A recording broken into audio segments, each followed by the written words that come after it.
Hello, my name is Xia Yu. Xia as in summer, Yu as in being different, the young man said with a smile, extending his long left hand.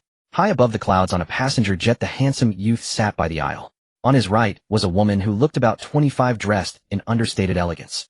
Beneath her stunning features, a pair of clear, inky eyes seemed able to pierce flesh and look straight into Xia Yu's heart.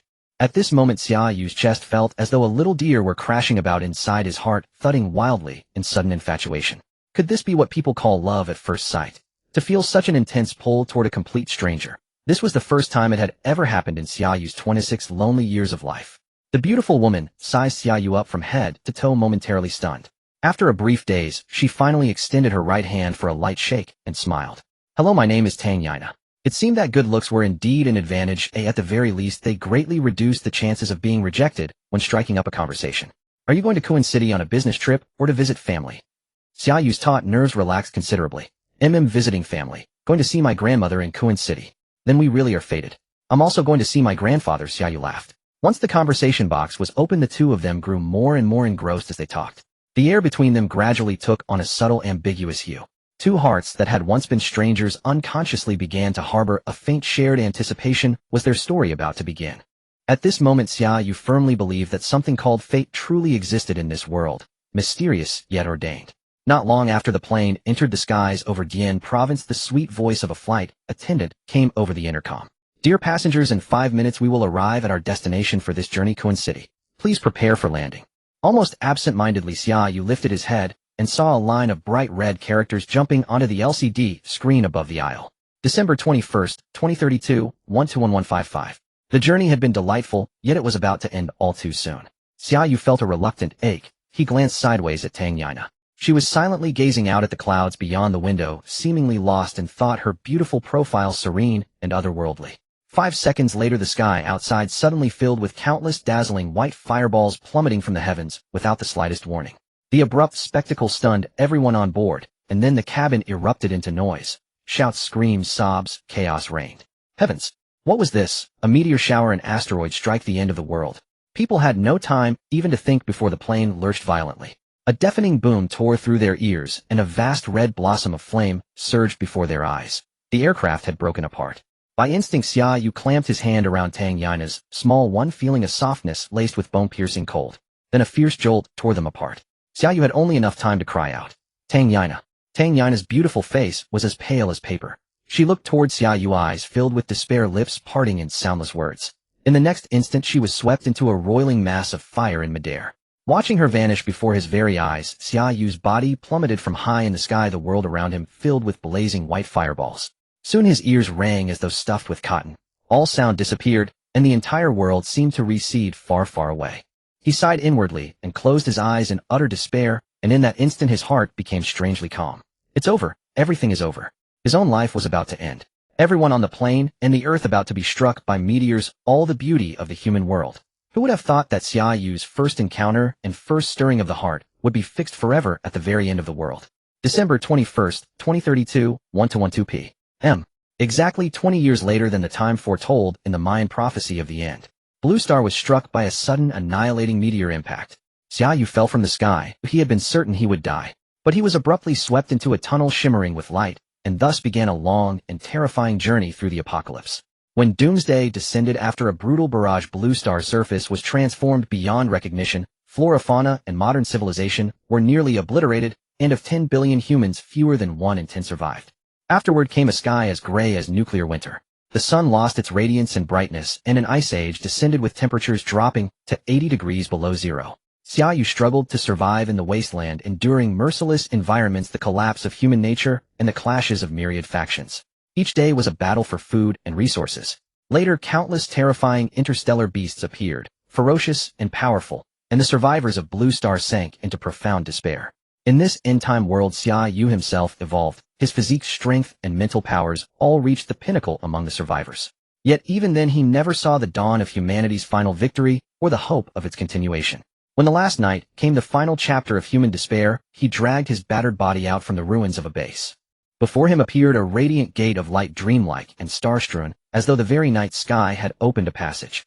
It seemed he was seeing again the road he once walked before the apocalypse came. Perhaps at the end of that road a wondrous encounter still waited, perhaps that beautiful person was still there, and their story could begin anew.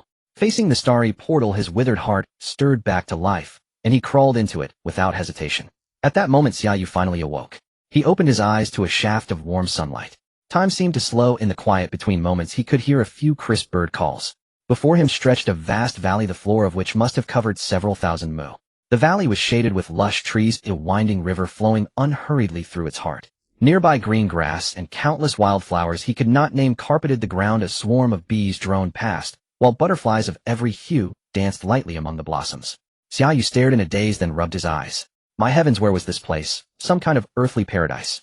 He drew in a deep breath. The air was fresh, laced with the scent of plants. Wonderful. This was the world he had dreamed of. Steadying himself, he kicked off his shoes and sprinted toward the nearby river. His bare feet met grass and soil, the sensation so vivid that the occasional jab of a stone against his soles felt like the happiest kind of pain. Laughing aloud, he leapt forward with a splash into the crystal-clear river. The water was deliciously cool, waves of comfort surging through his whole body. I'm really not dead. Huh? At the very instant he plunged into the water, a line of clear text surfaced in his mind. Current time February 21st, 2032, 1:12 p.m. Ding. Stargate Small World has recognized and bound its master. Stargate Small World comprises 9 tiers in total. First tier of the Small World initial stage has been opened. Terrain Valley Area 7/0 mu, upgradable and expandable. High quality arable land 3/8 mu. Soil quality planetary grade excellent. Water quality planetary grade excellent. Air quality planetary grade excellent.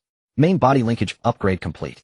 Physique 400, strength 400, speed 500, 100-meter sprint in 6.93 seconds, brain development 15. Special ability Divine Sense Transposition. Can use Divine Sense to imprint and relocate any object. Transposition range 6.0 kilometers.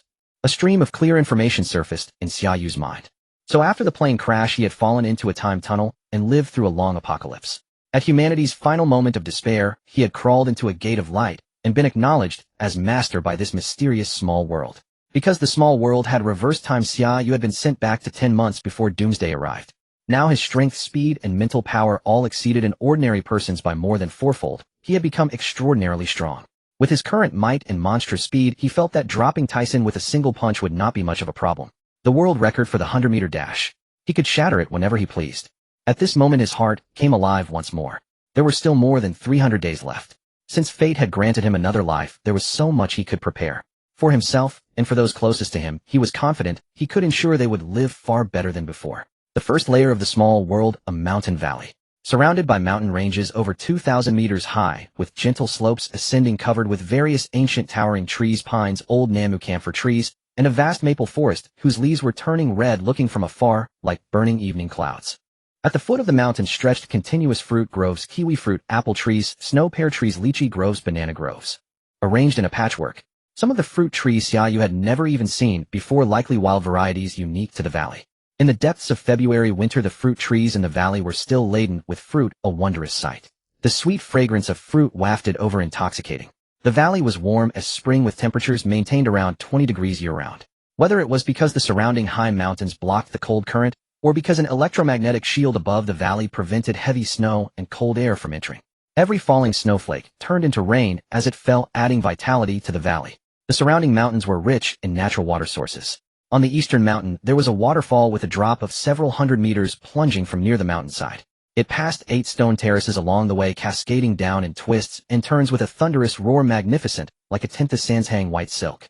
Beneath the waterfall lay a deep green pool covering about 10,000 square meters where schools of wild fish and shrimp swam. The pool water flowed out through a gap at its edge, forming the winding river. After admiring the view for a while, Xia Yu chose to climb up from the foot of the mountain. Along the way, he kept tasting various fruits, sweet and juicy with a chill reminiscent of snowy mountains, refreshing to the palate. In his apocalyptic experience, he had not eaten such fresh and delicious fruit for many years. More than an hour later, Xia Yu reached the peak and discovered that the mountain faces outward from the valley were extremely steep, almost 90 degrees vertical. Looking out from the valley, all he saw were rolling mountains shrouded in mist and clouds, and he had no idea where he was. He spent several more hours walking along the ridgeline, but Xia Yu found no way out of the valley. It seemed this valley was the only connection point between the small world and Blue Star, isolated and enclosed with no entrance or exit. When he reached the southern end of the valley floor, the stream gradually widened. The far end of its southward flow was shrouded in a thick mist through which nothing could be seen. It seemed unusually mysterious. Ding. Stargate chaotic space. Space volume infinite. Time absolutely still. It can store all kinds of supplies, plants, and lower life forms preserved forever or kept in absolute dormancy. Entry method divine sense teleportation. Upgrade nourishment mutated evolutionary creatures mineral purple chi. Chaotic space. Haha. In a doomsday survival, how could one do without the blessing of space? Compared to those portable spaces of however many cubic meters or football fields were utterly pathetic. Also, who would sneak around for zero-cost shopping? For his space, as long as he set his divine sense mark on something. Regardless of the size of the warehouse or the distance. A mere thought would instantly draw it into the small world or chaotic space. Moreover, chaotic space could not only store inanimate objects, preserving them fresh in frozen time. What was even more amazing was that it could also hold living plants and lower life forms. Other than not being able to stuff people and putting in an entire lake Baikal wouldn't be too much, right? Haha. Xia Yu laughed happily. This chaotic space was nearly perfect. A bold doomsday plan began to slowly form in his mind. When it was time to leave the valley. After binding himself to the first layer of the small world, Xia Yu found that not only had his physical strength and fitness increased, but his mental acuity and thinking ability had also improved greatly. Things he couldn't understand before now became clear at a glance. Even a book he had read more than 20 years ago appeared as if it were right before his eyes. This was perhaps due to his brain development having reached 15. That was certainly extraordinary. Considering Einstein's brain development was only 13, the supreme genius Leonardo da Vinci 10, and ordinary people with 5 would be called geniuses. Most people only had about 1 brain development, so how powerful was reaching 15? To verify the feasibility of spatial teleportation, he scanned a tall loquat tree in the valley with his divine sense.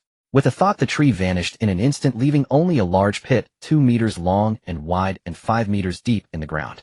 Then his mind entered the chaotic space where the tall loquat tree, still with fresh soil clinging to its roots, floated silently in a gray hazy void. It worked. Xia Yu waved his fist. He then caught 2 live fish from the pool and tested again. An hour later, the fish that had been motionless in the chaotic space were still lively and leaping when put back into the water. This proved that storing lower life forms in the chaotic space was completely fine. Finally, it was time to go out and return to the mortal world. With a thought, Xia Yu visualized that upscale apartment in Nandu. He had lived in that 3-bedroom, 1-living-room unit for 3 full years. Every corner of the apartment still carried traces of his mental awareness. Though these were relatively basic and weak divine sense imprints, they were sufficient to teleport him back from the small world. To be safe, he tried teleporting a live fish bearing his divine sense to the fish tank in the apartment. After letting the fish swim for a while, he teleported it back to the pool in the valley. Long-distance teleportation with divine sense imprints. It worked. Xia Yu no longer hesitated. The moment the thought arose, he was already sitting on the sofa in the apartment. He glanced around the familiar layout of the living room, took a deep breath, and thought him finally back. Doomsday countdown, 305 days. This time he had enough time to prepare. The most important first step of his plan was, of course, to make money. Although he had the golden finger of teleporting supplies with divine sense, at any time, making zero-cost purchases was all too easy. But before his strength was sufficient, it was best to keep a low profile. Moreover, in the early stage, important supplies still had to be purchased. What was safely in hand was what counted. With money, he could stockpile goods, seeds, poultry and livestock, fuel, and oil, weapons, machinery, and appliances. He could farm, breed, ranch, produce, and continuously perfect the small world. Of course, as an essential for doomsday development, building a sturdy shelter outside the small world was also very necessary. Because after the apocalypse arrived, many things would require a forward base, gathering talents, exchanging supplies, expanding influence, and so on. With his direction clarified, Xia Yu breathed a sigh of relief and decided to go downstairs for a big meal, then catch up on a full day of sleep to relax his overly tense nerves. It was just after 5 in the afternoon the next day when Xia Yu leisurely drove back to the company. Nandu Floor 62, Global Tower. Chiefing Financial. Employees of the Overseas Securities Department on the evening shift had gradually arrived. Xia Yu returned to his spacious general manager's office, sat in the executive chair, and gazed at the towering buildings outside the window. He looked down at the roads and green belts below. The streams of people and vehicles looked as tiny as crawling ants. For a moment he was lost in thought. Was this peaceful life, this brilliant modern civilization, destined to have only 304 days left? People across Blue Star were still bustling about for their lives or ideals, unaware that the apocalyptic disaster was fast approaching. Sigh. Although he had a golden finger, he wasn't foolish enough to play the saint or savior. Staying alive himself and helping the people around him face the doomsday as much as possible, that was what he should do. Forcing himself to look away from the window, he calmed his mind. Xia Yu logged into his mobile banking app and checked his bank card balance. 66.91 million Huaxia coins. Not too much, but not too little. As the top stock and futures trader at Chiefing Financial and a partner shareholder, he held an 11 stake in the company, earning considerable commissions and dividends. Young and with tens of millions in assets, he was undeniably a self-made tall, rich, and handsome man. Of course, when facing a terrible doomsday, this money was still far from enough. Xia Yu collected his thoughts, picked up his phone, and dialed a number. "Hey brother phone, it's me. Are you at the company? They'll come find you." Stepping into the spacious and luxurious chairman's office spanning over 200 square meters, Xia Yu paused for a moment. Before the tall, bright, floor-to-ceiling windows, a robust and burly figure was puffing clouds of smoke in the glow of the setting sun. "Brother phone." Xia Yu quickly approached the burly silhouette, and the moment the man turned around, he opened his arms and embraced him tightly. Hey, watch the cigarette, but what's gotten into you, you little rascal?" Wu Yifeng pushed Xia Yu away with disdain, then stared at his face for a moment. "Come on, what's your scheme this time?" Xia Yu chuckled and stretched out his arms again. "Brother phone, let me hold you a little longer." Scram. Wu Yifeng brushed his hand away in disgust, brought the cigar in his right hand to his lips for a deep drag, and laughed. "You're up to no good when you're being so nice. Spit it out already." The two jostled each other as they sat down on the sofa. Xia Yu picked up a pack of Huazi cigarettes from the coffee table, lit one, and took a deep breath. "Brother phone, I need to transfer 100 million in US dollars, and I need it tonight." "Huh, that urgent? Planning to play the US stock market? Got a hot tip." "Yes, a newly listed company called Future Intelligence Technology. I estimate around threefold returns." Wu Yifeng's eyes lit up. "How sure are you?" 90%. Wu Yifeng was silent for a moment, then nodded. "All right, I'll have the CFO come in." Half an hour later, 100 million US dollars were successfully transferred into Xia Yu's offshore account. At the same time, 200 million US dollars were also injected into the company's overseas account. Wu Yifeng, 38, seemed to have unwavering trust in Xia Yu, who was a dozen years his junior. In Xia Yu's memories from his past life, a super dark horse would appear in the US stock market tonight, and it was a Chinese concept stock. The newly listed Future Intelligence Technology would plummet 14 at the open, but an hour later several blockbuster news would break during trading. Several new drugs from Future Intelligence Technology that had passed phase 3 clinical trials were about to be approved for market, a gene-targeted anti-cancer drug, with a cure rate of 83 for non-small cell lung cancer, and a new drug for Alzheimer's disease, with a cure rate of 95. An endovascular drug for cardiovascular and cerebrovascular blockages boasted a 97 cure rate. Their iPSC liver and kidney regeneration technology could cultivate complete livers using universal artificial embryonic cells, completely solving the risk of xenotransplantation for human organs. Moreover, the company's gene life sciences and regenerative medicine technologies addressed the root cause of human aging at the cellular level. Their mature experimental data indicated that it would not be a dream for humans to live to 300 years old within a decade. With such mind-blowing news released, how could the stock not skyrocket? Coupled with a massive influx of capital, this new stock would surge over 300 in a single day. At 2:00, Xia Yu was already seated early in front of a large LCD computer screen with the funds from his offshore account already transferred into his US stock trading account. At the computer beside him sat a young woman in her early 20s with a charming face and a curvaceous figure. She was Xia Yu's assistant Xia Yu, tasked with operating the company's US securities account tonight. Both accounts were trading with 10x leverage. At 2:30, the US market opened. The chart for Future Intelligence Technology on the screen immediately showed a downward dive. Within just over 10 minutes, the new stock had plummeted 12 from its opening price of 86.3 to 75.9. Xia Yu nervously looked at Xia Yu. "Brother Yu, what should we do?" "Don't panic, follow my instructions," Xia Yu said, looking completely composed. At 2:49, the stock price of Future Intelligence had fallen 13, approaching 75. Xia Yu's hands swiftly moved across the keyboard to place buy orders for his personal US stock account, and he instructed Xiao Yue buy at 75 with the full amount quick. Xia Yu skillfully tapped the keys, and in less than 10 seconds, the company's US stock account also bought 300 million. Xia Yu let out a long sigh of relief and stretched only to see Wu Yifeng behind him staring at the screen in bewilderment. Damn, it's broken through the issue price. Is this really the so-called dark horse? Brother phone, relax, it's about to start consolidating. Let the bullet fly for a while, ha. Xia Yu handed him a Huazi cigarette to console him. Wu Yifeng pushed the Huazi away, took out an ancient country cigar for himself, and lit it. "I certainly trust you, but just make sure the bullet doesn't fly into the Pacific Trench." "How long until it rises?" "I estimate about an hour. Then let's rest over here. Xiao Yu, you keep an eye on it." "Okay, brother phone, I'll watch closely." An hour later at 2:30, the hardcore black technology news from Future Intelligence suddenly broke during trading, causing a stir in the market as countless funds rushed in. The stock of Future Intelligence soared wildly from its low of 74, and in less than half an hour it broke through 176 with an unstoppable momentum. Xia Yu, already excited, was shouting at the computer screen. "Brother Yu, brother phone, it's rising. Future Intelligence is rising. It's surging." The two bosses who were smoking and drinking tea quickly moved to the computer. Seeing the green curve rising frantically, they exchanged a smile. It was a success. At 5:00 a.m. Beijing time on February 24th, the U.S. stock market closed. Future intelligence had risen to 272.8, a massive surge of 316 compared to the issue price of 86.3. From a crash at the open to a surge during trading, it was a wild and dramatic ride. Xia Yu had already liquidated his position at 270 during trading. Calculating his personal account profit, 100 million principal 10x leverage bought at 75, earning 195 per share, totaling a profit of 2.6 billion at 2.6x return. The first battle was a complete victory. The company's account also sold at 270. With 200 million principal and 10x leverage, the profit was exactly double Xia Yu's personal account, a clear profit of 5.2 billion. After the frenzy of one night in the U.S. market, including his personal gains and the company's share of profits, Xia Yu had earned exactly $3 billion in U.S. dollars. How satisfying. Tonight's sleep should come easily, right? Taking stock of the overall gains in just one night after repaying the company's 100 million, Xia Yu's stock account balance had already reached $2.3 billion.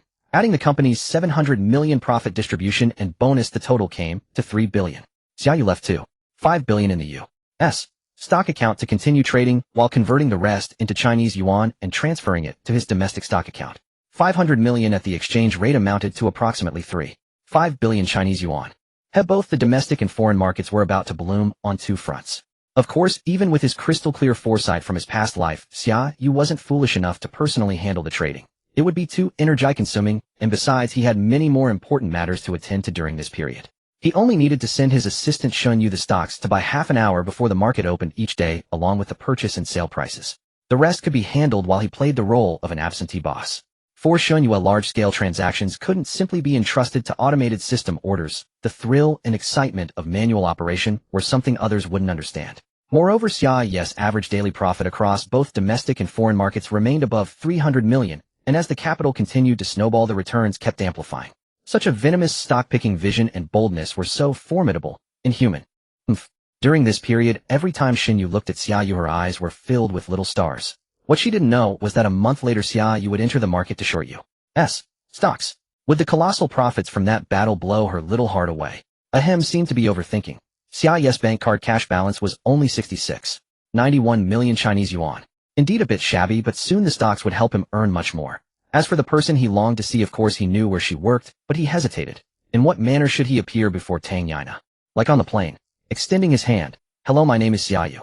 Xia as in summer, Yu as in extraordinary. Xia Yu felt that this was too abrupt, lacking the beauty and romance of their encounter on the plane. He wasn't even prepared yet. Better to put it aside for now. Xia Yu's daily life now included a new ritual. In the morning, he would teleport to the Valley of the Small World to bask in the sun. For this, he had even bought 2 bamboo lounge chairs. Occasionally, he would pick some fruit from the orchard at the foot of the mountain. The century-old loquat tree in the space had also been moved back to its original spot long ago, and it was now growing luxuriantly. In the evening, he would return to the valley to enjoy a beautiful hot spring bath, watching the sunset glow within the valley, colorful butterflies dancing gracefully, and birds singing amidst the red flowers and green willows. While savoring sweet wild fruits and drinking some milk or orange juice, the fatigue of the urban day would vanish completely. With such a life, what more could one ask for?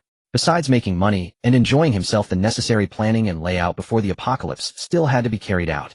So Xia Yu made a list based on the priority and timeline of his daily plans. Topping the list was making money. The subsequent important items were in order: 1. Procuring and stockpiling strategic survival materials, grain, water, vegetables, fruits, seeds, livestock, meat, aquatic products, medicine, energy, machinery, weapons, etc. 2. Building an apocalypse shelter. 3. Upgrading the small world. 4. Zero-cost shopping, harvesting materials and landscapes globally. After clarifying the direction, Xia Yu took a long leave of absence from Wu Yifeng. After all, chiefing finance didn't require his presence on site now. A remote trading and company follow-up would suffice. He promised to periodically remotely guide Xia Yu in trading, ensuring that the company accounts profits kept pace with his own earnings. February 26, 2032 was a very memorable day because from this day onward the Guangzhou base was officially born. 2 days earlier, Xia Yu had already selected the location for the apocalypse shelter. This small place in the northwest of Nan province was famous in Xia Yu's apocalyptic memories for its uniqueness and sturdiness. After 2 days of maneuvering, Xia Yu had quickly established connections with the local tourism bureau and forestry bureau. Then, spending 16 million Chinese yuan, he leased the entire mountain range and the over 20 mu of wasteland in front of it from Guangzhou village with a lease term of 20 years. He also promised to build a cement road connecting to the expressway several kilometers away, and the matter was basically settled. Under the guise of the company's investment in rural tourism, Xia Yu signed a contract with a total investment of 3.5 billion yuan to build a lava cave ecological tourism and castle sightseeing project. With such political achievements and benefits, local leaders at all levels naturally gave strong support. Everything was ready except for the key factor. Next, he needed to find a reliable shelter design team and construction crew. On February 26th, after lunch, Xia Yu dialed his best friend Deng Diguang's phone number. Dazai, where are you? He'll come find you. Damn, I say, shrimp head, have you been dating lately? Why haven't you surfaced? A rough, almost deafening voice came from the other end of the line. Xia Yu frowned slightly, moving the phone a few inches away from his ear, and shouted, cut the crap, send me your location. He'll come find you. I've got a big project to hook you up with. 15 minutes later, Xia Yu drove to the hotel where Deng Diguang had pinned his location. The guy was attending a doomsday-based club salon organized by a group of rich second generation from Hong Kong. This guy, instead of going to work at his family's thriving construction company, was loafing around all day. Apart from being a foodie and aspiring to be a chef, he was always having bizarre dreams about doomsday survival. It was truly if of you. The two met at the hotel entrance, habitually exchanged a few jabs, and then Deng Diguang began to introduce the two unfamiliar faces beside him. One was a young man 1.8 meters tall, with delicate features. O Guodong, the crown prince of the O Group, a double PhD in biology and botany from MIT. Impressive, so even the children of wealthy families could be this outstanding. The other was a stylish young woman in her early 20s with an oval face, of beauty that was pure and not vulgar, about 1.68 meters tall, with a slender figure especially well endowed in the chest. She wore a beige semi-high-neck fitted sweater with floral patterns, a short black down jacket over it, and had a healthy wheat-colored complexion. She took the initiative to step forward and shake hands with Xia Yu. Oh man, non-famous architect, doomsday survival fanatic. Her self-introduction was indeed quite unconventional. Xia Yu smiled. My name is Xia Yu. When the three heard that Xia Yu was going to inspect the lava cave he had just leased and was planning to build an ecological tourism project themed around an apocalypse shelter, they immediately insisted on going along. 2 cars drove northwest all the way, and 2 hours later they finally saw the legendary Guanchong lava cave. The entrance to the cavern was situated on the eastern side of a rocky mountain range that stretched for 5 kilometers with an average elevation exceeding 1800 meters. The peaks were steep, covered with pine forests and thick shrubs. Outside the cave mouth lay a twinimu wasteland overgrown with wild grass up to half a person's height. To the left of the wasteland ran a small river with crystal clear water winding its way into a natural lake in the distance. About 3 kilometers from the wasteland lay the Guanan Expressway. The nearest village, Guanchong, was still 4.5 kilometers away, and about 15 kilometers south along the expressway stood the second largest industrial park cluster in Nan Province. The park housed hundreds of large and medium-sized manufacturing enterprises and half of the province's logistics parks. 2 major expressways running north-south and east-west intersected here. The karst cave Xia Yu at least boasted terrain that was not only easy to defend, but also perfectly positioned. Far from the city, yet commanding key thoroughfares adjacent to industrial parks and logistics hubs, making it ideal for pre-apocalyptic preparations. How could he miss such a vital strategic fortress? The group observed the cave mouth for a while, commenting favorably on its location, the mountain structure, and the surrounding environment. They stepped inside and the cavern opened up before them. Over 60 meters high, more than 400 meters wide, with a flat floor extending at least 1,000 meters deep. The ceiling and walls were of pale cyan rock, emitting a faint luminescence. The protruding stalactites were rounded, resembling honeycombs or recessed ceiling lights of varying sizes. Standing inside, one felt an immense sense of emptiness as gentle breezes drifted from the depths, revealing that the cave must have numerous concealed ventilation openings. They advanced another 1,000 meters, and the light gradually dimmed. Before entering, Xia Yu had distributed high-intensity flashlights to everyone, and the ground remained relatively even, so the exploration went smoothly. After another 200 meters, the path ended abruptly. On the right lay a pool of about 300 square meters, its edges strewn with peculiar rocks. Connected to the pool was a half-meter-high stone platform, roughly 800 square meters in area, milky white in color. On this plaza-like platform stood a row of stone steps with smooth surfaces seemingly formed by nature itself. Is this a dead end? Deng Diguang asked. Let's search further. There must be another entrance. This cave structure is strange. A normal outer karst hall wouldn't be this spacious and flat. There must be connected caverns. Oh man had shown great enthusiasm since the moment they entered. Then by flashlight the group spotted the steps on the platform.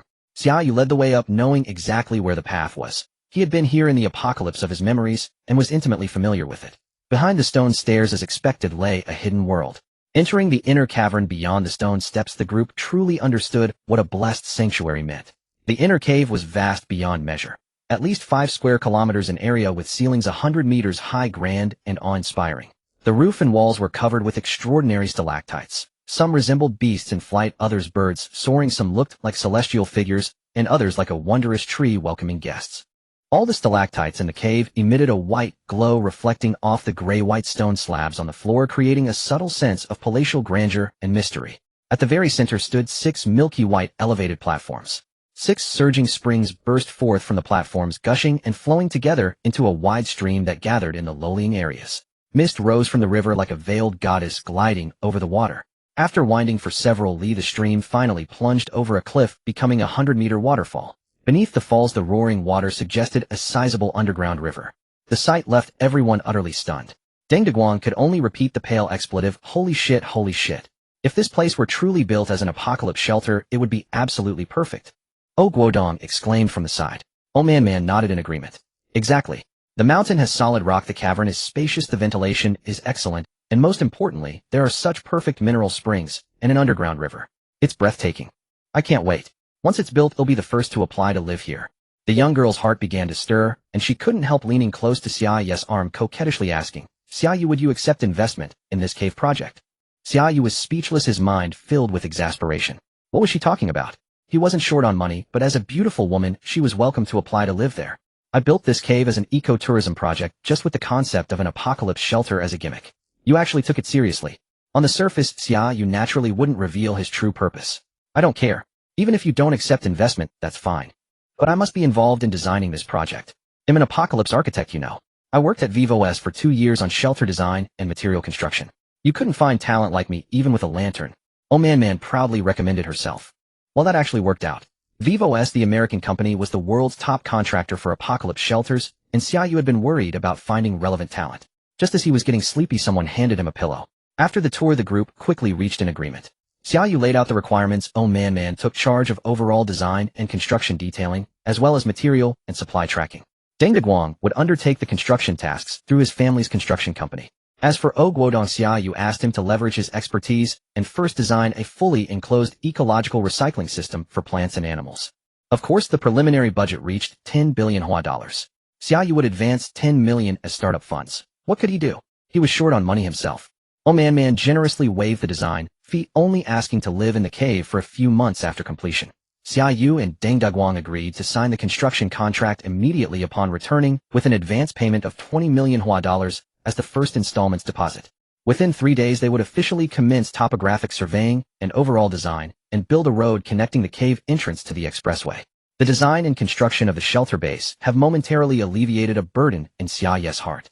Of course, there are still many tasks ahead for the base project. For instance, according to the design scheme discussed with Xia Yu and Oh Man, he plans to build a 5-story fully enclosed bunker covering an area of approximately 18 acres at the entrance. The bunker's foundation reaches a depth of 20 meters with wall thickness measuring 5 meters. It is planned to use ultra-hard steel reinforcement combined with C-130 super concrete, achieving a strength exceeding 149.5 MPa. What does this mean? Its hardness far surpasses that of granite. In the interior middle section of the wall, 2 layers of 30 centimeters thick explosion-proof alloy steel plates are embedded. With this series of protective measures, even armor-piercing rounds can only sigh in despair at the wall's resilience. Within the bunker, the flooring on the first floor is also not to be neglected, completely covered according to high concrete standards. Each floor has a usable area of approximately 9,500 square meters, with the 5 levels divided into 5 different functional zones. From the 2nd to the 5th floor walls, square shooting and cannon holes are set at intervals of 3 meters in 3 outward directions, which are usually sealed with movable alloy steel plates. The bunker is entirely enclosed with 600 bidirectional pressure relief ventilation openings reserved throughout. 13 entrances and exits are preset in the central part of the bunker's roof and in 3 directions. The back of the bunker is closely connected to the cave entrance, perfectly forming 2 interconnected internal and external protective living spaces. At the junction of the bunker and the cave entrance, a stepped city wall is planned to be built equipped with 2 3-meter-thick, high-strength titanium alloy anti-nuclear doors. The inner and outer surfaces of the gate are coated with a new type of starlight composite material, which can fully resist nuclear radiation and withstand temperatures exceeding 100 degrees. If equipped with a large number of advanced automatic monitoring systems, radar detection, and cold and heat protection attack weapons, it would be formidable. Damn. At this level, it can completely rival any solid military fortress. One principle Xia Yu requires that all building materials and supporting facilities for the Guangchong base project must be top-notch. After all, he isn't short on money and can be extravagant. As for the functional zoning design within the bunker and the cave with a professional like man available as a free tool, Xia Yu doesn't need to worry too much. Not to mention that Deng Deguang, this fool, has fully invested the enthusiasm of end-time enthusiasts into the construction of the bunker cave project in the past few days. As for the functional zoning design within the bunker and the cave with a professional like man available as a free tool, Xia Yu doesn't need to worry too much. Not to mention that Deng Deguang, this fool, has fully invested the enthusiasm of end-time enthusiasts into the construction of the bunker cave project in the past few days. The first step is to acquire an agricultural seed company. Xia Yu already has a candidate in mind for this seed company. His hometown Shurching is about 100 kilometers away from the southern city, located in a plateau area, and is a third-tier city with a total population of about 2 million. Xia Yu remembers that his cousin Xia Binglin works at an agricultural seed company on the outskirts of Shurching. Since childhood, Xia Binglin has inherited his father's love and talent for crops and livestock. He was admitted to a provincial agricultural and forestry university, and after graduating returned to his hometown to engage in seed cultivation and breeding work. However, with Xia Binglin's talents, Xia Yu feels he is underappreciated. After his parents passed away due to illness, Xia Yu lived in school from the age of 16, occasionally returning home to stay with his uncle. It can be said that his uncle and cousin's family have always been his most reliable support. Xia Yu parked his car beside the gate of Wuffing Seed Company and called his cousin. After meeting, Xia Yu immediately explained his intentions. Xia Binglin was taken aback, but asked no further questions, leading Xia Yu to the boss's office. The boss of the seed company, Li Yuan, is a plump, middle-aged man in his 40s with somewhat dark skin. Upon meeting, Xia Yu was stunned. The world is indeed small, he knows this person. In Xia Yu's experiences during the apocalypse, this fat man was the leader of a survivor faction who hoarded a large stock of food and seeds, gathering over 1,000 followers. Once when Xia Yu represented his base faction to trade food with Li Yuan had set his eyes on Xia Yu's beautiful assistant Xin Yu. He deliberately made things difficult, wanting to take this beauty for himself. Xia Yu, of course, would not agree, and the relationship between the two sides turned hostile. Ultimately, it escalated to a violent abduction of a civilian woman, resulting in the death of 7 of Xia Yu's teammates, and Xin Yu being cut on her face. Although it was an experience from a time tunnel, Xia Yu knows it happened once and may happen again in the future. That is enough. If this grudge is not avenged, what is the point of being human? You want to buy our company? Li Yuan poured a cup of tea for Xia Yu and asked, what price do you plan to offer? Mr. Li, you are being polite. Please quote your price first, and I will see if I can accept it, Xia Yu replied with a smile. 5 million. Li Yuan extended 5 fingers. Hiss. Xia Binglin beside him gasped, damn, that's a lion's open mouth. As far as he knows, this seed company, including this old building, various facilities and materials, a medium-sized truck, and an old Honda car. Adding in the 2 side warehouses, the inventory of seeds, even if including the rented dozens of acres of seedling greenhouses upstairs, the value wouldn't exceed 3 million. This fat man has a huge appetite. Xia Binglin desperately gestured to his cousin. 5 million is fine. Xia Yu pretended not to see, calmly stating, but I have one condition. May I ask what conditions President Xia has? Seeing Xia Yu agrees so readily to his exorbitant demands, Li Yuan's smile creased his face. Please enlighten me, President Xia. Xia Yu raised his teacup and took a leisurely sip. It's nothing much. I simply wish to commission a small task from you, Boss Li. Within 10 months, can you help me purchase and store 1 million tons of rice? I trust that with your capabilities and connections, Boss Li, this should not be a problem. Xia Yu continued, of course I will pay the standard wholesale price. A 30 deposit will be paid for each batch, and the balance will be settled after inspection. Upon hearing this, Fatty Li was left breathless with shock. He had just shelled out 5 million to buy a seed company, and now he was talking about purchasing 1 million tons of rice. Boy, do you know how much 1 million tons of rice is. Enough to feed 10,000 people for 300 years. And do you even have that much money? 1 million tons of rice would cost at least 4 or 5 billion Huaxia coins. Beside him, Xia Binglin stared at Xia Yu in utter disbelief, his mouth agape, only able to suck in cold air. President Xia, you're not joking, are you? Fatty Li was genuinely frightened and pressed for confirmation. I'm not joking. We can sign the commission contract today. Boss Li will give you a 5-service commission. All you need to do is leverage your network and channels to the fullest. Xia Yu's tone was resolute. A 5 commission on 5 billion was a quick 250 million profit. Damn, why would he even need to run a seed company anymore? Fatty Li was so ecstatic he couldn't tell north from south. The look in his eyes as he stared at Xia Yu was as wolfish as the one had 2 months prior when he pounced on the naked, newly kept college beauty lying on his bed. This was it. Had hit the jackpot. Fatty Li calculated gleefully. Selling the seed company for 5 million was already a great deal, but the commission for procuring 1 million tons of rice would be over 200 million. And it wouldn't stop there. He could find ways to skim some profit off the source prices too, making even more on the side. Plus, if he bet his entire fortune around 30 million and borrowed more from the bank and relatives, he could make a killing on each batch. The thought was exhilarating. Xia Yu understood the depths of human greed all too well, especially when it came to scum like Fatty Lee. So there was no way he wouldn't take the bait. So, Boss Lee, have you made your decision? Xia Yu asked. Given how highly you regard me, President Xia, how could I possibly refuse? Haha, I look forward to getting rich under your wing. Fatty Lee's face was already gleaming with oily excitement. Boss Lee, you're quite decisive. Let's draft the contract then. Well, finalize the seed company deal first, and the 5 million will be transferred immediately. Xia Yu smiled too. The big fish had taken the hook, and this vendetta could be settled. Also draft a separate contract for the rice procurement. You should first establish a grain wholesale company and rent several large warehouses on the outskirts of Stone City for storage. Furthermore, we will only accept high-quality rice. Wuchang Ximiao Xiangshui aromatic rice, etc. We can discuss the specifics later. President Xia, you're generous. It's a deal. Fatty Lee nodded. And so an event destined to become a legend in the decades of the apocalypse was born, foreseeing the disaster. One man single-handedly purchased 1 million tons of rice in 10 months and incidentally dug a massive pit for someone else. With the promise of a 200 million profit looming, the 5 million from the seed company sale seemed insignificant. Fatty Lee glanced at the SMS confirming the 5 million deposit and wondered if he should call up that voluptuous, alluring bank manager tonight. Maybe not this time. He'd let her off the hook for now. After all, business came first. Tomorrow he needed to visit his third uncle, the director of the City Grain Bureau, to smooth things over and rent a large granary. All in the pursuit of earning that 200 million. The handover took less than half a day. Ownership of the Wuffing Seed Company transferred to Xia Yu. Driven by profit, the very next afternoon Fatty Lee brought Xia Yu to a large storage park on the city's outskirts. In the southwest corner of the park stood 10 rows of tall, uniform, white-walled warehouses previously built by a grain and oil company that had recently vacated them due to relocation, leaving them available for rent. The 10 rows of granaries had a total capacity of 450 cubic meters, estimated to hold up to 350 tons of rice at once. Xia Yu was quite satisfied after the inspection. Boss Lee, you're very efficient. Let's rent it out today. Rent it for a year initially, and have the first batch of rice stored by the end of May, no less than 350 tons. Any problems? Fatty Lee nodded excitedly. Don't worry, President Xia. I guarantee timely delivery with quality and quantity assured. With your word, Boss Lee, I'm at ease. Send me your bank card number, and I'll transfer you 2 million to secure the granary. Xia Yu said with a smile.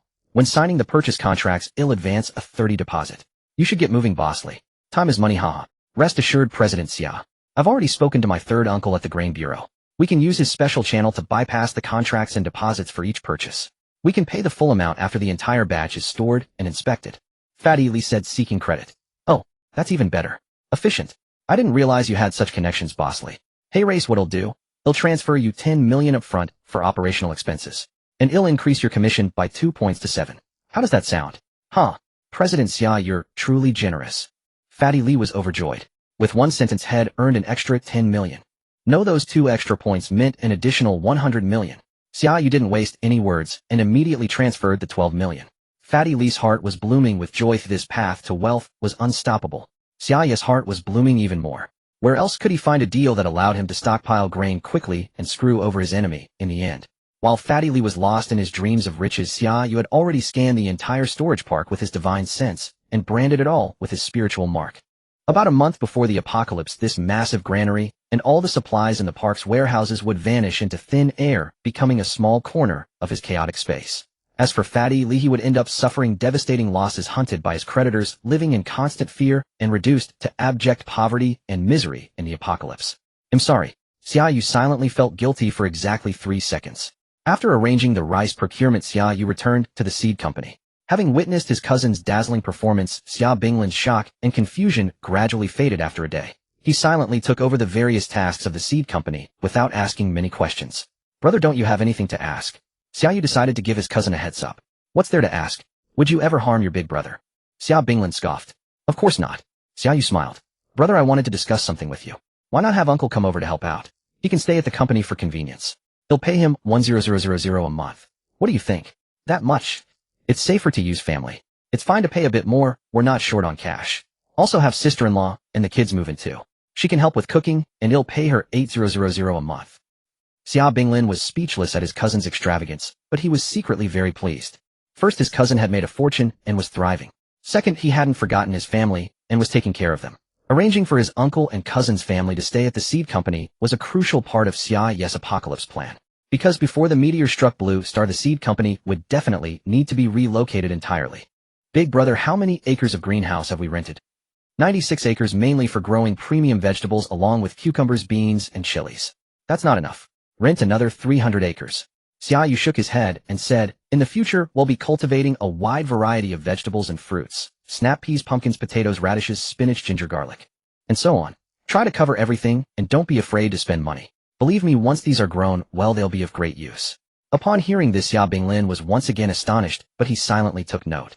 Also buy more grain and vegetable seeds to fill the warehouses.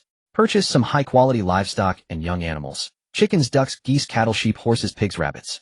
Plus aquatic fry. The quantity doesn't need to be large, but the breeds must be excellent. Brother, spend as much as you need. I'll first inject 200 million into the company account. Feel free to use it boldly. Xia Yu waved his hand with grand arrogance. Xia Yu, where did you get so much money? Xia Binglin grew even more astonished. I made it from stock trading. At that moment, Xia Yu suddenly remembered that his bank balance should be running low. He opened his phone and saw that only 3.9 million huobi remained. How poor. Money flowed like water. Over 60 million had vanished in no time.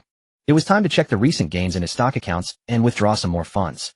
Xia Yu immediately called his assistant via WeChat voice. Xia Yu, what are you up to?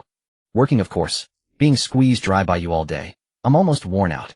I'll then drink more hot water. That's it. Xin Yu on the other end was surely rolling her eyes. No reward from the boss. Xia Yu chuckled. What reward do you want? Giving myself to you. Impossible. Report the results first, then I'll consider your reward. Alright. Brother Yu, you're amazing. In less than half a month, your personal US stock account has gained another 273 billion, now totaling 773 billion US dollars. The domestic account has earned 983 billion huobi with a balance of 83 billion huobi. Your personal share of the profits from the company's US stock trading is 371 billion US dollars, which has been transferred to your overseas bank account today. Should I transfer all of it to your private US stock account to increase your principal? Okay, go ahead. Got it, brother Yu. You're already a billionaire, and in US dollars. Xin Yu's voice on WeChat was full of envy. Only 10 billion US dollars. I'll give you 3 days to push it to 15 billion. If you succeed, I'll grant you a big wish when I return. Xia Yu said with full confidence. Really? Huh? Brother, you just wait. Xin Yu giggled. Even if I'm drained dry this time, I'll accept it. Xia Yu's forehead was covered with black lines. He was speechless with this little girl. Xia Yu first transferred 2 billion huobi to my domestic bank card. I need it. Received. He hung up the WeChat call. In less than 5 minutes, a text message chimed. 2 billion credited. Xia Yu immediately transferred 200 million to the seed company account, then discussed the procurement plan for high-quality seedlings and livestock with his cousin before heading out together for dinner. From that day on, Xia Binglin went all out purchasing livestock and seedlings in large quantities. The 300-plus acres of fertile vegetable land adjacent to the original 96-acre greenhouse were also fully rented. Soon a larger fruit and vegetable cultivation area would be established here. The seed company's rear yard gradually received a batch of high-quality livestock and young animals: free-range chickens, blue-headed ducks, lionhead geese, domestic rabbits, dogs, dairy cows, water buffalo, yellow cattle, black goats, sheep, horses, and even a few ostriches. Males and females paired up to make work easier, and each species came with a group of young ones. As the saying goes, eating chicken isn't tiring, but raising them is. So Xia Binglin thoughtfully ordered another 300 sets of professional shelters, 150 tons of green fodder, and feed, plus 300 sets of battery-powered automatic feeding machines. This was the rhythm of starting a large-scale livestock farm. The variety of aquatic fry was limited. The first batch only included 8 types: carp, sea-bass, mandarin fish, soft-shelled, turtle, raw shrimp, white-leg shrimp, freshwater crayfish, and stone snails. These were all common aquatic delicacies. In the future frozen wasteland of the apocalypse, with extreme food scarcity, being able to seclude oneself and occasionally enjoy fresh fish and shrimp, how delightful would that be? To prepare for the future, he urgently needed to open a breeding ground in the small world. But the valley's current area seemed insufficient. When would the small world be upgraded? Sigh. Thinking about it was truly a headache. The seed company farm was developing at a visible pace, and the workforce was clearly insufficient. The uncle and his family had moved into the seed company and enthusiastically thrown themselves into new positions. Xia Yu also had his cousin hire 30 more seed breeders and 30 livestock keepers. As a crucial part of the apocalyptic plan, whether it was fruits, vegetables, medicinal herbs, flowers, or livestock, none could afford any mistakes. March 13th, 2032, Saturday. Apocalypse countdown: 290 days. On this day, the Guangchong base had completed the road connecting the tunnel to the highway, and the cavern had finished its overall design and foundation construction. Deng Deguang first strongly condemned Xia Yu's sudden absence over the phone, but after receiving the second installment of 300 million in project advance payment, he resolutely chose to stay silent. Oh man sent the final version of the base design. Xia Yu admired it after seeing it. Indeed, she was a genius girl, a top-tier apocalyptic shelter designer. He had chosen the right tool. As for O Guodong's fully enclosed dynamic plant and animal ecological cycle system, Xia Yu initially had no expectations. But this refined second-generation rich kid gave him a pleasant surprise. In just 10 days, based on the cyclic ecosystem, he had first succeeded in researching the rapid complete waste-o fertilizer technology for animal manure, likely related to his professional knowledge reserves and long-term experimental accumulation. Xia Yu immediately invited him to stay at the seed company, promising to provide experimental space and funding unconditionally. At 3 p.m., Xia Yu received a call from his high school deskmate Qin Zhuoxi. Shrimphead, are you coming to tonight's class reunion? Table M in Shur City. Tonight's reunion. I didn't receive any notice. Damn, you're back in Shur City and didn't even call me. No love. Also, don't you check the group messages? The beautiful class leader DU so many times. Xia Yu smiled bitterly. He had been too busy these past few days and truly hadn't noticed. Lately, his entire focus had been on preparing for the apocalypse plan. He had no interest in anything else. After all, he had lived 2 lives and his mindset was completely different from ordinary people's. Tonight at 6 p.m., the 20th floor of the Tiangong Hotel. Be on time or someone will be very disappointed. Alright, I'll be there on time. Xia Yu hung up and checked the high school class group. Class leader Yi Bing had indeed ed him several times. Xia Yu's prolonged silence stirred dissatisfaction among several male classmates in the group. The most vocal was English representative Lu Qi, who made sarcastic remarks saying Xia Yu hadn't attended any class reunions for years and was always lurking in the group, probably because he wasn't doing well and was too ashamed to show his face. Damn, he had only been keeping a low profile and didn't like to show off in front of classmates, yet he was being looked down upon. He had to go tonight and slap that face. Somehow class reunions didn't feel right without showing off and slapping faces. Ding! Yi Bing's WeChat icon showed a message, will you come tonight? Xia Yu was silent for a minute, sighed inwardly, and replied yes. See you tonight. Okay. As the sun slanted westward, Xia Yu drove to the Tiangong Grand Hotel. He wore a plain long-sleeved white shirt paired with black trousers, simple and understated. Yet his striking, extraordinary charm remained impossible to conceal. He had deliberately left his multimillion-dollar fully loaded Maybach S2030 at home, choosing instead to drive the battered old Honda from the seed company. After all, in the typical plot of a web novel, one must play the pig to eat the tiger before the face-slapping right. He felt so bored and childish. But why damn it did he feel a flicker of excitement and anticipation? There was no saving him. Oh, isn't this our campus heartthrob Xia Yu? Here it comes, the classic face-slapping line. When will the twist happen? Just as Xia Yu parked the car, a sharp nasal male voice came from behind. Turning around, he saw Lu Qi, the English class representative, dressed head-to-toe in designer labels. Lu Qi was holding a glamorous brown-haired woman by the waist. A woman Xia Yu didn't recognize, presumably not from their class. Hello there, classmate Lu Qi. Xia Yu offered a harmless, innocent smile. I thought you'd made something of yourself, too good to attend our gatherings, not even bothering to reply in the group chat. Lu Qi sneered. I've been a bit busy lately, Xia Yu replied. Busy with what? Doesn't look like you've struck it rich. What's this junk you're driving? An old Honda, and you have the nerve to bring it out. Forget it, we're not from the same world anyway. Lu Qi pressed the key fob in his hand, and the lights on a brand new blue Audi Q10 parked a few meters away flashed twice. Tisk tisk, what a show off. Anyway, let's head inside. Lu Qi tightened his arm around the brown-haired woman's waist and strode gracefully towards the hotel entrance. Your classmate is really handsome. The brown-haired woman glanced back and whispered. Handsome my ass, he's just a broke loser. Xia Yu's mind was filled with black lines. Damn, could this dialogue be any more childish? Standing there utterly bewildered in the wind, he silently lit a cigarette. Xia Yu. A gentle voice reached his ears, familiar yet distant as if from a warm sunlit afternoon in their classroom years ago. A delicate oval face as pure and beautiful as a snow lotus came into view. Yi Bing. Xia Yu, aren't you coming in? Oh, just finishing a cigarette. Yi Bing gave him a disdainful look, a faint blush like an evening glow rising on her cold, beautiful face. Stop smoking. Let's go in together. All right. Xia Yu stamped out the cigarette. At the Yao Qi private room on the 20th floor of Tiangong, the handsome campus heartthrob and the beautiful campus belle walked in shoulder to shoulder. The classmates inside looked up with varied expressions. Class monitor, why are you late? Come. You have to drink a glass as a penalty. Xia Yu, where have you been hiding lately? Shrimp head, come sit over here. A few male and female classmates swarmed over their division of labor, clear forcefully separating the two and seating them several places apart. Xia Yu sighed. How boring, everyone. Fewer than half of the classmates had shown up for this gathering. Just over 20 people. With few opportunities to meet after graduation, a familiar strangeness had subtly crept in amongst them. The male classmates talked about making money and current events, some humbly downplaying their own success, while hinting at their considerable wealth, occasionally flashing high-end contacts on their phones. Some went up to the pretty female classmates to toast, putting on a show of boldness, which of course proved utterly useless. The female classmates chatted about clothes, handbags, and cosmetics, occasionally complaining with disdain about how their husbands or boyfriends, whether officials or wealthy businessmen, were so oblivious to romance, never sending a single rose, only gifting LV handbags, and 1,314 yuan. A few of the more attractive ones coyly declined the male classmates' toasts, but as the refusals went on, arms began to find their way on his shoulders and waists, and in the end they were left with nothing but the loneliness of their own rejection. And that was also utterly useless. After 3 rounds of drinks, half the room was drunk.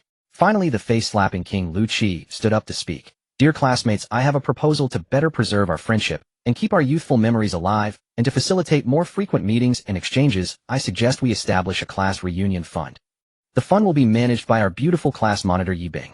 Contributions are entirely voluntary based on one's means, with a minimum of 100 yuan and no upper limit. What does everyone think? Great. I'm all for it. Chen Zhuozi, sitting to Xia Yes right, shouted excitedly. They'll donate 500 first to set an example for our classmate friendship. This guy had ulterior motives, clearly just trying to get closer to the female classmates, yet he put on such a righteous face. Chen Zhuozi has taken the lead. Excellent. I hope other classmates will also actively participate, but only contribute what you can afford. Don't force it. Lu Qi smiled. Then over a dozen others donated amounts ranging from 200 to 1,000 yuan. The female classmates donated less, but the class monitor, Yi Bing, conspicuously donated 3,000 yuan. Since everyone is being so generous, I naturally can't lag behind. He'll personally pledge 3,000 yuan. The face-slapping King Lu Qi, who knew the rhythm of showing off, perfectly delivered the final decisive blow. With a flourish, he picked up his phone and mimed a transfer. Ding. Your Alipay has received a transfer of 30,000 yuan. A pleasant female voice sounded from Yi Bing's phone. Boss Lu is awesome. Let's toast to Boss Lu. The crowd was filled with envy and began their flattery. Chiga, you're so generous. Where are you making your fortune? Take me along too. Don't you know? Chiga is a big shot in the restaurant business. His family owns 5 or 6 chain restaurants just in Shur City and Nandu. No wonder. The restaurant business is lucrative these days. We should visit Kaija's place sometime. Of course. We're all classmates. You're always welcome. Just mention my name, and you'll get a 20% discount. Lu Qi's eyes gleamed with pride, frequently darting glances at the handsome man across the room. The brown-haired woman beside him clung to the face-slapping King's arm, basking in the adulation directed at her man, her face beaming with pride as she giggled. But she failed to notice the foundation powder flaking off her face onto the table, which was a rather unappetizing sight. The atmosphere was heating up. It was time for the main event. Meeting the face-slapping King's gaze, Xia Yu sighed helplessly. What a cliché plot. Before the other could speak, Xia Yu rose unhurriedly to his feet, fixing his eyes on Lu Qi. Are you going to ask how much you'll donate? And if I say 100 yuan, you'll sympathetically tell me that since I'm poor you'll cover it for me. Or if I say 1,000 yuan, you'll surely advise me not to bother, telling me not to swell up my face, just to look like a fat man. But sorry, I insist on swelling a face, just not mine but yours. So we'll donate, Jack. Isn't it better for me to keep my money and stockpile supplies? A wave of shock rippled through the room. No one expected the usually low-key and easygoing Xia Yu to be so assertive. Lu Qi's face flushed red, and then turned pale. He glared at the man across from him, who was so handsome, he seemed to shine, his anger boiling inside him, until he was practically fuming. How dare he humiliate him in public? After a moment, Yi Bing managed to suppress the shock within her. She quietly approached Xia Yu, tugged at his sleeve, and said, Xia Yu, come outside with me for a moment. I need to talk to you. Xia Yu nodded and set down his glass. The two of them walked out one after the other, ignoring the curious, gossipy, envious, or jealous looks behind them, and pushed open the door. Outside, the handsome man and beautiful woman once again walked side by side. Think whatever you want, I don't care. Suit yourselves. On the open-air terrace of the 21st floor of the Heavenly Palace, 2 figures stood side by side. Beyond the terrace, the brilliant myriad lights of Stone City glittered below. Yi Bing was the first to break the silence. Xia Yu, how have you been lately? Good? And not good? Xia Yu replied. Can you elaborate? Yi Bing turned her head curiously. Recently I've had good luck and made some money, Xia Yu said, calming the turmoil within him. But I died once before and then came back to life. Died once? Yi Bing was startled. Xia Yu shook his head and said, some things are beyond our control, like birth, aging, sickness, death, unexpected calamities, or even the destruction of the blue star. They'll tell you the details another time. Let's first talk about why you wanted to see me. Yi Bing didn't press further. After hesitating for a moment, she gathered her courage and said, I'd like to ask a favor. There's a dinner banquet at Pine Pavilion tomorrow night, and I want you to accompany me. A blush crept up her cheeks as she finished speaking. Damn, could it be a family matchmaking dinner? Xia Yu was well aware that the Yi family was a bona fide wealthy clan. Under the Yi Group's umbrella, they own the nation's largest production lines for agricultural machinery and grain processing equipment, along with 2 flour mills and canned food factories with annual outputs in the billions. In such affluent families, the priority was always about exchanging benefits. But Xia Yu looked troubled. "It's just for show. I promise it won't put you in a difficult position," Yi Bing quickly explained. "I don't believe that for a second. Many things that start as just for show turn into something real, and then you're in too deep to get out. Besides, you're an alluring beauty without a hint of self-awareness, aren't you?" "Alright, what time tomorrow?" Xia Yu eventually agreed to help. Don't get the wrong idea, it was purely for the sake of their old-school friendship, and also because of the importance of the Yi family's industries. In the apocalyptic era to come, agricultural machinery, grain processing equipment, flour, and canned goods would all be vital strategic resources. "Tomorrow at 7 p.m., in the Supreme Room at Pine Pavilion. Let's meet in the lobby beforehand," Yi Bing said. "Alright." With the apocalypse drawing ever closer, Xia Yu felt an unprecedented sense of urgency. He needed to speed things up. There was still so much to do. The next morning, the 300 sets of poultry and livestock sheds and battery-powered automatic feeding machines ordered from the seed company finally arrived in full. Seizing the opportunity, Xia Yu entered the small world alone. He needed to find a suitable location to establish a large-scale livestock farm as soon as possible. The first layer of the small world initial stage terrain, mountain valley, total area 700 mu. To the east of the valley, the terrain was at its highest. Ancient trees over a millennium old stood lush and verdant on the mountains. A waterfall cascaded down into a pool, forming a river. At the foot of the peak stretched endless orchards. To the north, the terrain was lower with rolling hills and patches of emerald bamboo groves. A clear stream meandered from the east, flowing through the groves. The western part of the valley was the most peculiar. There were over 20 hot springs of various sizes surrounded by white marble. The springs were encircled by vast stretches of colorful wildflowers, a sea of blossoms covering hundreds of mu. The southern part of the valley was open with lush green grass. The stream widened as it merged with others, its course shaded by peach groves. On the banks, peach blossoms blazed, painting a pastoral scene of spring. At the southern end, where the stream disappeared into the depths of the mist, lay the chaotic space. The small world's premium arable land totaled 380 mu, mainly concentrated in the middle of the valley. Xia Yu had observed it. The soil was incredibly fertile, black earth exceptionally deep. This prime land was undeveloped, now overgrown with wild vegetables and strawberries. Xia Yu was actually quite troubled because before the small world was upgraded, he couldn't find a suitable spot for a livestock farm within the valley. Perhaps the appropriate terrain would only appear after the upgrade. But there were only 2 things that could upgrade the small world: exotic beasts or the purple chi of ores. Since the apocalypse hadn't arrived, yet where could he find such beasts? As for the purple chi of ores, he had no idea what that even was. Approaching 7 p.m., Xia Yu drove his Maybach to Pine Pavilion. Yi Bing was already waiting in the lobby. Today she wore a goose yellow half-sleeve top and a navy blue long skirt, giving her a blend of cold elegance and charming allure. "This woman is stunningly beautiful." Seeing Xia Yu enter, Yi Bing smiled happily and naturally linked her arm with his. "Let's go in, everyone's already here." Room 001 Supreme, the most lavishly decorated and expensive private room in Pine Pavilion. Yi Bing made a grand entrance arm in arm with a handsome man, instantly stunning everyone at the table. At the head of the table sat a man in his 50s with graying temples. He had a refined face, and his brow and eyes bore a resemblance to Yi Bing's. "Xiao Bing, who is he?" the middle-aged man demanded coldly. "Dad, his name is Xia Yu. He's my boyfriend." "Your boyfriend? How come I've never heard of this?" A young man in blue at the table shot to his feet, exclaiming, "Impossible. Lu Chuchen, what business is it of yours?" Yi Bing said icily. "What do you mean, what business is it of mine? Why are we here today? Aren't we supposed to confirm the marriage alliance between our 2 families?" Lu Chuchen retorted angrily. "That's just wishful thinking on your part." Xiao Bing. "Yes, father," halted their argument, then glanced at Xia Yu and said, "Why don't you both sit down first?" Xia Yu nodded calmly and guided Yi Bing to their seats. Lu Chuchen sat down in a huff, glaring at Xia Yu with a gaze as cold and sharp as a blade. If looks could kill, Xia Yu would be dead. On Yi Junlin's left sat a stern-looking middle-aged man, impeccably dressed with an imposing presence. There were also 3 women at the table. 2 were over 40, dressed in opulent attire. The third, around 23 or 24, had a seductive face and a very voluptuous figure.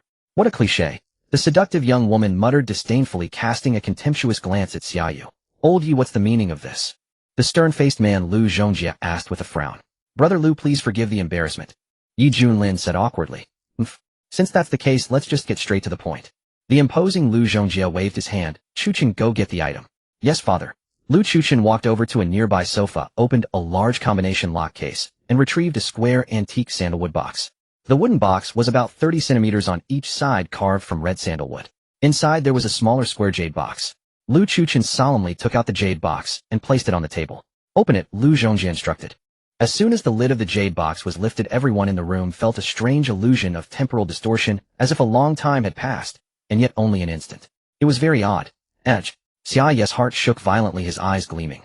The object within the jade box was finally revealed. It was a strange stone about 20 centimeters high. Its base was a deep cyan like rippling waves. At the crest of the wave, a lifelike, purplured carp leaped forth. Its scales, its whiskers, its eyes were all incredibly vivid. A faint purple light was subtly emanating from the stone's surface, like purple chi coming from the east, but no one else at the table noticed it except Xia Yu. This is purple chi. He clearly felt the small world connected to his mind tremble several times in succession. Ding. Or purple chi detected. Grade A, concentration A. Small world can be upgraded to second layer, initial stage. Damn, this is intense. It can upgrade the small world by 3 levels. I must have this stone. No one is taking it away. I acquired this unique stone by chance from a rough stone mine in Pekin, Myanmar. Its shape resembles a carp leaping over the dragon gate on turquoise waves, a masterpiece of nature full of spirit and charm. Hence, I named it Red Carp Leaping Over the Dragon Gate. This stone is worth at least 200 million Hua Yuan. Brother, you please take a look. Lu Zhongjie said with a smile. Truly a marvel of craftsmanship. It embodies rarity, intrigue, and spirit. All 3. It's a treasure rarely found in this world. A divine object. A divine object. Yi Junlin, who is usually passionate about stones, praised it endlessly. He picked up the stone carp and examined it fondly, growing more enamored with each look. Lu Zhongjie laughed heartily. Old Yi, if you like it, it's yours. But I have one condition: our 2 families must first become in-laws. Of course, the stone carp is merely the betrothal gift. If the Yi and Lu families form a marital alliance, we are willing to inject 10 billion yuan into the Yi group and help it fully penetrate the Southeast Asian market. Chairman Yi, what do you think of this proposal? Lu Zhongjie said with an air of leisurely confidence. Yi Junlin was overjoyed. He straightened his back, raised his cup, and said, Brother Lu's such magnanimity. Then I shall not stand on ceremony. Let me toast you with tea in place of wine. Lu Chuchen, seated nearby, was even more triumphant. He cast a contemptuous glance at Xia Yu, thinking, you think you can compete with me for a woman? What standing do you have? The others at the table also raised their glasses, celebrating the impending union of 2 wealthy families. I object. Yi Bing suddenly stood up, her face pale and eyes reddened. Father, how could you treat my happiness as a tool for business? Xiao Bing, the elegant woman to Yi Junlin's right, scolded her. Stop being willful. Regardless, I firmly oppose this marriage arrangement. Yi Bing turned and fled the table, covering her face. How insolent! Yi Junlin slammed the table in anger. Marriage is a major affair. How dare you question it? Your parents' arrangements are made with good reason. Yi Bing's mother Qin Lin patted her husband's arm and said softly, Don't be angry. Let me go and talk to her. And I'll come with you. A charmingly beautiful young woman also left her seat to follow, and as she passed Xia Yu, she snorted, a toad lusting after a swan's flesh. You should take a good look at yourself in a mirror. Xia Yu touched his face, thinking, am I really that bad? I think I'm quite handsome. Old Yi, in 2 days' time, which is an auspicious day, I will formally visit your home with my son to propose the marriage. We will bring this treasure and complete all the proper rites, Lu Zhongjie stated. Excellent. Then we shall await your esteemed arrival at our humble abode the day after tomorrow. Yi Junlin said, cupping his hands in salute. Chuchen put the stone carp back in its box. We'll take it home later. Lu Zhongjie instructed his son. Lu Chuchen complied, covering the jade box, carefully placing it back into the red sandalwood case and locking it securely inside the briefcase. Unbeknownst to them, Xia Yu had already imprinted his divine sense upon the stone carp, a feat accomplished without a trace. Should he wish it, a mere thought would draw the carp into his chaotic space. Feeling a bit awkward sitting alone, Xia Yu excused himself to Yi Junlin and stepped out of the private room. Though the sumptuous dishes were just beginning to be served, Xia Yu's mind was elsewhere. He needed to secure the stone carp quickly and focus on upgrading his small world. Uncertain of what the first upgrade would entail, he decided to return to the seed company and find a quiet place to perform the ascension. Xia Yu was anxious to leave. As he passed through the lobby, he saw Yi Bing sitting in a corner weeping quietly. On either side of her, her mother Qin Lin and cousin Lu Xiaoyuan were trying their best to console her. Xia Yu strode forward, looked intently at Yi Bing's tear-streaked face, and said with firm resolve, Don't worry, I will find a way to help you. He then turned and left. Oh. Yi Bing looked up, wanting to chase after him, but her mother and cousin held her down. Cousin, what's so good about him? He's just a heartbreaker. Xia Yu had been unfairly branded again. Although in this situation, leaving like that did seem a bit heartless.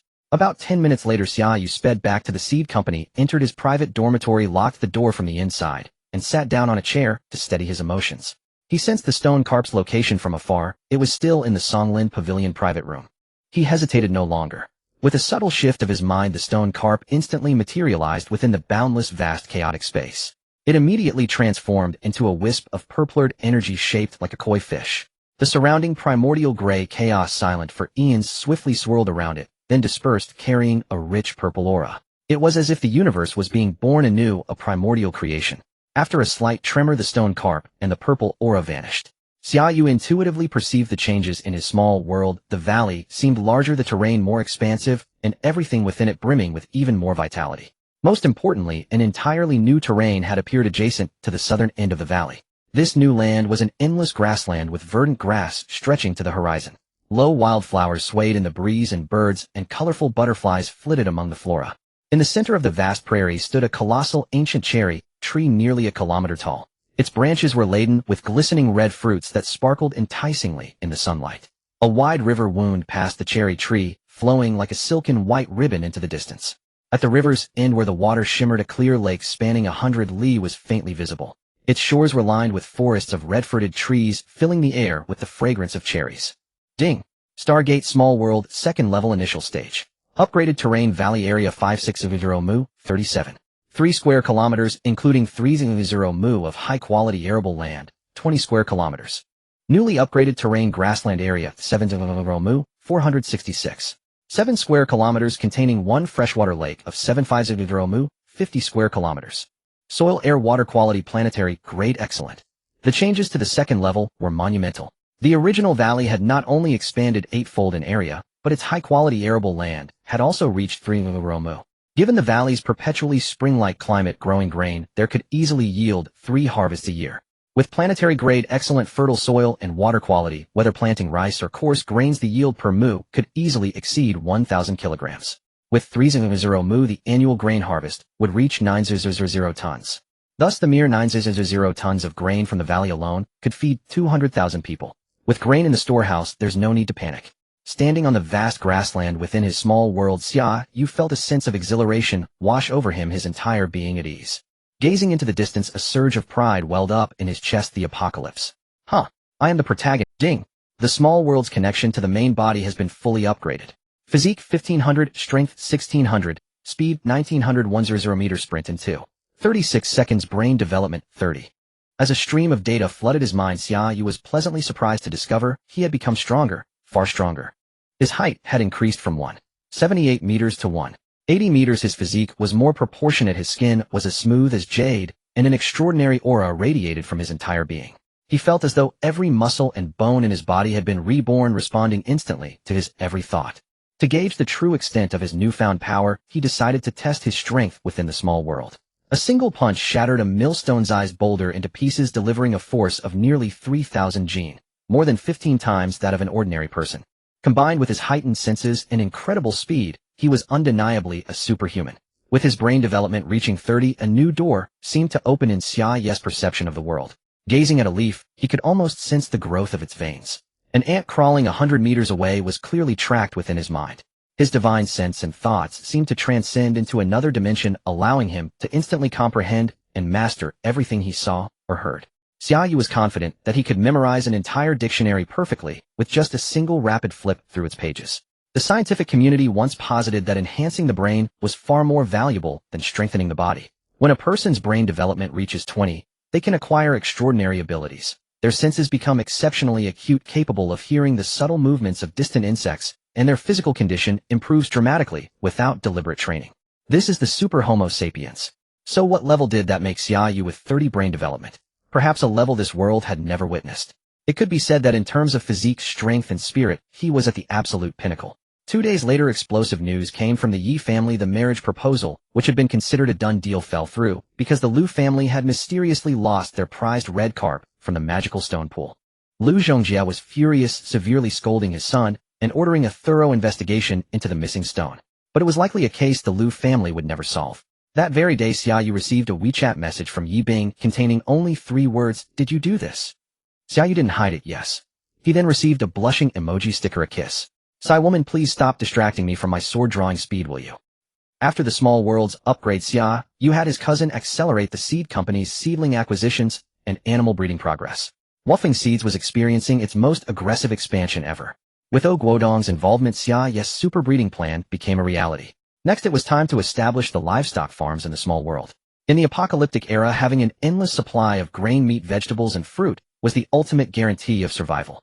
The small world was his greatest trump card, and secret not to be revealed lightly. Only by expanding its living space and ensuring it could produce limitless food, meat, and resources would he have the confidence to face the long and unpredictable apocalypse. After settling everything in Stone City, Xia Yu decided to return to Nandu to inspect the construction progress at Guangchong Base.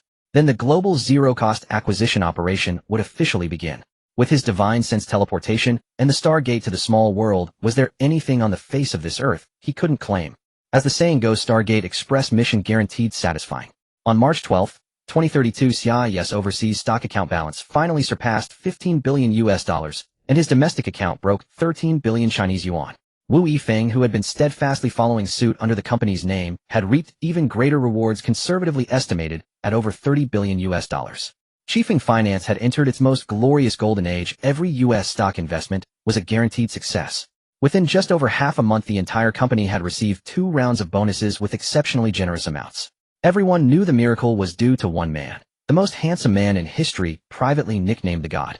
Xia Yu made a rare visit back to the company, and his young assistant Xia Yu eagerly followed him. "Brother God, what about the wish you promised me?" The cute and charming Xia Yu looked at him with fiery eyes. Everyone in the company knew that this brilliant computer prodigy had joined Chiefing specifically because of Xia Yu. "Anything but me giving myself to you," Xia Yu said with a smile. "Not fair," Xia Yu said dejected. "I thought I could marry into a wealthy family, but it turns out it was all an illusion. Wah, maybe in your next life." Xia Yu cheerfully patted the girl's head. "Come on, tell me your dream." "Brother God, can I save my wish for later? I want to keep it for now," Xia Yu said cunningly. "Fine." Xia Yu didn't dwell on Xia Yu's little schemes. He quietly transferred 2 million Chinese yuan to her bank account as a private reward. Who doesn't like a capable and obedient subordinate? At the Guangchong base, the basic structural framework for the 2 caverns, inner and outer, was complete. When Xia Yu met Deng Duguang, the man was diligently discussing architectural details with a beautiful woman with a wheat-toned complexion. After inspecting the base for half a day, Xia Yu was quite satisfied and decided to invite them both to dinner. "Come on, let me treat you to some river delicacies." "Shrimp head, can't you see we're busy?" Deng Duguang rolled his eyes in disdain. "Exactly, the deadline is so tight, how can you even think about eating?" Oh man added another jab. "You too, even the busiest people need to eat." "Not going. Really not going. If you have nothing to do, get lost," the man and woman said in unison. "Fine, I can't afford to mess with such a pair of lovebirds." Xia Yu drove back to the city, planning to check out the nearby industrial park on the way. Halfway there, his phone buzzed with a text message. "Save me." It was Yi Bing. Was she in danger? He quickly pulled over to the side of the road, his super senses naturally activating. Fortunately, the spiritual sense he had left on Yi Bing days ago was still active. Even from hundreds of miles away, he could clearly sense her location. She was being held in a secluded private estate on the outskirts of Stone City. "Damn, how is she awake?" "Get her phone," a man's voice growled from inside the room. "Cause any more trouble, and I swear I'll have my way with you right now." 2 seconds later, a tall, lean young man materialized in the room, his handsome face etched with frost. "Lu Chuchen, I never thought you'd sink this low." "Who?" "Xia Yu. How did you get in here?" Lu Chuchen relaxed slightly, seeing only one intruder. "You idiots. Which one of you forgot to lock the door?" He turned and kicked at the 2 pale posteriors on the bed. 2 burly men scrambled awkwardly off the bed. What a mood killer. After pulling on their briefs, they glared at the uninvited guest, one of them moving to block the door. "How, what if I told you I flew in here? Would you believe me?" Xia Yu casually picked up a coat from the floor and gently draped it over Yi Bing's half-naked form. He could feel the intense emotions radiating from the girl curled up on the sofa, pain, sorrow, and overwhelming relief. At her most desperate moment, an impulsive text message had truly brought this man descending from the heavens. Yi Bing couldn't hold back her sobs. "It's okay, I'm here now," Xia Yu soothed, patting her back gently. "Okay. You ruined my plans and think it's okay. Tell me, how do you want to die? A fall from a building or a burial alive?" Lu Chuchen snarled. "Idiot," Xia Yu said calmly, lighting a cigarette. He glanced casually at the bed. It was obvious she had been drugged a potent aphrodisiac. The woman on the bed had a lingering flush on her alluring face, her eyes closed, still lost in a lustful haze. Wait, why was this person Lu Xiaoyuan? Xia Yu hesitated for only a second before his hyper-advanced cognitive abilities pieced together the truth. To vent his frustrations and get to Yi Bing, Lu Chuchen had secretly bribed Lu Xiaoyuan to help him set a trap and abduct Yi Bing. After secretly bringing her to the secluded estate, Lu Chuchen's 2 bodyguards took a liking to the voluptuous Lu Xiaoyuan. While they were in the midst of their fun, Yi Bing, whose drug-induced stupor was wearing off on the sofa, woke up and secretly sent a distress signal to Xia Yu. Seeing Yi Bing's disheveled state, inexplicable rage flared within Xia Yu. Even if she wasn't his woman, who gave this bastard the right to touch her? "Lu Chuchen, you scum. You dare commit such an atrocious act? Don't you think your life is hanging by a thread?" Xia Yu stared at Lu Chuchen's naked, hideous body, his voice cold as ice. "Huh. threatening me. Lu Chuchen was about to order his guards to attack when a blur of motion appeared before him. A searing pain erupted in his head, and he crumpled to the ground unconscious. Incredible speed. The other two brutes in the room lasted less than 2 seconds before they too were knocked out cold. Only then did Xia Yu approach the sofa, crouch down, and gently wipe the tears from Yi Bing's face with a surprisingly tender touch. Yi Bing stopped crying, silently staring at the mesmerizingly handsome face so close to hers and the warm, strong hand caressing her cheek. She knew from this moment on she would never be able to break free from her infatuation with this man. Yi Bing stopped crying, silently staring at the mesmerizingly handsome face so close to hers and the warm, strong hand caressing her cheek. She knew from this moment on she would never be able to break free from her infatuation with this man. Scroot, do you know who that call was from? Chang Lei asked. The hospital, Xia Yu replied. And do you know what you've done? Chang Lei's expression grew even more serious. Yes. Both suspects have identical injuries: dislocation of the third cervical vertebra and a fracture at the 1/3 point of the fifth rib on the left side. The other one has a moderate skull fracture, is unconscious from a concussion with a dislocation of the second cervical vertebra and symmetrical fractures in the middle of the third ribs on both sides, resulting in moderate pulmonary edema, Xia Yu stated nonchalantly. You read the hospital report. Chang Lei looked at him as if he were a monster. Impossible. The report is still at the hospital. Oh, I only just found out about it over the phone. Xia Yu felt exasperated. Didn't he know that some people could sense things from a distance? Besides, he was the one who inflicted the injuries, and how could he not know the damage? Xia Yu went too far. It was self-defense, protecting a hostage. They had numbers. Chang Lei rolled his eyes. With your terrifying damage output, you're afraid of numbers. Regardless, you're being held for 24 hours. We'll talk once the suspects regain consciousness. Also, your phone is confiscated for now. Fine. Xia Yu was locked alone in a small dark holding cell with iron bars and a heavy lock lit by a single dim bulb. Less than 20 meters away in the deputy captain's office, Chang Lei and his men began a heated discussion about the case. Perfect. The timing is right and the location is set. Stone City 3rd People's Hospital 8th floor orthopedics ward. 2 uniformed police officers stood guard outside one of the rooms. Lu Zhongjie was pacing and talking angrily on his phone while a middle-aged woman in expensive clothes sobbed quietly on a bench nearby. Soon the ward door opened and a male doctor in his early 40s wearing glasses stepped out, followed by 2 male interns and a young female nurse. Director Lee, how is my son? The woman rushed over, her voice frantic. Mrs. Lu, please don't worry. Young Master Lu has a skull fracture, but his life is not in danger. Due to the brain trauma and shock, he'll likely remain unconscious for some time. But there's no need for excessive concern. The other injuries have been treated. The results of the follow-up x-rays will be out soon. Oh, thank you, Director Lee. Please do your best. He's my only son, the woman pleaded through her tears. I will do my utmost, Mrs. Lu. For now, please don't enter the room. The patient needs quiet rest. Okay, thank you so much, Director Lee. I just spoke with your Director Dai on the phone. He's on his way to your office. Let's go there and discuss the details. Lu Zhongjie shook the doctor's hand, and they left together. Unbeknownst to them, this entire scene was being clearly perceived by Xia Yu, who was over 10 kilometers away. Back at the estate, Xia Yu had already harbored murderous intent towards Lu Chuchun and had secretly imprinted a spiritual mark on him. He was just waiting for the right moment to act. Inside the dark holding cell, Xia Yu sat quietly in the corner. His perception extended, mapping everything within 1,000 meters. His mind calculated rapidly. Within 40 seconds, no incidents would occur here. Safe. In an instant, he materialized in Lu Chuchun's hospital room. Looking at the unconscious young man on the bed, Xia Yu sighed softly. Next life, don't mess with me again. He traced a motion in the air with his right hand, slicing across Lu Chuchun's neck. Silently, a stark red line appeared on the skin, as if he had been strangled by a rope. Had there been advanced biodetection equipment present, one would have seen Lu Chuchun's life force vanish in that split second.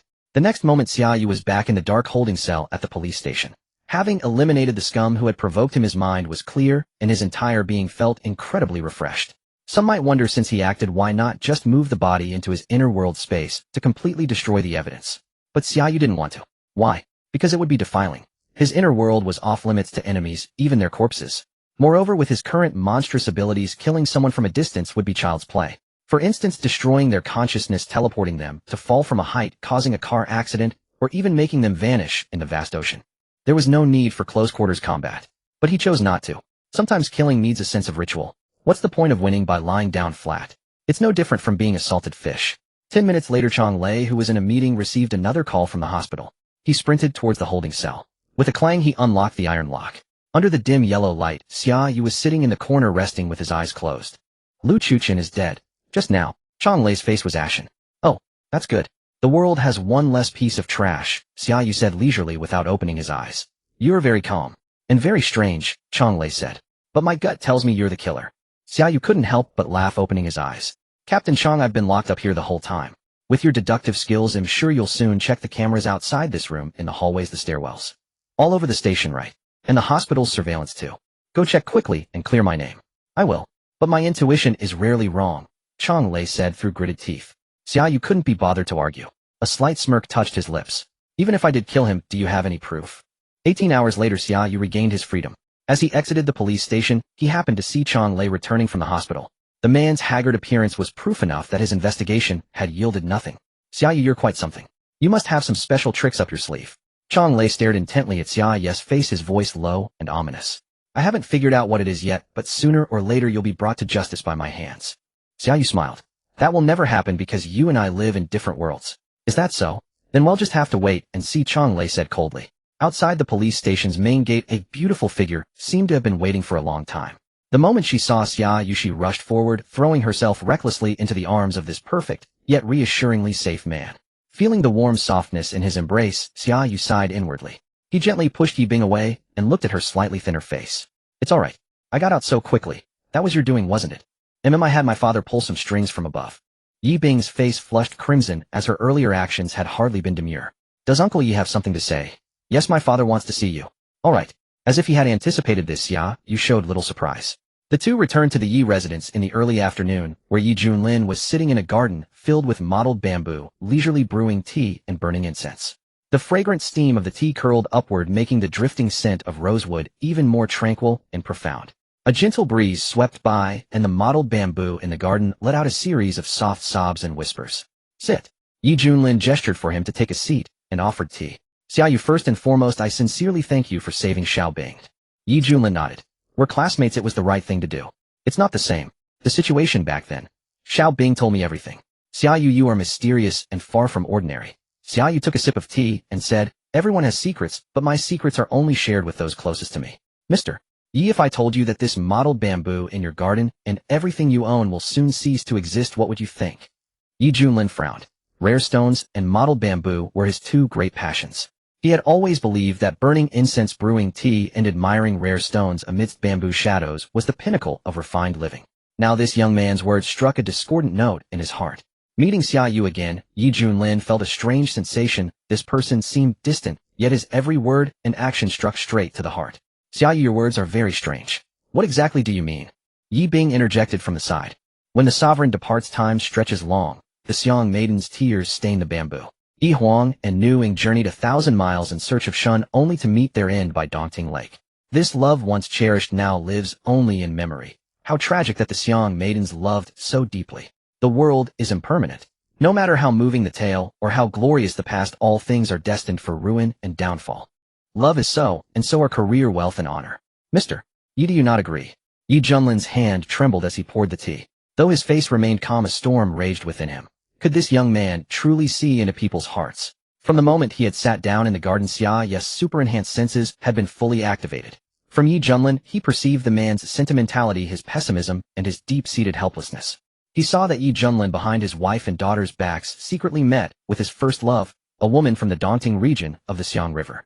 He saw that despite his profound love, Yi Junlin knew he could never escape the shackles of worldly conventions and fate, leaving him consumed by guilt and anguish. He also saw that the Yi group, built with such painstaking effort, was already riddled with holes and on the verge of collapse at any moment. All of this was laid bare before Xia Yu's formidable spiritual perception.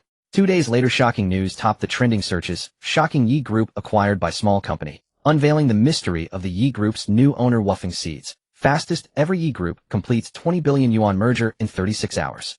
From then on, the Yi group won. 2 days later, shocking news topped the trending searches. Shocking: Yi group acquired by small company, unveiling the mystery of the Yi group's new owner. Woofing Seeds. Fastest ever Yi group completes 20 billion yuan merger in 36 hours. From then on, the Yi group, once valued at tens of billions, was acquired by Woofing Seed Company for 22.5 billion yuan, with Woofing holding an actual 91% stake. The Yi group was officially renamed the Woofing Group. Only a select few knew that the true controller of Woofing was none other than Xia Yu. In just half a month, Woofing had risen from an obscure seed company to one of the top 200 groups in the nation. No one knew what was discussed or what happened in that study that day, not even Yi Bing. She only remembered that the meeting lasted a mere half hour before her father made such a staggering decision. From that day forward, Xia Yu took over the Yi group, ushering in a new era. Yi Junlin stepped down, and Yi Bing assumed the role of group president. Fattily busy with grain collection, even called to congratulate Xia Yu, his voice brimming with admiration. Any lingering doubt he had about Xia Yu's capabilities was gone. Fatty Li's first batch of 3.0 tons of premium rice was nearly fully collected and about to be stored. Chang Lei, however, came looking for Xia Yu twice more. He remained fixated on the death of young Master Lu and raised two critical points of suspicion. First, from the moment Yi Bing sent her distress text to the moment Xia Yu arrived to rescue her, no more than 15 seconds had elapsed. How could Xia Yu have appeared so quickly? Unless he happened to be at the estate as well, but that logic clearly didn't hold.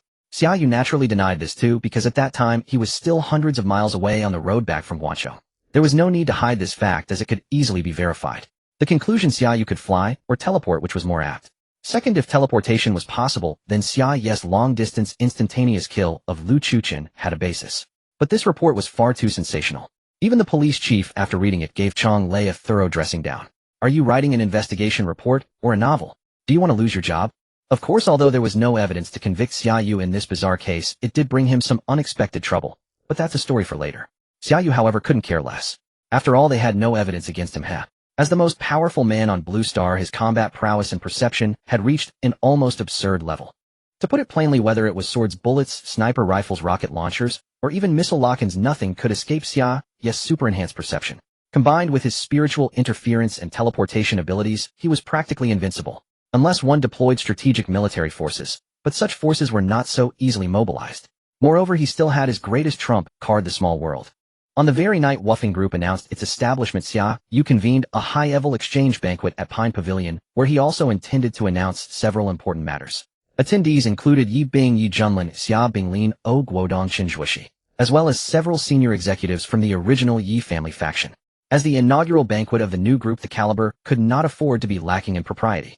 To this end, beyond the Pine Pavilion's standard fare, Xia Yu went to great lengths to procure the most exquisite ingredients from across Stone City: deep-sea grouper, Australian lobster, Japanese Wagyu beef, geoduck salmon, sashimi, Buddha jumps, over-the-wall roasted suckling pig, lychee, roast goose, Peking duck, steamed sea bass head with chopped chili. A veritable feast, leaving everyone satiated and utterly content. Xia Yu simply wanted them to indelibly remember this culinary extravaganza. For in 9 months' time, such earthly delights would become a rarity on Blue Star. This memory of the feast would linger with them, growing ever more poignant in the years to come. Xia Yu, Boss Xia, why did you summon me here? During the banquet, his plump friend Qin Zhuoxi asked in bewilderment. Inviting you here is certainly for a crucial task, Table, how would you like to get a taste of being a general manager?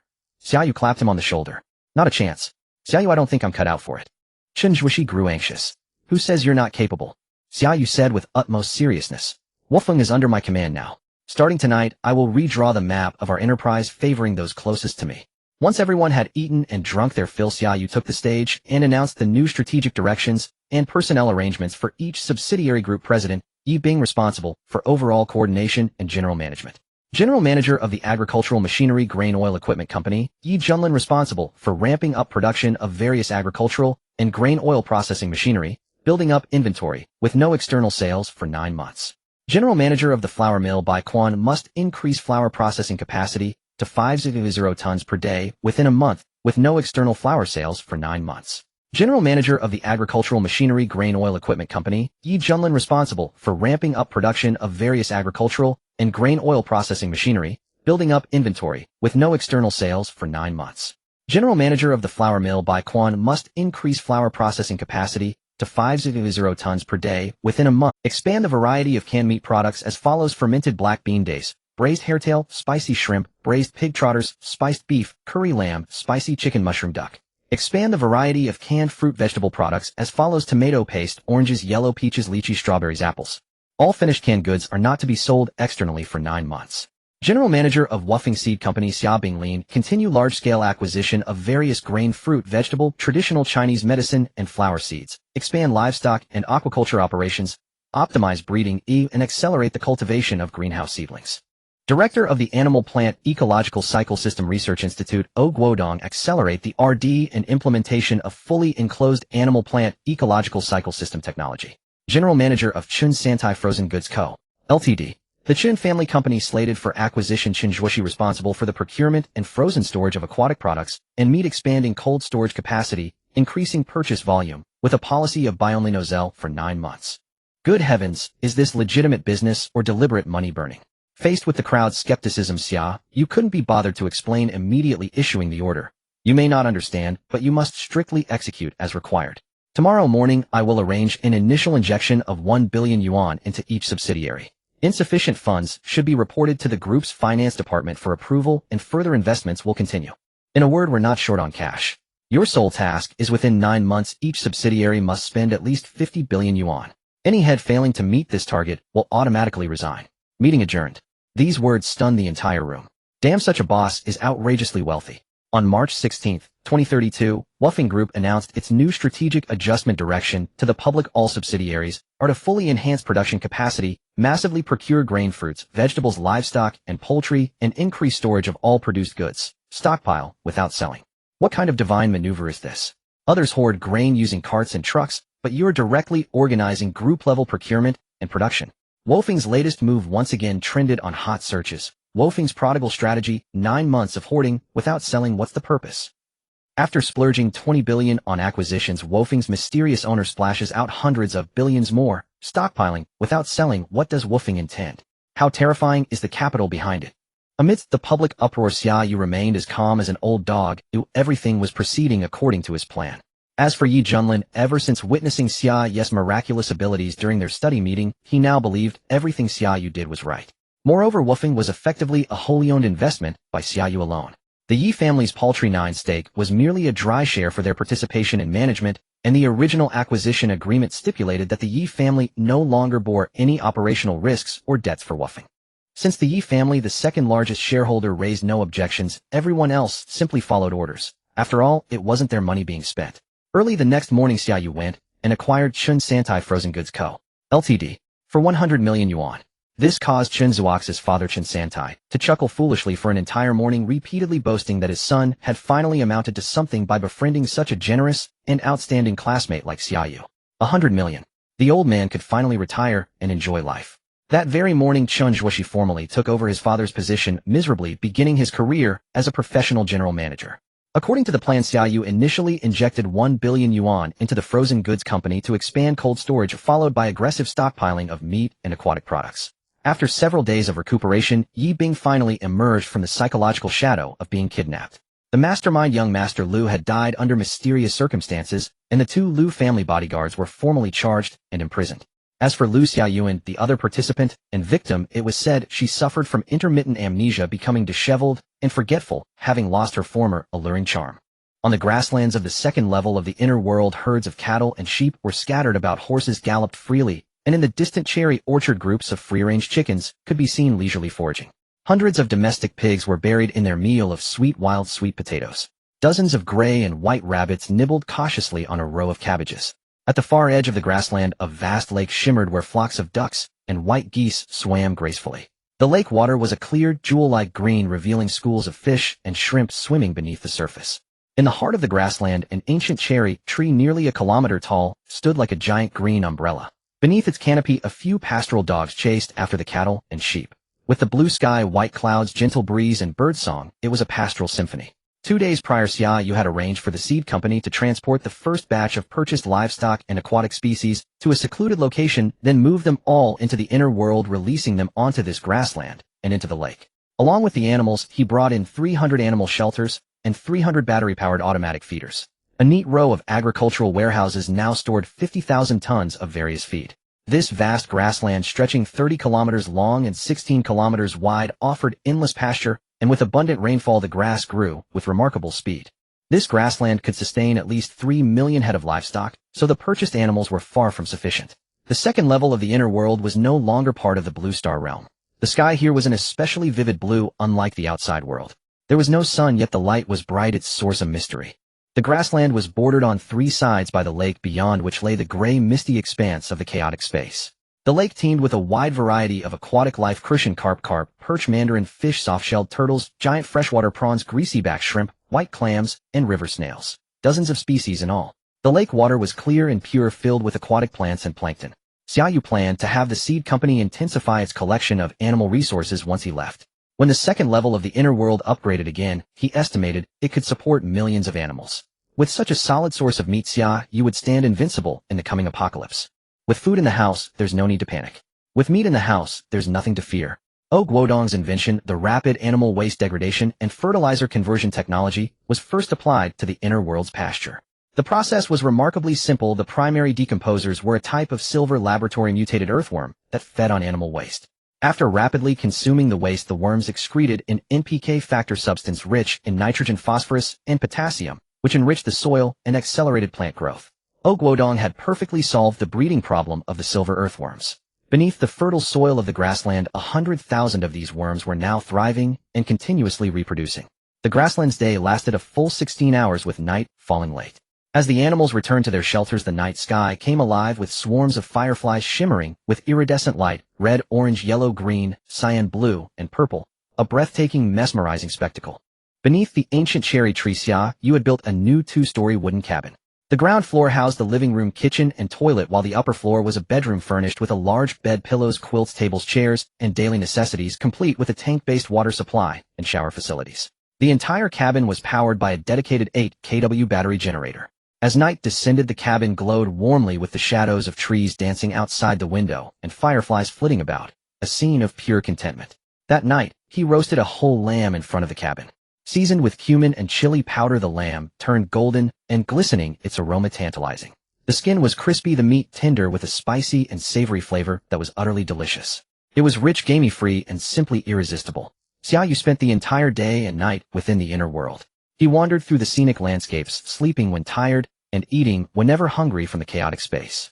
The chaotic space was no longer empty. In one corner, a mountain of supplies had accumulated, primarily food and daily necessities, costing Xia Yu nearly 2 billion. The world of one person was safe, but lonely. Honestly, Xia Yu was not meant to be a lone wolf. Though he might be the most powerful being on Blue Star's Super Sapiens, he was still human. Humans need to eat, drink, and sleep. They experience joy, anger, sorrow, and happiness. They cannot escape the need for connection and emotional comfort. So he couldn't completely let go of the outside world.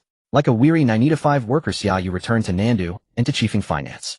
It was time to get back to making money. At Chiefing Finance, in the CEO's office, 2 men sat quietly sipping tea and smoking.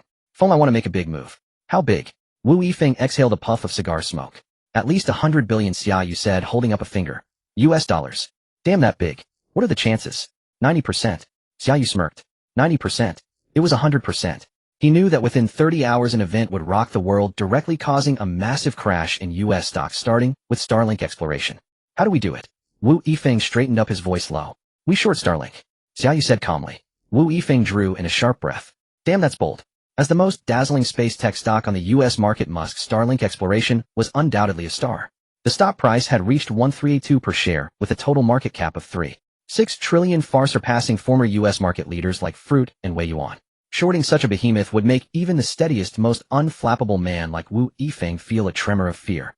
"Xia Yu, are you serious?" "Come on, Feng, have I ever joked with you? At least not when it comes to money." "Alright, let's do it. How much capital are you putting in?" "I have 10 billion personally, and I suggest we use 20 billion from the company account. We'll use 30x leverage." Wu Yifeng was speechless. 30 billion across 2 accounts with 30x leverage. That was incredibly bold. On March 22, 2032, at 1030 p.m. Beijing time, Starlink exploration gapped up on the U.S. market and surged even higher, quickly breaking through 1487 per share. In the trading room, Xia Yu and Wu Yifeng enjoyed a lavish late-night snack of grilled fish, roasted oysters, and stir-fried beef noodles while sipping beer. On the large LCD screen, a green curve showing Starlink's trajectory climbed visibly. Driven by a host of tech stocks, the Nasdaq index also entered a frenzy of growth. "Xia Yu, come eat something first. Let's just watch the show for now," Xia Yu called out. "Brother Yushin, are you really going to short Starlink?" Shen Yu, seated at the computer, stared at the chart with eyes wide as grapes, unblinking. "Can't we pick another one?" "What are you talking about?" "Come eat," Xia Yu scolded. "Your little brain is always full of silly thoughts." "You're the silly one," Shen Yu muttered. "We're not borrowing yet. Just watch. In an hour, ITLL hit a high of 1603. That's when we strike and short it," Xia Yu said with confidence. "It's such a strong stock. You really dare to short it?" Shen Yu mumbled while gnawing on a roasted chicken wing, feeling a bit doubtful about the world. "Has your brother Yushin ever lost in the U.S. stock market?" Xia Yu patted her head. "Well, no," Shen Yu admitted. "So what's the problem?" "Relax. Well, just wait and count the money, ha." Xia Yu was getting a bit carried away. "Brother Yushin, how about a bet? If it goes up, you lose. If it goes down, I lose. And if, just if, you lose, you have to give yourself to me, okay? And if I lose, he'll be your girlfriend, alright?" Shen Yu's face flushed, her big, innocent eyes blinking. Xia Yu was speechless. Get lost. Dream on. Around 1130 p.m., Starlink hit 1603. 3A reaching its daily peak and an all-time high since its IPO. Starlink Exploration's total market value surpassed $1 trillion, making it the most valuable stock in human history. At that moment, the entire U.S. stock market erupted in frenzy with investors and brokers celebrating in high spirits. With over 5 hours until market close, major media outlets worldwide, Wall Street Flash, American Chaos, Daily Donkey News Agency, Fax News, Tube, TikTok, all joined the chorus of praise for Starlink. Following Xia Yu's instructions, Xia Yu executed operations on 2 accounts the moment Starlink touched 1603, shorting with 30 billion leveraged 30 times. Shortly after, Starlink's price halted its rise and began a sideways consolidation. Throughout it all, Xia Yu remained the calmest, yawning several times after finishing his late-night snack. Wu Yifeng felt most of his tension dissolve. That Xia Yu is truly monstrous. He predicted the peak almost to the cent. Starlink will likely plummet tomorrow. Xia Yu was the most disheartened. Sigh, God brother, you're truly divine. But since you knew you'd win, why refuse to bet with me? Wu, you won't even give me a chance. Nandu never lacked nightlife, even as midnight approached. At the Imperial Tide Bar, deafening music spilled onto the street as the door swung open. A stunningly built girl stumbled out, pushing through the door unsteadily. The girl wore loose black trousers and a Floralsian short-sleeved shirt, a strand of hair falling over her eyes.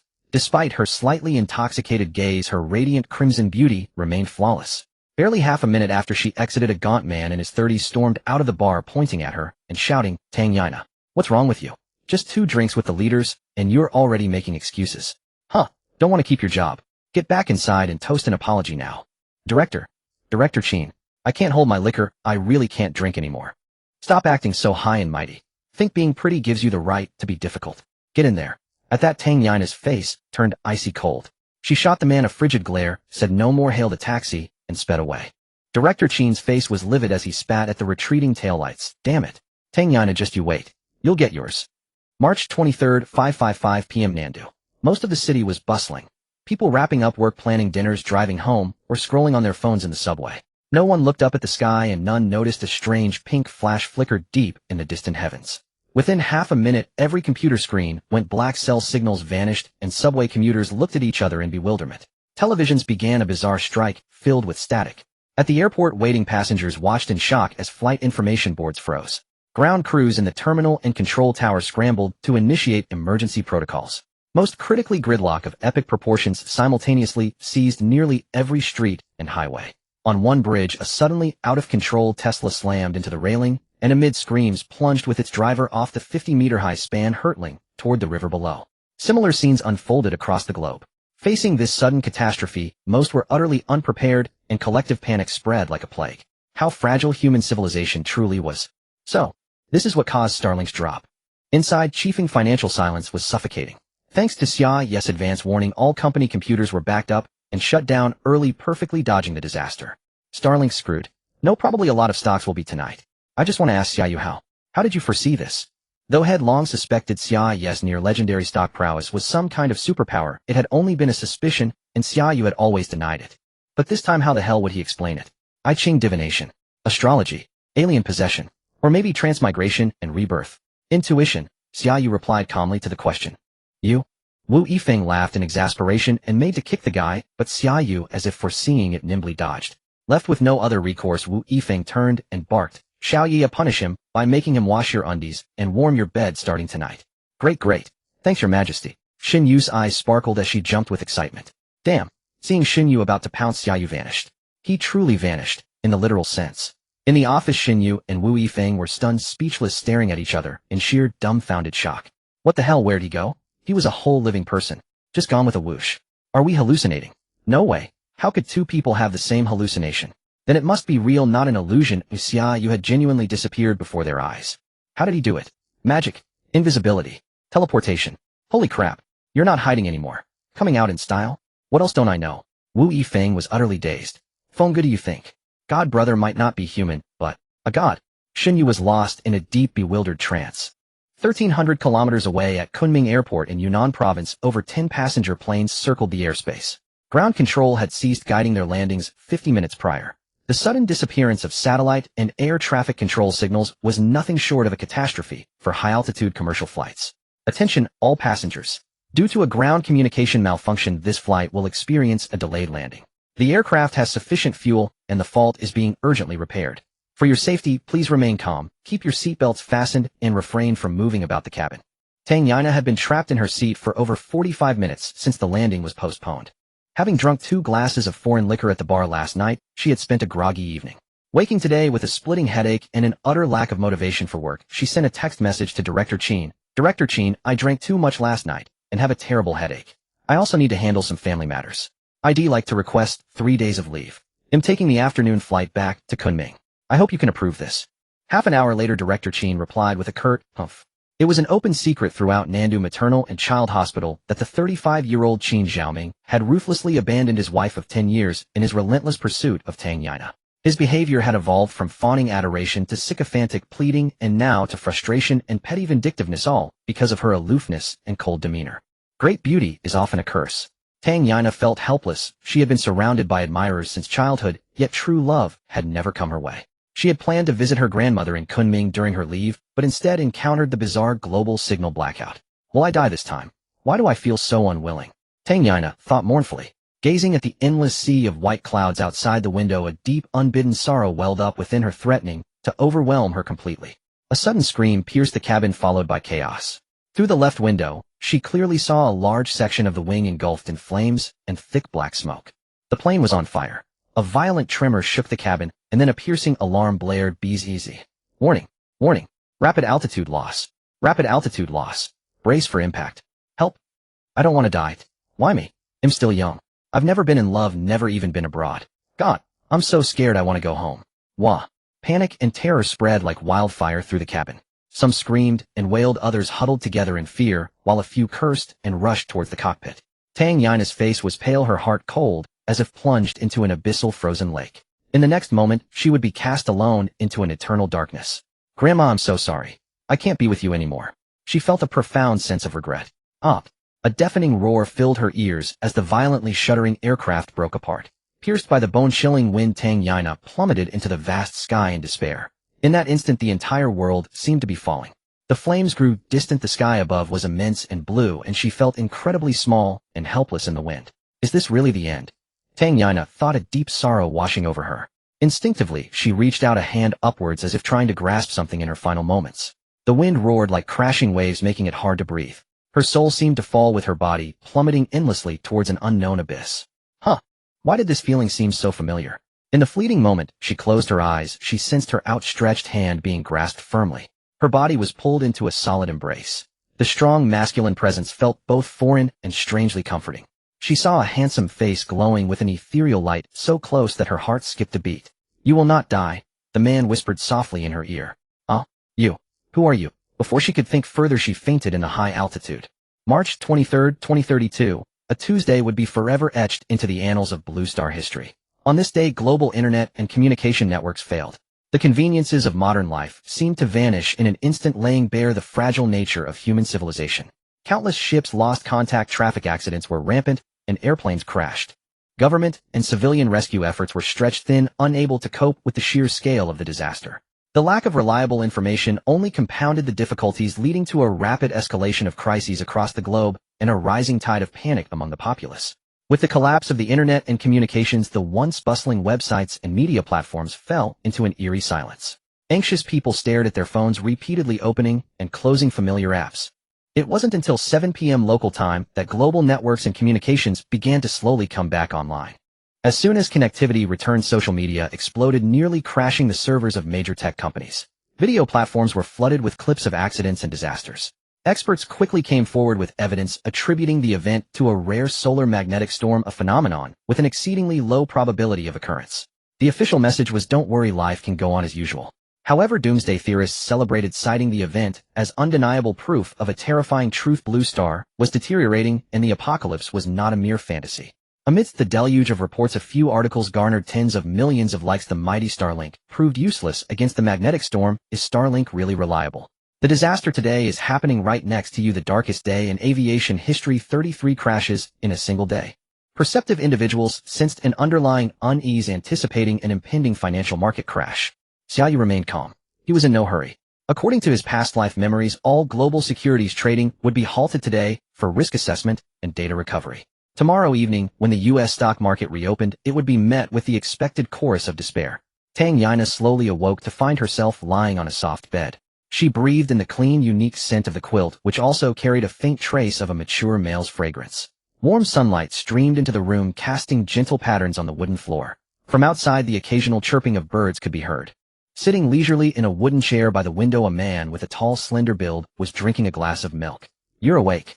Tang Yana replied, getting up from the bed and walking barefoot towards him, wanting to get a clearer look. "Hello, my name is Xia Yu." "Xia as in summer, Yu as in extraordinary," the young man said with a smile. "Oh my, he's so handsome and radiant." "Hello, Tang Yana," the girl said, a blush rising to her cheeks.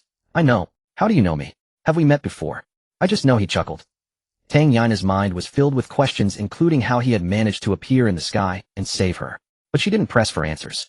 Instead, she turned to look out the window and was utterly stunned, her face a mask of disbelief. What was she seeing? It was a paradise, the most beautiful scenery she had ever witnessed in her life. A vast, lush green grassland stretched out before her. Above the wooden cabin she stood, in a giant cherry tree spread its canopy like a green umbrella. A gentle breeze carried the enticing fragrance of ruby-red cherries. In the distance, wildflowers dotted the ground like colorful stars, and herds of cattle and sheep grazed leisurely. She was captivated by the scene at first sight. Ding! It was a text message from Brother Shen. Elsewhere at Qifeng Financial in Nandu, Wu Yifeng and Shun Yu were staring blankly at their computers, still reeling from the shock of Xia Yu's sudden disappearance. "What does this kid say?" Just one line." Shen Yu handed the phone to her boss. It read, "Market closed tonight. Starlink falls tomorrow night." They exchanged a strained smile, silently heaving a sigh of relief. On March 24th, the official media released the preliminary investigation findings of the air disaster of Flight CN 6899 from Nandu to Kuan City. Flight CN 6899 took off from Nandu at 3:45 p.m. on March 23rd, carrying out its normal mission to Kuan City. The airliner arrived over Kuan City Airport at 5:58 p.m. that day. Due to a disruption in air traffic control signals, it was unable to land normally and was forced to circle in a holding pattern. At 6:46 p.m. Flight CN 6899 caught fire at high altitude, approximately 16 kilometers southwest of Kuan City Airport. The aircraft lost control and plummeted. Half a minute later, the fuselage exploded and broke apart midair. The crash claimed a total of 133 souls on board, 124 passengers, and 9 crew members. Following the incident, the authorities and Civil Aviation Administration have activated a Level 1 emergency rescue protocol. On-site search and rescue operations are currently underway. Tragic. The survival rate for a midair explosion is virtually zero. How could this happen? Could a solar magnetic storm cause a plane to catch fire and explode? Hard to say. Didn't you see how many air crashes occurred across the entire Blue Star yesterday alone? 33. That's more than the total number of crashes in the previous 2 decades combined. It's terrifying. What is happening to this world? Online, a cacophony of voices arose. Some mournful, some regretful, some fearful, some indifferent, and of course, even some gloating. Haha. Serves you right. Tang Yana, even heaven has finally turned its back on you and claimed you. In the Obstetrics and Surgery Department's director's office at Nandu Maternal and Child Health Hospital, Qin Xiaoming's gaunt face was flushed with a twisted shade of red. "I told you there would be consequences, but I never imagined the punishment would be so absolute." Ha. Qin Xiaoming laughed maniacally, but as he laughed, tears involuntarily streamed from the corners of his eyes. "What use was your beauty? You're dead now, aren't you?" "Dead. Dead is good. Dead, and you can't be arrogant any longer. No one will pine for you anymore. Damn it. I tried so hard, and I never even got to touch a single strand of your hair. Wah. It hurts so much." The coldness of the world never fails to make an appearance. Often human joys and sorrows are not shared. People just find your noise annoying. No one knew that one person seemingly destined to die in that tragic crash was at that very moment joyfully strolling through a beautiful grassland. She had cast aside all worries, leaving the chaos of the outside world behind. "Xia Yu, is this truly your world? It's so beautiful." Walking on the vast verdant grass, Tang Yana was as delighted as a little child. Every child in their youth yearns for a small world of their own, a private territory. A place without adult supervision, where one could skip reading, skip classes, skip homework, and act with reckless abandon. Even if it's just a small corner of a room, an inconspicuous haystack in a field, or a virtual scene in a game. Actually, it could be your world too. Xia Yu smiled naturally and gently taking her hand. Tang Yana was startled, her face flushing instantly. She struggled slightly, but ultimately relented. "Tang Yana, you know what? I once vowed never to abandon you again, to give you a beautiful, prosperous, vast, and safe world." Xia Yu gazed into her eyes, where a mist of tears began to rise in the depths of those autumn water pupils. It was a sign of being moved, and also of a fluttering heart. Xia Yu, can you tell me, is all this real and not a dream?" "Silly, of course it's real." Xia Yu squeezed her hand and chuckled. Tang Yana smiled blissfully at that moment. Her radiant smile dimmed the beauty of the surrounding wildflowers. The leap from immense despair to immense happiness had transformed her life completely. Never before had she felt such fortune and contentment as she did now. The man before her had granted her a new life, and had unexpectedly stormed into her heart. Xia Yu, exactly how big is this place? It's vast, and it will be even larger in the future. Let me show you around. We'll fly you around. Okay. Oh. Night had fallen, and Nandu's somewhat chaotic day earlier was gradually returning to normal. At Chiefeng Finance, the massive trading floor was brightly lit. Aside from the big boss Wu Yifeng and the genius beauty Shun Yu, several key members of the company's U.S. stock division were gathered before the computer screens. Tonight the U.S. stock market was set to experience an earthquake. At 2230 Beijing time, as soon as the market opened, the Nasdaq index gapped down, sharply plummeting from the previous session's 19,865.03 points, breaking through 19,328 points, a frantic drop of 2.7 in just 10 minutes. Stocks, especially in the tech, communications, and aviation sectors, were staging dramatic high-dive performances. On the big screen, the curve chart representing Starlink exploration was bathed in a sea of red. In less than 10 minutes, it plunged from its peak of $16.03. It nosedived, sharply breaking through $1,404. In just 10 short minutes, it had crashed 12.4, erasing $500 billion from Starlink's total market value, equivalent to the entire worth of a Tesla. So fast, so brutal. The trading floor was silent. The tension was so thick that they forgot to cheer. Holy crap. My heart can't take this. I need to call Xia Yu.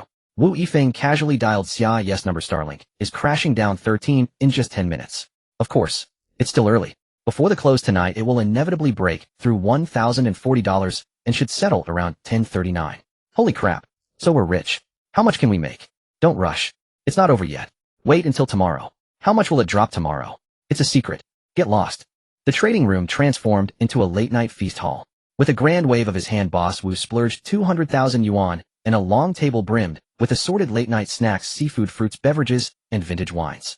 The group reveled in their lavish spreads, sipping drinks and fine liquor while watching the carnage unfold across the Pacific. At 2336, Starlink's stock plummeted below 1218, crashing 24. By 2353, the SP 500 had fallen 7.1, triggering a level 1 market-wide circuit breaker, halting trading for 15 minutes. At 0009, just a minute after the market reopened, Starlink stock shattered through 1122, another 6 drop. From its peak of 1603.03 to 1122, Starlink had shed 1.2 trillion in market value in just an hour and a half. Brutal. Though they had foreseen it, the outcome still left everyone stunned. How much did we actually make? Wu Yifeng was dumbfounded. Boss, I've calculated it. If we cash out at the current price, our two accounts have made a total of 270 billion. Xia Yu spoke up first. A collective gasp filled the room. It's not over yet. Let's keep watching. Xia Yu felt a surge of pride, honored to be part of this epic short-selling campaign against the U.S. stock market. Yet why did her longing for Xia Yu grow ever stronger? At 4:57 a.m., the SP 500 plummeted 13, tripping the circuit breaker again, a historic second halt on the same trading day. Trading was suspended for another 15 minutes. Starlink stock was in shambles, free-falling to 1039.6, almost exactly as Xia Yu had predicted. What a night. 2 circuit breakers in one evening. Do you think there'll be a third? Asked a trader named Yu Baobao, adjusting his black-rimmed glasses softly. Everyone was speechless, staring at his adorable blank face, as if he were a clueless little squirrel. Meanwhile, in the small world, Xia Yu was already fast asleep. In the wooden cabin 1 floor above, the woman he loved had also drifted into a peaceful slumber. On March 25th, in the outskirts of Kuan City, at Juka Town, before a vast bamboo forest on Batsi Mountain, stood a 3-story building weathered with age, its grayish-white exterior peeling and mottled. At the roadside, a handsome man and a charming woman stepped out of a taxi, the man carrying a large bag. Beside the building lay a vegetable patch where an elderly woman with graying hair was bent over watering the plants.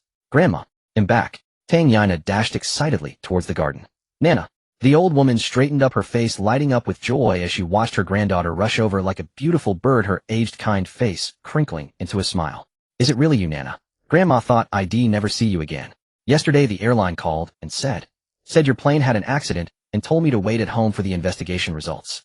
The old woman cupped her granddaughter's face, examining it over and over, overwhelmed with the joy of having her back, tears welling in her cloudy eyes.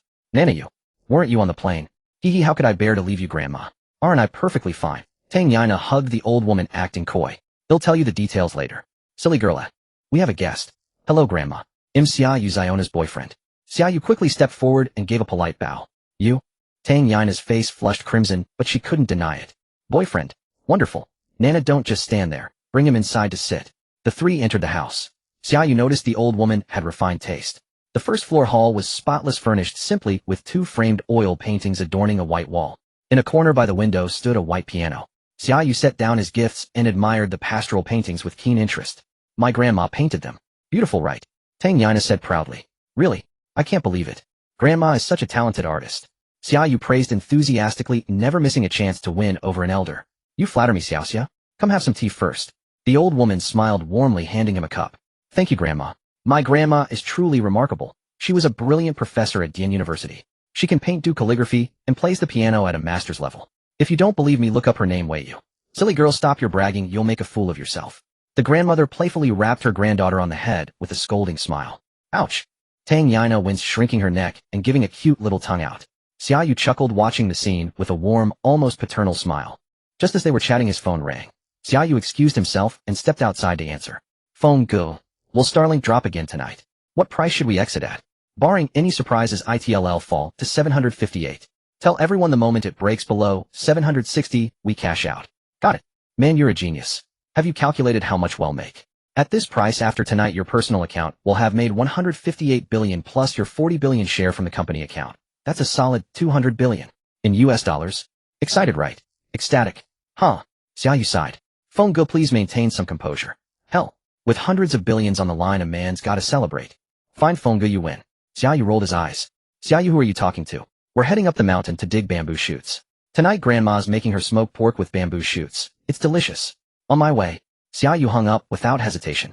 Wu Yifeng stared blankly at the phone, utterly bewildered. Recently, a mysterious topic has been circulating within Chiefing Finance. Is Xia Yu a man or a god? Most people believe that Xia Yu's near-perfect track record can be attributed to his innate talent, exceptional ability, and incredible luck, making such results unsurprising.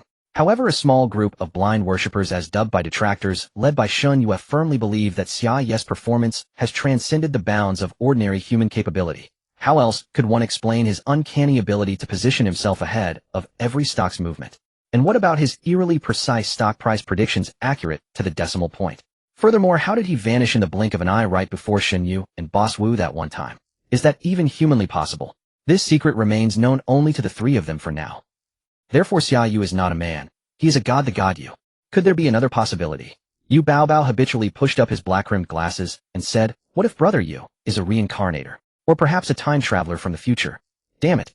Yu Baobao, have you been reading too many web novels? A nearby colleague cursed. You don't believe me. Just wait and see tonight. Yu Baobao retorted defiantly. On March 25th, at 8:00 a.m. Eastern Time, 9:00 p.m. Beijing Time, Starlink Exploration's official website finally released its satellite damage report from the recent electromagnetic storm. Out of 16782 low-orbit satellites, 3798 were damaged and ceased operations at damage rate of 22. 6 of the 5213 medium-orbit satellites, 1366, were damaged and out of service at damage rate of 26. 2. The news sent shockwaves across the globe. Starlink's anti-magnetic storm technology was evidently quite fragile. That evening at 1030 p.m. Beijing time, Chiefing Finance was exceptionally festive. Flowers, fruits, seafood, delicacies, champagne. Everyone was awaiting this moment. Starlink's stock price crashing below 760. Affected by the satellite damage report, Starlink's stock plummeted right from the market open. Xun Yu and the team of traders stared tensely at their screens. At 1:02 a.m. Starlink's stock price officially broke below 760. Both Xia Yu's and Kaifeng's accounts finally closed their positions perfectly. With the operation complete, everyone breathed a collective sigh of relief. Starlink had plummeted from 1603.03 to 760, a drop of 52.6 in just 2 trading days. The world's premier stock had been brutally halved. In this battle, Xia Yu's personal account, with an investment of 10 billion and 30x leverage, yielded a profit of 157.8 billion. After deducting fees and interest, he netted approximately 153 billion US dollars. The company account, with an investment of 20 billion and the same 30x leverage, profited 315.6 billion US dollars. Xia Yu's share, including bonuses and additional rewards, totaled 40 billion. Overnight, Xia Yu had joined the 200 billion US dollar club. In other words, converted to Chinese currency, his liquid assets exceeded 1.4 trillion. At 5:30 a.m. as the U.S. market closed, Starlink's stock price settled precisely at 758. 2. Xia Yu's prophecy had been fulfilled once again. Wu Yifeng sat on the sofa having smoked cigars all night. Who could possibly remain calm after suddenly acquiring hundreds of billions of dollars overnight? Most would either lie awake in shock or go mad. Chiefing Finance had already plunged into an all-night celebration, and Xia Yu, that flawless man, had once again achieved legendary status. Xiao Ye, come here for a moment. Wu Yifeng had decided to do something to calm his nearly exploding heart. Help me lay out the rice paper and grind the ink. 10 minutes later, a piece of semi-cursive calligraphy appeared on the paper bearing 4 prominent characters, walking with the god. Beside him, Xia Yu stared blankly at the 4 characters, utterly mesmerized. Across the ocean in the United States, in a spacious and luxurious office within a building on Wall Street, a robust middle-aged man with blonde hair and blue eyes pressed the intercom button on his desk. Jack, come to my office. A minute later, a young man with brown hair entered. General Manager Thomas, you wanted to see me. Yes, I've noticed we have a rather large stock loan from the past 2 days. That's correct. It was for Starlink exploration with your signed approval. My God, do you realize what this means? That person carved out over $470 billion right from our market. It's insane. The robust blonde man stood up irritably and said, we seem to have made a grave mistake. Tell me, Jack. I want to know who this person is. Jack was silent for a moment, then nodded. Respected General Manager, I will try to find out. But I think we must be extremely careful not to offend someone we shouldn't. Be as discreet as possible. This man has piqued my curiosity like no other. On March 26th, witnessing the relentless collapse of the U.S. market, the U.S. government finally rushed out 2 emergency rescue policies. 1. A 15% overall tax reduction for 2 years for enterprises in satellite communication and aviation sectors. 2. Support for corporate asset purchases and mergers, accelerating the optimization of asset purchase procedures. The Federal Reserve also unveiled the largest rescue plan in U.S. history. The $9 trillion Economic Stimulus Act officially passed the Senate vote. The measures included 1. Direct cash payments to eligible citizens. 2. Increased unemployment benefits. 3. Guarantees for enterprises damaged by this disaster. 4. Aid for the healthcare and public systems. 5. A 2-year unlimited guarantee for local governments. As soon as these golden 5 measures were announced, the market erupted in jubilation, injecting another dose of adrenaline into U.S. stocks. Meanwhile, Starlink, the primary victim of this tragedy, quietly released 2 updates. 1. It would retrieve all damaged satellites in space within 1 month and plan to launch 6033 new low-orbit and medium-orbit satellites within 6 months. 2. It proposed to invest no less than $30 billion to acquire the latest universal anti-magnetic technology patent from Omega. Reportedly, this technology boasts an impressive anti-magnetic capability of 2 Tesla Gauss, effectively shielding against magnetic field attacks, including strong solar magnetic storms. It could be widely applied in fields such as watches, mobile phones, computers, civil aviation, and satellite communications. With this, Starlink and the U.S. stock market finally halted their decline, poised to usher in an exciting wave of the poor Americans mired in deep waters were resorting to all sorts of tricks to rescue their market, while Xia Yu, carefree, was leisurely digging bamboo shoots in the mountains. Behind Grandma's house stood Botsy Mountain, covered with tall green bamboos. It was spring, and the mountain was abundant with giant bamboo shoots that were simply too many to harvest. Under Tang Yina's urging, Xia Yu toiled for 2 days, yet he found it endlessly enjoyable. One day I'll move this entire bamboo forest into my little world, Xia Yu muttered to himself. His powerful divine sense imprinted the whole of Botsy Mountain, including the 3-story building at its foot. If he so wished, all of this before him would vanish in an instant, appearing within his little world. Just as he was lost in these thoughts, his phone rang. It was Wu Yifeng. Phone G, missing me already. Damn. How did you know? Hey. Xia Yu, do you like men? I could marry you. Xia Yu rolled his eyes. Phone G, I only like women. That's fine, I can go to Thailand. Get lost. Xia Yu felt disgusted and cursed with a laugh. Huh, this feels great. Making hundreds of billions of dollars is something else. So when are you planning to come back? Not for now, I'm busy. What could be more important than $100 billion? Wu Yifeng was astonished. You wouldn't understand, Xia Yu said with a smile. Fine, I can't be bothered with you. But how do you want to handle this overseas account? The amount is quite substantial, it needs to be managed, or it might draw unwanted attention. I was just about to tell you. Keep only $10 billion in my U.S. stock account to continue trading small caps. Transfer the rest to my overseas bank account. Oh, and also deposit the $40 billion in company dividends. That should leave me with around $200 billion US dollars in my overseas account. Keep $60 billion there and convert the rest into RMB, transferring it to my domestic accounts. Alright, I'll get on it right away. Wu Yifeng didn't dawdle and hung up after speaking. The most crucial part of the doomsday plan, making money, was finally complete. Xia Yu breathed a sigh of relief. What came next was much simpler. Buy, hoard supplies, hoard resources, hoard people. And then arrange a round of 0 yuan purchase harvesting. 2 days later, $133 billion US dollars was converted into 918.2 billion renminbi and successfully transferred into Xia Yu's various domestic accounts. He had already instructed Xia Yu to halt his operations in the domestic stock market. It was time to lay low. Soon after, Li Ponzi called to report that 30 tons of high-quality rice had been safely stored with a total order value of 136 billion renminbi. With a sweep of his divine sense, Xia Yu could clearly see the granary over 1,000 kilometers away. Inside the rows of white warehouses, bags of rice were stacked layer upon layer, forming small mountains. A truly awe-inspiring sight. Satisfied, Xia Yu had Xia Binglin inspect the goods and promptly transferred the 1.36 billion payment along with a 95.2 million commission.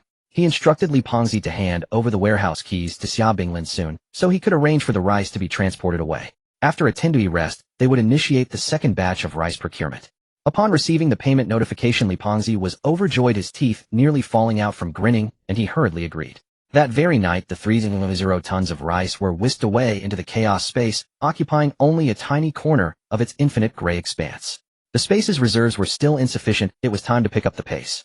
Consequently, Xia Yu convened the first high-level video conference of Woofing Group, with a single agenda: spend money like crazy. Anyone who failed to complete their spending tasks within the allotted time would be fired. Soon, all 7 subsidiaries of Woofing Group received injections of 50 billion, each totaling 350 billion. Damn, what kind of boss forces his employees to spend money? This was utterly, inhumanely extravagant. Only Xia Yu knew that compared to the impending apocalypse, these preparations were nothing. Since he had been given a second chance, why hold back? Since Xia Yu had decided to act, he would be a doomsday harvester, reaping the world's resources with abandon. After spending a few days with Tang Yana at her grandmother's place, their relationship had deepened significantly. Simple gestures like touching her head, brushing her cheek, or holding her hand now seemed perfectly natural. Having faced life and death, Tang Yana's mindset seemed to have completely opened up. After confronting death and witnessing a beautiful celestial realm, the allure of worldly splendor had faded. So having come to this realization, she no longer felt like returning to the hospital and decided to stay and accompany her grandmother. In the journey of life, no matter how much money one makes, is there anything more important than living alongside one's dearest? I have to go now. At the entrance of the small building, Xia Yu bid farewell to Tang Yana. His plan was to visit his grandfather in Ruili, then head to Myanmar and officially commence his global zero-yuan purchase harvest plan. Take care on the road. Tang Yana suppressed the surging sorrow and bitterness, speaking softly, trying to sound like a wife seeing off her husband on a journey, but feeling they weren't quite at that level of intimacy yet. Her heart was filled with conflict and contradiction. I will. You stay home and keep Grandma company. He'll come to see you again next time. Xia Yu smiled. With his golden finger of teleportation, coming back to see her would be incredibly fast. Of course he couldn't say that. Isn't there a classic saying? What is easily obtained is never truly cherished. He'll miss you. With that, Xia Yu bravely stepped forward and suddenly pulled the beautiful woman before him into a tight embrace. She felt soft and warm in his arms. The girl let out a soft cry, enveloped by the strong masculine aura of his chest, and found herself momentarily intoxicated, her heart pounding like a startled deer. After a long while, the man released his hold, gazing deeply at the woman before him, then turned and walked away. Grandma, I'm off. He'll come back and help you dig bamboo shoots another time. Just before getting into the car, Xia Yu turned and shouted. The elegant old lady who was weeding the small vegetable garden straightened up and waved at him with a smile. Standing at the door of the small building, Tang Yana watched Xia Yu get into the car and leave, feeling as if a large piece of her heart had been torn away, leaving her empty and uneasy. The distance from Kuan City to Ruili was about 700 kilometers. The ride-hailing car took nearly 9 hours, and by the time he arrived at his grandfather's house, it was already dark. Xia Yu's grandfather, Fan Baoshan, was a retired music professor. He rarely visited others, his greatest joys being playing the piano, sipping some wine, and taking his bird for a stroll in the park.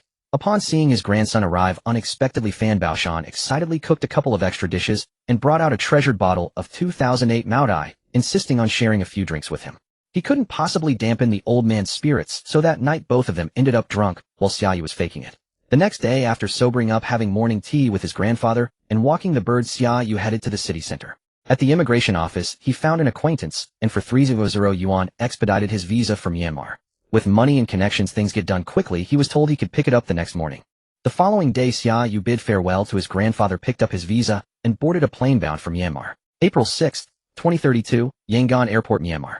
Xia Yu set foot in this legendary country for the first time.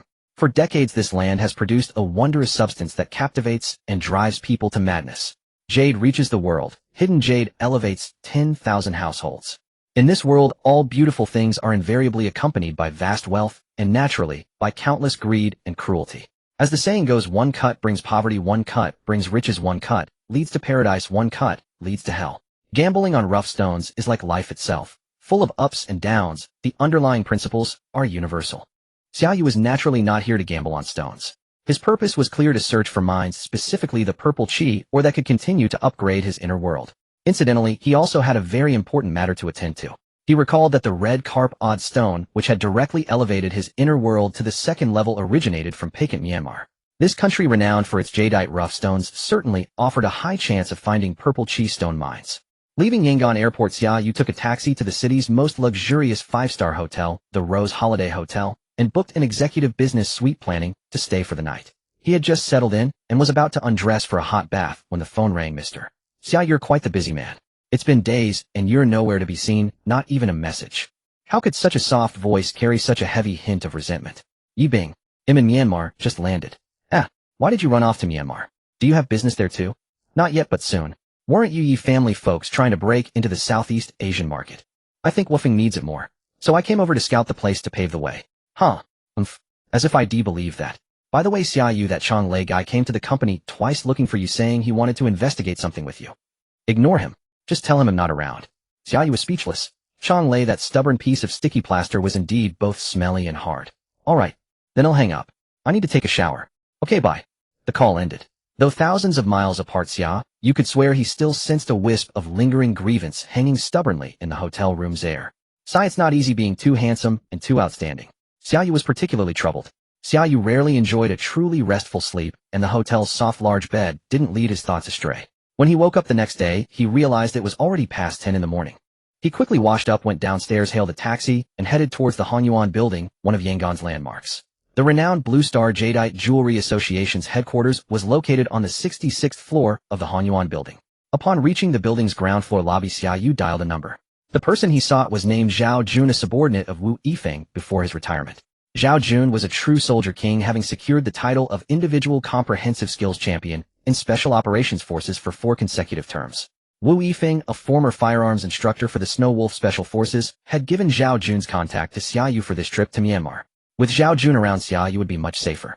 Less than 5 minutes after the call ended, a young man dressed in black clothes and pants approached him. Are you Xia Yu? The man was tall, about 185 meters, with not an ounce of excess fat on his frame.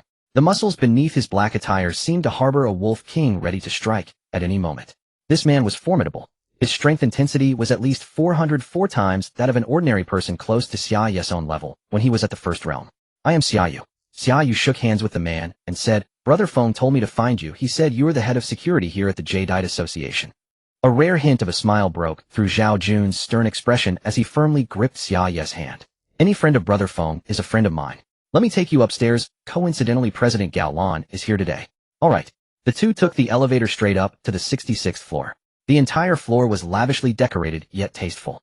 The jade-white curved reception desk, upon closer inspection, turned out to be a single massive piece of white marble. Behind the desk, on the background wall, the words Jadeite Jewelry Association glowed with a verdant light. As the head of security, Zhao Jun naturally had the right to enter the inner chambers. Soon they arrived at the president's office.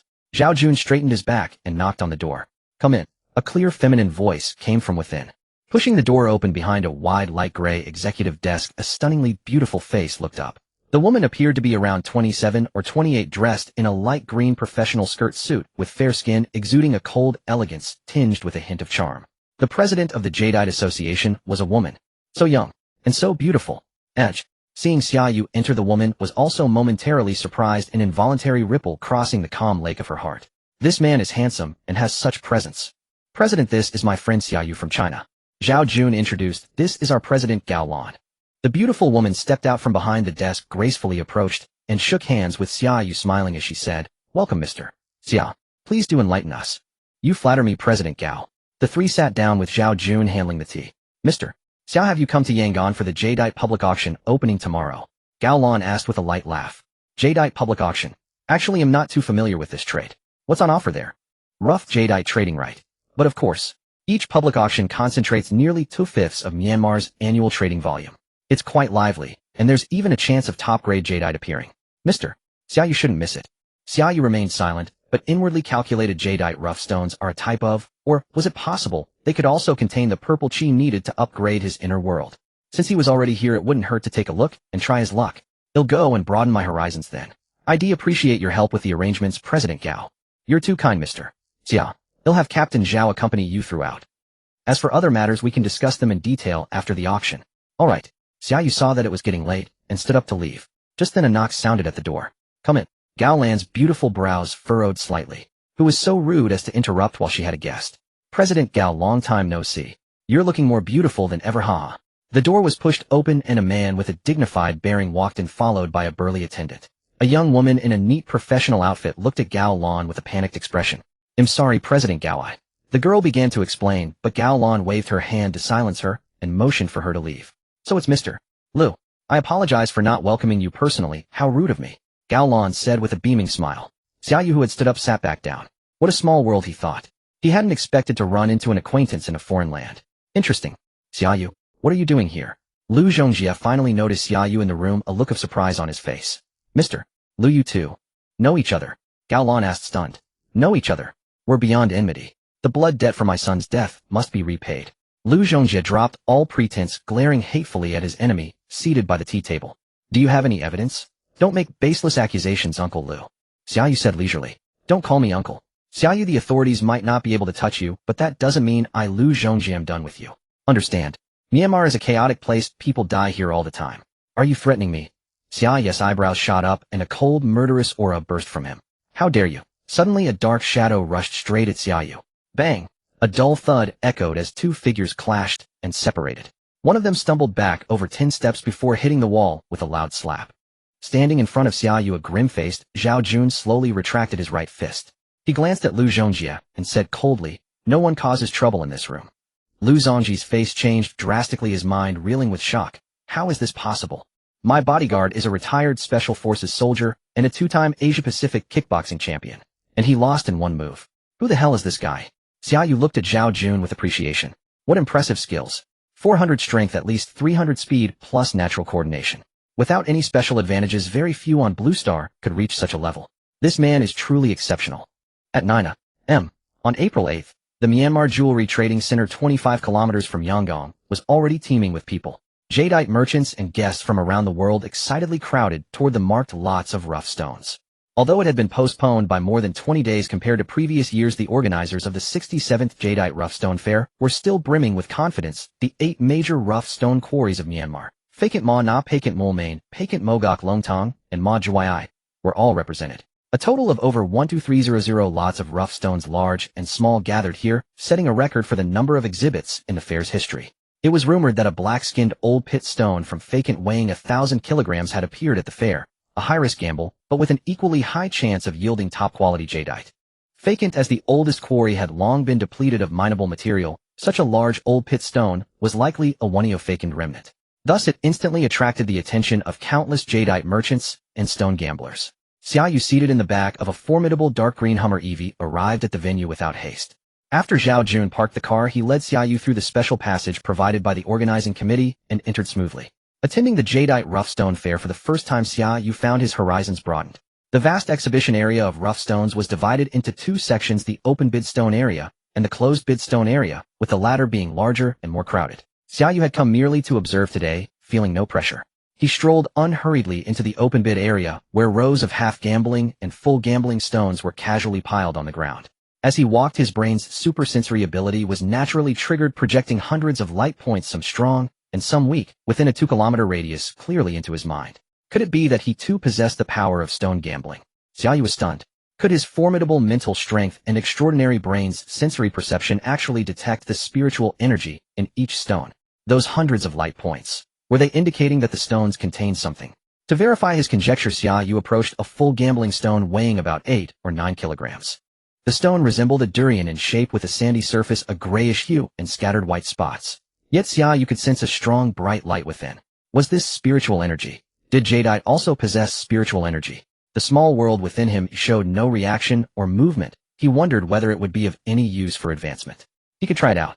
Xia Yu glanced at the stone, noting the information on it: lot number 1936, weight 8.6 kilograms, origin Ma Gyi, base price 19800. Oomph. A wet behin there's brat like you knows about stone gambling. Careful, or you'll lose your shirt. Damn it, why did he always run into flies wherever he went? Xia Yu turned around helplessly to see Lu Zhongjie flanked by his bodyguards staring at him with a sneer full of contempt. A Ma Gyi sandy-skin stone. Is it really worth scrutinizing? This kind of undulating white-spotted surface has a 90% chance of turning out a dud. Even if it doesn't completely fail, the material will never yield good texture or water quality. Lu Zhongjie was arrogant, adopting the air of a veteran. It was no wonder given that he was the vice president of the China Jadeite Association and one of the country's top 3 jadeite jewelry merchants. So you claim to understand stone gambling, Xia Yu said with a faint smile. Seeing the conflict brewing, a crowd gradually gathered. Hey, isn't that Vice President Liu from China? He's a titan in the jadeite jewelry world. Who is this young man? How did he end up crossing swords with President Liu?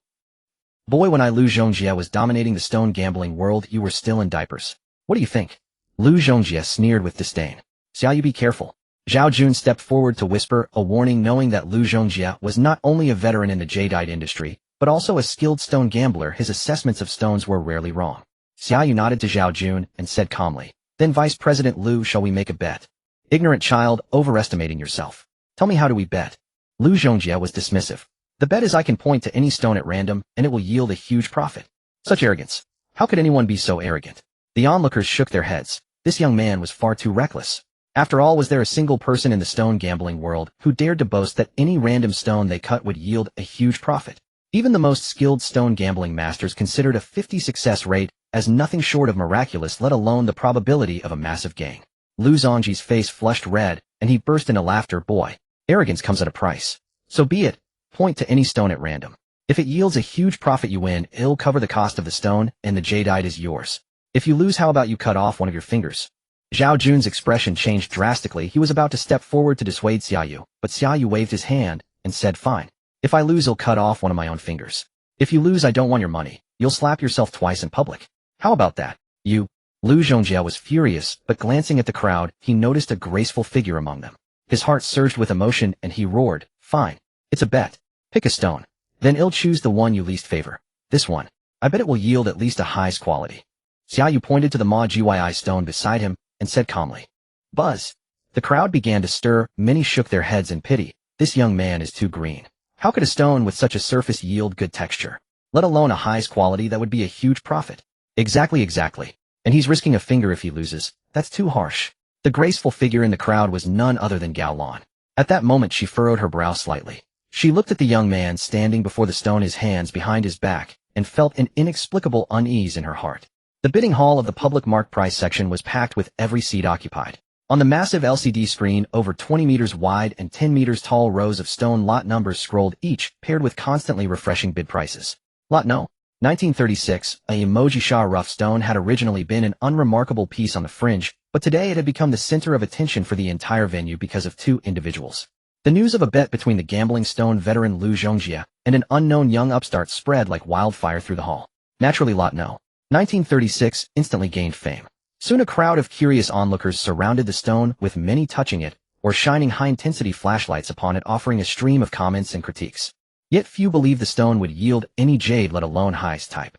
It was common knowledge that in any public auction, rough stones producing highest jade were few and far between in a given year. Perhaps deliberately avoiding the controversy of the Xia Lu bet, very few people placed bids on Lot No. 1936. It went smoothly. After just 2 rounds of bidding, Xia Yu won the bid for €216,000. The next step was stone cutting. Despite many not favoring Xia Yu in this bet, there was an undercurrent of anticipation, for the greatest allure of gambling on stones was that until the final cut no one knew whether it would be heaven or hell. The stone cutting machine was surrounded by a throng of people. At the center of the crowd stood Xia Yu, Zhao Jun, and Gao Lan in a line, while Liu Zhongjie and his bodyguard sneered continuously, watching the technician prepare the equipment. "Are you ready?" "Let's begin," Xia Yu said calmly. "No marking line," Gao Lan reminded him kindly. "No need. Master, just make a random cut.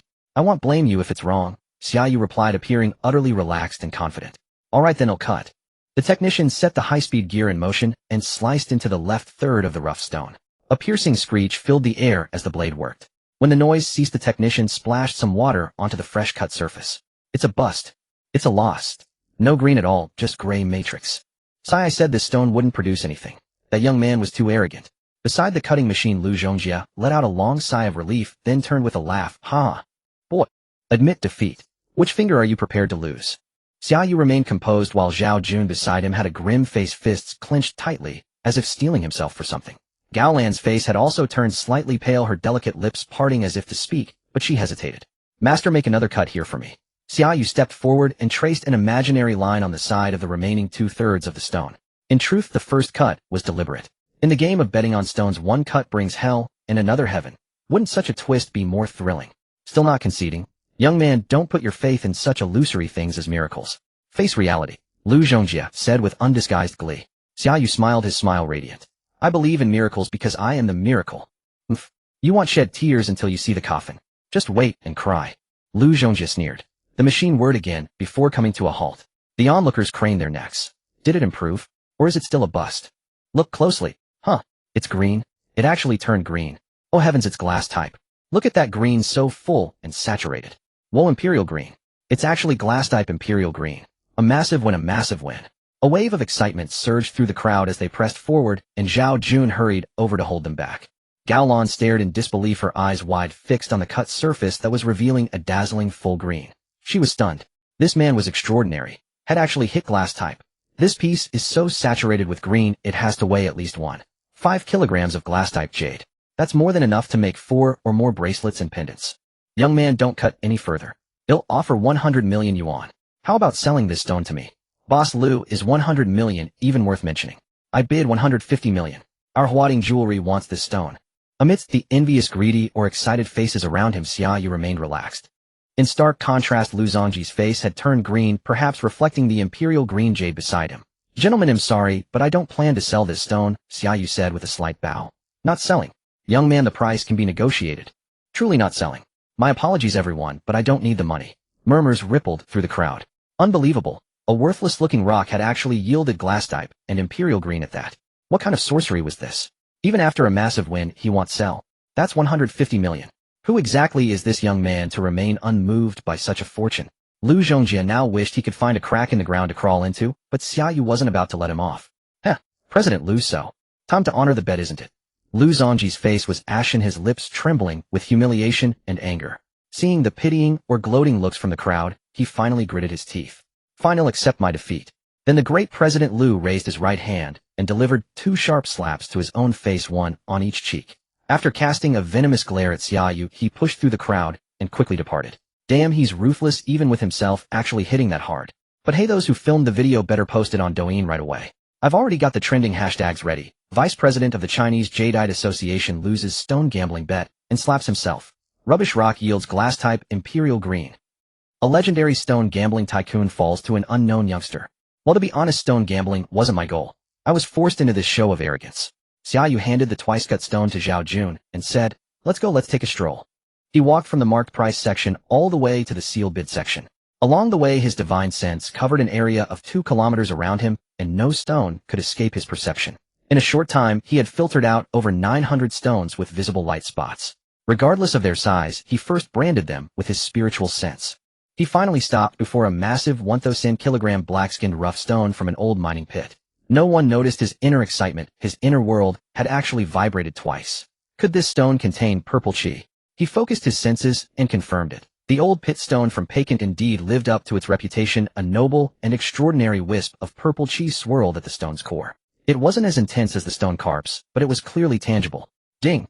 Discovered deep purple jadeite, high ice type violet. Or purple chi grade B concentration B. Capable of upgrading the inner world to the 2nd level middle stage. This was an unexpected delight.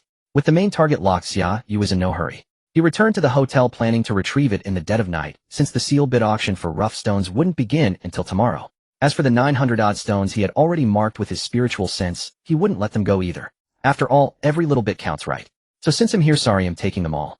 As for participating in the bidding to buy them, well, you're overthinking it. Even though he wasn't short on cash, who could resist the appeal of a zero-cost acquisition?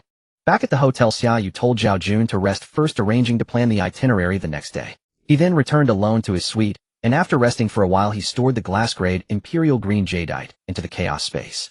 Aside from a faint improvement in the small world's air, soil, and water, it did nothing for its upgrade. It seemed that or purple chi remained the true currency for upgrading the small world. Seeing that he still had ample time, he entered the small world's grassland for a stroll. He found the automatic feeding machines operating normally, while the offspring of the silver earthworms in the soil had already exceeded 1 million in number. The livestock manure was now mostly decomposing rapidly, transforming into nutrients for the plants. At 7 in the evening, just after he finished showering, the doorbell rang. Who is it? Wearing only a white bathrobe, Xia Yu towel-dried his damp hair, and with a sweep of his divine sense, saw a strikingly beautiful woman standing outside the door. Gao Lan. Xia Yu sighed, opened the door, and feigned surprise. President Gao. What brings you here? Sorry, I just finished showering. Let me change first. Please have a seat in the living room. Gao Lan's face flushed instantly, a mix of 70% allure and 30% charm. She shot him a reproachful glance, then walked over to the sofa in the living room, visibly embarrassed. That evening, she wasn't in her professional attire. Instead, she wore a deep-necked white t-shirt paired with blue casual jeans, showcasing her youthful, slender figure. Beneath the plunging neckline, a pair of voluptuous curves were faintly visible. A woman like her, a true enchantress, drew eyes wherever she went. Once Xia Yu changed, the man's fresh, handsome post-shower appearance stirred a flicker of longing in Gao Lan's heart. I wanted to invite you to dinner. Would you honor me, Mr. Xia? You're too kind, President Gao. I should be the one treating you. Besides, a phone call would have sufficed. Why trouble yourself to come in person? It seems I don't have your phone number yet, Mr. Xia. Gao Lan rolled her eyes in exasperation. Oh, that was remiss of me. Let me add yours right away. As an apology, dinner is on me. Gao Lan pursed her lips and lifted her chin, thinking, humph, that's more like it. Thus, the two not-quite strangers exchanged phone numbers and added each other on WeChat. They enjoyed a Sichuan-style spicy hot pot on the hotel's third floor. The piping hot delicacies, the rich yet non-greasy meat, and the numbing spicy satisfaction all reminded Xia Yu of the bitter cold and hunger of the apocalypse era. Back then, gold, silver, and jadeite jewelry were as worthless as paper. Even a piece of glass-grade imperial green couldn't buy a single decent meal. Human life was as cheap as grass. To stave off starvation, even the most beautiful women would sell their bodies for a crust of bread. Thus, every meal was something Xia Yu cherished deeply, for he had known the agony of extreme hunger and witnessed the profound distortion and depravity of human nature. In the face of survival, even cannibalism seemed a normal occurrence. Xia Yu, I feel like you're quite different. Gao Lan studied him with keen interest. Of course.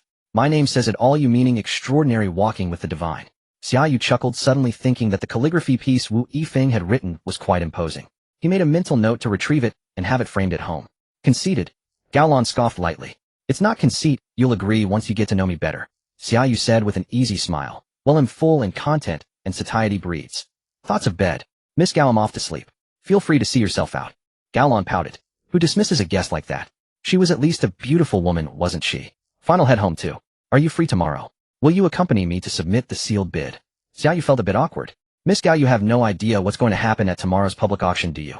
Because after tonight, over 900 pieces of stone in the exhibition hall would vanish, including the near-bid-winning piece, the vacant old pit material. With such a bizarre incident and major case unfolding, are you sure the sealed bid will even take place tomorrow? His heart was uneasy, but his words were, when you command, Miss Gao, how could I dare refuse?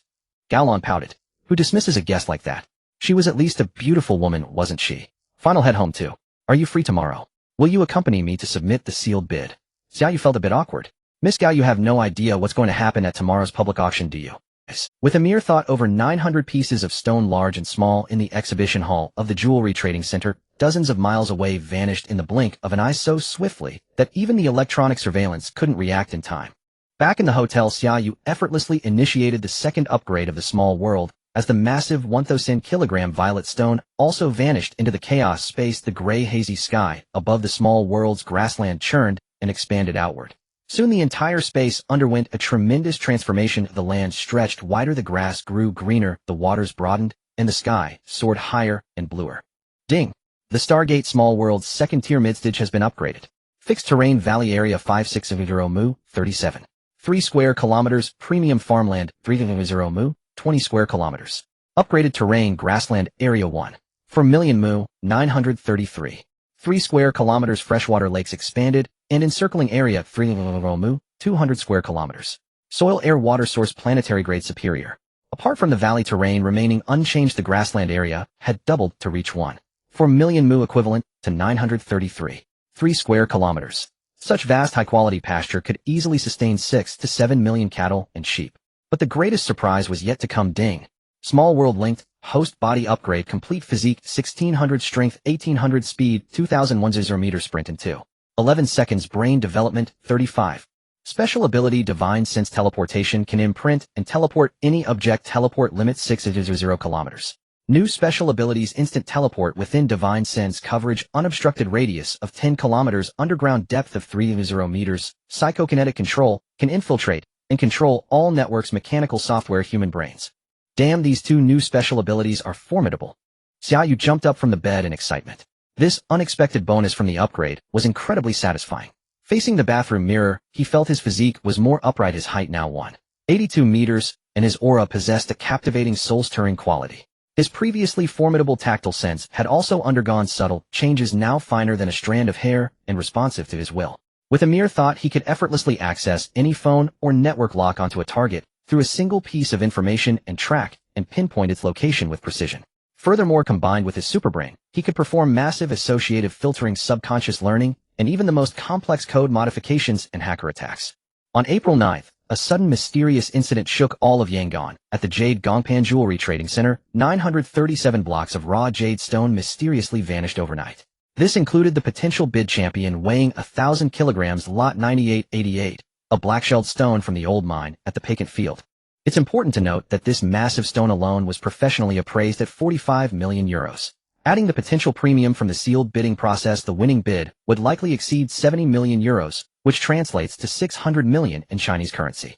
Of course, factoring in the other 900-plus stolen stones, the total estimated loss would not be less than 4 billion Chinese yuan. In an instant, the entire Yangon police force was shaken. The government even dispatched a military unit to blockade the area surrounding the exhibition hall and conducted a carpet search within a 5-kilometer radius. Both Gao Lan and Zhao Jun called early in the morning saying an emergency had occurred at the Gongpan and today's sealed bid session would be suspended. As one of the co-organizers, their association had to rush to the scene immediately, and all of today's scheduled plans were ruined. Within less than 2 hours, the bizarre disappearance of jade stones from the Yangon Jade Gongpan had spread throughout Burma, and related reports even appeared across the Blue Star world. But no matter how they scrambled, they wouldn't solve this case, because in the face of such supernatural phenomena, humans are but feeble-minded creatures. Moreover, to mislead the police, Xia Yu had deliberately used his psychic power to corrupt the internal and external surveillance footage from the time of the stone's disappearance. The corrupted footage only lasted 5 minutes. How could 937 stones of varying sizes be moved in 5 minutes? Let them rack their brains over that one, haha. While all of Yangon was in an uproar, Xia Yu, holed up in his hotel, remained utterly nonchalant. He attempted to use his divine sense to track and infiltrate a forbidden corner of the internet via his phone, the dark web. Surprisingly, he cracked it with ease. He then altered his virtual address, registered an anonymous account, and posted a message seeking to purchase $20 billion worth of conventional weaponry from the Northern Bear. Transaction location: Burma. Those with stock, please message privately. Why prioritize purchasing arms from the Northern Bear? Xia Yu considered 3 reasons. 1. Advanced technology. 2. Powerful firepower. 3. Cold resistance. Especially the third point. During the glacial apocalypse, when temperatures frequently plummeted below 80 degrees Celsius, the cold resistance of firearms became critically important. The Northern Bear's winter temperatures often drop to 70 degrees, and their weapons are designed with excellent cold-resistant properties. Ding. Less than 10 minutes after posting the transaction info, Xia Yu's dark web account received a private message reply: Marauder, I have the goods. Send me the list and quantities. Xia Yu promptly sent over the pre-prepared weapon order list: 1. 100 AK-19 automatic rifles, 5. 56mm caliber with 20 million rounds of ammunition, 2. 100 AK-12M new automatic rifles, 7. 68mm caliber with 30 million rounds of ammunition, 3. 800 ASH-12 King of Close Combat automatic rifles, 12. 7mm caliber with 20 million rounds of ammunition, 4. 500 DXL-5 destroyer sniper rifles, 10. 4mm caliber with 1 million rounds of ammunition, 5. 100 PKM-2 light machine gun, 7. 96mm caliber with 100 million rounds of ammunition, 6. 1000 KORD heavy machine guns upgraded version, 12. 7mm caliber with 100 million rounds of ammunition, 7. 600 DSHK anti-aircraft machine guns, 14. 5mm caliber with 50 million rounds of ammunition, 8. 500 UDAV Python polar pistols, 9mm caliber with 5 million rounds, 9. 200 RPG-30 Hook man-portable rocket launchers, 105mm caliber with 300 rounds of ammunition, 10. 50 BM-30 Smerch rocket launcher systems, 300mm caliber with 500 rockets, 11. 202 S-72 self-propelled howitzers, new peony, 223mm caliber with 1 million rounds of ammunition, 12. 502 S-38 Derivatia self-propelled anti-aircraft gun systems, 57mm caliber with a configuration of 653 UR-281U high explosive fragmentation rounds, 553 UBR 281U tracer armor-piercing rounds, and 200 guided projectiles, 13. 200 T-14 Armada tanks with a configuration of 300 rounds of 125mm ammunition and 3 million rounds of 7. 62mm coaxial machine gun ammunition, 14. 300 BMP 3 infantry fighting vehicles with a configuration of 5.0 rounds of 100 mm gun ammunition, 1 million rounds of 2A72 30 mm autocannon ammunition, and 8 million rounds of 7.62 mm machine gun ammunition, 15. 300 Ka-52 alligator attack helicopters with a configuration of 3.0 rounds of 2A42 30 mm movable autocannon ammunition, 2.0 rounds of Ki-23 23 mm cannon ammunition, 5.0 120 mm C-13 unguided rockets, 2.0 X-25 MJI semi-active laser-guided air-to-surface missiles, and 2.0 P-73 medium-range air-to-air missiles, 16. 200 Swallow M reconnaissance attack drones with a configuration of 800 GM-94 grenade launchers and 3.0 43 mm grenades, 17. 500 Golden Eagle 3 armed snow vehicles, 1.0 sets of snow combat uniforms, and 1.0 cold weather helmets. Additionally, body armor, military knives, hand grenades, flashbangs, smoke grenades, incendiary bombs. The list was extremely detailed. So detailed, it was almost jaw-dropping. After a 10-minute pause, Marauder replied, "Are you trying to empty out the Northern Bear's arsenal?" Xia Yu calmly responded, "You jest. It's only $20 billion, a mere hair from 9 bears. The bear has plenty of fur, right? Don't worry, my funds are sufficient." After about half an hour of silence, Marauder replied, "Deal accepted. A $5 billion deposit. The goods will arrive in Burma in 5 days. You choose the delivery location." Xia Yu, okay. They'll transfer the $5 billion to the designated dark web account shortly. 5 days from now at 2300 delivery will take place in Pakant, Northern Burma. Contact me in advance when the goods arrive, and he'll send the detailed delivery address. Marauder, alright, see you in 5 days. Haha. The big fish has taken the bait. That evening, Xia Yu invited Zhao Jun to his hotel room. After inquiring about the progress of the missing stone case, he revealed his intention to conduct an underground arms deal in Pakant. The moment he learned that Xia Yu intended to purchase black market weaponry, Zhao Jun's heart pounded violently.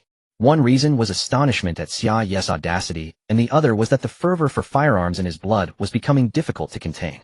"Xia Yu, Brother Feng made it clear that your safety is of utmost importance, so I can't let you go into danger alone," Zhao Jun said without a moment's hesitation. "What exactly did Brother Feng tell you?" Xia Yu asked. "His exact words were, you risk your life if you have to, but you must ensure Xia Yu's safety." That sounds like something he'd say. Xia Yu patted Zhao Jun on the shoulder, feeling even more fond of this man of extraordinary combat prowess and unwavering loyalty. "Go tell President Gao that from now on you're with me. Trust me, you'll make your life more exciting." Zhao Jun pondered for a long moment, then raised his head and said, "All right, but I want to bring Haizi and Huilang in too. They're my comrades from the Snow Wolf unit." "Oh, 2 more companions. That's great, have them come along." Xia Yu broke into a delighted smile. Buy one get 2 free. This was a huge win. He was confident that coming from the same Snow Wolf Special Forces unit, the other 2 would be equally exceptional. With the arrangement settled, Zhao Jun returned to submit his resignation to Gao Lan, and of course 2 other security corps members, Haizi and Huilang, resigned as well. Although the 3 had been employed at the Jade Association for less than a year, they were undoubtedly among the best performers. Gao Lan, already frantic over the stone theft case, was so furious that she sent Xia Yu a voice message berating him fiercely. Xia Yu felt helpless, but dared not talk back, silently, wryly smiling. Zhang Wuji's mother had once said 2 things. First, the more beautiful a woman, the more she deceives. And second, never reason with a woman, especially a beautiful one. The night passed without incident. At 9 a.m. the next day, Zhao Jun arrived at the hotel with 2 sturdy young men, one dark-skinned, one lean, to meet their new boss Xia Yu and share a breakfast.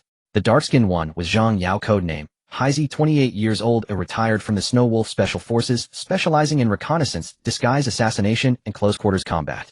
The leaner one was Ma Zitsong, codename Huilong, 27 years old, also retired from the Snow Wolf Special Forces, specializing in firearms and sniping. The 3 formed the core founding team of Xia Yu's apocalyptic armed force, though they would start by establishing a small unit. He had already thought of a name for the team. Quite dramatic, it would be called Stargate Divine Warriors. Boss Xia, being in need of talent, was exceptionally generous with his offers. Zhao Jun was appointed captain of the Stargate Divine Warriors with a monthly salary of $3,000. His immediate family would relocate to Nandu, and he would receive a one-time relocation allowance of $1,000. The company would rent a 200-square-meter apartment for his family. After 1 year of service, he would be eligible for the company's housing gift benefit. Though with only a few months left until the apocalypse, the gifted house would likely only be in the Guangzhou base. Haizi and Huilang were appointed deputy captains and instructors of the Stargate Divine Warriors, each with a monthly salary of $2,000. Their immediate families would relocate to Nandu, and each would receive a relocation allowance of $6,000. The company would also rent a 150 square meter apartment for each of their families. After 1 year of service, the company would gift them a commercial apartment of equivalent size, though again it would probably only be a resettlement unit in the Guangzhou base. For regular members of the Stargate Divine Warriors, the monthly salary would be $3,000, with immediate family eligible to relocate to Nandu and a relocation allowance of $3,000 each. The company would provide free accommodation for both members and their families. Faced with such generous treatment, the three men were taken aback and initially tried to decline, but Xia Yu insisted, so they eventually accepted. Each of them silently vowed to perform exceptionally and fully prove their worth. Brother Jun, do you have any other retired comrades? You can have them come over too. We need as many hands as possible. Compensation will follow company standards. Instructors get additional subsidies, and there will be extra bonuses for each mission or outstanding performance.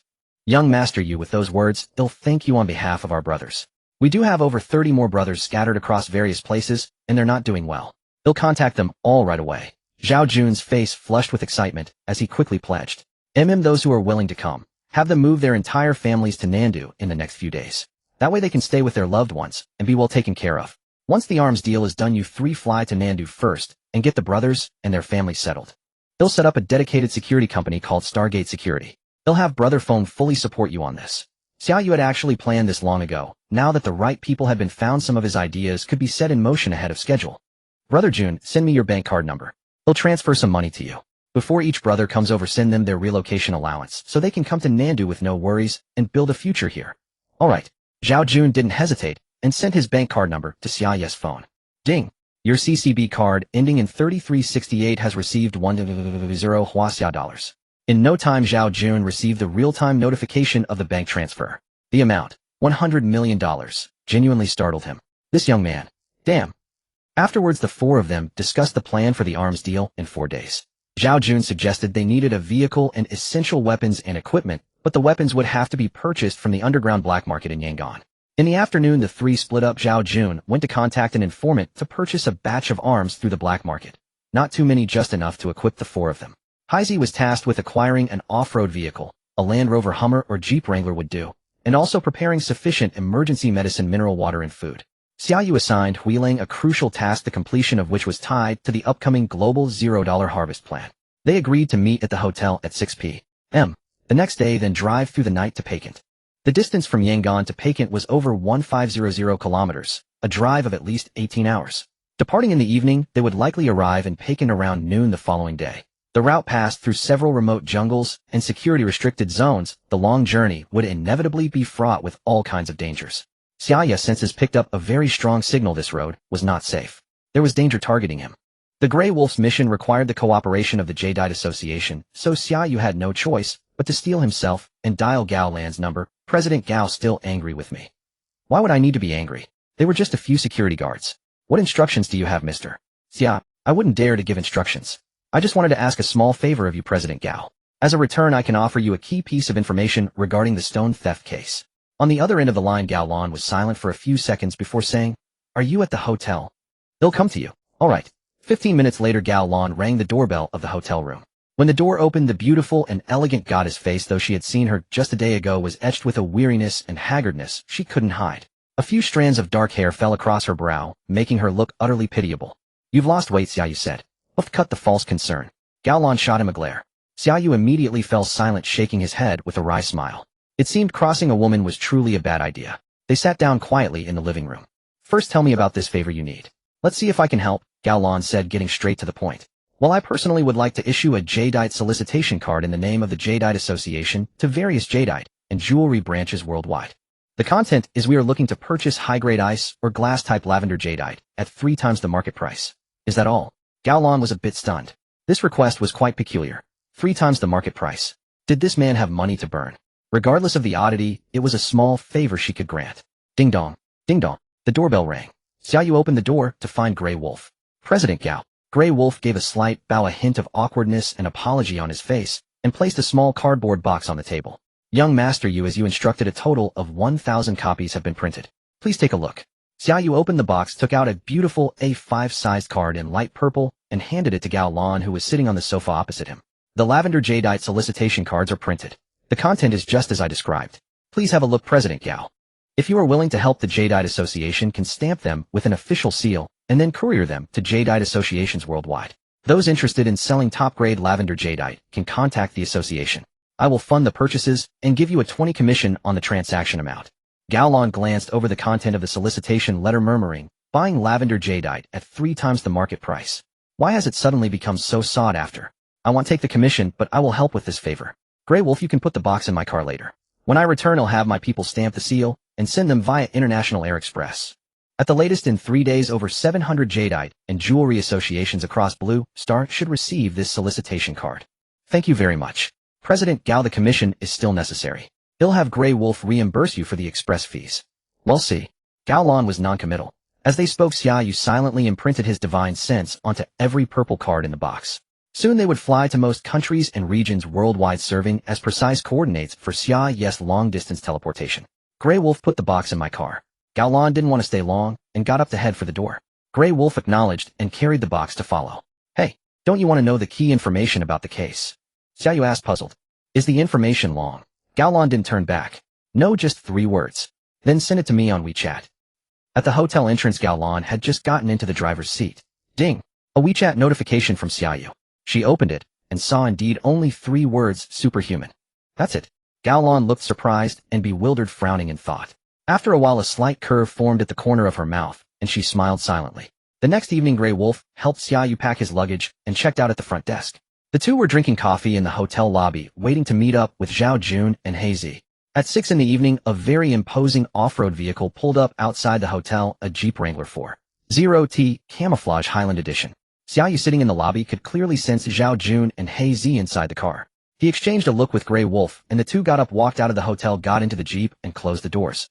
Young Master Yu, the weaponry is ready in the trunk. There's a lot of good stuff in there: a Barrett MRAD sniper rifle equipped with an SSOT sniper binocular spotting scope, 300 rounds of 12.7mm ammunition with an effective range of up to 4,000 meters, a favorite for Grey Wolf. 4 M16 automatic rifles with 2,000 rounds of 5.56mm ammo for USP tactical pistols with 600 rounds of 9mm ammo, 4 night vision goggles, 60 M57 hand grenades, and 4 sets each of bulletproof vests, individual combat uniforms, and tactical knives. Zhao Jun listed the items with pride, and Grey Wolf and He Zi in the car listened with sparkling eyes, eager to get their hands on the firearms immediately. After all, what man doesn't harbor a passion for the heat of battle with a gun in hand? Brother Jun, well done. Xia Yu praised. After we eat well, rest for half an hour, then we set off immediately. Destination Peking. The journey from Yangon to Peking required passing through several war-torn zones controlled by local armed groups, the most perilous being the area around Kunsan town, held by the Kachin Independence Army. Xia Yu and his group had been driving for approximately 14 hours when the satellite navigation indicated they had entered the territory of Kunsan town. The region was a maze of towering peaks cloaked in dense tropical rainforest, yet the dilapidated buildings lining the road stood eerily abandoned. We're entering a danger zone. Stay sharp and check your weapons and ammo. Commander Zhao Jun ordered. The 4 of them, already clad in bulletproof vests and individual combat gear, were heavily armed. 8 kilometers from the heart of Kunsan town, the road wound into a treacherous mountain past the foliage on either side growing even denser. He Zi, gripping the steering wheel, felt a tremor of tension in his hands. Zhao Jun and Grey Wolf flanked him, their loaded M16 assault rifles held at the ready, their eyes scanning the suspicious thickets and rock piles with razor-sharp intensity. This was indeed a perfect spot for an ambush. Only Xia Yu remained utterly unperturbed, even closing his eyes to rest. As the vehicle advanced another kilometer, a gentle slope appeared ahead, bordered by a sheer cliff on the left and an unervingly dark verdant forest stretching endlessly on the right. Stop the car. Just as the vehicle began to ascend the slope, Xia Yu's eyes snapped open, and he let out a cold, sharp command. A screech of tires pierced the air as the brakes locked. An instant later, a hail of gunfire erupted. Bullets whizzed past the front of the vehicle, and sparks flew as stray rounds ricocheted off the hood. He Zi, reverse. There's a shallow ditch 10 meters back on the right side of the road. Zhao Jun, maintaining his composure, issued the order. Copy that. Grey Wolf, the moment the car stops, find a sniper position on the slope and suppress their fire. Roger. The Wrangler's wheels spun furiously, and within 2 seconds it had backed into the roadside ditch. The men burst out of the doors, weapons in hand, executing a series of tactical evasive maneuvers midair. Xia Yu, of course, was the exception. He simply stepped out of the car, and spotting Grey Wolf darting into the jungle on the hillside, vanished in a blur to follow him. By now a storm of bullets was whistling towards them, hammering the car and the trees they were using for cover. Young Master, you stay down, and don't lift your head. Zhao Jun shouted, having already taken up a concealed firing position with He Zi. Don't worry, I'm fine. Xia Yu followed closely behind Grey Wolf, quickly scaling to the summit of the low peak. The top was sparsely treed with a jumble of protruding rocks that made an ideal sniper's nest. Grey Wolf crawled over, settled into a spot, and pulled a Barrett MRAD from its case. He loaded a round, calibrated the scope, and adjusted the lens, his movements flawlessly practiced. Xia Yu crouched beside him, smiling. You know I feel safest right next to a Barrett. Grey Wolf shot him a look of agreement. You've got good instincts, young Master Yu. They'll keep you safe. He tapped his communication device. Wolf had him in position at the summit sniper point. Young Master Yu is with me. We're secure for now. Good. Protect young Master Yu at all costs. Understood. Across the gentle slope, a low hill stood about 300 meters away, and the gunfire aimed at them had yet to cease. Heisey, report on the battlefield situation. Zhao Jun's cold voice crackled through the communicator. Yes, sir. 10 o'clock direction on the hillside, distance 270 meters. Target count 12 personnel. Primary weapons AK-47S. No snipers or heavy weapons detected. It was 13 men. Through his spiritual sense, Xia Yu detected another sniper, hidden on a rocky hill far behind the slope. Hypersense range calculation 1369 meters. Wind direction southeast. Wind speed 3 milliseconds. Humidity 56. 1. Xia Yu's freakish hypersensory perception and computational abilities blanketed a 3-kilometer radius of the battlefield. In essence, no movement, no matter how slight, could escape his spiritual detection. Wolfhead Heisey, most of the targets are behind trees. Open fire to draw their attention. They'll take them out one by one. All right. In unison, the two concealed firing points on their hillside erupted. Bullets poured into the woods on the opposite slope, eliciting cries of pain ere it seemed a few had been hit. My turn. Grey Wolf adjusted his scope, swiftly locked onto a target, and calmly squeezed the trigger. A dull, heavy thud echoed. A head behind a tree on the opposite hill burst open. At this close range for a master sniper, it was practically target practice. 1 down. Grey Wolf reloaded, acquired his next target, and fired again. 2 down. As he was about to aim for a third, Xia Yu tapped his shoulder and said softly, 11 o'clock direction, elevation 33, distance 1369 meters, gray rock pile. There's a sniper. Grey Wolf froze for a second, then immediately rolled with his rifle to shift his position. The next moment, a bullet tore into the spot he had just vacated, sending rock chips flying. A close call. Catching his breath, Grey Wolf pulled out an SSOT sniper scope, lay prone, and carefully observed for 10 seconds. A cold sweat broke out over him. Damn it, I got careless. Huh. Young Master Yu, how did you spot him? And how did you know the distance? Did you calculate it with your naked eye? Xia Yu couldn't be bothered to answer. He pointed towards the distant sniper's position and asked, can you handle it? Easy. Just watch me. He set up his rifle, adjusted the scope, and took a deep breath. A moment later, a gunshot rang out. Dust and stone flew in the distance as the bullet punched straight through a rock. Almost simultaneously, a second shot echoed. Red and white matter splattered from behind the stone. 1 shot to break the rock, 2 to seal the kill. A perfect headshot. The Barrett was a beast. The rest of the battle was a foregone conclusion. With the enemy sniper eliminated, Grey Wolf was in his element, picking off targets one by one. 12 minutes later, the gunfire fell silent. Heisey, report status. Yes, sir. Total of 13 enemies, including 1 sniper, all eliminated. Good. Hold position, rest for 5 minutes, and maintain surveillance. Grey Wolf, lying prone behind the rocks, glanced at Xia Yu with a smug look. Pretty impressive sniping skills, huh? Back in the Snow Wolf Special Ops team, I was ranked second, right behind the instructor. Xia Yu smirked. Not bad. But your situational awareness is lacking. You failed to spot their sniper in time. Grey Wolf's face reddened, and he mumbled, well, I didn't have a spotter assisting me. Xia Yu shook his head. That excuse doesn't hold water. A truly great sniper must have eyes and ears everywhere. Without a spotter, you should still be a lone wolf king. For instance, there's one more hidden enemy at our 12 o'clock position that you missed, right? Another one. How is that possible? Grey Wolf was stunned. Use your binoculars. On the farthest hillside at 12 o'clock, a target is standing on a black rock. Grey Wolf immediately raised his binoculars, adjusted the focus, and sure enough, over 30 meters away, a burly man in an officer's uniform stood on a black rock, observing them through his own binoculars. He spotted us. He just flipped me off. Holy shit. Grey Wolf, what's going on? Zhao Jun's voice came through the communicator. Wolfhead, there's one we missed. At 12 o'clock on the hillside, distance roughly 3,800 meters. He's wearing an officer's uniform. Grey Wolf, can you take him out? Zhao Jun asked. Since they were here, no one could be allowed to escape. The distance is too great. It's a tough shot. Grey Wolf lacked confidence. How about I give it a try? Xia Yu's voice chimed in unexpectedly. The others were stunned. Was he kidding? This was a Barrett, not a toy anyone could handle. Did he know what the world record for a confirmed long-range kill was? A mere 3540 meters. For 15 years, no one on the entire planet had broken it. And now he, a civilian, wanted to try. At 3800 meters. That wasn't 8 meters. Xia Yu remained utterly calm. He casually picked up the Barrett from the rocks, checking the ammunition. In the past minute, his formidable hypersenses had hacked into global weapons databases and classified military defense archives at the speed of light. He had assimilated the optimized sniper operation techniques and the most advanced sniping doctrines directly into his subconscious. It was safe to say that Xia Yu was now a sniper of the highest order. Of course, his greatest asset remained his spiritual sense, now capable of extending up to 10 kilometers. Within 10,000 meters, even an ant couldn't escape his perception. Do you know what a blind shot is, Ellie? Xia Yu said with an air of supreme confidence. Grey Wolf, blindfold me. He'll show you what a true god-tier blind shot looks like. Grey Wolf, at a loss for words, rummaged through his pack, found a dark towel, and tied it over Xia Yu's eyes. You're the boss. Whatever you say. Blindfolded, Xia Yu assumed a crouching stance, rifle in hand, took a deep breath, and suddenly rose, the muzzle pointing straight ahead. At 300 meters, the target, binoculars in hand, had a face full of shock and mockery, which was crystal clear through his hypersensory touch. Distance 3,806 meters. Elevation 19. 3 degrees. Wind direction southeast. Wind speed 5. 6 milliseconds. Humidity 55. 3. Wherever his spiritual sense reached, every detail was under his control. The target seemed close enough to touch. A muffled gunshot. The bullet traveled for 6 seconds. Through his scope, Grey Wolf watched as the arrogant head silently exploded, the body crumpling to the ground. Witnessing this surreal scene, even Grey Wolf, who considered his mental fortitude exceptional, felt a chill run down his spine, a creeping dread. Damn, that was terrifying. A 3,800-meter ultra-long-range kill, and a truly blind one at that. Those so-called blind shots where people didn't use a scope were pathetically weak in comparison. In that moment, Grey Wolf felt his entire worldview had been utterly shattered. Xia Yu knew this was a targeted ambush against him.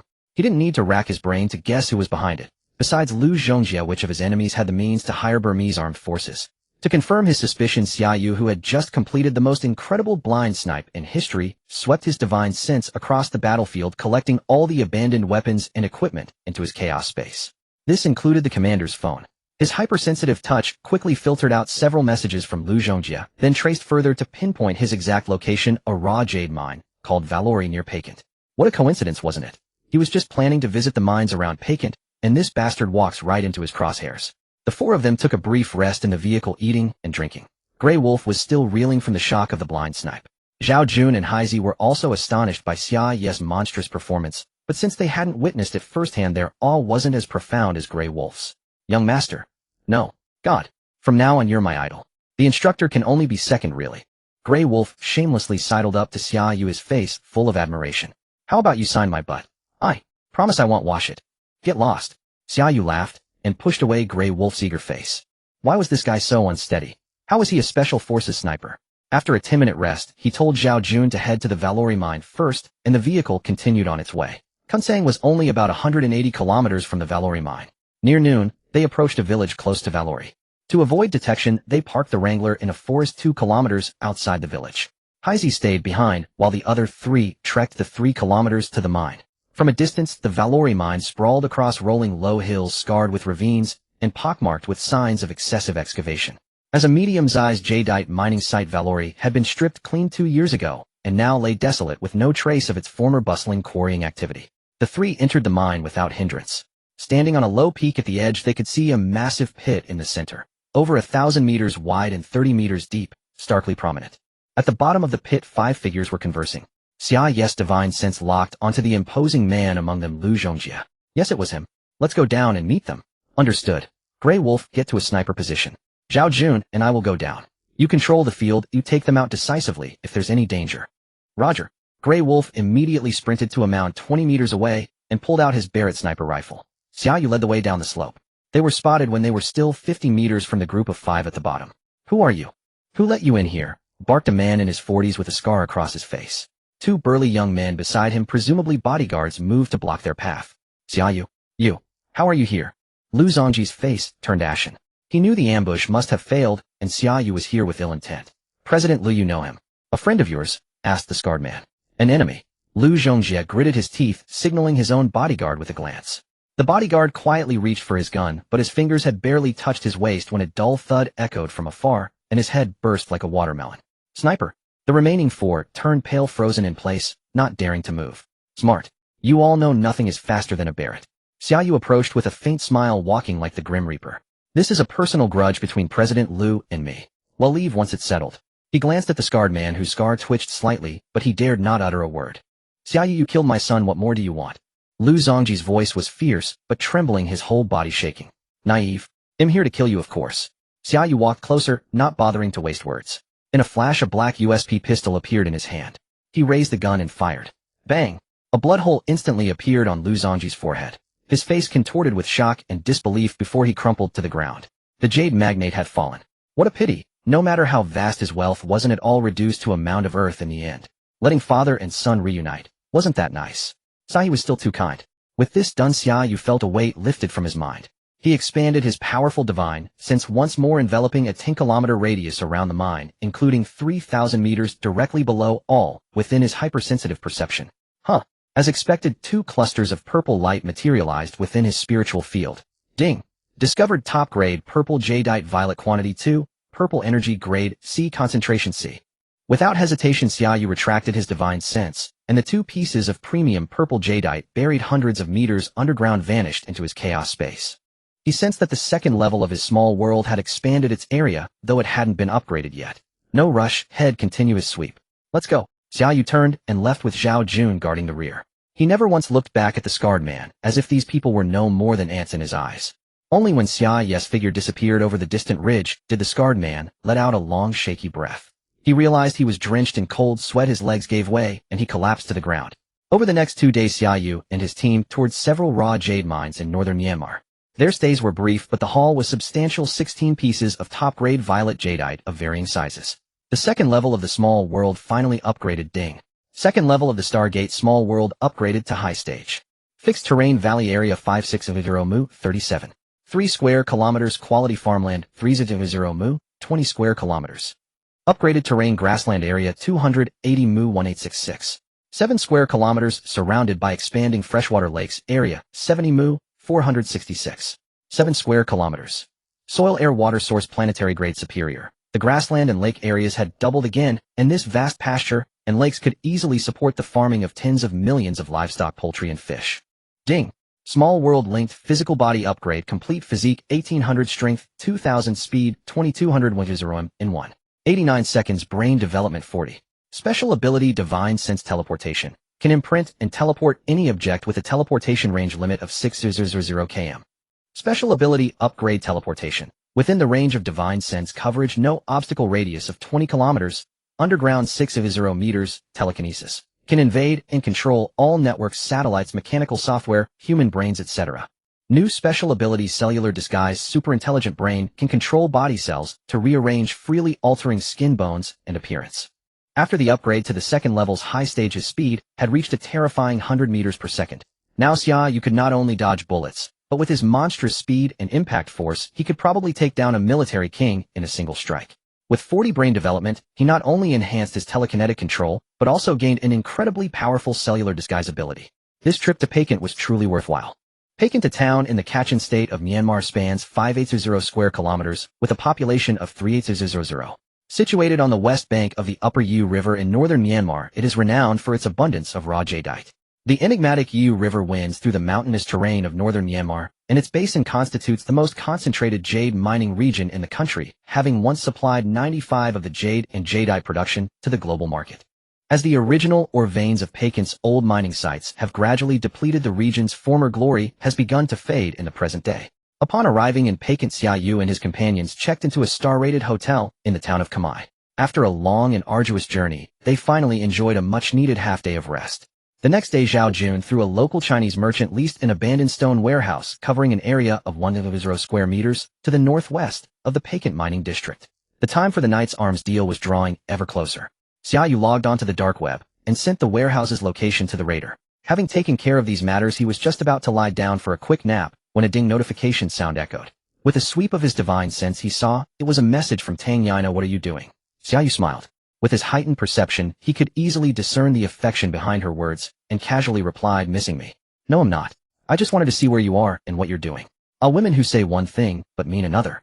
"I'm not doing anything, just thinking of you," Xia Yu replied again. Through the electromagnetic signals of the phone, his consciousness instantly reached the distant other end. A truly wondrous sensation. He clearly saw Tang Yana dressed in a panda cartoon pajama set, half reclining against the headboard of her bed. Holding her phone in her right hand and a red Fuji apple in her left, she alternated between glancing at the screen and taking bites of the apple, her face radiating joy and contentment. "Humph. You're so glib, I don't believe you. I truly miss you. I miss you so much that I seem to have a vision of you right before my eyes wearing panda pajamas munching on an apple leaning against the headboard chatting with me. Oh. Startled Tang Yana nearly dropped her phone. She looked around in a panic, but found no suspicious traces. How does he know what I'm doing? Xia Yu, did you install a camera in my room? Huh. No cameras installed, you silly. This is a special ability I recently acquired. Whenever I deeply miss someone, I can see them. Oh no. Does that mean I can't even shower in peace anymore? Xia Yu, you pervert. Woo. Huh. Xia Yu laughed heartily as he playfully teased the adorable Tang Yana from afar. At 2300 that night, a line of headlights stretched over a kilometer along the road in front of the warehouse, as over 100 heavy trucks rumbled in. Xia Yu, dressed in casual wear, stood with his hands clasped behind his back at the warehouse gate with the fully armed Zhao Jun behind him. Heisey and Grey Wolf lurked in the darkness around the warehouse, ready to respond to any situation. 10 minutes later, a military Humvee sped over and came to a stop right in front of Xia Yu. From the gray-green Humvee, a short, stout, middle-aged man squeezed out of the door. The man had blonde hair and blue eyes, a typical Ukrainian look, yet he spoke fluent Beijing-accented Mandarin. Finally, I have the honor of meeting the mysterious dark web tycoon Brother Fire Wu in person. A single deal of $20 billion. Who else could do that? Tell me who. Damn, a foreign fan. The middle-aged fat man waddled over to Xia Yu, enthusiastically shaking his hand. As he puffed out his large belly, a black, thick Desert Eagle pistol in a holster on his waist was exposed. Ahem. As a professional black market arms dealer, carrying a Desert Eagle is only natural, right? The foreign fat man said with a friendly smile. You're not the raider? Xia Yu asked, unwilling to watch this man's performance any longer. The raider has important matters and couldn't come personally. He asked me to extend his regards to Brother Fire Wu. My name is Gurav, and he'll be in charge of this entire transaction. Alright, let's inspect the goods first. The blonde fat man Gurav pressed a communicator and spoke a few words. The rumbling trucks began to enter the warehouse one by one, starting to unload their cargo. Brother Fire Wu, here is the manifest for this batch of arms, please take a look. Gurav handed over a list. Xia Yu glanced at it, his expression slightly changing. Only $10 billion. Why only half? Where are the rocket launchers, tanks, infantry, fighting vehicles, and armed helicopters? Are you afraid I can't pay? No sir, you misunderstand. Our boss' intention is to deliver half according to the list first. The heavy weapons are bulky and difficult to transport. We'll arrange another location for the rest of the transaction. Gurav hastily explained. Call the raider. I want to communicate with him personally, or else this deal is off. Please wait a moment. Gurav pulled out a satellite phone, dialed, spoke a few words in Russian, then turned and handed the phone to Xia Yu. Raider, it's me. Hello, Brother Fire Wu. I apologize for the haste of this transaction. Some of the heavy weapons can only be traded at another time and place. The voice on the phone was a magnetic male voice speaking in slightly accented Mandarin. You're not being very trustworthy. Weren't we supposed to have a deal worth $20 billion? Are you doubting my financial capability? Sir, you misunderstand. It's truly because of the time constraints. The large heavy weapons are difficult to arrange on short notice. How about this? We'll schedule the next transaction as soon as possible, alright? Fine, I'll accept half for now. We'll arrange a time for the rest soon. Thank you very much for your understanding, sir. I hope we can continue to cooperate happily. The call ended. But in just 2 seconds, Xia Yu had traced the raider's location via the satellite signal and successfully infiltrated all the surveillance and devices around him. It was a massive underground arsenal with an area equivalent to 3 airports filled with all sorts of weaponry, including the armed helicopters, rocket launchers, tanks, and other items Xia Yu had ordered. Furthermore, Xia Yu even saw rows of missiles and over 25th-generation fighter jets, F-22S and Su-57S. Damn, that's intense. What kind of background does this raider have? This underground arsenal was located in the city of Melitopol in southeastern Ukraine, but on the surface, it was the city's largest special steel smelting plant. It took a full 8 hours to unload the arms valued at $10 billion. After verifying everything was correct, Xia Yu instructed Zhao Jun to lock the warehouse. Just as the warehouse was locked, the mountains of weaponry inside were instantly teleported into the chaos space. With $10 billion in arms safely secured, Xia Yu transferred the final payment of $5 billion into the designated dark web account, thus concluding the transaction. Zhao Jun drove Xia Yu back to the hotel. After handing over the warehouse keys, he returned to the warehouse to arrange the perimeter defense measures with Heisey and Grey Wolf. Little did he know the 3 of them were guarding nothing but an empty shell. If he had known, he would have been furious. Back in his room, Xia Yu used his divine sense to conduct a long-distance search and discovered that there happened to be a jadeite and jewelry association in Melitopol, Ukraine. This was because at that moment a light purple card was lying quietly on the luxurious conference table of the city's jadeite association. Upon closer inspection, it was unmistakably a violet collection card. With a subtle movement of his divine sense, Xia Yu vanished, instantly reappearing in the city of Melitopol thousands of miles away. The room he materialized in was empty, with only a purple card on the table glaringly conspicuous. On a late spring morning, a lingering chill still hung over the streets of Melipal. Xia Yu stepped out of the building housing the Emerald Association, now transformed into a tall, lean, 40-year-old man with black hair. Exhaling a breath into the silent cold wind outside, he tightened his black leather jacket. Standing on the warehouse floor, his powerful divine sense pierced through the thick concrete floor beneath his feet, extending a further 130 meters downward before touching the protective layer of the underground arsenal. This protective layer, composed of special steel plates and concrete, was 6 meters thick and boasted exceptional nuclear and blast resistance. But it was utterly useless against. Standing on the warehouse floor, his powerful divine sense pierced through the thick concrete floor beneath his feet, extending a further 130 meters downward before touching the protective layer of the underground arsenal. This protective layer, composed of special steel plates and concrete, was 6 meters thick and boasted exceptional nuclear and blast resistance. But it was utterly useless against someone like Xia Yu. Ever since his small world had advanced to the second-level high rank, Xia Yu's brain development rate had reached 40%. His divine sense now covered a radius of 20 kilometers and could penetrate the Earth's crust to a depth of 6,000 meters. Therefore, the meager defenses of the Yaret underground arsenal were to his monstrous divine sense as fragile as a widow's window paper, pierced with a single poke. As his divine sense flooded into the arsenal, like liquid mercury, it instantly enveloped the entire floor of weapons, ammunition, and supplies. Even though he had taken a rough look before, Xia Yu was still astounded by this colossal arsenal.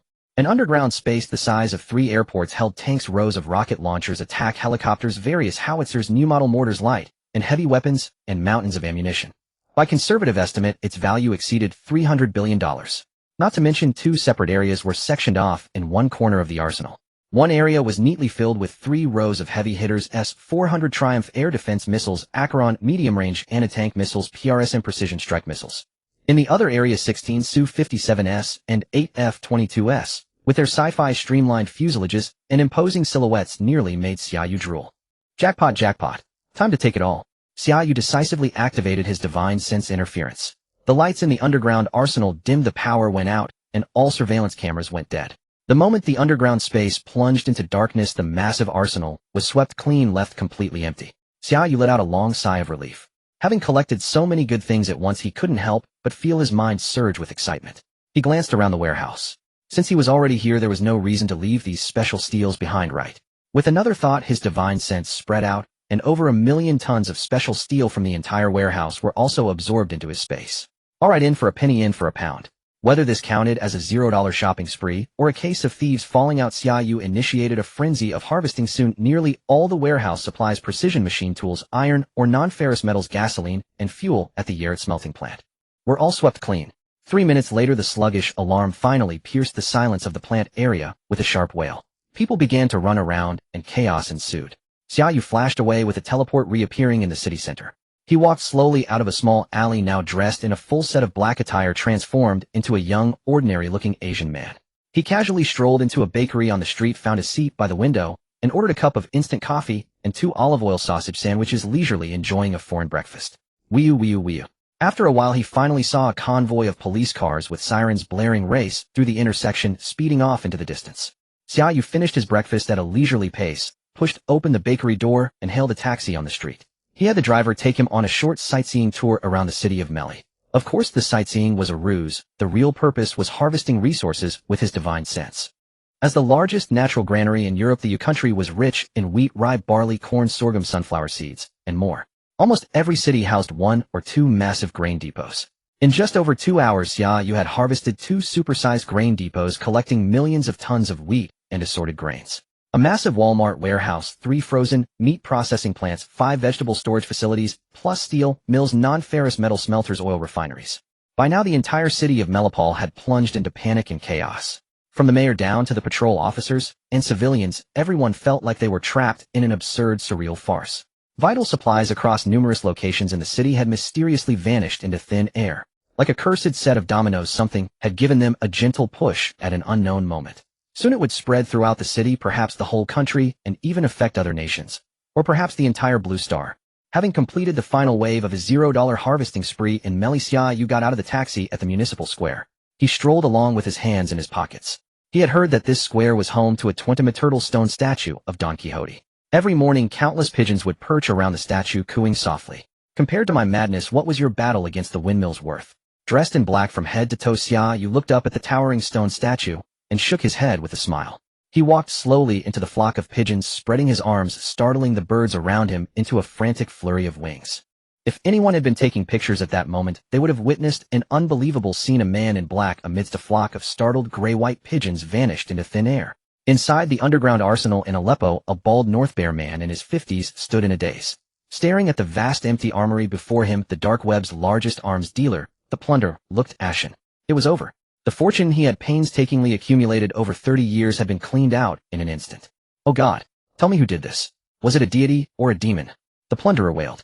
No normal human could have emptied such a massive arsenal in one go. He could think of no one with such power other than a deity or a demon. It was late into the night when Xia Yu finally returned to his hotel room in Kamianets-Podilskyi. Today's harvest had been exceptionally rich. Besides Melipol, Xia Yu had also swept through another city in Ukraine, and following the coordinates from the violet requisition card, he had teleported across 16 cities in Europe. In a single day, these cities experienced bizarre events like those in Melipol, with countless supplies vanishing into thin air. In no time, the high-ranking officials and citizens of over a dozen European countries were shaken. Such an immense amount of material couldn't have disappeared without a trace. Some mysterious force or power must have been at play. But on Blue Star, no one could imagine an organization possessing such mystical power, not even the Americans. Humanity is prone not only to curiosity, but also to fear of the unknown. Soon a strange and inexplicable panic began to spread, rapidly fueled by the media. Could this be alien magic? But why would aliens be interested in our stuff? Oh God, is there really a deity in this world? Or is the devil's judgment day about to dawn? Intelligence and special operations agencies from various countries also launched investigations, deploying vast numbers of personnel to scrutinize every clue from city surveillance footage to entry and exit records. Yet all came up empty-handed with no leads. Back in his hotel room, Xia Yu paid little heed to the chaos he had caused. He lay flat on his bed, eyes closed, relaxing his mind and body after a day of relentless travel. Taking stock of today's gains, it was quite substantial. Most memorable were Switzerland's timepieces, cheese, chocolate, corned beef, and army knives. And also an entire lake filled with snowmelt fish. Passing by the lakeside of Angelming, he was even captivated by the sapphire blue waters which mirrored the snow-capped peaks, cascading snow waterfalls, and wildflowers on the shore. How could he bear to let such a breathtaking sight go to waste? After all, when the doomsday meteor struck, this place would be reduced to a wasteland anyway. Why not claim it for himself? Thus, without a shred of guilt, Xia Yu swept this scenic area into his chaos space, unconcerned with how shocking it might be. Of course, the top-tier wine cellars and winemaking equipment in Gaul didn't escape Xia Yu's grasp either. He had even collected no fewer than 10 entire wineries. Years ago, he had the fortune to taste authentic foie gras and black truffle, and their exquisite flavor remained unforgettable. Consequently, numerous foie gras and black truffle merchants in Gaul were essentially cleaned out. Even more absurdly, he had also taken an entire secluded primeval forest that was a source of black truffles. After resting on the hotel bed for a while, Xia Yu dialed Zhao Jun's number. Brother Jun, you all head back to the hotel. No need to guard the warehouse. Someone will come to handle the goods soon. All right. Despite his confusion, Zhao Jun followed Xia Yu's instructions, as he was his boss, and for friends and brothers, trust and loyalty were ingrained in his bones. Young Master Yu, you want us three to head back to Nandu tomorrow morning. What about you? Isn't it unsafe to stay here alone? After regrouping in the hotel room, Heisey voiced his question upon learning they were to return home first. Exactly. If we leave, who's responsible for your safety? Grey Wolf chimed in. Xia Yu curled his lip upon hearing this, and said, how about you and I have another sniper duel? They'll be blindfolded and you can do whatever you want. Grey Wolf rolled his eyes frantically. Who wants to compete with you in sniping? You're such a freak. But being a good shot doesn't always guarantee safety, right? Especially in close combat. Fine then, to put your cute concerns to rest, let's have a match. A close-quarters fight. Xia Yu said nonchalantly. Who are you going to fight? Heisey. Or Wolfhead? No, all three of you at once. The room fell silent for a few seconds before Grey Wolf finally couldn't hold it in his face red as he roared, hey. Even though you're our boss, a great shot, and good-looking this time, you've really gone too far. You. Do you know this is a blatant disrespect to our Snow Wolf Special Forces?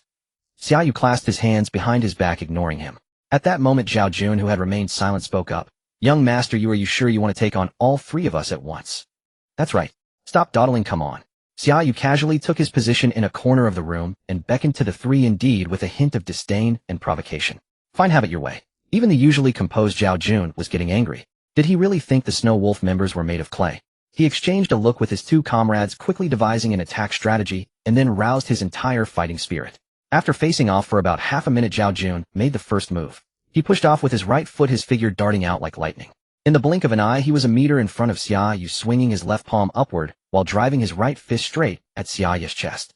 Almost simultaneously, Heisey flanked to Xia Yu's left, dropping low and closing in for a leg tackle. Grey Wolf was just a fraction behind, leaping high on Xia Yu's right side and delivering a vicious right kick aimed directly at Xia Yu's head. Brutal. These guys were holding nothing back. Bang! Thud!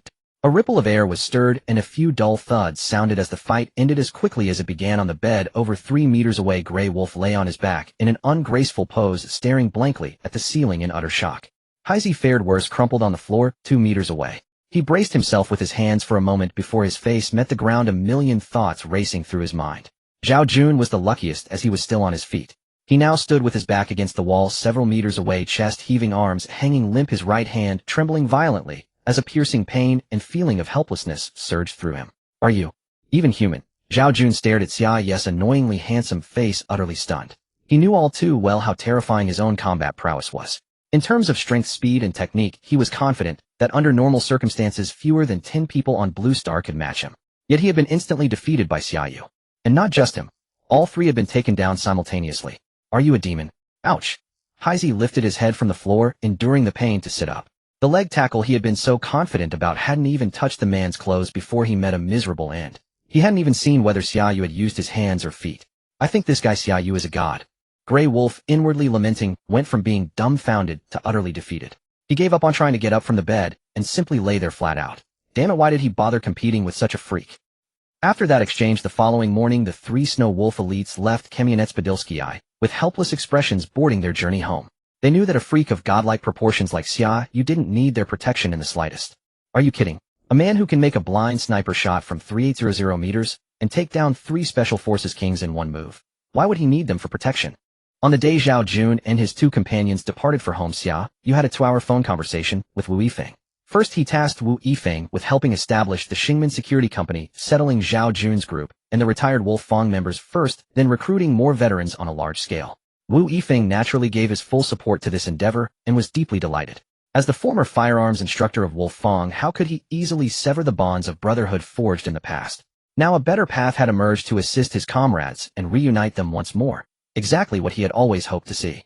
On the spot, Wu Yifeng subscribed to a 49 stake in the Xingmen Security Company. Yet the topics that followed left his heart churning like a storm-tossed sea, unable to find calm for a long while. But given that he had personally witnessed Xia Yu vanish into thin air and teleport into the sky to save lives, the words Xia Yu spoke no longer seemed so absurd to him. Had he not encountered enough strange events and extraordinary people during this time? Even he, an ordinary man, had become the wealthiest person on Blue Star overnight. If such an impossibility could become reality, what else was truly impossible? So no one knew the details of the long conversation between Xia Yu and Wu Yifeng. But soon a headline stunned the business world. Chiefing Finance, the meteoric capital upstart, abruptly shuttered nearly all of its global financial operations, withdrew entirely from the financial markets, and massively recalled its capital. Simultaneously, Chiefing Finance swiftly acquired a local real estate firm, renaming it Chiefing Real Estate, injecting 100 billion Hua Yuan into it, and officially entering the domestic property market. Its first project, Guangchong Future Community. The community spans 63 square kilometers, covering nearly the entire terrain of Guangchong Village and 5 neighboring villages, including their mountains and wildlands. It was said that demolition costs alone exceeded 30 billion. The entire project was planned with an investment of 1.2 trillion, and upon completion, it would become the largest residential community on Blue Star by both land area and total investment. Centered around Xia Yu's under construction Guangchong Karst Cave base, the community extended outward approximately 3 kilometers from east to west and 6 kilometers from north to south, forming a sprawling satellite city. As for why the future community was sited at Guangchong, Xia Yu had deliberated deeply. First, once completed, the community would merge seamlessly with the Karst Cave base, vastly enhancing the base's overall strength in the brutal conditions of the apocalypse. Most crucially, he recalled that during the first round of meteor impacts, the entire area within 100 kilometers of Guangchong had miraculously survived unscathed. The Guangchong Future Community was themed around futuristic technology, with a dominant style blending high-tech and cyberpunk aesthetics. Its design team brought together world-class architectural elites, including Vivos of America and GNP of Beer Country. Unlike other communities with iron fences or perimeter walls, Guangchong Community adopted a walled enclosure, rising 8 stories high. The wall stretched approximately 32 kilometers in total length, with the first 3 floors featuring exterior walls 10 meters thick, constructed from special concrete reinforced with composite steel. From the 4th floor upward, dense rows of firing ports and surveillance monitoring equipment faced outward. The wall was an imposing 50 meters wide, integrating living quarters for security personnel, training facilities, monitoring systems, defense mechanisms, and more into a single fortified structure. For gates, east, south, west, and north, each featured a tunnel running through the wall fitted with 3 layers of alloy doors, outer, middle, and inner. The north gate backed onto the lush rolling Nanling mountain range, the south gate bordered the Long River, the west gate encompassed a small reservoir and 2 freshwater lakes, and the east gate sat near the Guanan Expressway. The community was divided into above-ground and underground sections. The surface level housed residential zones, commercial districts, educational areas, entertainment and leisure spaces, research facilities, production zones, and agricultural areas. Within it included a transportation hub, security bureau, schools, supermarkets, hospitals, a power plant, and even a medium-sized airport alongside a smaller underground airstrip. Secretly, the community also incorporated a compact satellite launch site and a massive computer center intended to house 2 of the world's most advanced Vega computer systems and a fiber optic LAN server array. Under special circumstances, the community could achieve full internal broadband connectivity. Of course, Xia Yu had long since infiltrated the entire network with his formidable extrasensory abilities, copying the vast majority of Blue Star's films, TV series, entertainment content, games, scientific knowledge, and books onto 2 super hard drives. One drive was stored in the chaotic space, and the other was reserved for the Guangchong Future Community's computer center. The above-ground architecture featured a clean tech-forward palette of silver, gray, and black. Exterior walls were built from the most robust reinforced concrete, averaging 3 meters in thickness, and coated with a novel free protection material resistant to extreme cold, extreme heat, and radiation. All windows were fitted with thickened bulletproof glass and equipped with automatic alloy curtains. Each building had its own independent water supply and automated heating and temperature control systems. Building entrances were secured with specially thickened powered steel doors, radiating an unmistakable sense of safety. The ground floors of key buildings each concealed an entrance to the underground city, whose design was even more grand and awe-inspiring. Guangchong's uniquely favorable topography and underground river resources perfectly resolved the community's water supply needs, leaving the greatest remaining challenge as the self-sufficiency of grain and meat production. Once land acquisition was complete, construction on Guangchong community swiftly plunged into full swing. Powered by vast capital, over 3,000 construction workers along with countless transport vehicles and building equipment were rapidly deployed. Unbeknownst to all, the chessboard of Blue Star had begun to shift. Storm clouds were gathering on the horizon. Amid his globe-spanning teleportation spree of frantic zero-cost acquisition, Xia Yu also made time to return to Stone City, sweeping up all the supplies that Wuffing Group had stockpiled over the past month or more into the chaotic space and the secondary small world.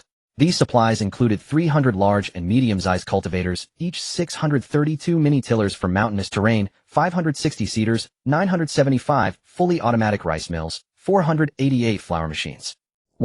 65 million tons of refined flour, 8 million tons of assorted grains, 7,000 tons of rice, 3,000 tons of vegetable oil, 1,500 tons of soy sauce, and 1 million cans from the canned goods factory. From Wuffing Seed Company, 3,290 heads of livestock and poultry breeding stock, 3,000 eggs, each of chickens, ducks, and geese, 153 species of aquatic fairy, and approximately 750 kilograms of vegetable, medicinal, herb, and flower seeds.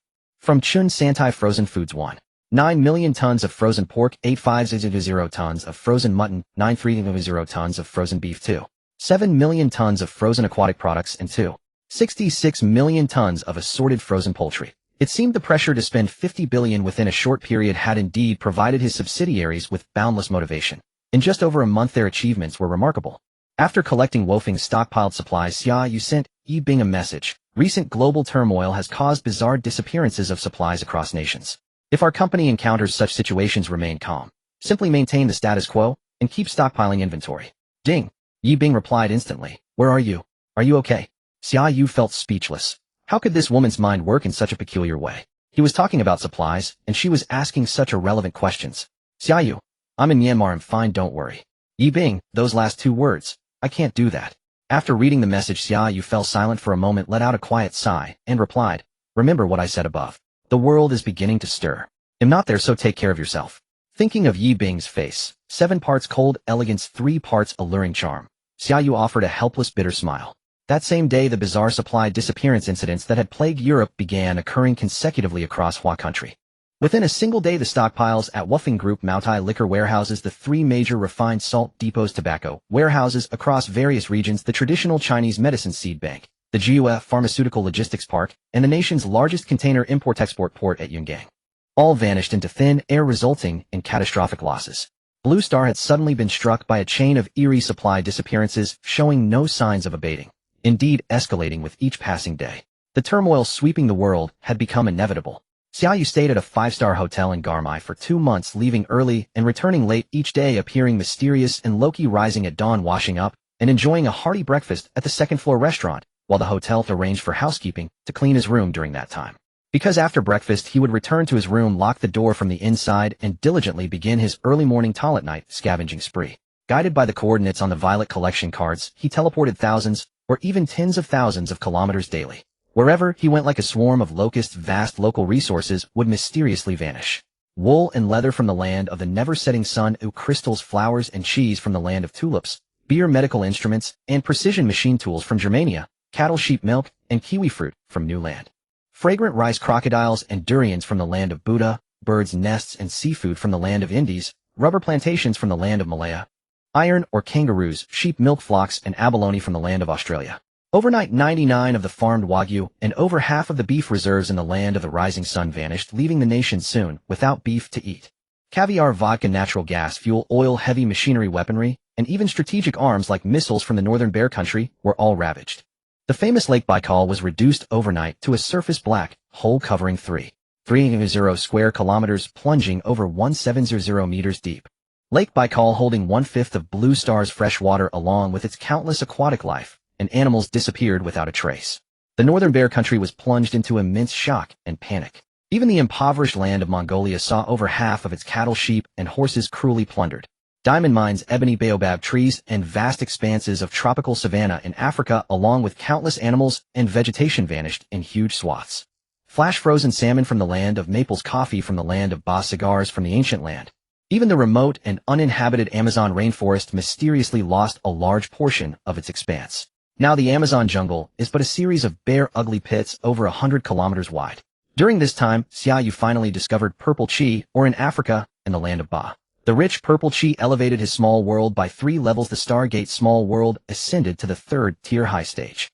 After the ascension, his divine sense could directly cover 160 kilometers, and his earth-penetrating reach extended to an astonishing 4,800 meters. Across Blue Star, bizarre disappearances occurred daily, stirring restlessness and instability. Was the mastermind behind all this a deity? Or a demon? Or perhaps an alien? Governments worldwide poured immense resources into deep investigations, leaving no stone unturned, yet remained utterly clueless. No matter how deeply the supplies were hidden, even a kilometer underground, they ultimately met the same fate of vanishing. It seemed anything singled out was doomed. The CAA had attempted to plant small trackers or satellite positioning devices among the supplies, but all efforts failed without exception. Ridiculous. Under Xia Yu's powerful divine sense, scan what instrument could evade his scrutiny. Not to mention that once inside the chaos space, there was absolute isolation and time stood still. In 2 months, Xia Yu traversed over 1,000 cities and key regions across Blue Star. Just how much had he collected? To put it vividly, if he were to support 5 million people, it would be enough for 10,000 years. Among all nations, the land of the eagles suffered the greatest losses. Within a few short days, several of its 100 billion worth mega warehouses and chain stores were virtually swept clean. McDonald's and KFC lost over 3 million burgers, fried chicken, and fries in just 2 days. The 2 major cola companies saw their beverage stockpiles vanish overnight, with losses exceeding $10 billion. 7 container ports, Los Angeles Port, Long Beach Port, New York Port, one after another, suffered devastating raids, none spared. For a time, the American media wailed in unison, a calamity from the heavens. A new Pearl Harbor of the century. Grain merchants and farms across the nation were on edge, yet defenses proved futile. Within days, losses in grain, fruit, and vegetables alone reached hundreds of billions. As for frozen goods and livestock industries, they were beyond saving. No matter how vast the warehouses, they were stripped bare. Additionally, the land of the eagles, ginseng, steel, petroleum, automobile manufacturing, pharmaceuticals, chips, fruit, computers, and phones. These were all world-renowned, so they certainly couldn't be overlooked. Of course, as Blue Star's top arms dealer, its weapon stockpiles were no mere legend. Xia Yu constantly altered his appearance, roaming this vast and fertile land, humming a tune, while gleefully looting countless conventional weapons and ammunition, strategic doomsday devices, and even secret experimental projects from Area 57, all became his spoils. This sweep left 11 senators in the land of the eagles fuming, 9 congressmen suffering heart attacks, and President Mr. Didi's directly wheeled into the ICU. Delightful. Utterly delightful. Some black organizations and extreme doomsday cults in the country seized the opportunity to launch massive protests and looting campaigns. Hearts are easily stirred, and amid such anxious times, unrest swiftly spread to Europe, Australia, even Africa, and Southeast Asian nations. Xia Yu, this tiny butterfly, flapped his wings at every stop, finally igniting a whirlwind that swept across the world. His frenzied reaping also drastically altered the course of stock and futures markets, leaving global financial markets in near ruin. The stock market trajectory from his past life had shifted drastically. As early as half a month ago, his U.S. stock account balance had surged past $60 billion. Seeing the turbulent times, he decisively had Xia Yu halt trading. After fully cashing out, his overseas bank account balance exceeded $110 billion. With this fortune, he spent $60 billion ordering a series of precision medical instruments and laser CNC machine tools from the land of beer. Production takes time, so he placed the orders with delivery set for 15 days later at a location in the land of sand. The remaining $50 billion were used to order large quantities of aviation fuel and specialty gasoline from several refineries in the land of sand, also with a 15-day delivery window. To be honest, money had truly become just a number to him now. If he so wished, Wall Street held no secrets under his psychic intrusion. Wasn't making money as easy as picking a flower. He even stumbled upon a company where a brown-haired man named Jack was secretly investigating him, probing into chiefing finance. Ding! One restless afternoon, as Jack sipped coffee, a silhouette of a man in black suddenly popped up on his office laptop screen. The shadowy figure declared in standard American English, "Hello, Jack. I'm the one you're looking for. But let me offer you a word of advice: stop wasting your effort, because some people are beyond your reach." Then the office window shattered with a loud crack. The laptop screen on the desk visibly developed a dense web of cracks. Jack, pale and trembling, stared in horror as a barrage of gunfire echoed through the newly broken window. "Oh, my God. What's happening to this world? What on earth is going on?" For 2 months, the entire Blue Star had been mired in a series of eerie mysteries. Vast quantities of supplies across the world vanished without a trace, and swaths of iconic high-quality landscapes disappeared one after another. Rumors ran wild among the people, and hidden forces everywhere seized the opportunity to stir up wave after wave of chaos, leaving governments around the globe frantic and exhausted. What science could not explain was ultimately attributed to alien beings, gods, or demons. For a time, countless arguments raged online, and no one could easily convince anyone else. Until one day, the mysterious event suddenly and eerily stopped. The world finally returned to its former normalcy. But as the originator of it all, Xia Yu had harvested more than half of Blue Star, and his gains were naturally unimaginably enormous. Apart from the staggering supplies and varied landscapes, he himself had evolved to an inconceivable level. Half a month ago, after Xia Yu absorbed the purple chi of the ores discovered in Africa and Ba country, the small world rose 3 levels in succession. Ding. Stargate Small World, 3rd tier high rank. Fixed terrain Valley 5600 mu, including 300 mu of high-quality arable land. Grassland 2. 8 million mu with a companion freshwater lake of 700 mu. Newly upgraded terrain farming plain 11. 2 million mu 5. 2 million mu of high-quality rice 2. 5 million mu of wheat, 1 million mu of corn, 1 million mu of potatoes, 1 million mu of peanuts, 2 mu of soybeans, and 2 mu of tea on rolling hills. Irrigation water sources, 2 mu of reservoirs, and lakes with rivers totaling 365 kilometers. Soil, air, and water planetary grade superior. The terrain newly added to the small world was actually a farming plain with its own natural granary. This perfectly resolved the troublesome issue of sustainable grain supply for Xia Yu. The total grain-growing area of 11.2 million mu was equivalent to 7,466 square kilometers.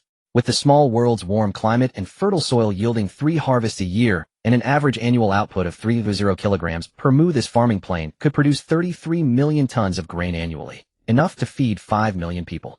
With this natural granary, the problem of large-scale grain cultivation in the small world that had long vexed Xia Yu was solved effortlessly. As for the 3.0 mu of arable land in the valley, it would actually be quite nice to keep it for growing fine vegetable varieties. Ding! The main body linked to the small world has completed its upgrade. Constitution, 2600 strength, 2800 speed, 3010 meter sprint in 0.28 seconds. Brain development, 55. Special ability Divine Sense Relocation. Can imprint Divine Sense on any object and relocate it with a maximum relocation distance of 600 kilometers. Special ability upgrades Teleportation. Within the direct coverage of Divine Sense, the unobstructed radius is 160 kilometers on the surface and 480 meters underground. High-level Psychokinesis. Can invade and control all networks, satellites, machinery, software, human brains, animals, and so on. A cellular disguise technique. The super-intelligent brain can control the rearrangement of all cells in the body, freely changing skin, bones, appearance, hair color, pupils, and more. New special abilities: cellular remodeling and regeneration. Permanently maintains the body in a youthful state automatically, heals wounds, and grants immortality. All these changes were astonishing. Now Xia Yu's single punch carried nearly 3 tons of force, and without relying on any external aid, he could cross 360 meters in 1 second, faster than sound. His divine sense could now directly cover up to 160 kilometers, meaning that even without a divine sense imprint, he could teleport 160 kilometers in a single leap. When his brain development broke through 55, his body had undergone a qualitative transformation. His own cells could be controlled at will, including their remodeling and regeneration. One could say that in theory Xia Yu had already become the first immortal on Blue Star. While strictly speaking he was no longer an ordinary human, it would be more fitting to call him half-human, half-god. June 25, 2032. Less than 180 days remained before the apocalypse.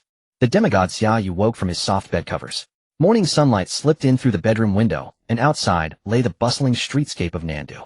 After the global zero-yuan shopping harvest ended, he made a trip to Xia country, pocketing the 60 billion worth of precision medical instruments and laser CNC machine tools delivered by Beer Country, as well as the 50 billion worth of aviation fuel and special gasoline he had ordered from several refineries in Xia country. Of course, he would not forget to make a detour along the way and frenziedly harvest the oil resources of the 4 Middle Eastern countries. From then on, the gasoline, crude oil, and various fuels accumulated in his space surpassed the combined strategic reserves of more than a dozen major powers on Blue Star. In Rueli, he spent a day with his maternal grandfather, drinking a little wine and strolling in the park with a caged bird. The suddenly slowed pace of life made Xia Yu sigh with emotion, but also cherish it all the more. After the apocalypse on Blue Star, such a life would be the stuff of countless people's dreams. Of course, he also could not help lingering in Kunming for 2 days, flirting with Tang Yana. Together, they went up the mountain to dig bamboo shoots, cooked delicious food, and helped her elegant grandmother water the vegetable garden. Such happy and peaceful days slipped away all too quickly. Everything before his eyes was tinged with a vague, dreamlike unreality. No wonder Buddhism says life is like a dream, like a bubble. Perhaps only calamity and human suffering are most real, though everything else is illusion. After Xia Yu returned to Shurqing, the first thing he did was go to Wufeng to arrange the group's next priorities: accelerate production and stockpiling and increase spending. Amid another round of groans over his inhuman wealth, Xia Yu added another 50 billion in funds to every subsidiary. Along the way, he also took in the second batch of premium rice that Fatty Li had purchased and stored, 350 tons in total. Once the payment for the rice and his commission arrived, Fatty Li's shiny round face nearly oozed with delight. Finally, Xia Yu left Shurqing under Yi Bing's plaintive gaze and returned to Nandu. In the northern district of Nandu, an old industrial park covering 100 mu had been quietly transformed into something brand new. In the center of the park stood a 10-story main building, and on its roof were 4 large golden characters: Stargate Security. The characters gleamed brilliantly in the sunlight. The park's large open areas had been divided into several training grounds where imposing ranks of men shouted, stood, ran, or fought barehanded. In a conference room inside the main building, the first senior management meeting of Stargate Security was being held. Brother Feng, you and everyone else have worked hard these past 2 months. Xia Yu, seated at the head, said with a smile. No need to thank me. Just treat me to some Gu Country cigars. Wolfhead and the others are the ones who worked hardest. Wu Yifeng laughed, leaning comfortably back in his chair, a cigar clamped between his teeth as he blew out smoke. Don't worry, Brother Feng. It'll cover all the cigars you'll need for the rest of your life. Then, you'd better keep your word. So many brothers are listening. Of course, from today on you'll have more cigars than you can smoke. Xia Yu waved his hand with grand heroic flair. He was joking. There was still more than half of Gu Country's cigar stockpile in his space. How many years would it take to smoke through all that? With those words and relieved Wu Yifeng inexplicably felt grounded and at ease. Since Xia Yu was able to guarantee him an endless supply of cigars, he had probably made ample preparations for food and supplies too. Qifeng, whose wealth rivaled the country's, had quietly launched an enormous plan to stockpile grain, goods, and talent in addition to the funds already invested in the residential community. Wolfhead, report on your work. Wu Yifeng said. Yes. Zhao Jun shot to his feet, standing as straight as a pine, and said in a steady, forceful voice, report. Stargate Security currently has 39 retired operatives from the Snow Wolf Special Forces. I serve as the brigade commander of the Divine War Brigade with Heisey and Grey Wolf as deputy commanders. Under us are 6 senior instructors for firearms, hand-to-hand combat, cold weapons reconnaissance, sniping, and heavy equipment operation, tanks and flight. Heavy equipment operation will first be taught through theory and electronic simulation. The brigade is divided into 30 squadrons, each with a squadron leader drawn from retired Snow Wolf personnel. Each squadron commands 100 members, all veterans who have passed strict character review and comprehensive assessment. Each squadron is divided into 10 squads of 10, with 1 squad leader per squad. The brigade currently has 3039 members, and all have entered the second phase training course. Family relocation for all personnel has also been fully completed. Report complete. Good. Xia Yu nodded in admiration, quite satisfied with the efficiency shown in this early stage. However, we still need to expand our personnel, at least 3000. That is only our initial goal. Hiss. Zhao Jun, Haizi, and Grey Wolf exchanged stunned looks, and even the senior instructors present all drew in sharp breaths in unison. Damn it, what kind of security company is this? With this many people you could form an army. Wu Yifeng beside them frowned and said loudly, do you know how large the Guangzhou future community we are building is? 63 square kilometers. In the future, several hundred enterprises and thousands of merchants may move in, and over 1 million people may live there. Are 300 security personnel too many? Actually, no. So just keep recruiting, train them strictly into an iron army, and we will provide more than enough money. Do you have confidence? Hearing this, Zhao Jun and the other core members finally breathed a sigh of relief. Then they rose excitedly and puffed out their chests. We guarantee the mission will be completed. After exiting Stargate security, Xia Yu drove towards Guangzhou base. Just as he opened the car door moments ago, he detected a faint, elusive trace of an odd aura hidden within the backrest of the driver's seat. With a sweep of his divine sense, he found the clue: a peanut-sized tracking and listening device had been planted inside the seat's padding. The black bug was bizarrely embedded within the backrest, yet the exterior showed no signs of tampering. How was it put there? An ability. Phasing. Xia Yu calmly analyzed the situation, while driving, a faint smile curling at the corners of his mouth. Interesting. The Maybach soon merged onto Guanan Expressway. Xia Yu casually swept his divine sense behind him. Over 500 meters back, the black Honda SUV followed at a steady, unhurried pace. The tracking technique was indeed stealthy, but the signal from the bug in his car gave him away. He had already locked onto the SUV's position. Inside the SUV, the faces of a man and a woman were clearly etched into Xia Yu's mind. Chiefly, do you think he spotted us?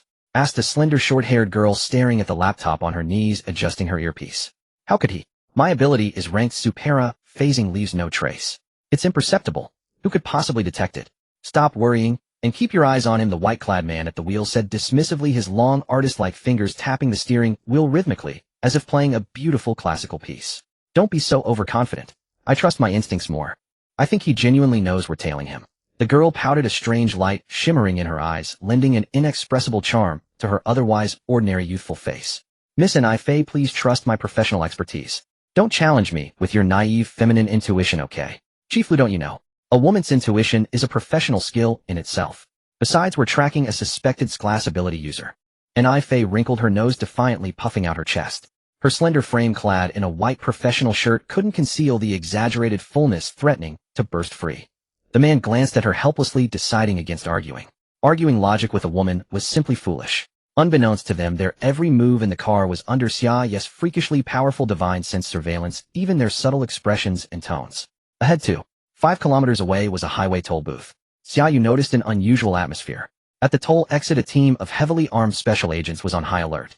Just over 20 meters from the toll booth, a red and a white car suddenly made illegal U-turns and sped off in opposite directions. Whew, whew, whew. Sharp sirens blared. For police vehicles reacted swiftly, rushing through the toll gate in pursuit. The reckless reverse, driving through the highway into chaos, causing multiple rear-end collisions and forcing cars to stop against the guardrails. Xia Yu had noticed this beforehand. He had already pulled over onto the emergency lane. He got out, leaned against the car, and lit a cigarette with keen interest. Soon the red and white cars flew past, weaving dangerously through traffic. Bang, bang, bang. From the rear window of the trailing white car, 2 black pistols emerged, firing wildly at the pursuing police cars. The shots were largely ineffective on the speeding highway, but several civilian cars were hit by stray bullets, causing screams. Bang. Another gunshot. Xia Yu frowned, sensing the bullet's trajectory heading straight for the Maybach's left rear tire. What terrible aim. He cursed inwardly. With a thought, his divine sense halted the high-speed spinning bullet, suspending it in midair just an inch from the tire. Damn. I wasn't going to interfere, but why are you firing randomly? Don't you know playing with guns is dangerous? Glancing at the white car fleeing 200 meters away, Xia Yu activated his divine sense again. The suspended bullet instantly reversed direction, striking the fugitive car's left front tire. Boom. A powerful air blast followed by a screech of tires sliding on asphalt. The white car lost control, skidding forward. Directly in its path was the black SUV tailing Xia Yu. It seemed they would collide in just 3 seconds. Huh. Xia Yu, watching from afar, raised an eyebrow in surprise. He saw a man in white flash through the SUV's door, not opening it, but phasing through it, and dash into the white car. A brief struggle shook the vehicle. Screech. The white car came to a stop, perilously close, half a meter from the SUV. The The man in white leisurely got out, glanced at the three subdued suspects inside, walked to the deformed left front tire, touched it, and frowned in thought. Whew, whew, whew. The pursuing police cars arrived. 2 continued after the red car. 2 others stopped, and 6 fully armed special agents quickly exited, aiming their black submachine guns at the target vehicle and the man in white beside it. Hands up. Turn around. The man in white reluctantly complied, raising his hands and turning around, calling out, "Easy, guys. I'm one of you. My ID is in my right pants pocket." At that moment, the SUV's passenger door opened. A slender but notably buxom girl got out and hurried over. Officers were from the Capitol Bureau. "Hey, race my ID." The lead agent took her ID, examined it carefully, and asked, "He's with you?" "Yes, he's our team leader." "His ID is on him," she replied. The lead agent gestured to a subordinate who patted him down and retrieved a dark green badge from his right pocket. Having confirmed their identities, the agents relaxed slightly and quickly secured the 3 unconscious suspects from the white car. "What a hassle," Xia Yu muttered from over 200 meters away, shaking his head and taking a deep drag from his cigarette. His figure flickered and vanished, reappearing in less than 3 seconds, slowly exhaling a plume of smoke. 2 kilometers away, the red car, which had been speeding away, had suddenly stalled and screeched to a bizarre halt. When the special agents surrounded it, they found all the suspects inside unconscious. 5 minutes later, the man in white arrived in a police car. The suspects had already been taken away. He opened the driver's door and inspected the interior, finding nothing unusual except for a faint trace of cigarette smoke. Could it be him? Frowning, the man in white returned to his SUV and drove back, pulling up naturally beside Xia Yu a minute later. Xia Yu had just finished his 3rd cigarette. He looked up at the man getting out and smiled. "If you'd taken any longer, I'd have left." The man in white stared at him with a sharp gaze. "Did you do all this?" "The tire on the first car, the abrupt stop of the second." "Why should I tell you?" Xia Yu replied with a smile. "Don't bother denying it. I smelled the cigarette smoke in the red car. It's no different from what you're smoking now." Xia Yu laughed. "And then, what's next? Take me to Bureau 739. Use me as a lab rat. Or force me to work for you." The man's expression shifted dramatically. "You. How do you know about Bureau 739? And, you know who we are?" "Huh. China's most mysterious Bureau 739, the legendary Institute for Supernatural Abilities research comparable to SHIELD in America. In my eyes, it's nothing special. And you, Lu Tian, captain of Bureau 739's External Ops Group, 3, a class phasing user. You're the one who put that bug in my car, aren't you?" Lu Tian's scalp tingled as he stared at Xia Yu in utter disbelief. "I don't like being followed. And I certainly don't like being bugged." As he spoke, Xia Yu waved his hand. A black bug materialized in front of Lu Tian, then disintegrated into dust in the next instant. "Xia Yu, you are formidable, the strongest I have ever seen." Lu Tian struggled to steady his shocked emotions and said, "Since you know about Bureau 739, you must also understand what we do." "Don't misunderstand, we mean no harm. We simply conduct necessary investigations into phenomena that science cannot explain. Naturally, we are also quite interested in individuals with special abilities. As you know, I am Lu Tian, the leader of Group 3, which handles field investigations. I have one more team member." Lu Tian waved his hand backward, and the slim, short-haired young woman hopped out of the vehicle, her overly full chest bouncing with each step. "So you're Xia Yu." An Fei's face was filled with intense curiosity as she scrutinized the young man before her. "He's really handsome, even more so than in his photos." Xia Yu coughed awkwardly and asked with a smile, "You're an Fei, right? Also in a rank Esper?" Yes. I'm an Fei from Shanxing, 21 years old. My special ability is hyperthymesia." An Fei was brimming with excitement, gazing at Xia Yu with a hint of admiration. "An Fei, is this how you reveal our secrets? You're violating regulations." Lu Tian scolded sternly. "Why bother hiding our little secrets? Xia Yu could figure them out with a thought. Right, God of War?" Xia Yu was speechless, a vein bulging on his forehead. Indeed, if he so wished, there was no secret in this world he couldn't uncover. An Fei, is it? Can your hyperthymesia really achieve photographic memory? Remember everything from your birth to now, eh? Even a bee you saw flying when you were 3 years old?" "Yes, Sai. Having an excessively powerful memory is also a burden. I can't forget anything I've seen. Life is truly exhausting." An Fei grimaced, looking utterly dejected. Lu Tian glared at her, gave her head a light, disapproving pat, then turned to Xia Yu. "Xia Yu, shall we talk? The road is blocked anyway, and we're not going anywhere for a while." "Sure, talking is good. I'd also like to learn more about espers." Xia Yu pulled out a cigarette, offered one to Lu Tian, lit it, and then lit his own. On the chaotic half of the highway, traffic police were directing the flow of vehicles. By the roadside, 2 young men leaned against the guardrail, puffing smoke. "Xia Yu, from my observation, your abilities to reverse bullets and teleport 2 kilometers just now are at least at the SS rank level. That's extraordinary. You know, across the entire Blue Star, we've never even received intelligence about its rank Esper before. Is SS rank 3 levels higher than a rank?" Xia Yu exhaled a plume of white smoke, asking calmly. "Yes, theoretically. Esper research began in the 1950s. the first organization in our country. Institute 527 was dedicated to studying paranormal abilities. Later, due to changing circumstances, Bureau 739 was established. Unlike Institute 527, which focuses on theoretical and experimental research, our bureau leans more towards investigating and recruiting espers from the civilian population. Of course, investigation teams sometimes participate in special operations. We classify esper ranks on Blue Star into 6 levels. Crank initial awakening: the individual recognizes and can use their ability, but it is not strong. Its effect is mainly seen in offensive abilities. Its utility for support abilities is limited. Brank outstanding strength: can use abilities proficiently, can autonomously create various skills. Some special espers can counter conventional firearms. This is the most common esper rank. A rank, the highest rank known to be achievable on Blue Star. Mastery over one's ability is at its peak, capable of countering most firearms. These individuals are often core members of esper organizations. S rank and the even stronger S rank and the terrifyingly powerful SS rank all belong to theoretical classifications. According to available data, no esper of this level has ever appeared on Blue Star, so their true power is difficult to assess for now. A rank is a legendary level with specific abilities unknown. Frank is no longer classified as human and can be considered divine. After finishing this long speech, Lu Tian's cigarette was just about done. He glanced at Xia Yu, who was as calm as a still lake, and said, "Xia Yu, I have one more question. Was the cigarette smell you left in the red car intentional?" A faint smile touched the corner of Xia Yu's mouth. "You guessed right. Otherwise you wouldn't have rushed to meet me, right? To be honest, dealing with these small fries, I didn't even need to put myself in danger. A simple thought would have sufficed." "What?" Lu Tian's face was full of disbelief as he exclaimed, "So you've been hiding your true strength. You're not just SS rank. What rank are you exactly?" Xia Yu exhaled his final puff of smoke, casually flicked his finger upward, and the soft cigarette, but shot out like a bullet. With a soft whoosh, the short butt vanished. A faintly visible ripple extended from Xia Yu's finger up to nearly 10,000 meters into the sky. A white cloud up there was rapidly churned, swirling like steam. "What rank am I, eh?" "Heh, you guess." Lu Tian and Ni Fei were dumbfounded.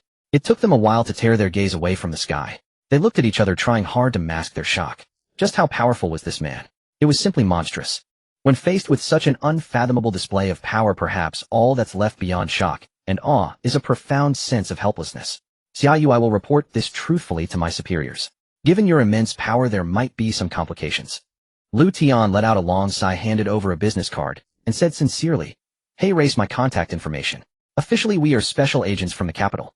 If you ever need anything, don't hesitate to call." Xia Yu took the card, glanced at it, memorized the number, and replied with a smile, "We'll see. We can talk more when we meet again."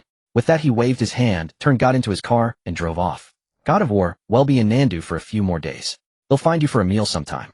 Ni Fei shouted excitedly at the rear of Xia Yu's car, causing Lu Tian beside her to shake his head with a wry smile.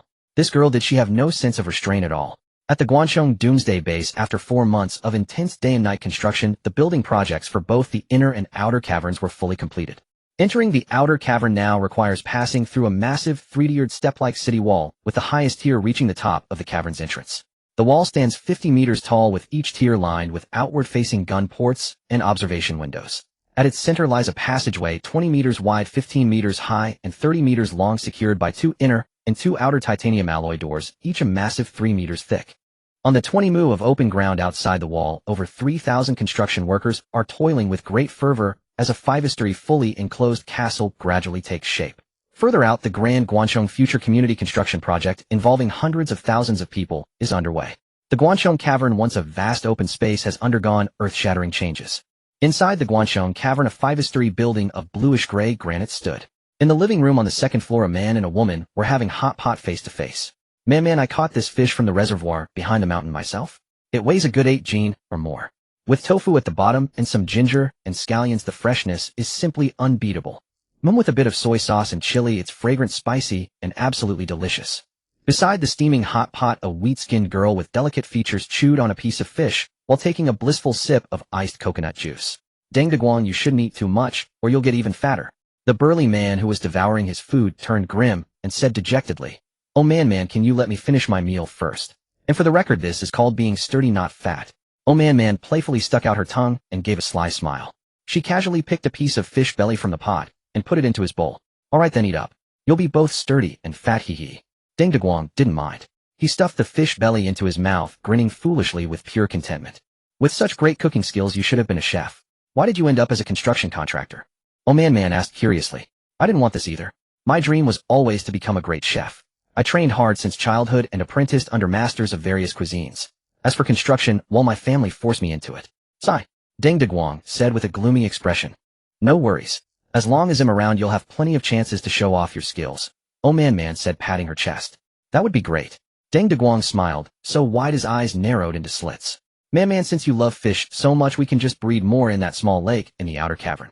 Speaking of which, that little pond of over 300 square meters has become 20 times larger thanks to your careful renovation. It even has a bit of a mini West Lake vibe now. Of course, who am I? I'm the youngest and most talented beauty of a genius architectural designer on Blue Star. Oh man puffed out her chest proudly, looking as delighted as a little peacock. Inside the stone building, the enticing aroma of food filled the air. Through the bright glass windows, a cool breeze blew from somewhere, and the lush fruit trees swayed gently in the unique tranquility of the afternoon. At that moment, the entire outer cavern was bathed in soft natural light. Amidst the vast expanses of fruit groves and flower clusters, 5-story buildings were arranged in pleasing disarray. Neat rows of verdant vegetable gardens and a clear stream meandered through. In the distance, a small lake shimmered with ripples. As the cool breeze passed, the trees rustled and birds chirped among the branches. A true paradise hidden from the world, a realm of ultimate beauty. Ring. The phone on the table rang. Deng Deguang jumped up. Damn, who's calling and interrupting my meal with a beautiful lady? He looked at the screen and saw it was Xia Yu, and his annoyance immediately subsided. Hey shrimp head, what makes you finally show up? You've been out of sight for so long, I thought you'd become a monk. Detsy, I'm your boss now, so show some respect. Are you in the cave? Yep, just having hot pot with a beautiful lady. Reservoir fish. You're in for a treat, man. Well, open the door then. You've built this cave like a fortress with such high walls. Hold on. 5 minutes later, Xia Yu passed through 2 thick titanium alloy doors and stepped into the Guancheng cavern once more. Even though he was mentally prepared and had scanned the area with his divine sense, he was still momentarily stunned when the breathtaking otherworldly scenery came into view. Whoa, this is gorgeous. Who knew a cave could be transformed like this? The entrance opened into a spacious plaza paved with milky white marble that emitted a noble cool glow. On either side of the plaza stood 2 tall gray-white buildings, one for general storage, the other a refrigerated cold storage facility. Further ahead, lush fruit groves spread out in abundance: apple trees, walnut trees, jujube trees, pomegranates, grapes, dwarf, plums, hardy kiwi berries, cold-resistant large cherries. There were also clusters of camellias, edgeworthia, and wintersweet. Bees and butterflies flitted among the flowers, creating a delightful scene. A stream wound through the area, and the vegetable plots along its banks added a touch of rustic charm. The entire ceiling and walls of the cavern were fitted with reflective panels and solar lamps, bathing the space in soft natural light at all times. Impressive, oh man. Your design is even more stunning in reality than on the blueprints. Xia Yu stepped onto the tree-lined path and turned to smile at the slightly nervous young woman. You're looking well too. Gained a bit of weight. More filled out, I'd say. Looks like you've been feasting on all sorts of delicacies here, huh? Huh. Oh man breathed a silent sigh of relief, but her oval face flushed red. She couldn't help but glare at Deng Deguang beside her. Humph, this is all your fault. Why do you have to make so much delicious food every day? The 3 of them entered the building, and while chatting effortlessly finished all the hot pot ingredients on the table. Satisfied and full, Xia Yu sat in the elegant bluestone building, gazing at the remarkable scenery outside the window. He was quite pleased. Looked like this pair of lovebirds. Well, this pair was pretty reliable after all. Come on, let's go see the true paradise of survival in the apocalypse. Xia Yu led the way out of the building casually, putting a cigarette in his mouth, though he thought better of lighting it with a lady present. At the junction between the outer and inner caverns, the small pond on the right had now expanded into a lake spanning over 6 square meters. Lush fruit trees lined the shore, their reflections shimmering in the water. Schools of fish and shrimp swam leisurely, while a few unfamiliar birds chirped among the red fruits and green leaves. This design has a real poetic touch. Very impressive, Xia Yu praised. Oh man raised her chin, looking smug. We leveled the stone steps ahead and built a time tunnel. Walk through it, and you'll enter the inner cavern. The 3 moved forward, and a wide semicircular tunnel came into view. The floor of the tunnel was made of the inner cavern's unique white luminescent rock adorned with blue and silver crystals. Walking through it felt like embarking on a dreamlike journey through time and space. Beyond the tunnel, the magnificent scale of the inner cavern, spanning 5 square kilometers, hit them all at once. The originally vast and towering inner cavern had been transformed into an immense 3-dimensional ecological city. A 40-yard spiral-shaped building of milky white stood within the fantastical, glowing white cavern. The first level, built upon the cavern's underground river, housed a rice cultivation area with its own independent irrigation system, automated lighting, and temperature-humidity control. Neat paddies stretched as far as the eye could see, covering over 5 mu. The rice ears were bowing their heads, the grains already tinged with yellow heralding the first bountiful harvest season. The second level was a cultivation area for wheat, potatoes, and various grains covering 4-5 izomu, also equipped with independent lighting, climate control, automated fertilization, and irrigation systems. The third level was a fruit and vegetable zone growing over 100 varieties across 4-2 izomu. The fourth level was a livestock and poultry area spanning 4 izomu, housing over 2 izomu chickens, ducks, geese, rabbits, pigs, cattle, and sheep. Here Guodong's fully enclosed dynamic plant-animal cycle ecosystem found its greatest application. The four-tiered ecological city in the inner cavern had an ecosystem alone that cost over 10 billion to build. On the first level at the end of the river in the rice-growing area, the 100-meter underground waterfall still thundered with deafening force. Beside the waterfall stood a small hybrid hydroelectric and fuel power station generating more than enough electricity for both caverns. Amidst the fragrance of rice, 6 massive milky white stone platforms rose in the center, with 6 holy springs gushing forth. The waters converged into a stream that wound its way through clusters of roses, creating a scene straight out of a dream. So beautiful. Even though she had seen it more than once, Man with her overflowing girlish heart couldn't resist such breathtaking beauty. I've decided. I'm going to live here from now on. Xia Yu, you can't kick me out. How could I? You're both heroes. You and Dugwang will each get your own bluestone building. Stay as long as you like. Xia Yu, in a good mood, made the promise generously. Thank you, boss. Thanks, Shrimphead boss. Hee hee. Man and Deng Dugwang exchanged smiles, both pleasantly surprised by the news. What they didn't know was that in a few months, when meteors would strike the outside world, turning it into a hellish landscape, followed by brutal cold and famine. Living here would truly be a paradise on Earth, a blessed haven hidden from the world. The days in the cavern were tranquil and pleasant. During this time, Xia Yu and his pair of dogs, a pair of men and women, while inspecting the bunker and the construction site of the future residential community, would often gather river delicacies or poultry, and under Deng Diguang's superb culinary skills they ate to their heart's content. The Ogwa laboratory, which had been the first to participate in the construction of the inner cavern's ecological circulation system, took advantage of these days to move in entirely. The team of technicians had long been in awe of this magnificent and majestic three-dimensional ecological landscape, and naturally felt a deep sense of approval and love for the place. The relocation of the Woofing Seed Company was also quickly put on the agenda. Before the move, Xia Yu specially invited his uncle and his cousin's family to visit the cavern. Cousin Yu, did you really create this cavern? It's truly awe-inspiring. After the tour, his cousin Xia Binglin and his family were still too shocked to calm down. So what do you think? Why don't you all move in together? You can live in small villas, and the working environment is great too. Xia Yu said with a beaming smile. Xia Yu, will everyone from the seed company be moving in? His uncle Xia Jingliang asked, feeling quite delighted inside. Not only was the scenery beautiful, but each greenstone villa was fully equipped with modern amenities and high-end furnishings. Of course, it's voluntary. Those who wish to move in can bring their families. Each household will be allocated a villa, and the company will cover all daily living expenses. Xia Yu said, Uncle, can I live here too? His 5-year-old niece Xia Lin was thrilled, her face beaming with the joy of a precious discovery. Of course you can. Our little Lin will be the little princess here, enjoying sweet fruits and beautiful flowers. Xia Yu affectionately patted his niece's head and chuckled. Yeah, that's great. Daddy, Mommy, Grandpa, I'm going to live here.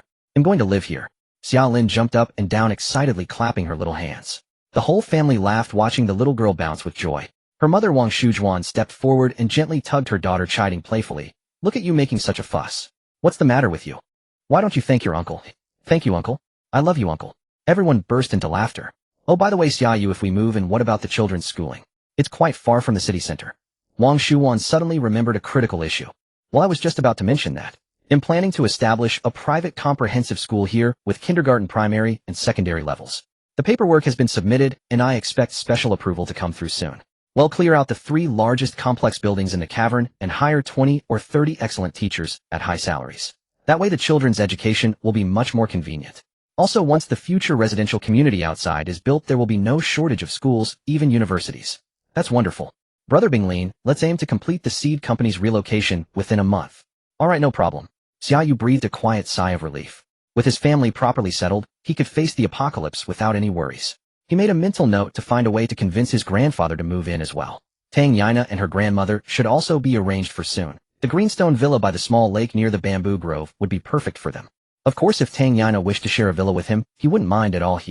As for Wofing's other subsidiaries, he had already discussed with Wu Yifeng that once the future residential community was nearly complete, they would all be relocated there as premium enterprises. After arranging everything, Xia Yu set off back to Nandu. On the way, he unexpectedly received a phone call. President Gao. Mr. Xia, you must be a busy man to forget an old friend so quickly. Gao Lan's slightly reproachful voice came through the phone. Without even seeing her, Xia, you could easily imagine her expression at that moment. President Gao, please don't tease me. I'm not as busy as you, my beautiful Gao. Enough chit-chat. They'll be back in Nandu in about 10 days. You'll have to treat me to a lavish dinner. I've managed to collect over a dozen top-grade violet jade stones for you. Really? Thank you so much. Name any restaurant you want when you're back in Nandu, and they'll treat you. By the way, how much did the acquisitions cost? They'll transfer the payment and your commission to you right away. Xia's mind buzzed with excitement. Another pleasant surprise. Although he had originally distributed the Violet Jade Collection cards merely as a strategy for a global zero-cost acquisition scheme, he never expected to actually receive so many scarce top-tier Violet Jade stones. It seemed that the prospect of upgrading the small world again was within reach. Let's discuss the money when we meet. Just remember to treat me to a meal. I'm going to make you pay dearly for it. See you in Nandu. Alright, see you in Nandu. Xia Yu was in high spirits. He took out a Huazi cigarette, stylishly placed it between his lips, and drove his Maybach with such masterful control that it felt like piloting an aircraft. Nandu had entered the scorching July heat with temperatures nearing 40 degrees Celsius, making various heat relief products and projects incredibly popular. Yet no one would believe that in just 5 months the entire Blue Star would transform into a frozen, icy world. Back at his residence, he had just taken a shower and was about to collapse onto the sofa under the air conditioning when the phone rang again. Xia Yu, our big leader, has just arrived in Nandu and wants to meet you. Are you available today? It was Lu Tian's voice. Sure. Time and place. They'll pick you up at your apartment building in 10 minutes. Okay. Given the mystery and background of Bureau 739, it wasn't surprising they knew his phone number and exact location immediately. Xia Yu didn't think much of it. In the face of absolute power, everything else was but fleeting clouds. 10 minutes later, Xia Yu got into Lu Tian's black SUV. They drove to the outskirts and turned into a scenic sanatorium. Inside an unassuming building, Xia Yu met the mysterious big leader of Bureau 739. At an antique tea table, a spirited old man in his 60s was leisurely brewing and savoring tea. Xia Yu, please have a seat. The old man looked up as Xia Yu entered, a sharp glint flashing in his eyes, and smiled as he invited him to sit. Xia Yu smiled freely and took his seat. May I ask how I should address you, senior? This old man is Jiang Buwei. You can call me Old Jiang. Old Jiang. Heh, not bad. After all, old ginger is spicier. Jiang Buwei's face, smooth and nearly wrinkle-free, broke into an even wider smile as he gestured with the teapot. Young friend Xia Yu, are quite interesting. Care to taste this rain before Qingming Longjing I've brewed? Xia Yu lifted the teacup with his right hand, gently cradling the bottom with his left. He brought it to his nose, inhaling its fragrance for a moment, then closed his eyes in enjoyment before taking a sip to savor it fully. Its aroma is delicate, its taste is mellow yet smooth and soft on the palate. Upon further savoring, it's elegant and sweet with a long, lingering finish. Exquisite. Truly exquisite. Oh, this must be brewed with Hupao spring water from Hangzhou. No wonder it's so refreshing and leaves such a lasting aftertaste. The old man's eyes lit up, his look of appreciation no longer concealable. He burst into hearty laughter. Ha ha ha. Excellent. Observing a person through tea tasting. That is a true principle. Xia Yu, you have not disappointed me. You flatter me, senior.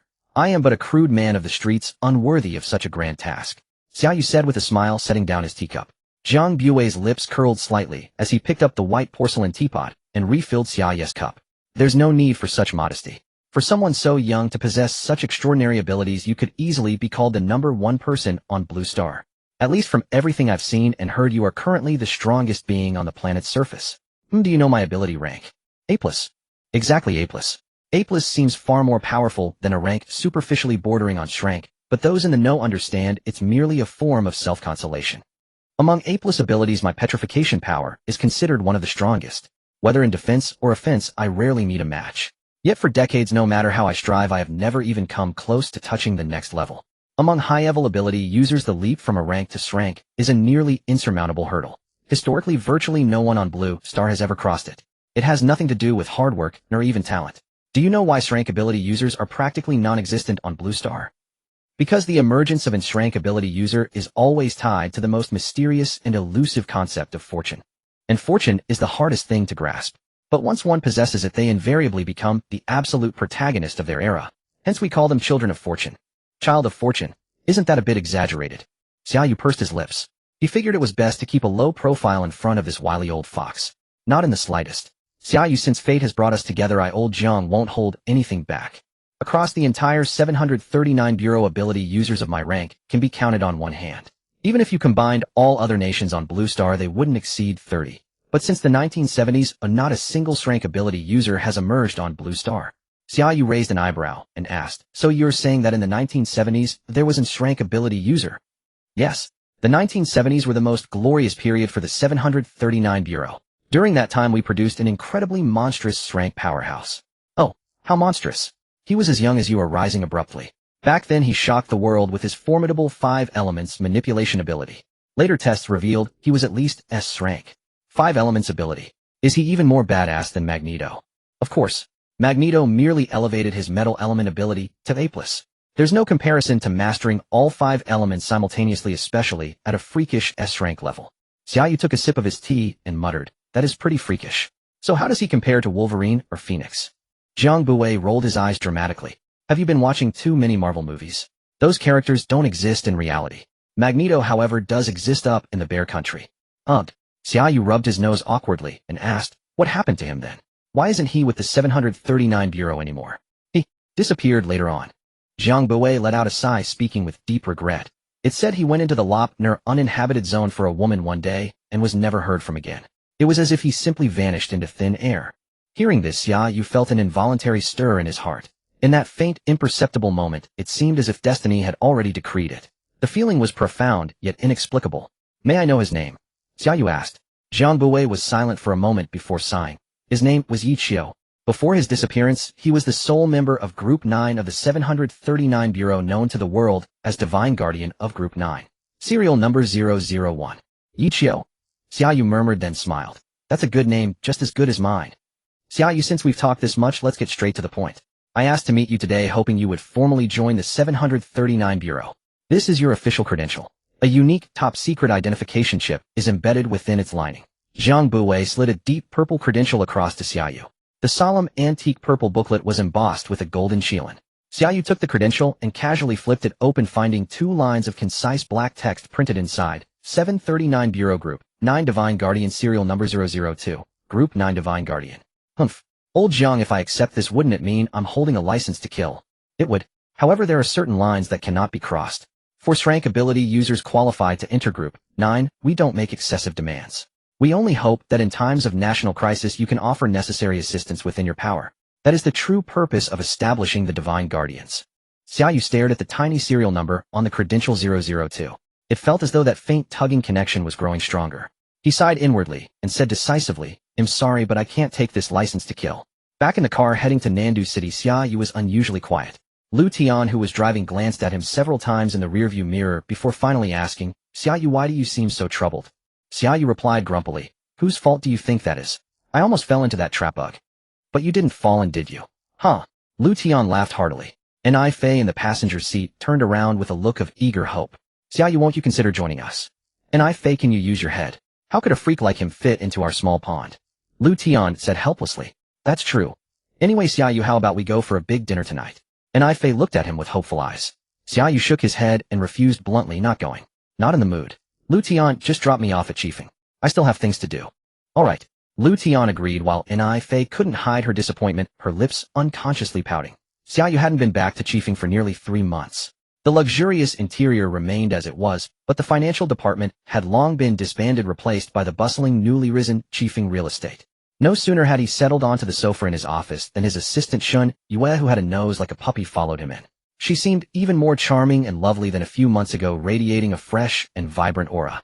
As soon as she entered, Shun Yu sat on the sofa, propped her chin on her hands, and stared intently at Xia Yu's handsome face, without saying a word. What's wrong? Is there a flower on my face? Xia Yu touched his cheek. So you know there's a flower on your face? With a face this handsome, why aren't you my boyfriend? Woo-woo. Shun Yu's face was full of feigned grievance, her lips pouting exaggeratedly, looking as wronged as a woman abandoned by a heartless man. Here we go again, little Yaya. Can you act normal? Is it because you're not trading anymore and have too much free time lately? Woo-woo. I want to work hard too to become the best woman behind you. But now that it's turned into a real estate company, is there even a place left for me to shine? Shun Yu became even more aggrieved, her captivating face scrunched up in misery. Actually, there is. The Guangchong Future Community is about to build a large-scale computer center. The Zen supercomputer and the community server operations will need a suitable talent for overall coordination and management. I think you, a computer prodigy, are perfect for the job, Xia Yu said with a smile. A competent subordinate will always find a place to shine. Really? Shun Yu's eyes lit up. She suddenly lunged forward, grabbing Xia Yu's arm with both hands, her eyes beaming as she said, I knew you wouldn't abandon me. Xia Yu's head was full of imaginary black lines. He helplessly pried her hands away. No man could remain comfortable with two soft full mounts pressed against his arm. Uff, you coward. It's not like I'm going to eat you alive. Xia Yu's cheeks were flushed, resembling a perfectly ripe apple. Brother, you have decided. Tonight, I want to redeem the wish you owe me. What do you want to redeem? To have dinner with me. That's it. That's it. As night fell over Nandu, the city lights began to glow and the streets buzzed with the clamor of crowds and traffic. People were heading home from work, rushing to dates, or strolling through shops. This city had never lacked fashion or inclusivity, yet it never lost its warm, earthly charm. As a renowned culinary capital, every cuisine and snack could be found in its malls and alleyways. It seemed that if one was willing to explore, there was always something to tantalize the taste buds. Tonight Xia Yu craved pickled fish, so she chose a famous chain restaurant Thai pickled fish. Brother Yushin, you know, for pickled fish to be delicious, the fish must be fresh, but the pickled greens are just as important. This place uses fresh fish and authentic ingredients. I especially love their pickled greens, crisp and tangy with a hint of spice, paired with a glass of rose and tangerine peel water. It's absolutely divine. Xia Yu savored each bite with satisfaction. Is it really that good? You girls seem to swoon over a bowl of river snail noodles, yet when it comes to reality, you're as pragmatic as can be, right? Xia Yu chewed slowly, a thought stirring within him. Xia Yu, let me ask you something. Just suppose one day the world no longer has this delicious pickled fish or any other gourmet food or snacks. All that's left is cold and hunger. What would you do? I'd die on the spot. Love is already gone. If food is gone too, what's the point of living? Xia Yu didn't look up, but her tone was resolute. Don't be silly. Isn't being alive no matter what better than dying? Why are you so dramatic? You men don't get it. Some women are just that extreme, that sentimental. Sorry, but I'm one of them. Fine, you win. Huh. Wait, Brother Yushin, why are you suddenly asking this? Nothing, just curious. In the not-so-distant apocalypse, cultivable land on Earth's surface would become nearly impossible to find.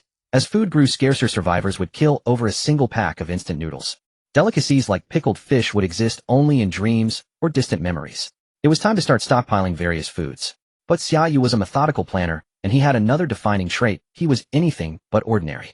Well, what can I say? My name suits me. Unlike the protagonists in online apocalypse novels who desperately order truckloads of takeout to stash away, thinking 100 years' supply is impressive, Xia Yu had different ambitions. He wasn't like them. With his current cellular regeneration ability, he wasn't even sure how long he could live. At least a few centuries or millennia, no problem. So the girl had a point. In this world, only food and love should never be neglected. They'll head to the restroom. Xia Yu stood up, drawing the attention of many women at nearby tables, and some men too, though the latter were mostly interested in Xia Yu. It was no wonder. Such a striking couple was bound to turn heads wherever they went. Amid the curious and envious glances, Xia Yu had noticed something off. A pair of eyes was well concealed, but the faint, lingering, killing intent couldn't escape his senses. Damn, can't even enjoy a meal in peace. Xia Yu walked unhurriedly into the men's restroom, deliberately choosing a stall to give his pursuer an opportunity. Half a minute later, the adjacent stall's door was pushed open and locked. Xia Yu extended his spiritual sense and saw a bespectacled man in a light gray shirt calmly pull a pistol from his black briefcase, attaching a silencer. As a dark, silent gun barrel appeared over the partition, Xia Yu looked up, a faint smile curling his lips. PHFFD. The assassin paused for a fraction of a second before pulling the trigger without hesitation. But instead of the expected sight of his target bleeding, a searing pain shot through his own head. His vision went black, and in confusion and despair, he slid to the floor, sinking into an endless abyss. A small bullet hole in the center of the assassin's forehead oozed blood. Wouldn't this count as suicide? After all, the bullet was yours. Xia Yu muttered, stood up, straightened his clothes, and dialed a number. Hey, Lu Tian. Xia Yu. I'm at Tai Pickled Fish, 6th floor of Taigawei. Someone tried to kill me, and I killed him instead. The botus in the men's restroom. Come handle it. Got it. On my way. 15 minutes later, when Lu Tian and Ni Fei arrived, Xia Yu had just finished his meal. Seeing Xun Yu beside Xia Yu, Ni Fei's face darkened with barely concealed displeasure. You player. No wonder you turned down dinner with us. You had a date with another beauty. Lu Tian frowned and snapped. What are you saying, Ni Fei? I'm warning you were on duty. Ni Fei pouted angrily, turned her head away, and refused to look at Xia Yu. Xia Yu exchanged a knowing glance with Lu Tian and entered the men's restroom, shoving open the locked stall door. Probably an overseas hitman. You can check his phone. Xia Yu said, pointing to the bullet hole on the assassin's forehead. I never touched him. The bullet was his. That's self-defense, right? Lu Tian was speechless. He wondered who was foolish enough to hire a killer for Xia Yu. Did they really think a cheap gun could take down that monster? You go ahead. He'll handle this. Thanks, I owe you a meal. Xia Yu patted Lu Tian's shoulder and walked away. After sending the bewildered Xia Yu home, he drove back to his apartment, showered, and changed into a loose black t-shirt and beach shorts. He stood on the balcony, leisurely smoking. Across from his balcony, over 400 meters away, was a newly completed building. In the darkness behind one window, a pair of cold eyes watched Xia Yu through a night vision scope. Cobra's useless. It's up to me. The shadow muttered to himself, subtly adjusting the angle of his sniper rifle. Distance 437 meters. Wind southwest. Speed 3.6 milliseconds. Humidity 49.8. In the crosshairs, the target was smoking casually, seemingly unaware he was locked in a Viper's sights. Goodbye. Bang. A muffled gunshot tore through the night. Through the scope, the assassin expected to see the target's head explode, but to his shock, the man vanished. On the empty balcony, a gentle breeze rustled the leaves of a jasmine plant. The hot air seemed to freeze, and the shadowy figure at the window felt a bone-chilling cold. What the hell? Where did he go? Without hesitation, the shadow sprang up and drew his pistol. "I advise you to stay still." A cold voice came from the darkness. The shadow raised his gun and fired toward the sound. But there was no gunshot. The trigger wouldn't budge. Not just the trigger, the shadow found his entire body frozen in place, unable to move a finger.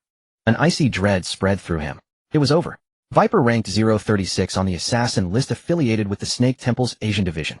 Listening to the man in the darkness speak, the shadow felt as if he had fallen into an ice cellar. As a top-tier assassin, Viper had faced countless foes and crises, but never anything so bizarre and hopeless.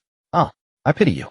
You met me, so you can die now." Before the words faded, a smooth, slender hand emerged from the darkness. In the faint neon light from outside, Viper saw a dark bronze bullet resting calmly on the palm. TAC 50 sniper rifle 12. 7mm round. That's the one I fired. How? Viper's eyes widened in shock. The next second, the bullet vanished, a searing pain exploded in his skull, and endless darkness swallowed him. Xia Yu stared at the crumpled body, rubbed his fingers, and redialed a number.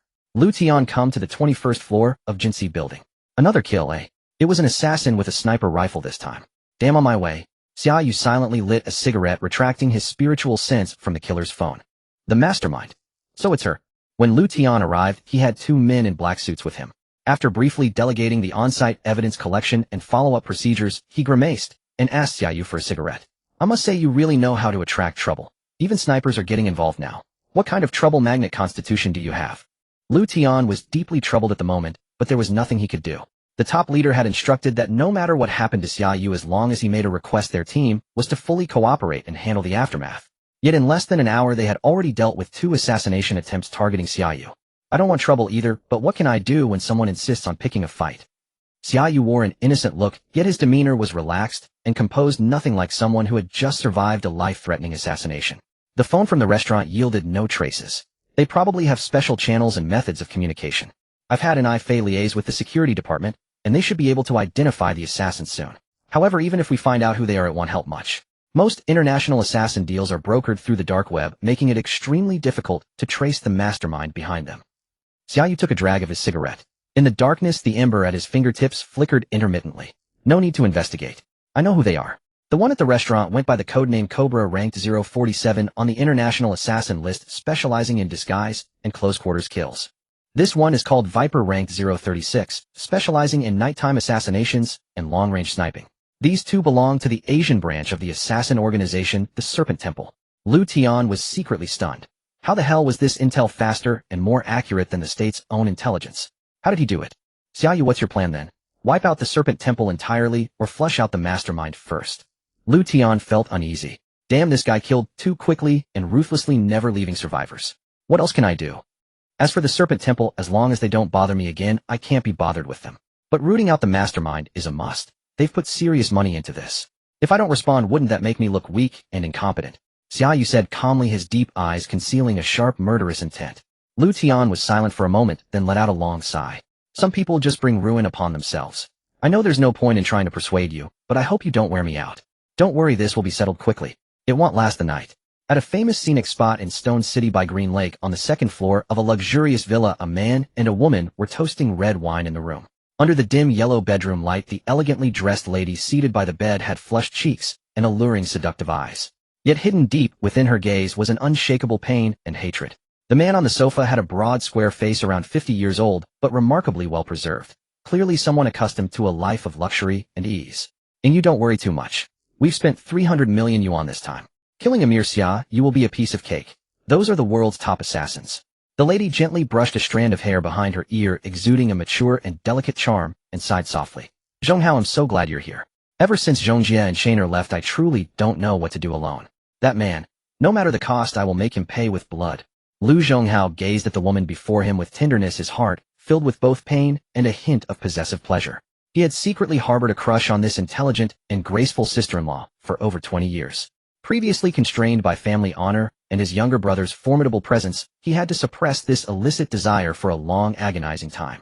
But now that his brother and nephew were gone, the love and lust buried deep in his heart burst forth unabated. Zhonghao, I'm so scared. I'm afraid you'll give me such great hope only for it to end in despair again. Now besides you I have nothing left to lose. Yang Yingya's hazy seductive eyes welled up with tears. Her still graceful figure stirred an overwhelming urge to hold her tightly and cherish her. Lu Zhonghao set down his glass rose, walked to the bedside, and pulled this dreamlike beauty into his embrace. He tenderly kissed away the tears on her cheeks, and emboldened by the wine, pressed his lips onto her alluring red mouth. A soft moan escaped her lips. Mixed with pain, self-abandonment, and a hint of long-suppressed desire from a parched heart, the woman began to respond passionately. The red wine glass in her hand tumbled onto the carpet, spilling a pool of crimson. I've finally kissed you, Yu. Do you know how much I've suffered these past 20-plus years? Now you're mine. Clothes began to fall away. The moonlight faded and the room was filled with passion. These middle-aged lovers had yet to realize this might be the last frenzy of their lives. Sai, I really hate to disturb you too. A stranger's voice suddenly cut through the lingering atmosphere of the room. Startled, Lu Zhonghao sat up abruptly in bed, not bothering to cover himself. Who are you? Are you Xia Yu? The man and woman on the bed finally recognized the intruder in a panic. You're actually alive. After her initial shock, a surge of intense hatred welled up in Yang Yingyu, her full chest heaving with agitation. With you hating me so much, how could I bear to die so easily? Mrs. Lu. Well, you were Mrs. Lu before, and you're still Mrs. Lu now? Admirable, truly admirable. Panicking, Lu Zhonghao tried to grab some clothes to cover himself and mask his terror and unease. But to his dismay, he suddenly realized his entire body was paralyzed, as if under a spell, unable to make even the slightest move. Xia, you don't misunderstand. I was just after this woman's beauty. Her hatred for you and her hiring people to go after you. That had nothing to do with me. Really, believe me. Under the threat of death, Lu Zhonghao hastily pleaded. Lu Zhonghao, you. Yang Yingyu stared at the man beside her in shame and fury. She couldn't believe that the one who was just passionately entwined with her moments ago would so heartlessly turn his back on her faster than flipping a page. Lu Zhonghao, are you even a man? Xia Yu sneered with amusement. You need to own up to your actions. Don't make me look down on you. Your dealings to hire international assassins on the dark web weren't exactly discreet. No, Xia Yu, it was all this bitch's doing. She forced me into it. I had absolutely nothing to do with it. Lu Zhonghao hurriedly explained, tears of desperation streaming down his face. If his body could move, he would have been on his knees by now. Please believe me. I have no grudge against you. You killed my brother, which gave me the chance to rise. I'm grateful to you for that. Why would I ever try to harm you? Yang Yingyu looked at this man's utterly despicable face, and all strength drained from her body. She stopped struggling and sank into the depths of despair. Stop explaining. It's useless. Xia Yu shook his head in contempt. A pistol materialized in his right hand. Without another word, he aimed at Lu Zhonghao's head and pulled the trigger. No. Bang. The gunshot rang out and blood sprayed. Lu Zhonghao stared with wide, terrified eyes, and with endless regret, he collapsed. Xia Yu turned the gun towards Yang Yingyu on the bed. She was trembling, her naked body shaking, her bloodshot eyes burning with a consuming hatred. Xia Yu, you'll die a horrible death. Is that so? Sorry, but you're bound to be disappointed. Rest in peace. Bang. The woman's head lolled to the side, and with deep unwillingness and rancor, she too fell into a pool of blood. So like I said, I'm still too kind. I let you experience the ultimate pleasure first, and then sent you to reunite as a family. Isn't that nice? Xia Yu muttered to himself, and with a flicker, he vanished completely from the room. The night was deep and still. The moonlight in the air like liquid silver pierced through the gaps in the foliage, casting dappled shadows on the ground. In an old small building at a sanatorium on the outskirts of Nandu, Zhang Buwei was quietly brewing a pot of Longjing tea. Across the tea table, Lu Tian sat rigidly, struggling to contain his anxiety. Do you have any questions? Zhang Buwei took a sip from his porcelain cup. Elder Zhang, since we've already found out that the mastermind behind the assassination attempt on Xia Yu is the widow of the Lu family, are we just going to do nothing? Xia Yu has already killed enough people tonight. If he strikes again, the Lu family might be wiped out. Zhang Buwei neither confirmed nor denied. He poured himself another half cup of Longjing and asked, Lu Tian, how long have you been in the bureau?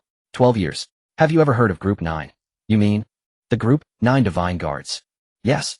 Xia Yu is the only person in this world who has ever refused to join Group 9. Lu Tian's face changed dramatically upon hearing this. He was utterly shocked. Struggling to process the impact of this revelation, it took him a long moment to swallow hard and mutter, damn. Even the Group 9 Divine Guards aren't good enough for him. That maniac. In the northwestern part of Europe, 80 kilometers from Reykjavik, the capital of Iceland, stands an extremely steep mountain. The peak is covered with spruce trees, among which a small bluish-white castle can be faintly seen. This is a private estate, but secretly it is the headquarters of the infamous assassin organization Snake Temple. Very few core figures know of and can enter this place. In the castle's dining room, a woman and two men are dining at a long rectangular table. Elisa, according to news from the Asian region, we lost two excellent assassins on the same day, in China Viper and Cobra.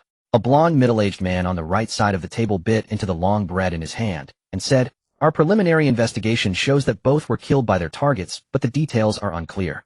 The young brown-haired woman at the head of the table, known as Elisa, had a face of golden proportions and soft features, yet remained expressionless. She calmly stated, "Send another capable person over.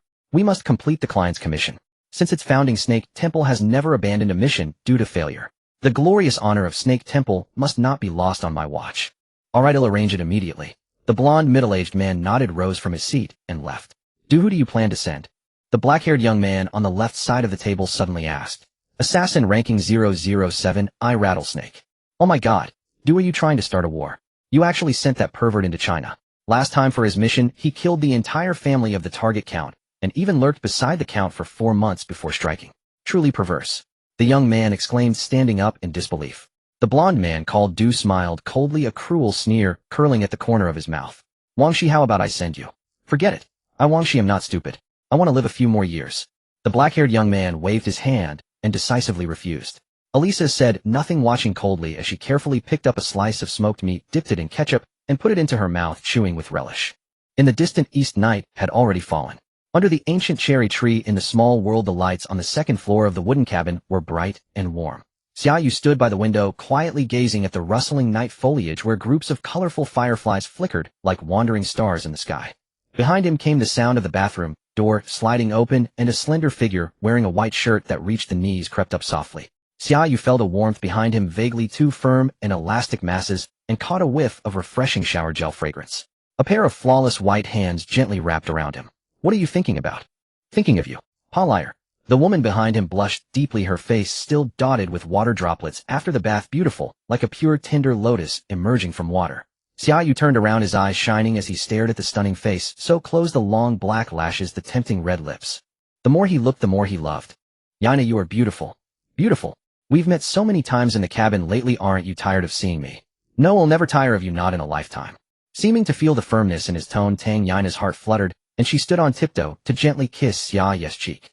The two held each other tightly, as if the whole world had fallen silent, leaving only the sound of their heartbeats and breaths.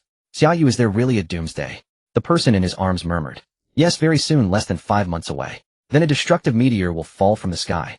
The earth will be covered in devastation, dust filling the sky and blocking the sun. Temperatures will plummet, snow will fall heavily, oceans will freeze, and the extreme cold will freeze the last animals and plants to death." "Oh, that's terrifying. I dare not imagine it." The pretty face in his arms looked up at Xia Yu, her beautiful black gem-like eyes brimming with tears, with 2 crystalline drops quietly slipping from the corners. Xia Yu gently wiped the tears from her face, momentarily at a loss for words to comfort her.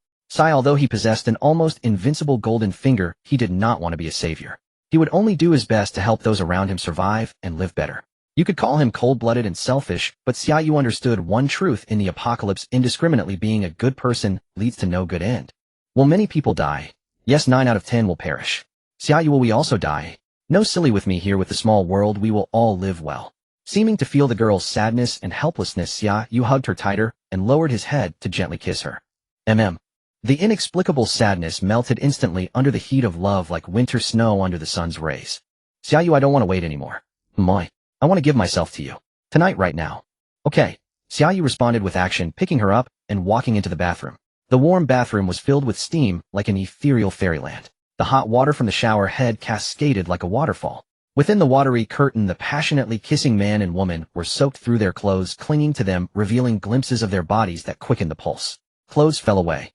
Misty peaks and clouds, the first encounter of rain and clouds, the two lovers soared to the sky in the sweet entanglement of tongues, then plunged into deep pools in the low swirls of the hinterland. At this moment, both seemed to clearly sense that their souls and bodies had achieved a dual sublimation, a feeling most mysterious.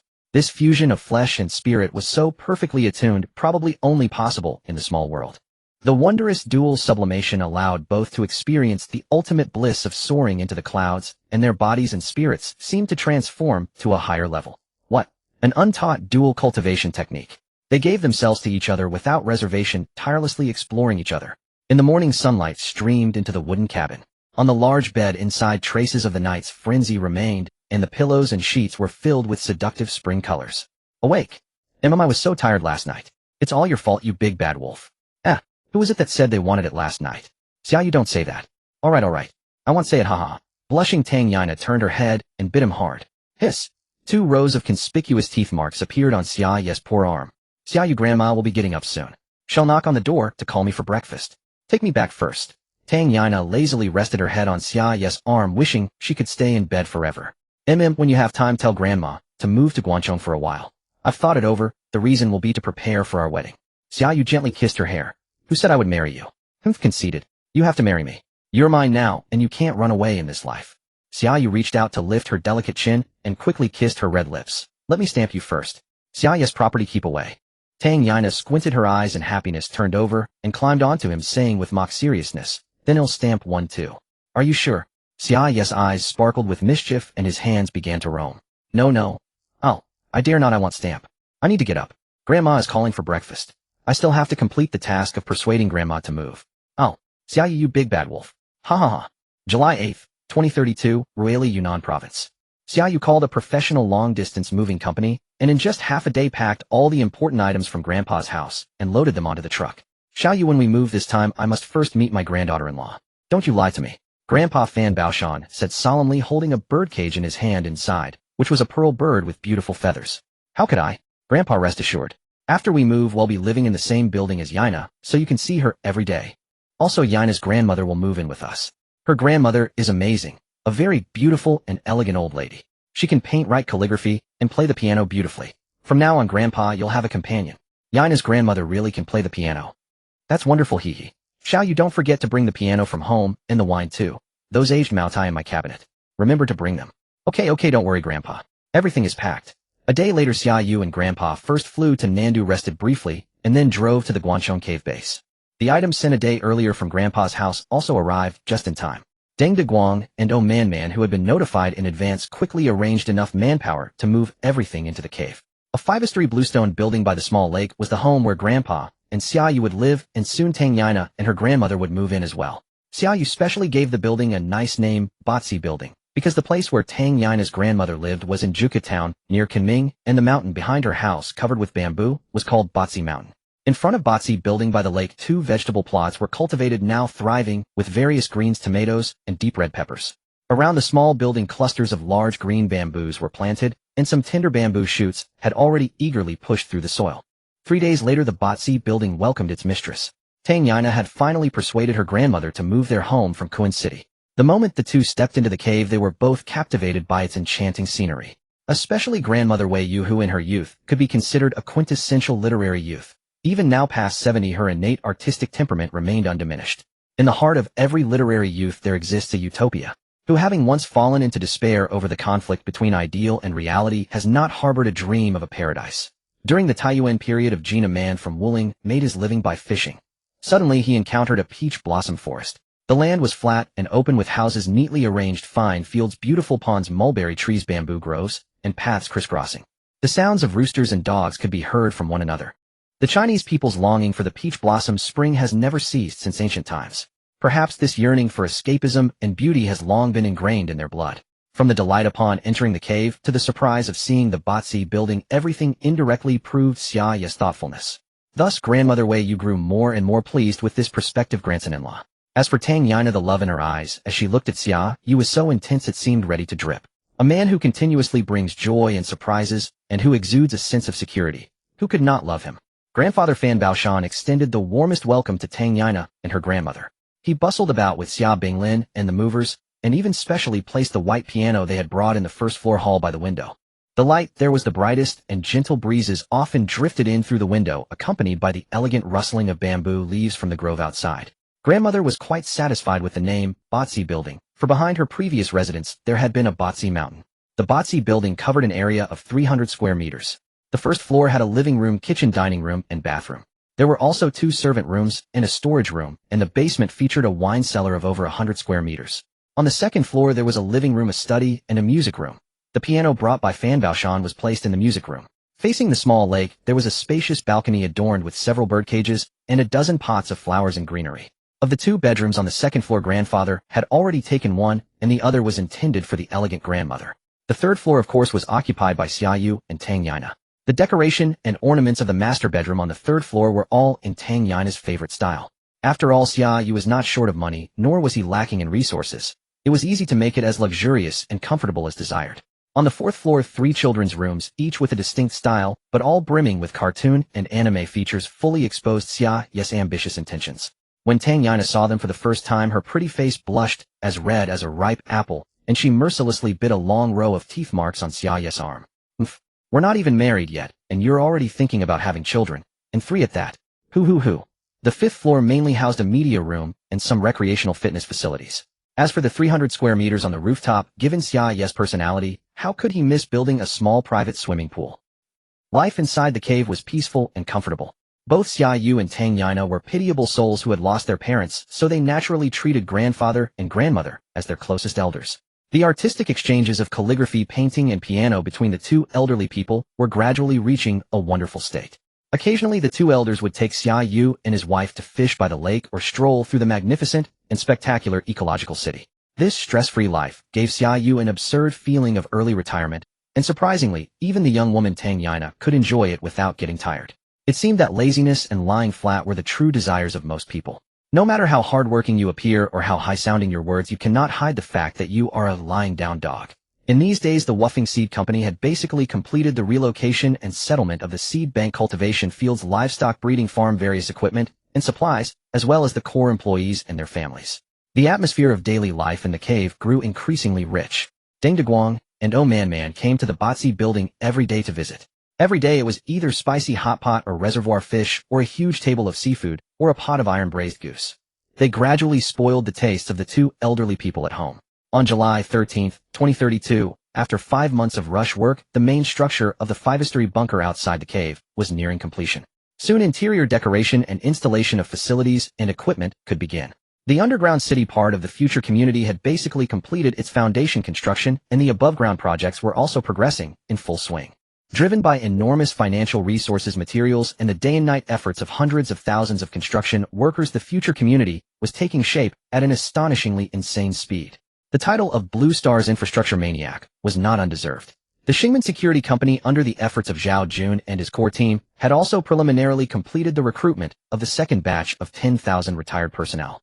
A variety of subjects, courses, and physical training allowed the team members who were already stronger than ordinary people to undergo a complete transformation.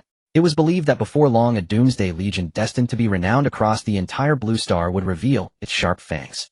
That day Xia Yu accompanied Tang Yana into the city center of Nandu. They went shopping, watched a movie, bought things, and ate. They were utterly happy. Such days of freely strolling the streets would become fewer and fewer, so they naturally treasured them even more.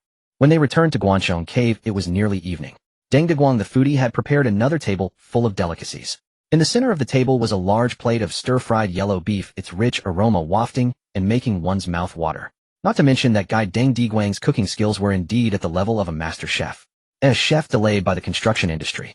After eating and drinking to his heart's content, Xia Yu half reclined comfortably on the bamboo chair on the third-floor balcony, admiring the hazy night view inside the cave. He leisurely lit a huazi. Rarely letting his thoughts drift, he felt that time really flew by. The day of the apocalypse's arrival was drawing closer, and the final part of the doomsday plan was about to be officially launched. Ring, ring, ring. The phone rang. It was a call from Gao Lan. Hello, President Gao. Xia Yu, I'm back in Nandu. Great. He'll treat you to lunch tomorrow.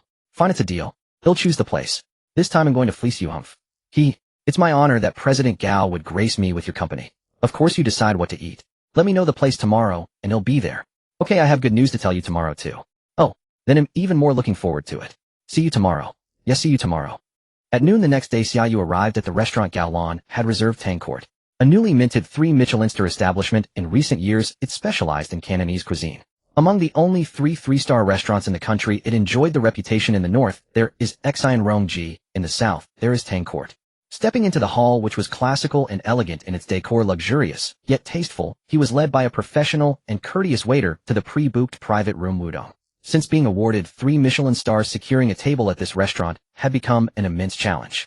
Many people couldn't get a reservation even half a month in advance. That Gao Lan could book a private room so quickly spoke volumes about her connections and influence. Entering the room, Gao Lan was already seated waiting. My apologies for keeping a beautiful lady waiting.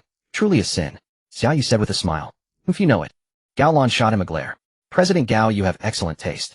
This is my first time at such a place, Xia Yu said, naturally taking a seat beside her.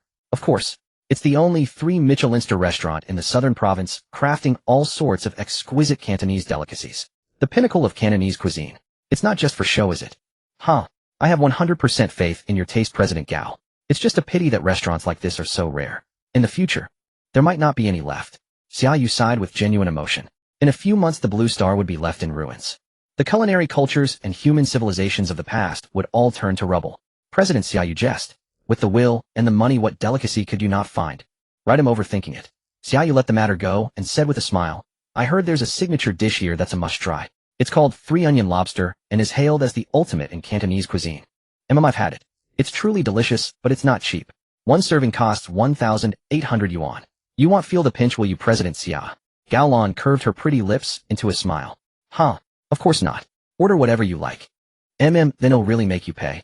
After a bit of small talk, Gao Lan placed a combination lock briefcase in front of Xia Yu. Top-grade violet jadeite jewelry, 19 pieces in total. The total acquisition price is 760 million Hua Yuan. Alright, thank you very much for your help, President Gao. Send me your bank card number, and I'll transfer the money to you right away. Aren't you going to open it and take a look? No need. How could I not trust President Gao? Alright then. Gao Lan cast him a sweet glance and sent her bank card number. Ding. 2 minutes later, Gao Lan's bank card received 912 million Hua Yuan. She was stunned for a moment, puzzled. Didn't I say I didn't want your commission? How could I allow that? Take it. Consider it a token of friendship. Gao Lan stared at him deeply with her beautiful eyes, a meaningful smile spreading across her face. Alright. So we weren't considered friends before, and only now are we. Making a friend like you is quite nice. I get paid, and also get to enjoy a lavish meal. Alright. Didn't I mention I had some good news for you? Guess what it is? Is it about you? Of course. Are you going back to take charge of your family's affairs? How did you guess that so quickly? Sigh. No fun. Gao Lan was a bit deflated. What's so hard to guess? The Liu's jewelry has collapsed. As the largest jadeite jewelry group in China, wouldn't your Gao family make a move? Indeed, we're preparing to fully absorb Liu's jewelry's territories. Oh, I just thought of a question. Xia Yu, does the Liu family's downfall have anything to do with you? Miss Gao, you can say whatever you want, but you can't just say things like that. Do I look like such a ruthless person? Quite like one. Xia Yu was speechless. Big business is good, but as a friend, let me give you a piece of advice for the next few months. Try not to expand. Learn from me, stock up on goods. Why? No reason. If you trust me, just do it. Do you take me for a child? While bantering with Gao Lan, Xia Yu's divine sense had already stored all the top-grade violet jadeite from the briefcase into the chaos space. Ding. Stargate Small World 4th Layer, Initial Stage. Terrain solidification. After the small world reaches the 4th layer, it can be expanded by collecting and superimposing external terrains. Valley area, 5 mu. High-quality farmland, mu. Grassland area, 2. 8 million mu, with an accompanying freshwater lake area, 7 mu. Planting plains, area, 11. 2 million mu. Irrigation water sources, reservoir lakes, 2 mu. River, length, 365 kilometers. Newly upgraded terrain, freshwater lake, area, 44. 8 million mu. 2980 square kilometers. The lake has an average depth of 820 meters and a water storage capacity of 3 trillion cubic meters, approximately equal to the water storage of one lake, Baikal, 1/5 of Blue Star's freshwater. Water quality, planetary, grade superior. One island in the center of the lake, island, area 18. 6.0 mu, 124 square kilometers. Xia Yu discovered that the purity of the newly added freshwater lake surpassed any water source on Blue Star, reaching planetary grade superior with 3 pluses. Most surprisingly, the lake was teeming with a large number of aquatic products and rare animals, including the panda in the water, Yangtze River dolphin, giant salamanders, mandarin fish, anti-wave fish, seals, otters. Surrounding the lake stood towering steep, snow-capped mountains reaching thousands of meters high. This was truly a super freshwater resource reservoir and an endless aquatic treasure trove. Now that the small world had reached the 4th layer, it had essentially formed a completely self-sufficient, independent ecosystem. Moreover, and even more valuable, the small world's terrain function for superimposing with the outside world's landscape had been unlocked. This meant that many high-quality terrains from Blue Star could also be integrated into the small world in the future, centered around the 1,000-meter ancient cherry tree. In the middle of the small world lay a grassland of over 180 square kilometers. Surrounding the eastern, western, and southern sides of the grassland were lakes totaling 7 mu, which served as the small world's most important livestock, poultry, and aquaculture farm. Currently, the number of various livestock, poultry, and animals roaming the grassland exceeded 15 million heads, truly a natural meat warehouse. Of course, an even larger number of animals, too numerous to imagine, were still idle in the chaos space, all in a state of absolute dormancy. To enter the northern part of the small world from the grassland, one had to traverse a wide river going upstream for several kilometers to reach the first terrain, the valley. The valley was the only space in the small world connected to Blue Star. Inside the valley, a large amount of ripe fruit was produced daily, which Xia Yu regularly harvested in large swathes using his divine sense. What he couldn't finish eating, he would first store in the chaos space. The southern part of the small world was the natural granary plain planting area, with a total of over 440 square kilometers of grain fields. Not long ago, Xia Yu had used his divine sense to control several hundred large harvesters and electric rice mills.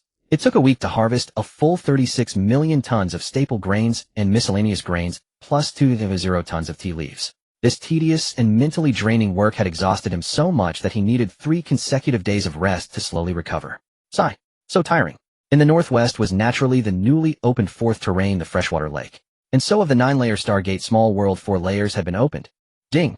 Small world linked, main body upgrade complete, constitution 3200, strength 3500, speed 3800, 10 meter sprint in 0.19 seconds, brain development 60. Special ability divine sense teleportation, can imprint and teleport any object, teleportation limit distance 1 to 0 kilometers. Special ability upgrade teleportation within the direct coverage of divine sense, no obstacle radius of 640 kilometers, underground depth of 19200 meters. Psychokinesis can invade and control all network satellites, mechanical software, human brains, animals, etc. Cellular disguise, the superintelligent brain can control the rearrangement of cells throughout the body, freely altering skin, bones, appearance, hair color, pupils, fingerprints, voice, smell, etc.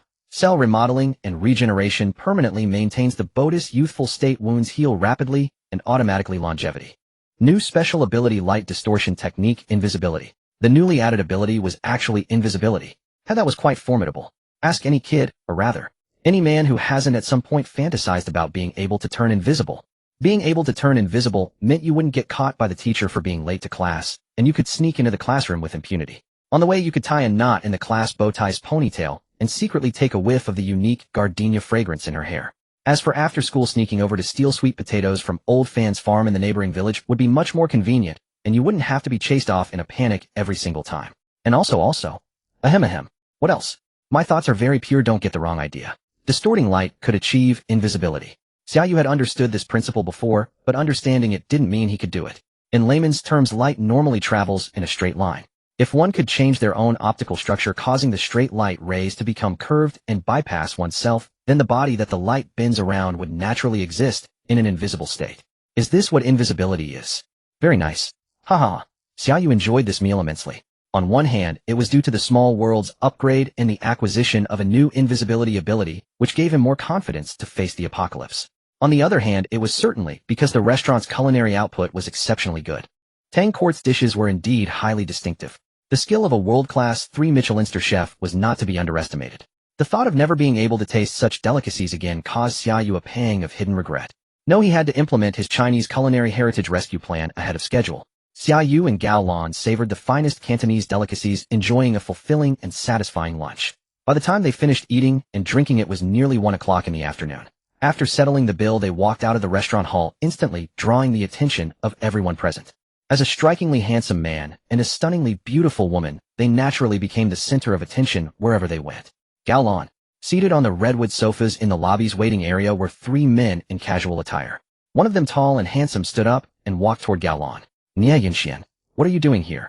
Gao Lan's face, which had been beaming with smiles, suddenly darkened upon seeing the approaching man, a hint of awkwardness and tension creeping in. Haha, can I be here? Xiaolan, you know that every time I visit Nandu, I must patronize Tang Court. The Cantonese cuisine here is my absolute favorite. The tall man's face was brimming with smiles. His neat short hair framed a pair of bright eyes, giving him a very sunny disposition. He turned his gaze towards Xia Yu and said with a smile, "Oh, is this your friend? May I ask your name?" Xia Yu smiled generously and extended his hand. "Hello, my name is Xia Yu. Xia Yu, I've heard of you. Woofing Group and Chiefing Real Estate. Your recent rise has been unstoppable, haha. Nye Yunxian.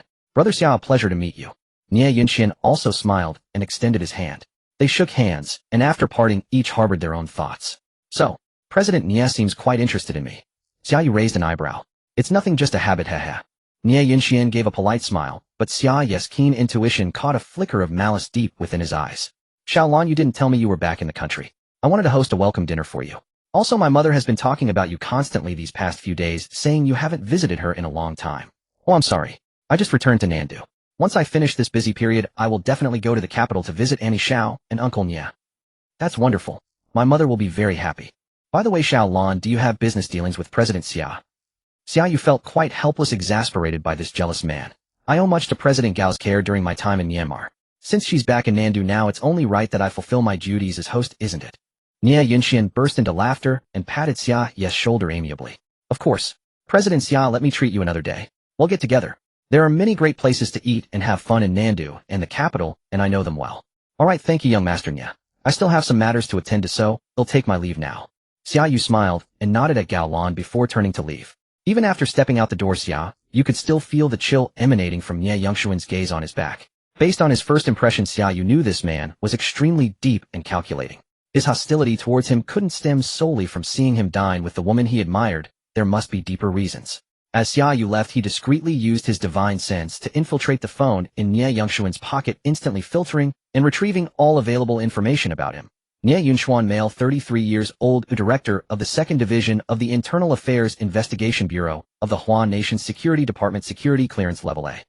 His father, Nye Jinyuan, had overseen the Huan Nation's military affairs for many years. His mother, Xiao Yinshan, was a former diva of Chinese-language drama who married into the Nye family and devoted herself to her husband and children. 2 years ago, she met Gao Lan, the eldest daughter of Gao Hongbin, the head of the Gao's jewelry group, and took an instant liking to her, internally earmarking her as a candidate for her daughter-in-law. 3 months ago, Woofing Group and Chiefing Real Estate officially came under official scrutiny. Several departments secretly investigated these two companies, and Nye Yunxian's 2nd Division was one of the participants. Nye Yunxian's origins and background were extremely complex. Xia Yu disliked the feeling of being constantly watched by this venomous snake. Even though there was no immediate danger, it was utterly repulsive. I hope you don't cross my path. Xia Yu silently prayed for Nye Yunxian. On the 62nd floor of the Global Tower, Chiefing Real Estate was bustling with its usual afternoon work. Wu Yifeng sat in the spacious president's office, having already smoked his third cigar. His resolute face was shrouded in smoke, his expression heavy and conflicted. Ever since that lengthy conversation with Xia Yu a few months ago, Wu Yifeng had learned the broad strokes of the impending apocalypse. He had chosen to believe it, and since then he hadn't had a single peaceful night's sleep. The future community must be completed within 8 months, complete with supporting facilities and material reserves for prolonged extreme cold weather. Now over 3 months had passed. The underground city's foundational construction was finished, and the above-ground works were also accelerating according to plan. At the current pace, completing the entire community by the end of November this year shouldn't be a problem. To stockpile enough food and supplies, Chiefing had also established over 20 dedicated market and procurement departments, frantically purchasing crucial resources and materials. Everything was going smoothly, but recently strange obstacles had emerged. Chiefing discovered that they could no longer procure some important building materials and supplies domestically. Wu Yifeng's intuition told him that certain higher-level departments were deliberately creating obstacles for Chiefing. With no other choice, Chiefing had to deploy more manpower and accelerate and expand overseas procurement. However, this also inadvertently increased procurement and transportation costs. During this period, Chiefing also acquired and negotiated with many high-quality domestic enterprises and institutions. This included Future Ziyuan Technology, the company that had helped Xia Yu earn his first billion. Also included were several top-tier hospitals, a bioengineering research institute, precision machine tool and machinery factories, various basic civilian goods producers, and agricultural research institutes. These key enterprises and institutions would be relocated to the future community in their entirety before the project's completion, with Chiefing offering the most favorable terms and substantial support for their relocation.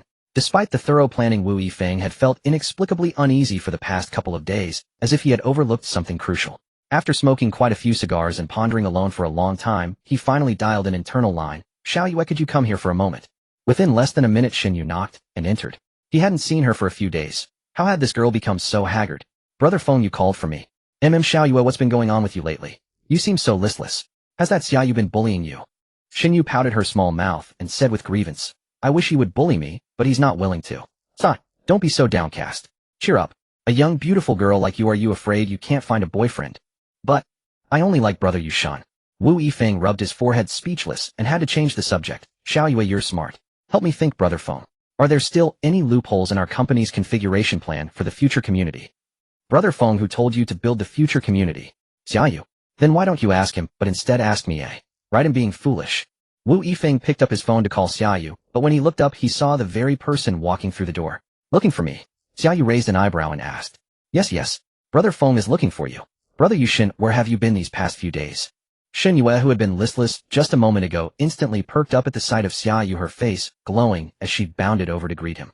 Xiao Yue, notify the heads of the marketing department and the materials procurement department to meet in conference room A in 10 minutes. Got it. Shen Yu hopped and skipped out of the office. Xia Yu exchanged a glance with Wu Yifeng and chuckled, Brother Feng troubled by something. You have the nerve to ask. You're the absentee boss dumping all the chiefing matters on me. That's because you're more capable than me, Brother Feng. Xia Yu grinned. Cut that out. Wu Yifeng laughed and scolded him. By the way, why are you calling them for a meeting? Haha, can I keep it a secret for now? He'll announce it during the meeting. No, you must tell me now. Brother Feng, you've become so domineering. Alright, hey, race the thing. I plan to launch a massive project through chiefing immediately the Chinese Culinary Heritage Rescue Plan. This plan concerns our dietary quality during the apocalypse and of course the preservation of Chinese culinary culture.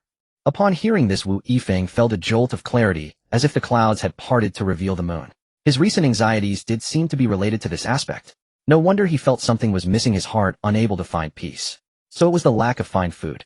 As a passionate food connoisseur, how could he bear the thought of a world without the myriad of delicious dishes from the past? The Chinese Culinary Heritage Rescue Plan. Excellent. Just the name was exhilarating. He couldn't wait to see what kind of miracle Xia Yu would create this time. 10 minutes later in conference room A of Chiefing Real Estate, dozens of seats were completely filled. A spirited Xia Yu walked into the conference room flanked by the burly stern-faced Wu Yifeng. As they watched Xia Yu take his seat at the head of the table, the department heads below began to stir with restless murmurs. Why is Yushan presiding over today's meeting? Good heavens, I haven't seen him at the company in ages. Of course he's a legend at our company. It's not easy to catch a glimpse of him.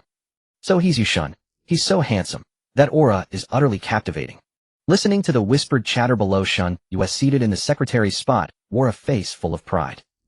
How could the man she adored be anything less than extraordinary? She rose, her crisp voice announcing the start of the meeting, and the room fell into silence.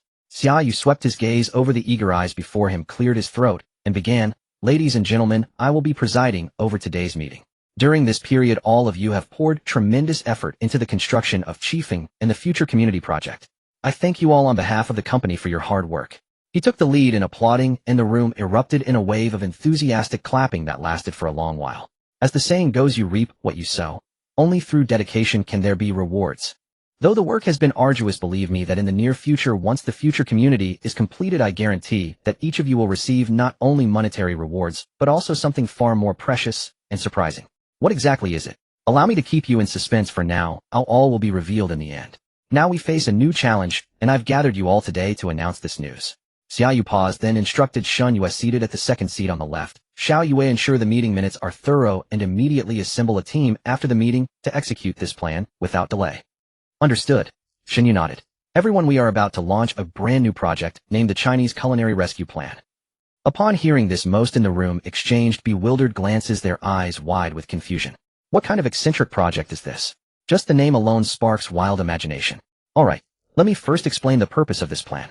Our future community is not just a place brimming with futuristic technology, it must also become a city of the future imbued with traditional Chinese culinary culture. I want every resident of Future City to be able to savor the most authentic Chinese cuisine without ever leaving the city.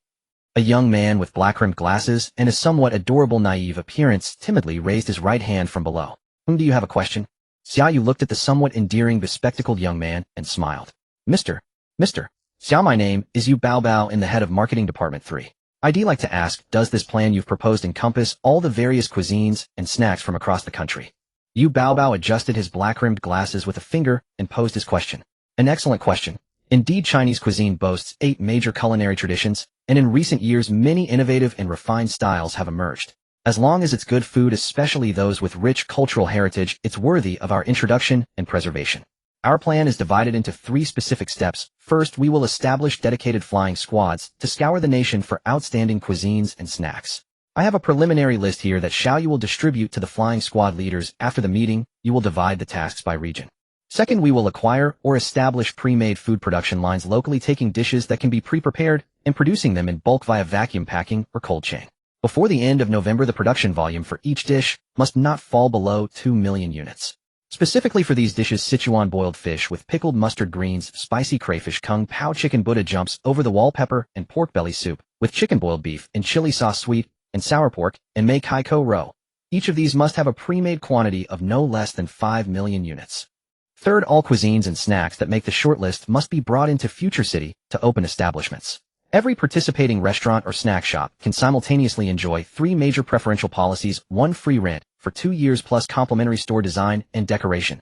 2 within 2 years high-quality ingredients and seasonings will be provided at half the market price, with centralized procurement and delivery handled by Kaifeng's purchasing department. 3 all chefs and restaurant service staff who join will receive free housing and living allowances. A collective sharp intake of breath echoed through the room. Damn, how is this lavish policy any different from handing out money? Wouldn't those food establishments and snack shops be scrambling to get in? Mr. Xiao, what conditions are required for food establishments to enter Future City? The slightly naive Yu Baobao was getting excited too and quickly asked. Of course there are conditions. First, any food establishment entering the community must pass the initial selection by the flying squads to gain shortlist qualification. Second, every establishment must send its best chefs and service teams, and the head chef must take on at least 1 apprentice to carry on the craft. Third, and most crucially, after the shortlisted establishments move in, they must undergo a 2-month internal dish testing period. During this time, all dishes produced must pass evaluation by our internal team. Of course, we will pay market price for the dishes. According to the evaluation standards, the daily output of each dish must not be less than 600 servings. After hearing this, everyone was dumbfounded. The first 2 conditions were acceptable, but the last one seemed utterly ridiculous, didn't it? Even for internal testing, why did it have to run continuously for 2 months? And with the requirement of at least 600 servings per dish per day, who on earth would eat all that food? Seeing the puzzled expressions on everyone's faces, Xia Yu remained composed, thinking to himself, this is something you wouldn't understand. The internal testing is just an excuse. The real purpose is simply to satisfy my craving for stockpiling steaming hot delicacies. Alright, the detailed plan is already in place. What remains is your execution and implementation.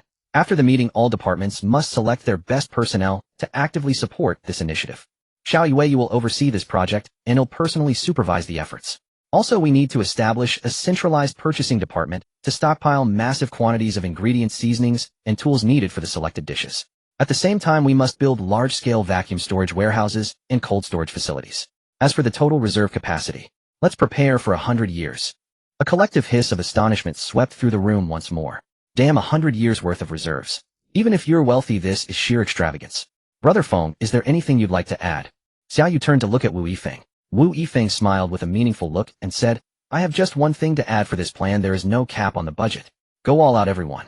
3 months later, the Chinese cuisine salvation plan was executed to perfection, with over 780 selected dishes and snacks from various culinary styles included. Among them were the renowned Quanzhou Peking duck Taiyu hot pot Haidaleo tangcourt, Hus lamb soup tai pickled fish Weiqian ramen zhouheiya, and gubuli buns. Xia Yu's chaos space had already stored a massive quantity of pre-made dishes. At this rate, he and those around him wouldn't be able to finish it all in 10 lifetimes. The Guanchong bunker had been fully completed 2 months ago, with its interior decoration and supporting facilities mostly finished. Only the installation of defensive and offensive weaponry remained for the post-apocalyptic phase. After completing the bunker project, Deng Deguang and Oh Man moved their families into the cavern, each receiving a 5-story building. The 2 families frequently visited each other, showing a determined determination to unite through marriage. The future city now housed over 780 distinctive restaurants and snack shops. The so-called dish internal testing that Xia Yu had stipulated had also quietly begun. Every day, vast quantities of steaming dishes and snacks were continuously absorbed into his chaos space. Occasionally, Xia Yu would take out some hot delicacies to share with Tang Yana and his family, or distribute them to key personnel for tasting. The various subsidiaries of Wuffing Group had also completed their relocation, all moving into the future residential area. Xia Yu had specially reserved 2 cavern buildings for Yi Bing and Chun Zhuizi, and their families gradually moved in. When Yi Bing first entered the cavern, she was utterly captivated by its beauty. But when she saw Tang Yana living in the same house as Xia Yu, her usually rosy face instantly turned deathly pale. At that moment, Yi Bing felt something shatter within her. She was deeply grieved, wondering if there was still a place for her feelings for Xia Yu. Seeing Yi Bing's predicament, Xia Yu could only feel helpless and pained. You never want to hurt others, but in reality the damage is already done. There was no choice but to let things take their course. A life still had plenty of time, and there would be opportunities. As the future residential area project entered its final stages, Stargate Security officially took over the defense of the area both inside and out. Through months of continuous development, Stargate Security had recruited 3500 veterans. After rigorous training, an ironclad force was taking shape. Wu Yifeng, Zhao Jun, Haizi, and Grey Wolf, along with several instructors, had all settled their families in the cavern. Every day they shuttled between the residential area and the cavern, leading busy and fulfilling lives. A comprehensive school was finally established within the cavern with fewer than 200 students, mostly children of the cavern staff. In contrast, the nascent future residential area had established over 9 primary, secondary, and tertiary institutions. Chiefing Real Estate had also partnered with several top-tier hospitals within the area to co-found a prestigious medical school. Time flew by, and another month passed. On November 16, 2032, the weather in the southern province was gradually turning cool. A majestic sci-fi city stood tall on the plains of Guangzhou. The future residential area project was completed a month ahead of schedule. There were only 35 days left until the apocalypse countdown. That day, Xia Yu received a call from Li Pengzi confirming that the third batch of 400 tons of premium rice had been fully stored. Honestly, Xia Yu no longer felt the initial awe towards Li Pengzi's rice acquisitions. That was only natural. After seeing the ocean, would you still marvel at a small pond? Of course, punishment for Li Pengzi was not to be foregone. So Xia Yu agreed to return to Shurqing in 2 days to verify the goods before settling the full payment. In the meantime, he quietly absorbed all the supplies in the storage park into his space, including Li Pengzi's 400 tons of rice. The rice was gone, and Xia Yu had no intention of paying. From tomorrow onwards, Li Pengzi would plunge into the darkest moment of his life. Bankrupted and burdened with nearly 2 billion in debt, he would live in the misery of being hounded by creditors. Could he even survive the brutal apocalypse? Unlikely. Xia Yu didn't care. He had set this trap for Li Pengzi to avenge the wrongdoings of his past life. It had only been a little over 5 months since the last bizarre and frenzied series of disappearances on Blue Star, and now a new round of global harvesting had begun again. On this day, in a large comprehensive storage park in Shurqing, China, all supplies mysteriously vanished, including the 400 tons of premium rice that had just been stored. Subsequently, vast quantities of ingredients, seasonings, tobacco, alcohol, machinery, equipment, and container ports across China were also swept clean. From China, the phenomenon spread to Northern Bear Country, Little Japan, the US, and European nations. Virtually every country of significant size fell victim to another round of zero-yuan shopping. In an instant, governments and civilians alike wailed in despair, and panic gripped the hearts of the people. This wave of material disappearances was more targeted than the last. The losses were primarily in strategic high-end and critical supplies such as grain, energy, precision machine tools, and laboratory instruments. Once again, over a dozen U.S. congressmen were hospitalized from the shock. Through in-depth investigation and analysis of these 2 series of disappearances, the major powers of Blue Star unanimously sensed an impending doom. Consequently, contingency plans for the apocalypse were quietly placed on the agendas of high-level officials in major nations. Some powerful nations, even at the risk of exposing decades-old secrets, suddenly accelerated their national survival plans. According to Xia Yu's knowledge, humanity had been advancing no fewer than 10 top-secret survival plans, each prepared for decades with immense investment of manpower and resources. The profound and mysterious foundations of these plans were beyond the reach and imagination of ordinary people. As early as the 1960s, China had secretly initiated the Nuwa Patching the Sky plan, with its main base built deep within the Kunlun Mountains, extending over hundreds of kilometers underground. Northern Bear Country's Glacial Ember plan was established within the vast ice sheets of the far north, reportedly having largely completed ecological balance experiments for its internal flora and fauna. Europe and the US had begun their secret collaboration a century ago with the Noah's Ark plan, located deep within the massive mountain ranges of North America's east coast. If you could see through the earth, you would discover a colossal underground city complex stretching from the North American interior to the depths of the Atlantic seabed. Humanity is a highly intelligent species, though at times foolish and brutal. Yet when faced with catastrophe, they always unleash astonishing collective strength and creativity. Xia Yu had traveled across Blue Star, and aside from some essential supplies, he hadn't been completely ruthless in this harvest. He even left the giant survival bases untouched. After all, they were all human, and there was no need to deprive everyone of their right to survival. Although he knew that with every great disaster, it was always the ordinary people, the vast majority, who were sacrificed first. Was the history of human civilization on Blue Star merely a series of cruel cycles? No matter how hard you try and struggle, you ultimately can't escape the fate of final judgment. For his last stop, Xia Yu stood on a solitary island. The island was desolate and uninhabited, as insignificant as a pebble in the vast Pacific Ocean. The end of days was imminent, and Xia Yu decided to make one final audacious move. He stood silently on the island's peak facing the sea. The sea breeze continuously ruffled his hair and clothes, but his mind had already delved deep into the ocean's depths. The ocean is a mysterious and colorful world teeming with various plants, fish, shrimp, starfish, shellfish, and corals. Even in the 10th sand-meter deep trenches, strange glowing or transparent fish and creatures roamed. Xia Yu's divine sense extended across the seabed, spreading over 100 kilometers away in the blink of an eye. It was time to shock the world once again. The next moment, a black hole nearly 100 kilometers in diameter appeared on the seabed, nearly 10,000 meters deep. Countless seawater and all living things within it vanished silently and bizarrely. In the depths of the Pacific, seawater was disappearing at an astonishing rate. Until half a day later, meteorological satellites from several nations simultaneously issued a red warning: the entire Pacific's 1.8 billion square kilometers of sea area has seen the average sea level suddenly drop by 5 meters. This incredible and eerie news quickly spread across Blue Star via the internet. In an instant, countless people were shocked, rumors ran rampant, and the whole world was plunged into a frenzy of panic once more. Is this the future underground city? It's absolutely breathtaking. The charming and delicate Xia Yu widened her bright eyes, gazing in disbelief at the scene before her, exclaiming in awe, "Fengge, how did you ever come up with this concept? It's simply incredible." "Huh, I could never have dreamed up something like this. It was all Xia Yu's idea," Wu Yifeng said with a smile. "Brother Yushin, well, that explains everything." At this moment, they stood atop the highest point of the underground city's first level, the rooftop of the future city management center. Gazing out, the first thing that caught the eye was a dense, yet strikingly futuristic grid of residential blocks. This residential area spanned approximately 20 square kilometers and was said to house up to 6,000 people. Directly adjacent was a vibrant commercial and leisure district home to over 1,000 merchants, offering every conceivable service related to clothing, food, housing, and transportation. Clean, uniform streets were lined with green belts planted with various fruit trees and flowers. In the distance, the city's central park was a lush, verdant expanse resembling a giant green lawn. On the other side of the park lay a vast artificial lake used for leisure and recreation during normal times, but designed to serve as the entire underground city's freshwater reserve during emergencies. To the east, a silver arc-shaped building stood out, its rooftop bearing the gleaming, oversized characters high-tech, comprehensive medical building. On the city's western side, various silver buildings of distinct architectural styles were half hidden amongst the greenery. A few white egrets flapped their wings and took flight from the treetops.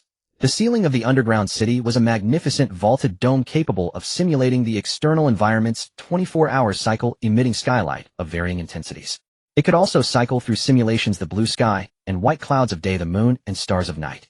This underground city, located 780 meters beneath the Guangzhou future community, was divided into 2 levels covering a total area of 70 square kilometers. What Xia Yu saw was only the first level. The second level, located a further 300 meters down, was strictly off-limits to non-authorized personnel. This second level was destined to become the most crucial source of fresh grain and meat for the future city, earning it the name Future Granary. 2/3 of the future granary was dedicated to a 4,000 planting area, filled with staple crops like rice, wheat, and potatoes, alongside a variety of vegetables and melons. At the southern end of the granary, a separate 1,000 livestock and poultry farm had been established, housing over 4,000 animals.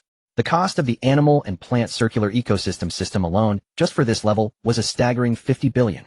A further 60 meters below the second level lay a wide underground river boasting exceptionally abundant water resources. Chiefing Real Estate had paid an enormous price to construct a medium-sized 1.5 million kilowatt hydroelectric power station at the river's greatest point of elevation drop, which could essentially meet the entire power demands of future city. December 18, 2032. Doomsday Countdown, 3 days. Xia Yu was lounging in the Batsi building within the karst cave, keeping Tang Yana company as they watched TV, browsed the internet, and played games. When hungry, he'd cook a feast himself. Thanks to the subconscious implantation from the AI, his culinary skills were now in no way inferior to Deng Diguang's. He hadn't gone out shopping or even left the house these past few days. Simply put, he was broke. His bank balance was so pitiful that even a seasoned scammer from northern Myanmar would shake their head and walk away. The former trillionaire had in the blink of an eye become penniless. Sigh. When it came to assets and supplies, he was unmatched. But when it came to bank balance, forget it. He suspected Wu Yifeng and Chiefing Real Estate were in the same boat. They were all just broke. Just after finishing lunch, Xia Yu was about to retreat to his room for a nice afternoon nap with Tang Yana when his phone rang at the most inopportune moment. "Xia Yu, are you in Guangzhou?" "Yeah, I'm here, Lao Jiang. Why the call? Isn't this your busiest time?" "Xia Yu, first, on behalf of Huaxia, I want to thank you for your contributions. The nation and its people will remember your deeds." "Hey, stop right there, no need. I haven't done anything." Xia Yu interrupted him, saying, "I just gave you a heads up when I thought it was appropriate about preparing for the doomsday disaster. Honestly, with your capabilities, you must have already analyzed it and initiated the new WASP mending the heavens plan long ago, right? Zhang Buwei on the other end of the line was silent for a moment, then sighed and said, yes, a month ago our leadership reached a consensus and officially launched the new WASP mending the heavens plan. But your input was also crucial. We went to great lengths, urgently reinforcing the anti-collision and anti-seismic measures of various shelters. Unfortunately, no matter how hard we prepare or try to remedy things when faced with a world-ending catastrophe, only a chosen few are destined to survive. Xia Yu was silent for a moment, then asked, the Kunlun base, how many people can it actually hold? Calculating for a maximum survival duration of 50 years, Kunlun base can only accommodate 8 million people. And that's without accounting for the possibility of more severe secondary disasters occurring along the way. Hearing this, Xia Yu wasn't surprised in the least. Because when an apocalyptic disaster strikes, any nation's first priority is undoubtedly the continuation of the species and the heritage of its people. Unless you are selected by the state to be among the extremely fortunate few gaining entry into a strategic shelter. Otherwise, like the vast majority, you are left to fend for yourself or wait in despair for the final judgment to descend. Lao Jiang, besides Kunlun, can the other shelters hold many people? No, a capacity of 200 per shelter is already their absolute limit. The key issue is none of the other shelters possess the conditions like Kunlun to support millions of people for the long term. Understood. Xia Yu, I have a question for you. How many people have moved into the future community? 600 people, give or take. Off. Zhang Buwei was both surprised and somewhat pleased. Thank you, Xia Yu. Just doing what I could, Lao Jiang. You take care of yourself too. We all must take care. The call ended. Xia Yu suddenly felt the air in the room grow heavy, and a certain emotion stirred within him that wasn't easy to shake off. He let out a long sigh, opened WeChat, and sent a message, Gao Lan, how are things going with your family matters? It took a while before he received her reply, Xia Yu, you're not being a very good friend. Why didn't you tell me about something so important beforehand? Luckily, Nia Yinxian recently gave me a heads up, so I stopped my reckless expansion. But there's so much I won't have time to prepare for now. Miss Gao, wasn't I clear enough? I told you to stop investing in business for the past few months, stock up on food and supplies, and get ready for the winter. Who would believe such vague words? Fine. It seemed one couldn't just play the Good Samaritan, because no one would believe you anyway. 3 days passed in a flash. December 21st, 1200 noon. 12 minutes until the apocalypse. In the media room on the 5th floor of the Batsi building, nearly all the core members had gathered. Xia Yu, Tang Yana, Grandma and Grandpa Xia Binglin, and his family Deng Deguang, Oh Man, Wu Yifeng, Shun Yuechen Zhuozi, and Yibing. They sat quietly in their seats, silently scrolling through their phones, the atmosphere heavy with tension. An hour ago, Xia Yu had told them Blue Star was about to face a world-ending catastrophe. Although most were still half doubtful, they had all tacitly agreed to converge here. Today, Xia Yu was going to give them an unprecedented live broadcast of the apocalypse. To do this, he had specifically utilized his supersensory divine sense to hack into the U.S. Space Agency's satellite network, projecting the real-time situation of near-Earth orbit and the atmosphere onto the big screen. As time ticked by second, a bizarre polarization had already begun to manifest across the face of Blue Star. With doomsday imminent, human nature finally transformed into a giant demon-revealing mirror, and almost no one could escape its reflection. 3 days ago, the Huagua government issued an announcement. Though brief, it instantly sent shockwaves across the nation and even the entire launching. In light of the major upheavals that may lie ahead, effective immediately, all entry and exit visas, flights, and shipping for people and goods are suspended. The nation is closing its borders. All primary, secondary, and tertiary educational institutions, including kindergartens, are to suspend classes immediately. Military and civil departments at all levels must implement emergency combat readiness protocols without delay, maximizing the safe transfer and storage of personnel and supplies. Fellow citizens, each of us is the primary guardian of our own life. Together we shall overcome the difficulties and weather the storm. The announcement instantly ignited a storm of discussion online. I feel something huge is about to happen. Can any expert analyze what major event this announcement foreshadows? Does that second to last sentence sound familiar to anyone? 10 years ago, during that nationwide plague war, Yu province. Yes, I remember. I was just a teenager then. Many people sneered at that sentence, but later, they were proven wrong. Everyone start hoarding food and supplies from today. Find a safe place to hunker down. This is inside info from my relative. Believe it or not. The guy above must own a rice shop or a supermarket. Stop fearmongering, okay? What's the big deal? The country will handle everything. Exactly. Why should ordinary folks like us worry? Even if war breaks out, we won't be on the front lines. Don't be so sure. With all the turmoil in the world lately, maybe war really is coming. All kinds of opinions flooded major platforms and WeChat groups. Some were agitated, some dismissive, some rational, some sensed danger and prepared in advance, while most just treated it as a relatively major event. Human nature dictates that unless the fire burns their own flesh, most people won't perceive it as dangerous. But reality is the best mirror. Within 3 days, the agricultural wholesale markets, supermarkets, and grain and oil shops in various cities were silently swept clean by some mysterious forces. By the time those who were slow to react woke up, goods were already impossible to find. Even a small convenience store in a decent location couldn't sell a single bottle of water. Only then did most people realize the abnormality of the situation and began scrambling for supplies or paying exorbitant prices for food and water. The authorities, instead of issuing denials and condemnations as usual, remained eerily silent. Many fled the cities, returning to their hometowns or the countryside, perhaps finding solace in the family and farmland that felt more reassuring. No one knew what calamity or change was about to befall them. But without a doubt, something monumental was about to happen on launching. On December 21, 2032, at 1:16 a.m., a 3-minute video exploded on Douyin. Inside a vast underground city, leisurely crowds were strolling and shopping. Some occasionally glanced up at the virtual blue sky overhead. Groups of men and women walked into various specialty restaurants along the street, ordering a table of spicy hot pot or savoring authentic Thai pickled fish. Heavens, where is this? How come they're not worried at all? Are they unaffected there? They can still shop, eat hot pot. Wah, I'm so hungry. I haven't eaten in a day. There's nothing to buy on the streets. I want hot pot too. I know where this is. It's the underground city of Guangzhou Future Community. My cousin's company used to be a supplier of cold-proof materials for Future City. Oh my god.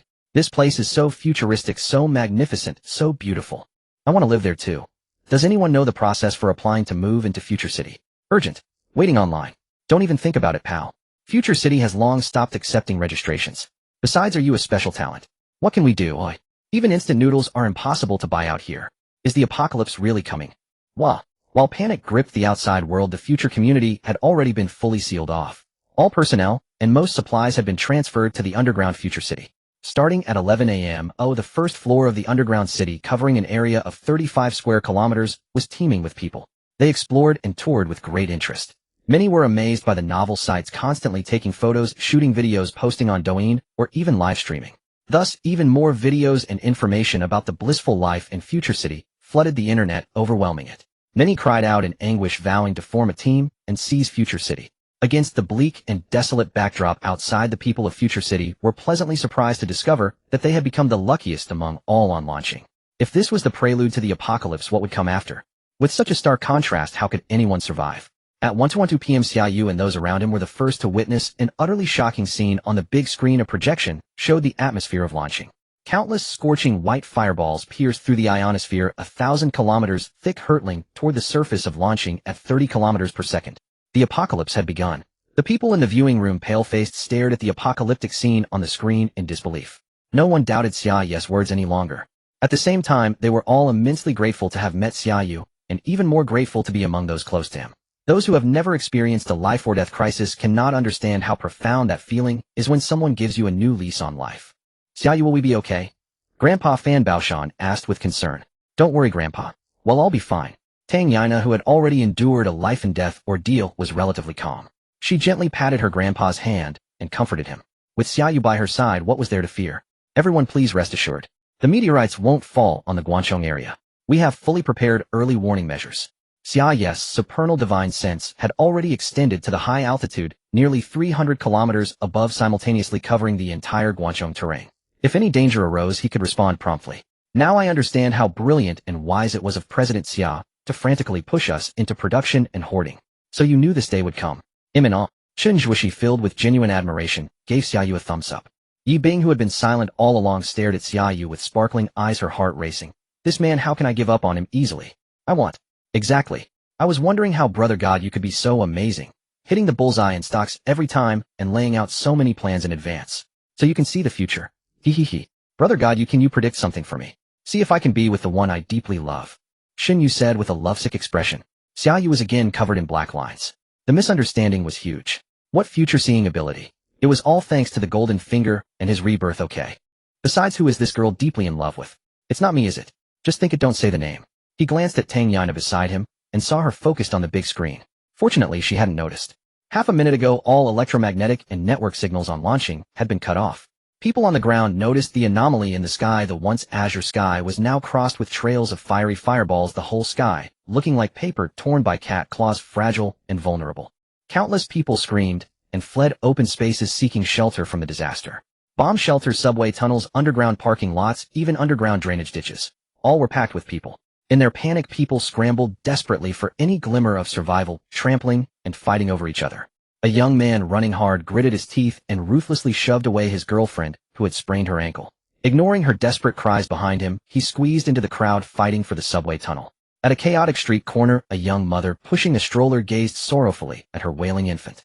She looked up at the sky, bent down, gently lifted the baby, and tenderly kissed away the tears on her son's cheeks. "Don't be afraid, my son. Mama is taking you home." Then, holding her child in her arms, she walked without hesitation toward their home. Perhaps her home would be mercilessly destroyed by a meteorite in the next moment. "Honey, look. Why are there so many shooting stars in broad daylight? They're so beautiful." In a shabby two-story building, an elderly man with white hair leaned wearily against the bedside. His wrinkled hands gently held the equally aged hand of the woman on the bed. He gazed tenderly at the woman who had been asleep in bed for 10 years, then looked up at the strange sky outside the window and whispered, "Honey, remember, on our first date you held my hand and insisted I accompany you to Funyo Mountain to watch shooting stars. You said you wanted to make a big wish. Later we got married and you said the wish had come true. You were so happy and blissful. Now with so many shooting stars in the sky, let me make a wish too, okay? Honey, may we be together in the next life." On December 21st, 2032, the apocalyptic meteorites descended upon launching. "Dad, do you think God will really save us?"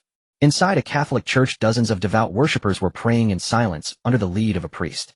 Beside a middle-aged man, a young boy asked innocently, "He will. The Lord never abandons any of his faithful followers," the man said. The boy smiled with relief, trusting his father, just as his father trusted that one and only deity. Outside the church, the sky had transformed into a demonic court of judgment. A meteor shower tore through the atmosphere at a terrifying speed of 30 kilometers per second, its long tails harshly ripping across the heavens.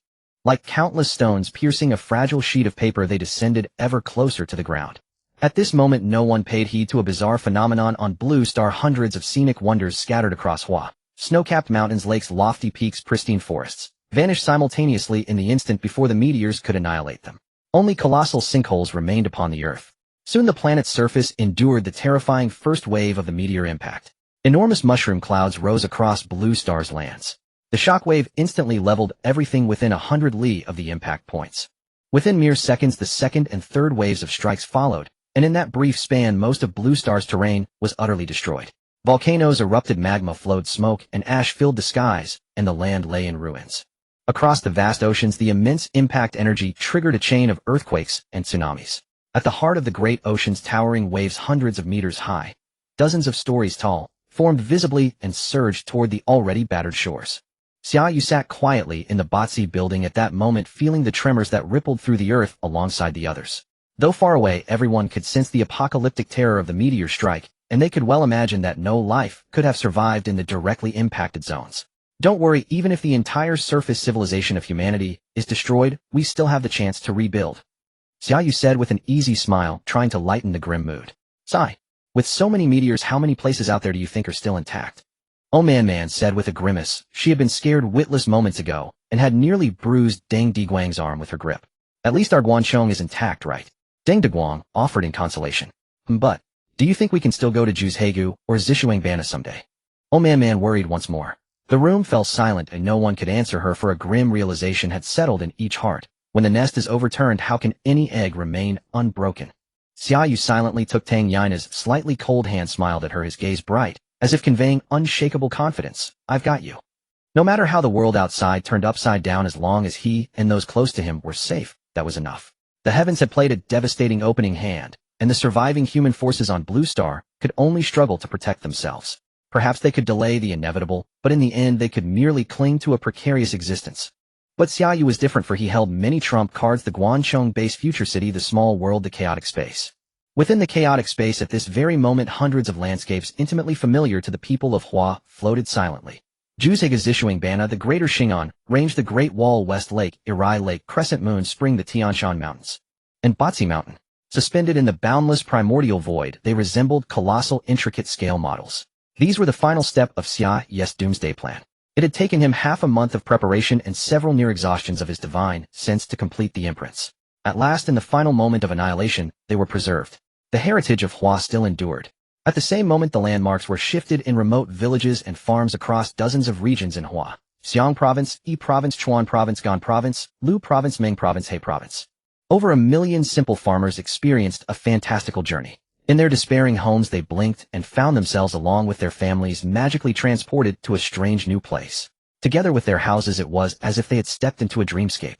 Before them lay a vast and beautiful valley lush with trees and filled with birdsong and fragrant blossoms, as though they had entered a celestial paradise. Could the apocalyptic disaster they had just witnessed have been nothing more than a collective illusion?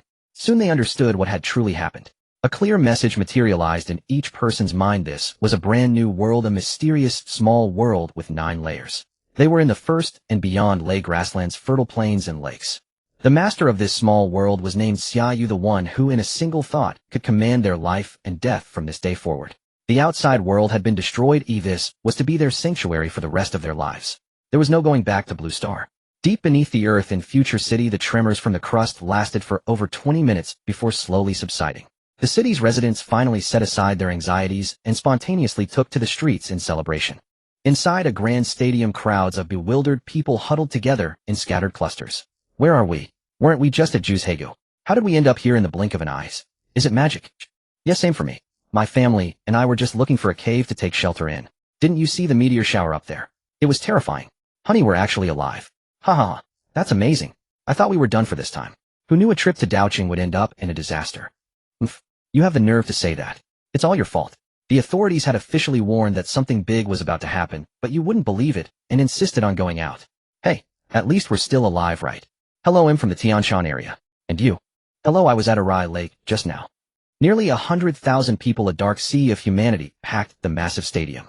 At that moment, everyone felt as if they had been reborn, still unable to comprehend why they had been instantaneously transported to this unfamiliar place. Testing, testing. Everyone please quiet down. A man's voice boomed over the stadium's loudspeakers. I know you're all wondering where you are and why you've been brought here. Well, hey, race the answer. This is Future City, located beneath the Guangchong Future Community. You're here because you're lucky. You happen to be in places that caught the attention of a man who is like a god, and so you've been brought here. As for the situation outside, there's no need to speculate. I can tell you that the outside world is now a wasteland. Now that you're here, you must abide by the rules of this place and integrate into your new work and life as soon as possible. Shortly, our staff will register your identities, issue you ID cards, and arrange your accommodations. So this is the renowned Future City. The crowd erupted, buzzing with excitement and eagerly sharing tidbits of hearsay about Future City. Hey, nearly 100,000 more people all at once. Feeling the pressure, Wu Yifeng, staring at the just restored underground city surveillance feed, clapped Xia Yu on the shoulder. Feng Gu, you want the truth? Obviously. Spill it. The truth is, no pressure at all. Haha, you little. Wu Yifeng chuckled too, reaching into his pocket for a cigar. The ordeal earlier had been so damn tense that had smoked them all. In the territory of the Northern Bear Nation, a desolate ice field stretched for thousands of li, now pockmarked with several deep sinkholes. The surrounding ice and snow had melted in great swathes, leaving the soil scorched black. 2,000 meters beneath the frozen plain, a colossal steel city stood in silent majesty. Inside the city, millions of inhabitants were busily at work in their designated sectors. Comrade Angulev, I need a complete assessment of our nation's losses from this disaster as soon as possible. Additionally, re-establish contact with our orbital satellites and space station to evaluate the damage. Yes, Mr. President. Also, have you found the ones who stole our lake by call 6 months ago? Mr. President, I regret to report that we have very few leads. The lake's disappearance was too abrupt. The entire lake, 31500 square kilometers, vanished along with its waters and surrounding land. What kind of miraculous power could achieve such a feat? And what is your assessment, Comrade Angulev? Mr. President, in my opinion, if this was the work of a human, then that person must be a man like a god. Why do you think so? Because first, he foresaw the coming apocalypse long ago, and thus preemptively collected vast amounts of resources and landmarks from across the globe. Second, since Blue Star's resources are useful to him, he must still be on Blue Star. Third, why do I say a man like a god and not a woman? Mr. President, please take a look at this top-secret file submitted by the Special Intelligence Group today. President Pugin's sharp, deep eyes lit up as he took the stack of documents and began flipping through them rapidly. After a few minutes, Pugin furrowed his brow with a grave expression and murmured, so it's true. There truly are men like gods in this world. Xia Yu, have the disaster simulation results come out yet? In the supercomputing center of Future City, Xia Yu asked with a slightly stern expression. Beside him stood Tang Yana and Wu Yifeng, both unable to conceal their tension and unease. Less than half an hour after the meteor impact ceased, Xia Yu had directed the supercomputing team to input all collectible disaster data into the Vega computer's disaster model. The disaster simulation results will be ready in 3 minutes. I estimate they won't be optimistic. Xia Yu furrowed her delicate brows, her usually innocent and carefree smile absent from her pretty face. Is it serious? Wu Yifeng asked. It should be, Xia Yu replied. How serious? More severe than a global nuclear winter. The global nuclear winter, a terrifying legend that had persisted for decades, had always been merely a theoretical hypothesis never truly occurring in Blue Star's history or reality. Yet today, every surviving human had to confront this disaster or something even worse. Ding! The sound of the supercomputer simulation results alert jolted everyone's spirits. The results are out. Xia Yu quickly enlarged the screen and rows of cold data leaped across the massive dark gray computer display. Vegas' melodious artificial intelligence voice then echoed throughout the entire computer center. Blue Star 2032. 12. 21. Meteor impact disaster data simulation. Land impact points 1982. Ocean impact points 2963. Total yield 263. 5 billion tons of TNT. Land destruction area 79. 6. Volcanoes triggered 247. Total atmospheric soot and dust 1. 56 billion tons reaching the troposphere within 16 hours and the stratosphere within 28 hours. Estimated stratospheric soot retention time 108 years. Special warning: a novel substance has been discovered in the soot with a chemical structure similar to hafnium dioxide HFO2. Specific gravity 0. 781 gallons, or lower than the Blue Star atmosphere's average of 293 gallons. This novel substance will severely impact sunlight penetration. Over the next 3 months, sunlight penetration is predicted to drop to 6. 4. Average surface temperature within 72 hours, the average temperature will plummet to minus 76 degrees. Long-term climate disaster: global blizzards, glacial extreme cold. Short-term derivative disaster: global tsunamis, with the first wave expected to hit the countries of Malai and Ini in 46 minutes, with an estimated wave height of 163 meters. Vegas' melodious voice echoed coldly and mercilessly through the vast supercomputing center.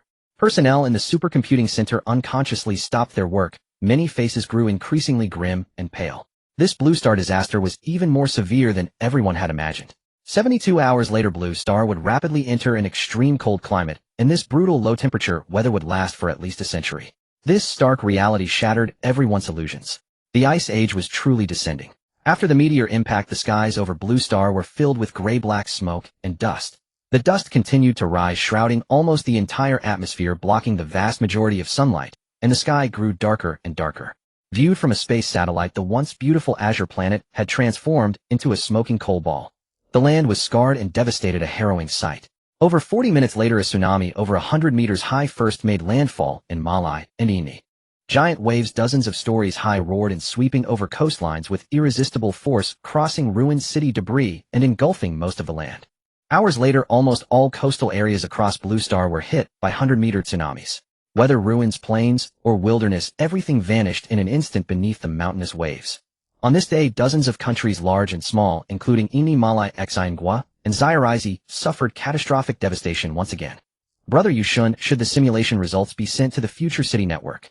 Xia Yu asked, looking somewhat anxious. Send it. There's nothing to hide. Xia Yu pondered for a moment, then said, Xia, you continue your work. Feng Ge and I have some matters to attend to. Okay, sure. Xia Yu agreed, then turned to look at Tang Yana behind her, hesitating, as if she wanted to say something. Tang Yana understood immediately, and said with a smile, Xia Yu, you two go ahead. He'll stay here, and keep Xia Yu company. Alright, take care of yourself. Xia Yu shot a wary glance at the mischievous Xun Yue, then helplessly turned and left with Wu Yifeng. On the city wall at the east gate of Future District stood Wolf, Head, Zhao Jun, Heisey Grey Wolf, and over 30 retired members of the Snow Wolf team. Dressed in dark green combat uniforms, the team stood in perfect formation, unmoving amidst the black dust and biting cold wind. Xia Yu and Wu Yifeng took the underground city's elevator directly up to the east gate ramparts. Salute. The team snapped to attention, delivering a perfectly standardized military salute, uniform precise and imposing. Report. The Stargate Divine Team currently has 1 head commander, 3 deputy commanders, and 35 battalion leaders present. Commander-in-Chief, Xia Chief Instructor Wu, please address the troops. Zhao Jun reported loudly. The tall and stalwart Zhao Jun's skin seemed even healthier, his characteristic resolute expression standing out prominently in the cold wind. Xia Yu pressed his hand down, signaling everyone to lower their salutes, and said, Do you know why I asked everyone to gather on the East Gate ramparts? Report. No, sir. Because I want you all to see clearly what you will be facing from today onward. Xia Yu pointed his right hand towards the outside of the city, his tone impassioned. From today you will face pervasive dust, tsunamis, frozen landscapes, and extreme cold down to minus 70 degrees. Moreover, you will confront the greed and ugliness of human nature, the mercilessness of enemies, the cruelty of strangers, and the interrogation of your own souls. Perhaps this goes against your previous beliefs. But in this apocalypse we cannot afford even a shred of naive compassion. Understand. Understood. Louder, I can't hear you. Understood, the crowd roared. You don't understand. Xia Yu said, coldly ignoring the confusion on their faces, and shouted, Grey Wolf. Here. Let me ask you, if a group of refugees were to arrive outside the city right now, including elderly and children starving and desperate, what would you do? Grey Wolf was stunned thought for a moment, but did not answer promptly. Hesitation. Unqualified. Xia Yu answer. Yes. I would first report to my superiors, who would then report to the command center for a decision. Until then I would not leave the city to provide any aid, nor would I allow a single person inside. Good. 80 points. Report. Why only 80 points? Xia protested, puffing out his chest. Not convinced. Then let me tell you. In this situation, there's no need for a report at all. Unless we receive a direct order from Future City to incorporate refugees, every single outsider must be kept out. Xia Yu's expression was icy as he swept his gaze across the faces before him, and said in a deep voice, because with hundreds of thousands of residents in Future City, we cannot afford even a hint of naivety or a single mistake. In this apocalypse, being selfish is not wrong. Our first priority is to preserve ourselves. Understood. Understood. This time the voices on the ramparts were resounding and perfectly unified, seeming to echo in response to the 100-meter waves crashing onto the coast hundreds of kilometers away. The Stargate Divine Battle Team's first address in the apocalypse was delivered with fervor by Xia Yu. From that moment, it laid the foundation for Future City's primary tenet in the end-time survival: first reject sanctimony. The Stargate Divine Battle Team was officially set to conquer the glacial epoch. Come, let me show you something good. Xia Yu led the group away from the East Gate Tower, arriving at a row of massive warehouses on the north side of the cavern's rocky mountain. When the meter-thick alloy doors were opened, the mountains of military firearms and ammunition inside instantly stunned everyone. What the hell is this? AK-19 assault rifles, KWRD heavy machine guns, RPG-30 single-use rocket launchers. Damn, they even scavenged BM-30 Smerch rocket artillery. Do you know these are true money-burning war machines? A single battalion of Smerch rocket launchers could burn through a small fortune in one salvo. The firepower coverage is absolutely devastating, but not just anyone can afford to use it. Huh, these big guys are awesome. Damn, they've got T-14 Armada tanks, Ka-52 attack helicopters, armed snow vehicles. I'm speechless, utterly speechless. Why don't you just go ahead and bring back an F-22 too? And what's all this? Holy crap. There are 100 sets of winter combat gear stacked up. 100 cold weather helmets too. Knock me out, I can't bear to look. What else is there? Drones, mountains of various ammo, bulletproof vests, military knives, crossbows, grenades, flashbangs, incendiary devices. Damn, Xia Yu. Did you haul back an entire meg armory? Wu Yifeng was shocked and couldn't help cursing. Brother, you, that batch from Pekin wasn't this big, was it? Where did you get all this? A dazed Grey Wolf slipped back into his existential crisis mode. You wouldn't understand. Does an Antarctic iceberg ever show you its full size? Xia Yu said with a smile, patting his shoulder. You're something else. Grey Wolf had nothing to say. Facing this freak Xia Yu, he had long discarded the word impossible. Wolf leader, give me a report on the Stargate Divine Battle Team structure. Xia Yu ordered. Yes, sir.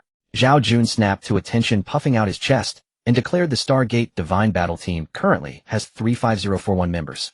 Supreme Commander Xia Yu. Chief Instructor Wu Yifeng. Chief Leader Zhao Jun Wolf. Head Deputy Leaders Zhang Yao, Blackie, Ma Zitsong, Grey Wolf, Suit Songhai, Flying Fox. The team has 350 active members, organized per wartime standards into 35 battalions, 15 snow combat vehicle battalions, 2 rocket artillery battalions, 2 howitzer battalions, 2 anti-aircraft artillery battalions, and 1 missile artillery battalion, 2 tank battalions, 3 armored vehicle battalions, 3 attack helicopter groups, 1 flight group, and 2 special operations battalions. Additionally, there are 2 Future City garrison battalions. The usually low-profile battle team was finally stepping onto the brutal stage of the apocalypse. Thanks to Xia Yu's terrifying spatial arsenal, the team lacked no weapons, but it was short on manpower. 350 might seem like a lot, but going head-to-head against the surviving regular armies of major powers was still not enough. The man who could decide Future City's fate was deeply engrossed in restructuring his armed forces and upgrading their equipment. He remained oblivious to the fact that the shores of the Blue Star continent had been ravaged by 100-meter waves. Nor did he notice that in an office at the supercomputing center 2 beautiful women were having a conversation about him. Xiao Yu, what do you like, Xia Yu? Tang Yana asked with a smile, looking with interest at Xun Yu across the sofa. Xun Yu's somewhat innocent pretty face suddenly flushed crimson. I don't deny it. It's not strange to fall for him, he's so outstanding. Then, Sister Yana, would you hate me? Xun Yu said with a grimace. Uff, silly girl, why would I hate you? Tang Yana laughed, and said anyway he loves me, and I love him even more. That's enough. As for this precarious apocalypse, it seems less important. Sister Yana, have you always known about Xia Yu's powers? Yes, we first met in the sky. So I've always felt to live, don't be fooled by inherent perceptions or the superficial appearance of the world. And don't dwell too much on short-term gains or losses. Face your current feelings heed-in, that's the essence of life. Live in the moment. Yes, Xiao Yu. You're smart and beautiful. Even I can't help but like you, let alone Xia Yu. Oh. Xin Yu gasped, covering her mouth, her heart pounding wildly. How is that possible? Brother Yu. He only likes you. Xiao Yu, let me tell you a secret. Lately I've discovered I have a new special ability. I can read people's minds. Oh, really, Mum? Ever since I was with Xia Yu, every time I feel my body and spirit have improved. Until last night after we were together my head buzzed for a while, and then I found I had a new superpower, mind reading. Xin Yu was dumbfounded, stars shining in her eyes as she looked at Tang Yana. That was amazing. When would she get a superpower like that? Then as if a thought struck her, her delicate face grew even redder. What was she thinking? So embarrassing. Xia Yu, you pervert, how could you do this? But why did she feel a secret thrill? She couldn't take it anymore. Deep underground in Future City. After half a day of anxiety and unease, the residents of Future City gradually calmed down.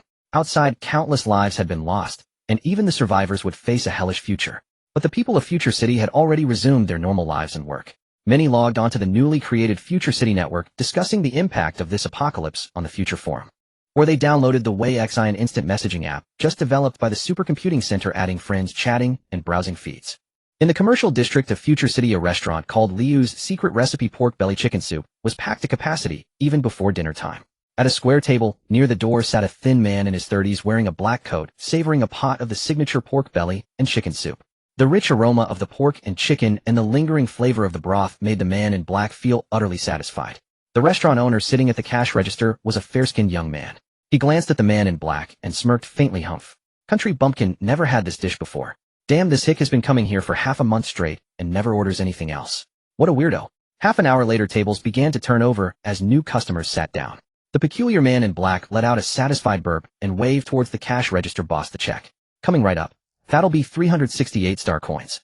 The man in black pulled out an identity card issued by Future City, tapped it on the card reader the owner handed over, and pressed his fingerprint.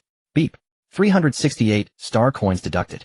Every Future City resident was registered and issued a personal ID card preloaded with an initial 200 star coins.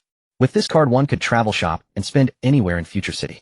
However, to sustain their lives in the city, residents still needed to work hard and find ways to earn more star coins to live more comfortably. Boss, I've been here quite a few times, but I never caught your name. My name is Lu Qi, and you, big brother. Xia Qingyang, just call me Old Xia. I run a calligraphy and painting mounting shop on the next street. Drop by for tea sometime. By the way, I heard you mention to someone that you know the city lord here. Lu Qi's fair face immediately flushed with excitement as he said, of course. Xia Yu, the city lord of Future City, was my high school classmate. We're very close. Back in the day. The former English class representative of Class 5, Grade 12 from Chung High School's class of 2024, Lu Qi once again became the center of attention in the entire restaurant. He relished this moment of showing off. But no one noticed that the man in black, who was listening intently from his seat, had a hidden cold glint of murderous intent flashing beneath his smiling eyes. Xia Yu. Heh. December 23, 2032, Blue Star. After the cataclysmic meteor strike, volcanic eruptions, and the assault of 100-meter tsunamis, the once beautiful Blue Star is now beyond recognition. Human civilization teeters on the brink of annihilation. 48 hours after the impact, a pall of gray-black ash shrouded the heavens. The sun vanished entirely and temperatures plummeted to minus 20 degrees Celsius. Innumerable gray-black snowflakes fell eerily from the high sky, like demonic missives from the abyss, descending upon the world with cold indifference. Soon the scarred earth began to crust over the layer of ashen snow, thickening relentlessly. The surviving humans on the surface gazed skyward in utter despair. Even the snow we depend on for water is tainted. Under the cruel freezing climate, without shelter, food, or water, the hope of survival for most was extinguished. Soon the exposed surface of Blue Star would become a dead zone, incapable of sustaining life or agriculture. Survivors huddled in fortified shelters or hid in caves and underground bunkers. This was their only chance to live. But without a renewable food supply, the continuation of humanity was merely a desperate struggle. Unless a miracle occurred.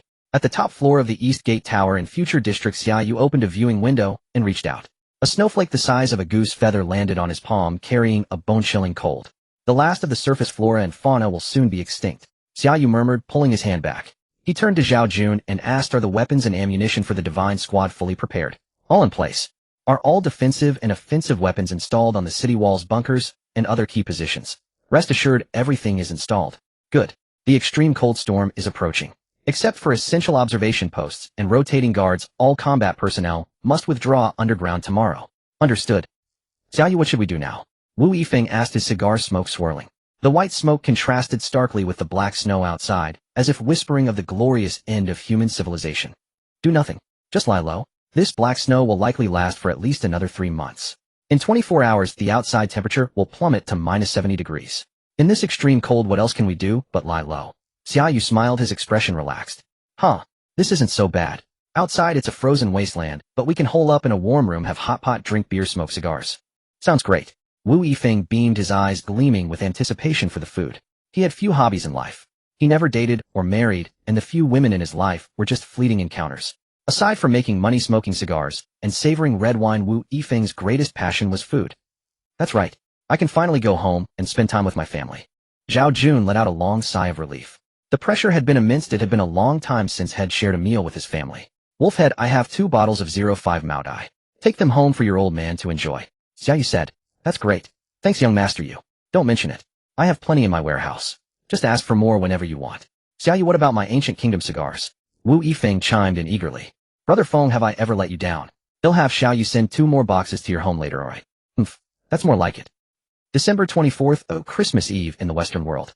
Blue Star had officially entered a glacial deep freeze with average temperatures plummeting to minus 76 degrees Celsius. Even the equator was not spared. Today there were no twinkling Christmas trees, no white-bearded old men, no children awaiting gifts, and no delicious roast turkey on the table. Bitter winds howled across the vast deep oceans, sweeping over the land. Black snow danced in the sky as the extreme cold mode sealed the entire earth in ice. The shallow seas along the continental coasts began to freeze, and soon the boundless oceans would turn to solid ice. The entire broken Blue Star would become a giant ice block.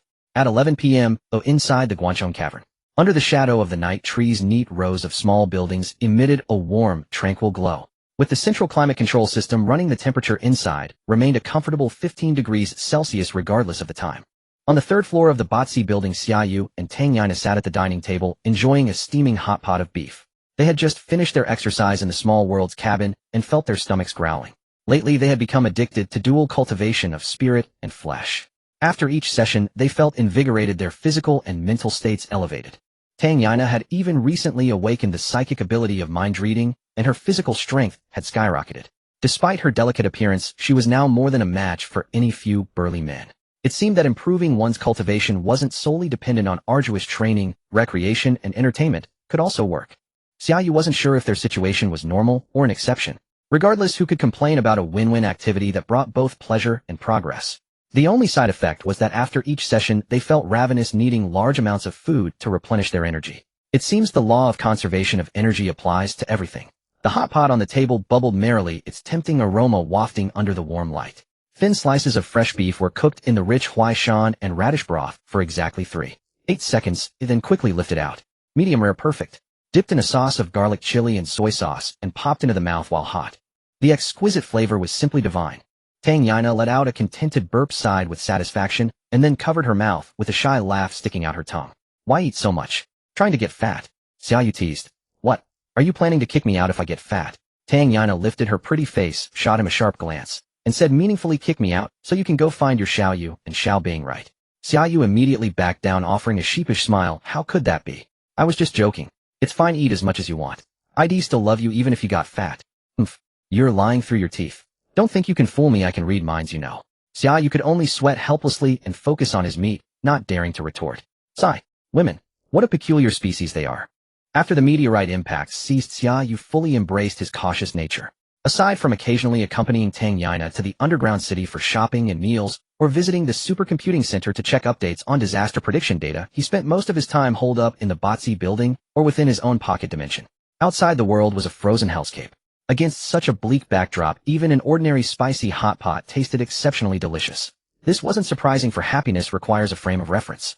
Only by witnessing profound suffering can one truly appreciate that their everyday life is a paradise others can only dream of. Human joy stems from dopamine secretion in the brain.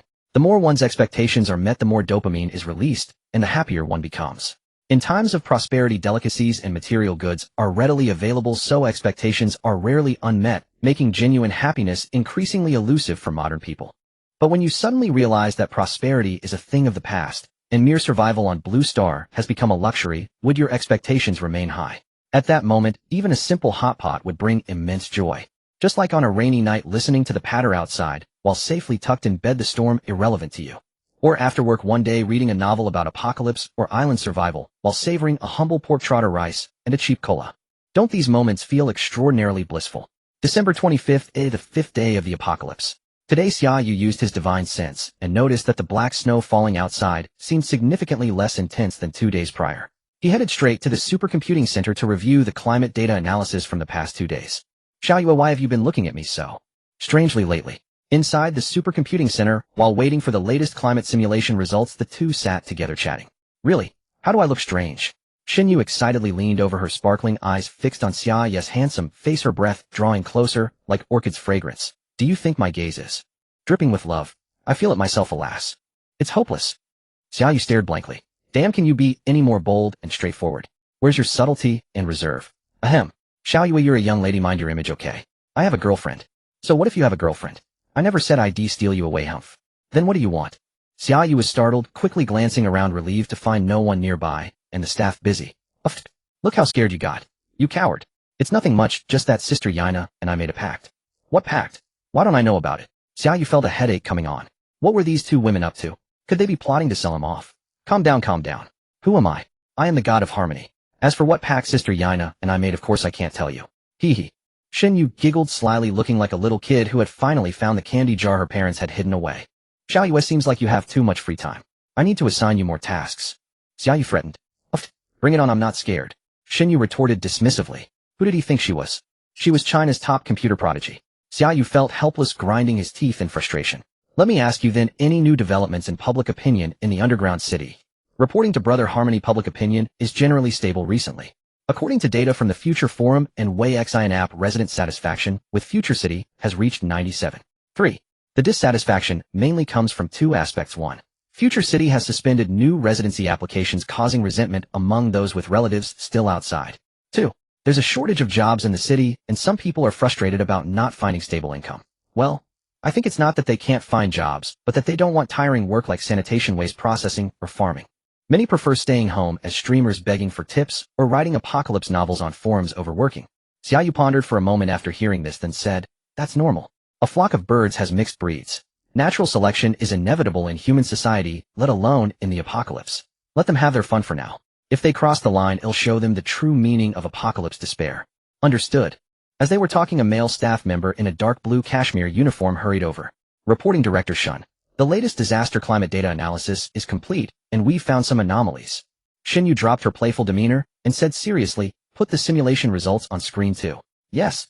A few seconds later, the large screen on the wall opposite Xia Yu and Xia Yu flickered on, displaying a set of red data. Disaster climate monitor: over the past 12 hours, black snow coverage over Blue Star has decreased by 16. Post-disaster atmospheric soot density has dropped by 11. 3. With a large amount of dust detected moving towards the South Pole. It's estimated that black snow will cease within 15 days, and atmospheric soot will further accumulate at the South Pole over the next 2 months. It's projected that in 60 days, average temperatures outside the polar regions will rise from 76 C to approximately 55 C. Evaluation of South Pole temperature, 118 C. Due to the accumulation of atmospheric soot, this region is expected to experience significant further cooling.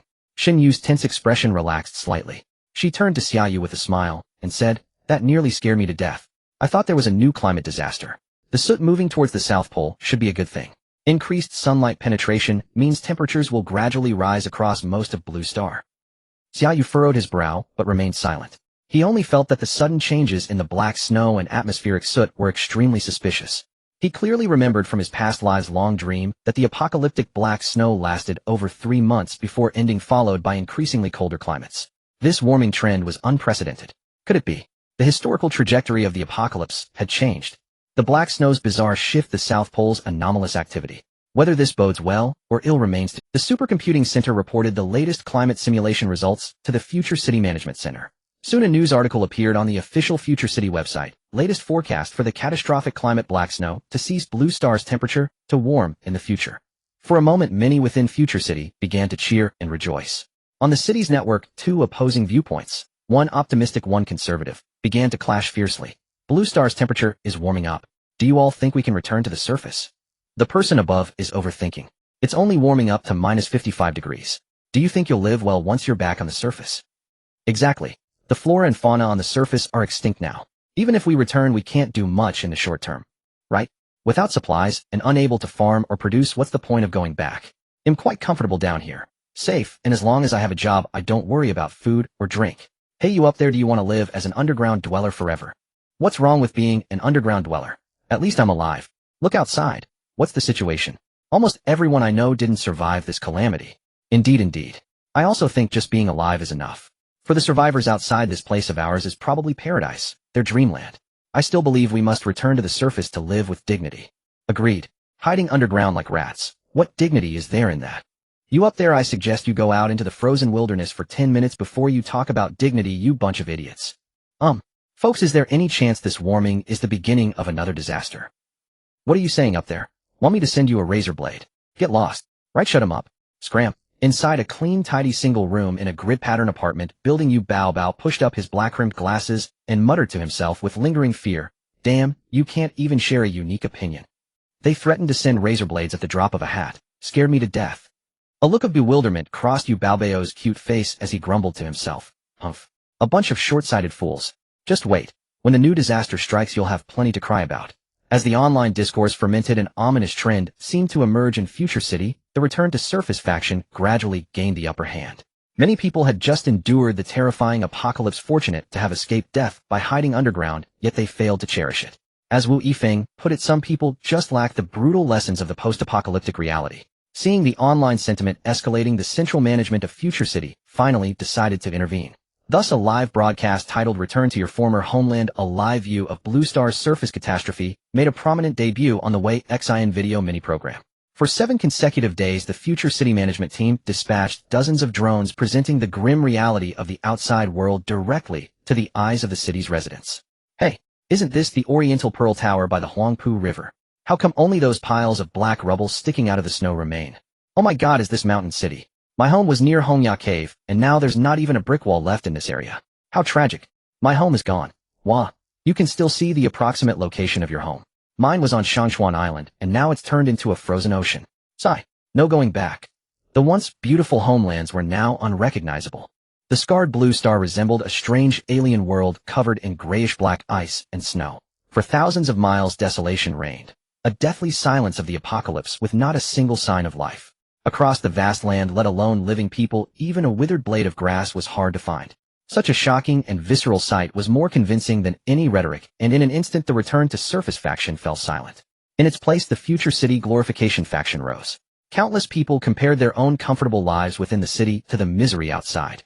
Many came to believe that Future City was the true dreamland in this apocalyptic world. A brewing storm of public opinion melted away like ice, and snow deftly defused with minimal effort. The underground city returned to its peaceful days. Its inhabitants lived the life that survivors on the surface could only dream of, working to earn credits, enjoying entertainment, shopping, savoring various delicacies and snacks, and even falling in love, getting married, and having children. As one of the architects and creators of Future City, the name of its second city, Lord Xia Yu, began to spread like wildfire throughout the city. That godlike man, Lord Yu. A halo of deification had been cast upon him, and tales of his miraculous deeds began to brew into a storm across the entire Future City network. In such trying and desperate times, there is a greater need than ever for a spiritual idol, or even a deity, to emerge. People's drifting spirits found an anchor, and with it the hope to carry on living. Unfortunately, few had actually met or knew Lord Yu personally. So when Tang Yana and Shun Yu dragged him out for some shopping that day, Xia Yu could only resign himself to the miserable fate of being an unremarkable pack mule. Xia Yu had to admit that a woman's ability to shop was unmatched, especially when 2 equally beautiful and outstanding women walked together. It wasn't until 6 o'clock in the evening that these 2 enthusiastic women finally stopped, leading Xia Yu laden with bags and parcels into a restaurant. Sister Yana, I heard this place has amazing pork belly and chicken soup. We simply must try it today. Really? I love that dish too. Shall you go find us a seat quickly? As the 2 beauties walked in, they immediately drew everyone's attention, completely overlooking Xia Yu, who was struggling behind them with all the bags. How many in your party, ladies? 3. Do you have a private room? Sorry, ladies, but our only 2 private rooms are already reserved. Business is that good. Fine, please find us a table by the window. Certainly. Please follow me. Xia Yu, carrying a mountain of shopping loot, shook his head with a wry smile. He happened to glance at the cashier's counter and caught sight of a familiar fair-skinned face. Hey, Lu Qi. Xia Yu. Their eyes met, and Lu Qi immediately recognized him. He stood up in surprise, about to call out loudly. Shoo! Xia Yu shook his head, quickly signaling him to keep quiet. Lu Qi wasn't dense. He stifled the shout that was about to burst forth, and nodded, though his pale face flushed bright red with excitement. Damn, he had finally run into his old high school classmate, now a big shot in Future City. I must get an autograph from Xia Yu later, or maybe a piece of calligraphy. He'll frame it and hang it in the most prominent spot in the restaurant. TSK, TSK, TSK. Just thinking about it makes me feel so proud. As an old classmate, you wouldn't refuse me, would you? Xia Yu followed the two beauties to their seats, and casually picked up the menu on the table. The eye-catching Liu's secret recipe pork belly chicken immediately caught his eye. How interesting. He never thought that his own Chinese cuisine rescue plan would indirectly save Lu Qi as well, allowing him to luckily avoid the world-destroying calamity outside. Does this count as doing a good deed? Xia Yu touched his nose and said to the two beauties who were busy discussing what to order, ladies, order whatever you like today. We're guaranteed at least a 20% discount on this meal. Huh, you're so sure. Tang Yana rolled her eyes at him and said, Of course. The restaurant owner is my high school classmate, and he really admires me. Xia Yu declared with a smug look on his face. As one of the classic masterpieces of Cantonese cuisine, pork belly stuffed with chicken truly has its unique charm. Enhanced by Liu's secret recipe, the dish exuded a tantalizing aroma the moment it was served, whetting the appetites of Xia Yu and his companions. The pork belly was crisp and refreshing, the chicken tender and smooth.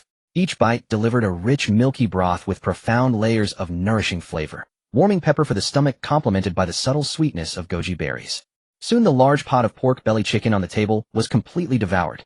Xia Yu patted her slightly rounded belly, let out a soft burp, and wore a look of utter contentment as she said, Brother Yushin, your high school classmate, is quite impressive.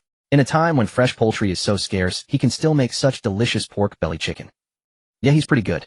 It's strange though, where does he find such fresh ingredients every day? Tang Yana, who rarely did so, also had an extra bowl of rice today, and was full of praise for the dish. If you ask me, it's your husband's gourmet food rescue plan that's the most impressive. Without my push, how could Future City have seen so many incredible delicacies today? Huh.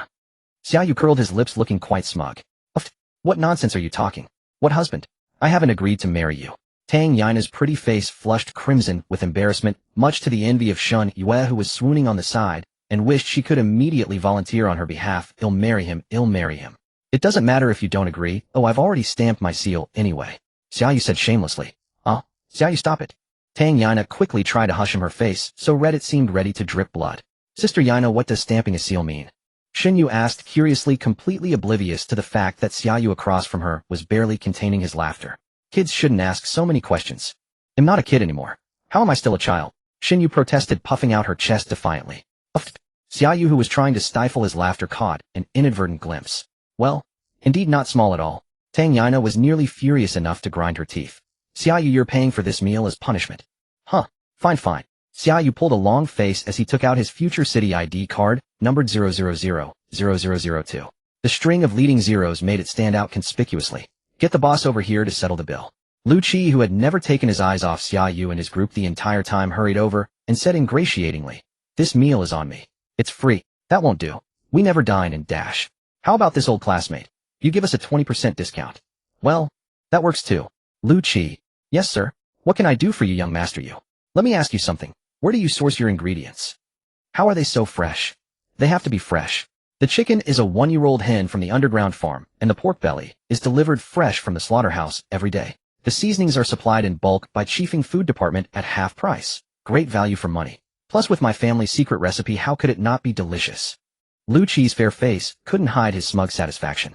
Impressive. You've only been here a short while, and you've already got everything figured out. You must be spending a fortune on star coins for fresh supplies every day, huh? Xia Yu chuckled. Not too bad. All thanks to the blessings of Lord Yushin. Damn, can you not be so cheesy? I preferred it when you were a bit more cocky. How would I dare? Heh. At that moment, Lu Qi was every bit a groveling lapdog. He still vividly remembered the humiliation he faced at the Tiangong class reunion. Your boss Lu, right? Xin Yue, as if she had suddenly discovered something intriguing, wrinkled her cute little nose at Lu Qi and said in a sweet voice, Or should I call you Brother Lu? Oh no. Just call me Xiao Lu. Alright then, Xiao Lu. Your pork belly chicken is so delicious. What's your secret? Xin Yu blinked her big innocent eyes and asked curiously. Xiao Yu, you can't just go prying into someone's trade secrets. Tang Yana couldn't stand it anymore and scolded her. It's fine. There's really no big secret. The key is just 4 words. What 4 words? Xin Yu pressed on curiously. The 4 words are fresh pork belly. The three diners exchanged bewildered glances. What on earth was that? Take a fresh pork belly slaughtered less than 2 hours ago, blanch it to remove the gamey smell, then marinate it with soy sauce, salt, vinegar, and a moderate amount of baijiu for 7 minutes. After that, chill it on ice for 15 minutes. Cut the chicken into pieces and blanch them. Then combine pepper, goji berries, red dates, cotinopsis root, salvia root, polygonatum, ginger, scallions, and cilantro with the chicken and stuff it all into the pork belly. Lu Qi unhesitatingly revealed his secret recipe, his face beaming with sycophantic eagerness. Xia Yu was utterly speechless, thinking to himself, bro, do you really have to try this hard to suck up? In this post-apocalyptic world, getting such fresh ingredients was already incredibly precious, let alone the refined seasonings and unique process. No wonder his restaurant was doing such booming business. Even though the prices were a bit steep, when had China ever lacked foodies? Master Xia, Lord Yushin, could you do me the honor of writing a few characters for me? Damn it, stop calling me Lord. He'll lose it if you keep that up. Yes, Lord Yu. Brother Yu, would you kindly inscribe a few words as a gift? Brother Lu, what words do you want? Liu's secret recipe, pork belly chicken. Xia Yu. Half an hour later, Lu Qi, the pork belly chicken boss, got his wish. He successfully obtained a piece of calligraphy from Xia Yu. On the pure white rice paper, bold and vigorous brushstrokes leaped off the page. Liu's secret recipe, pork belly chicken, inscribed by Xia Yu. Lu Qi cherished it like a treasure. The moment Xia Yu and his group left, he rushed off with the inscription to Old Xia's calligraphy and painting mounting shop on the next street over. Old Xia, come look at something great. Lu Qi started shouting the moment he stepped through the door. Hey, what treasure has Boss Lu found that's got you so excited? Haha. Xie Qingyang, seated behind the tea table, was leisurely brewing a pot of Da Hong Pao. He took a sip and smiled.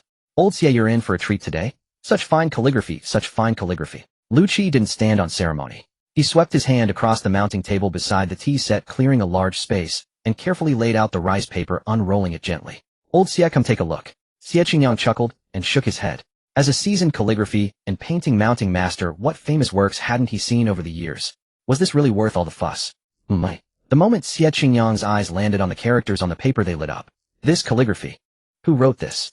Xie Qingyang asked, his face full of disbelief. Lu Qi beamed with pride and said smugly, what do you think? Blown away, right? Look at the momentum of the strokes, sweeping and magnificent. Every hook and line exudes unrestrained spirit and charm. And the key is the signature. Xie Qingyang had been so captivated by the unique charm of the calligraphy that he hadn't noticed the signature. He finally looked at the writer's name, Xia Yu. Yes, it's him. Xia Yu. That godlike man, Lord Yushin, the city lord of Future City. My high school classmate. Haha. Lu Qi's face was beaming like a blooming flower. Truly remarkable.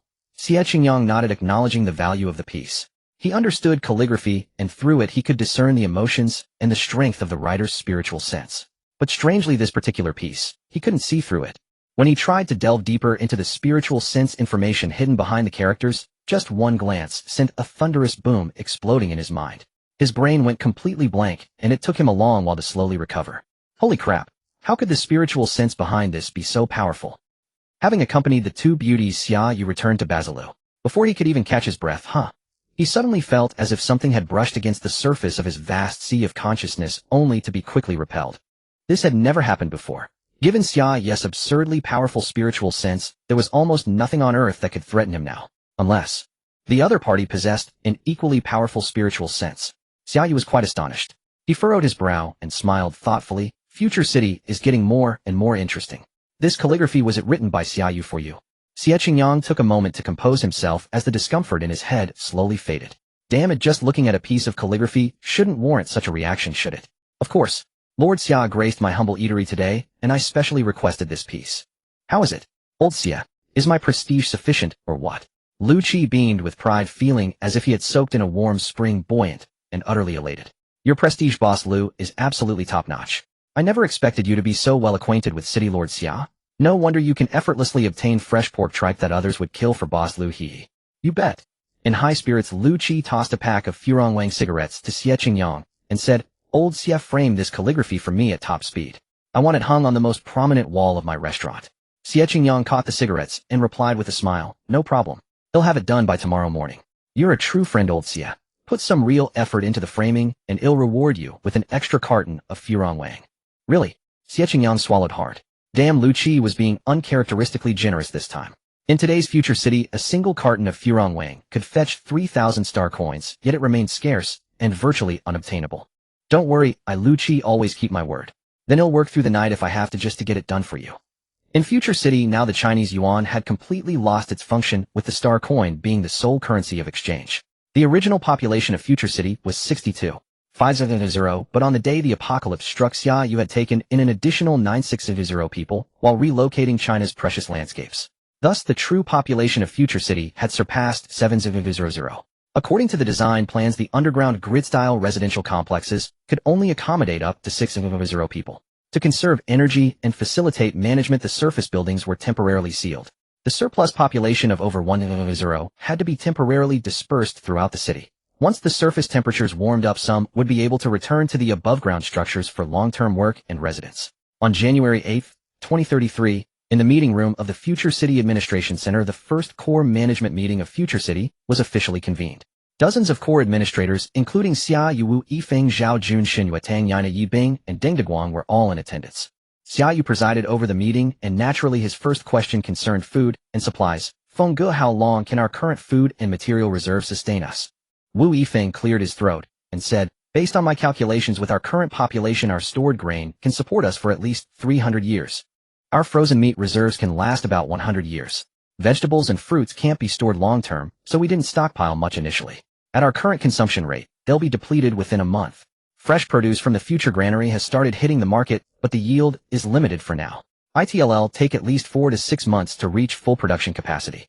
There's also the critical issue of food and meat shelf life. No matter how much grain we have, it's impossible to store it for decades without it spoiling. Even with the new harvest from the future granary, if we can't preserve our grain effectively, it will inevitably go bad over time. So, without market circulation and exchange, our food surplus will be a tremendous waste in the future. The attendees exchanged glances, silently exclaiming, just how much food have we stockpiled? Damn, while others in the apocalypse are starving, willing to kill for a slice of bread or sell their bodies in dignity, you're worried about having too much food that it might spoil. Don't let any survivors outside hear about this, it would invite resentment.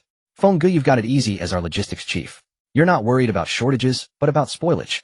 Huh, isn't spoilage a waste? I'm worried sick, and you say it's easy. Wu Yifeng feigned a worried expression, a classic display of humble bragging that would surely get him beaten up outside. As for other materials, due to state regulations, our reserves of gasoline, diesel, copper, steel, and rare metals are the lowest. Without the underground hydroelectric plant, given the current temperature control systems and Future City's energy consumption, our fuel reserves wouldn't last at all. If temperatures rise later and we reopen surface structures and resume industrial production, our electricity demand will surge, and the current hydroelectric capacity definitely won't be enough. Wu Yifeng sighed heavily. Watching Wu Yifeng's bitter expression, Xia Yu chuckled inwardly. Bro, should I give you a glimpse of the fuel reserves in my space? It would definitely blow your mind, haha. Better not. It wasn't wise to casually expose the chaos space unless absolutely necessary. Let these folks experience some of the apocalypse's trials first. Otherwise, if they always rely on me alone, how can the team and organization grow? Regarding the issues Feng Ge raised, I want everyone to think them over. Each of you should propose a solution and submit it to the logistics department tomorrow. Xia Yu cast aside his playful thoughts and declared in a clear voice, alright, next up Tang Yana from the health department. Over the next 2 hours, the core management reviewed all of Future City's matters, big and small. The overall situation was quite good, at least everyone had food and clothing. An unprecedented miracle in the apocalypse. But problems existed too, and the biggest one was too much food, so much that we fear it spoiling. It truly felt like a wealth of gold and silver, yet unable to deplete the mountain. Alas, we can only hope to exchange for other resources with other factions on Blue Star in the future, things like gasoline, diesel, and metals. As they say, the rich worry about the future, the poor worry about today's meal, children fear homework, and the elderly reminisce about the past. Everyone's life is tough, each with their own troubles. After the meeting, Future City lowered the market price of rice and flour for the first time, slashing the average price of rice from 18 star coins per kilogram by more than half down to 5 star coins per kilogram. For a time, the residents of Future City were overjoyed, their sense of belonging to the management council deepening. Lu Qi returned from Xieqingyang's shop to his restaurant, and soon received the good news of the price cuts from the city's official announcement. His admiration for Xia Yu grew even stronger. In his mind, during this global catastrophe, to dare such a massive people-benefiting move. If Xia Yu wasn't a divine being, then what was he? Lord Xia, from this day forth you are my lifelong idol. Until the seas run dry and the rocks crumble, my devotion will never waver. Lu Qi thought passionately, then made a bold decision. Shall we come here a moment? Who among our staff has the best handwriting? A waitress of ordinary looks, but pure temperament scurried over. Boss, what do you need a good writer for? A raise. Yes, right, well, and the raise is yours. Xiao Li's face lit up with a smile, and she quickly said, Boss, let me do it. I won second prize in the city's hardpin calligraphy competition back in school. Alright, Xiaoli, it's you. Boss, what should I write? Lu Qi waved his hand and said, go and wipe the words off the signboard at the entrance. Change it to try our signature pork, tripe chicken, all-you-can-eat fragrant rice. About 80 kilometers from the Guangchong Future Community lay Swallow Mountain. Beneath it, hundreds of houses in Panjia town had collapsed into ruin, and snow over a meter deep buried nearly every low-lying patch of ground. The meteor impact had mercifully spared Panjia town, leaving only residual tremors in its wake, so the first wave of disaster caused little loss. But when the extreme cold descended without warning, this southern town, wholly unaccustomed to ice and blizzards, had no experience to draw upon.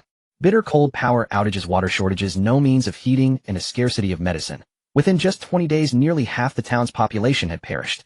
In desperation, the town government joined forces with the town hospital, gathering all available supplies and personnel into the grand auditorium beside the government building. The auditorium now sheltered over 2,000 survivors. Town Chief Lu, our food is running out. At most it will last a week. After that, what are we supposed to do? Pan Hao, the disheveled captain of the security brigade, stared with bloodshot eyes, his voice tinged with despair. We're short on medicine, food, and warmth. 3 elderly people and 1 critically ill patient likely won't survive tonight. The gray-haired town chief Lu Chongfeng nodded numbly and sighed in helpless frustration. Have Director Lu from the town hospital do his best to maintain everyone's health. By the way, how much heating fuel do we have left? Watching so many lives, familiar and unfamiliar, slip away one by one had begun to dull his senses. Coal briquettes and gas are nearly gone, enough for only a portion of the people. Since last night, many have resorted to burning furniture for warmth. At this rate, the furniture will be gone within a week. Pan Hao's voice was hoarse. The relentless days of grueling work had pushed even this iron-willed man to the brink of collapse. Sigh. Captain Pan, is there truly no other way? Lu Changfeng's voice carried a note of sorrow. Who could have imagined that in just 20 days the vast nation would offer no refuge? Pan Hao fell silent for a moment, then a spark lit up his eyes as an idea struck him. There's still one option. What is it? Speak quickly, Lu Changfeng urged. About 80 kilometers south along the Guangnan Expressway, there's a place that might be able to save us. You mean? Future City. Exactly. Of course. Why didn't we think of seeking help from Future City sooner? From what we've learned, it might be the civilian base with the most ample supplies and best preparation. Lu Changfeng's gloom lifted instantly. With a clear goal, action followed. After deliberation, the two agreed that given the extreme cold and treacherous conditions, it was unrealistic for everyone to set out together. The best approach was to send a small rescue team ahead. Lu Wenzhou, who had once helped build the future community, was chosen to lead it. He didn't object to the mission, but made one demand: his wife Pan Yin'er and their 2 children must accompany him. His reasoning was that the journey's outcome was uncertain. He might never return, so he couldn't bear to be separated from his family. Lu Changfeng and Pan Hao, of course, saw through his true motives. People are inherently self-serving, and in times of crisis, seeking a little advantage for oneself wasn't entirely unreasonable. Half an hour later, a bulldozer with a reinforced front blade followed by an off-road vehicle carried Lu Wenzhou's rescue team southward. Even fully geared in 2 thick layers of down jackets, everyone felt the brutal bite of the extreme cold the moment they stepped outside. Traveling through the exposed frozen wilderness, every breath was like a knife slash until they wrapped scarves tightly over their mouths and noses to dull the pain. The once smooth expressway was buried under nearly a meter of snow, leaving ordinary vehicles completely immobilized.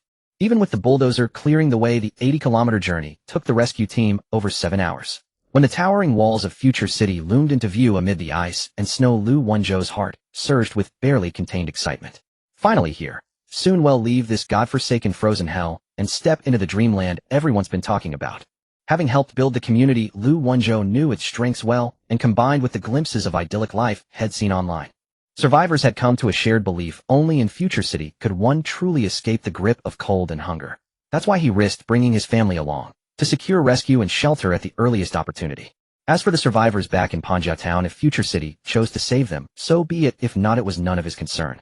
As long as he and his family survived, that was all that mattered.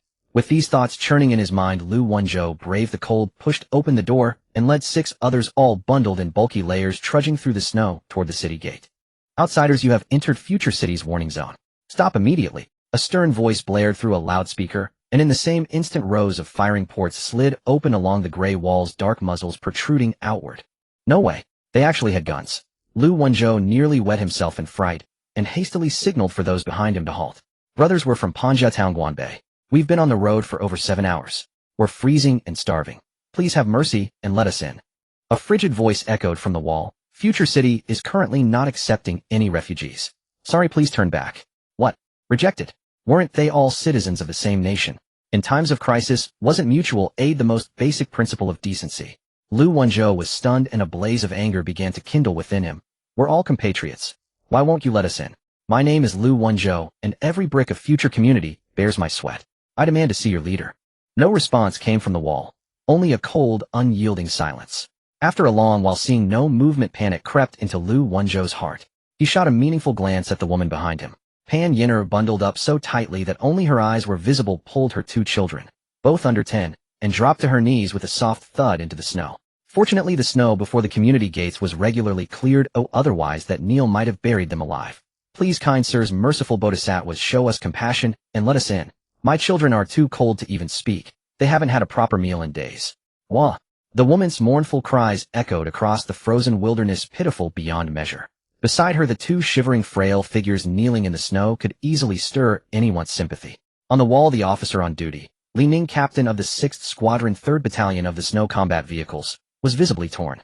He knew his compassion was misplaced, but when faced with such a scene, the clash between his moral compass and his orders became a painful inner conflict. At moments like this, the ethical standards of the old world would surface, striking at his conscience. How heartless, how cold-blooded you are. Should we report this to Wolf Head? One of the armed guards whispered hesitantly. No need. Li Ning shook his head, finally resolving his inner turmoil. Follow orders. Maintain alert. No response. Yes, sir. Time on the wall seemed to freeze. Aside from the dark muzzles, there was no reply whatsoever. Damn, they really are cold-blooded. How could they remain so unmoved? 20 minutes later, Lu Wenzhou, dejected, pulled his weeping wife and children up from the snow and muttered through gritted teeth. Come on, let's get back to the vehicle. I refuse to believe Future City would truly let us die out here. Xia Yu had already observed the scene outside the east gate with his divine sense, and he was fairly satisfied with the guard's response. He merely cast a casual glance around, and then ceased to pay attention. Lu Wenzhou led the group back into the vehicle, turning the heater to its maximum, yet it still couldn't fend off the creeping chill. How can they be so cold-blooded? We knelt in the snow, pleading with them. I'm just a weak woman with 2 small children, and they still turned a blind eye. Pan Yin'er rubbed her youngest son's knees, cursing bitterly. If there were internet now, I'd post this online and expose them, ruin their reputation of. Brother Lu, do we keep waiting? We can't get into Future City, and it's getting dark. Staying out here overnight is too dangerous, Li Dazhuang, the driver, asked worriedly. What else can we do? Go back to Pan Family Town. Lu Wenzhou said irritably. With the situation there now, how long do you think we can last? 3 days. 5. Going back is a death sentence. We might as well take a gamble. If we win, we get a new life. If we fail, we just meet our end a little sooner. The people in the vehicle were dejected, exchanging glances, wondering what plan Lu Wenzhou had up his sleeve. Brother Lu Yu, do you have a plan? Li Dazhuang asked hesitantly. Yes. Everyone follow my orders. I refuse to believe they are truly so heartless. Lu Wenzhou gritted his teeth, his eyes bloodshot as a desperate plan formed in his mind. In the commercial district of Future City, business at Liu's secret recipe pork belly chicken soup was exceptionally brisk today. Customers were drawn in by the restaurant's flavors or the free rice sign out front.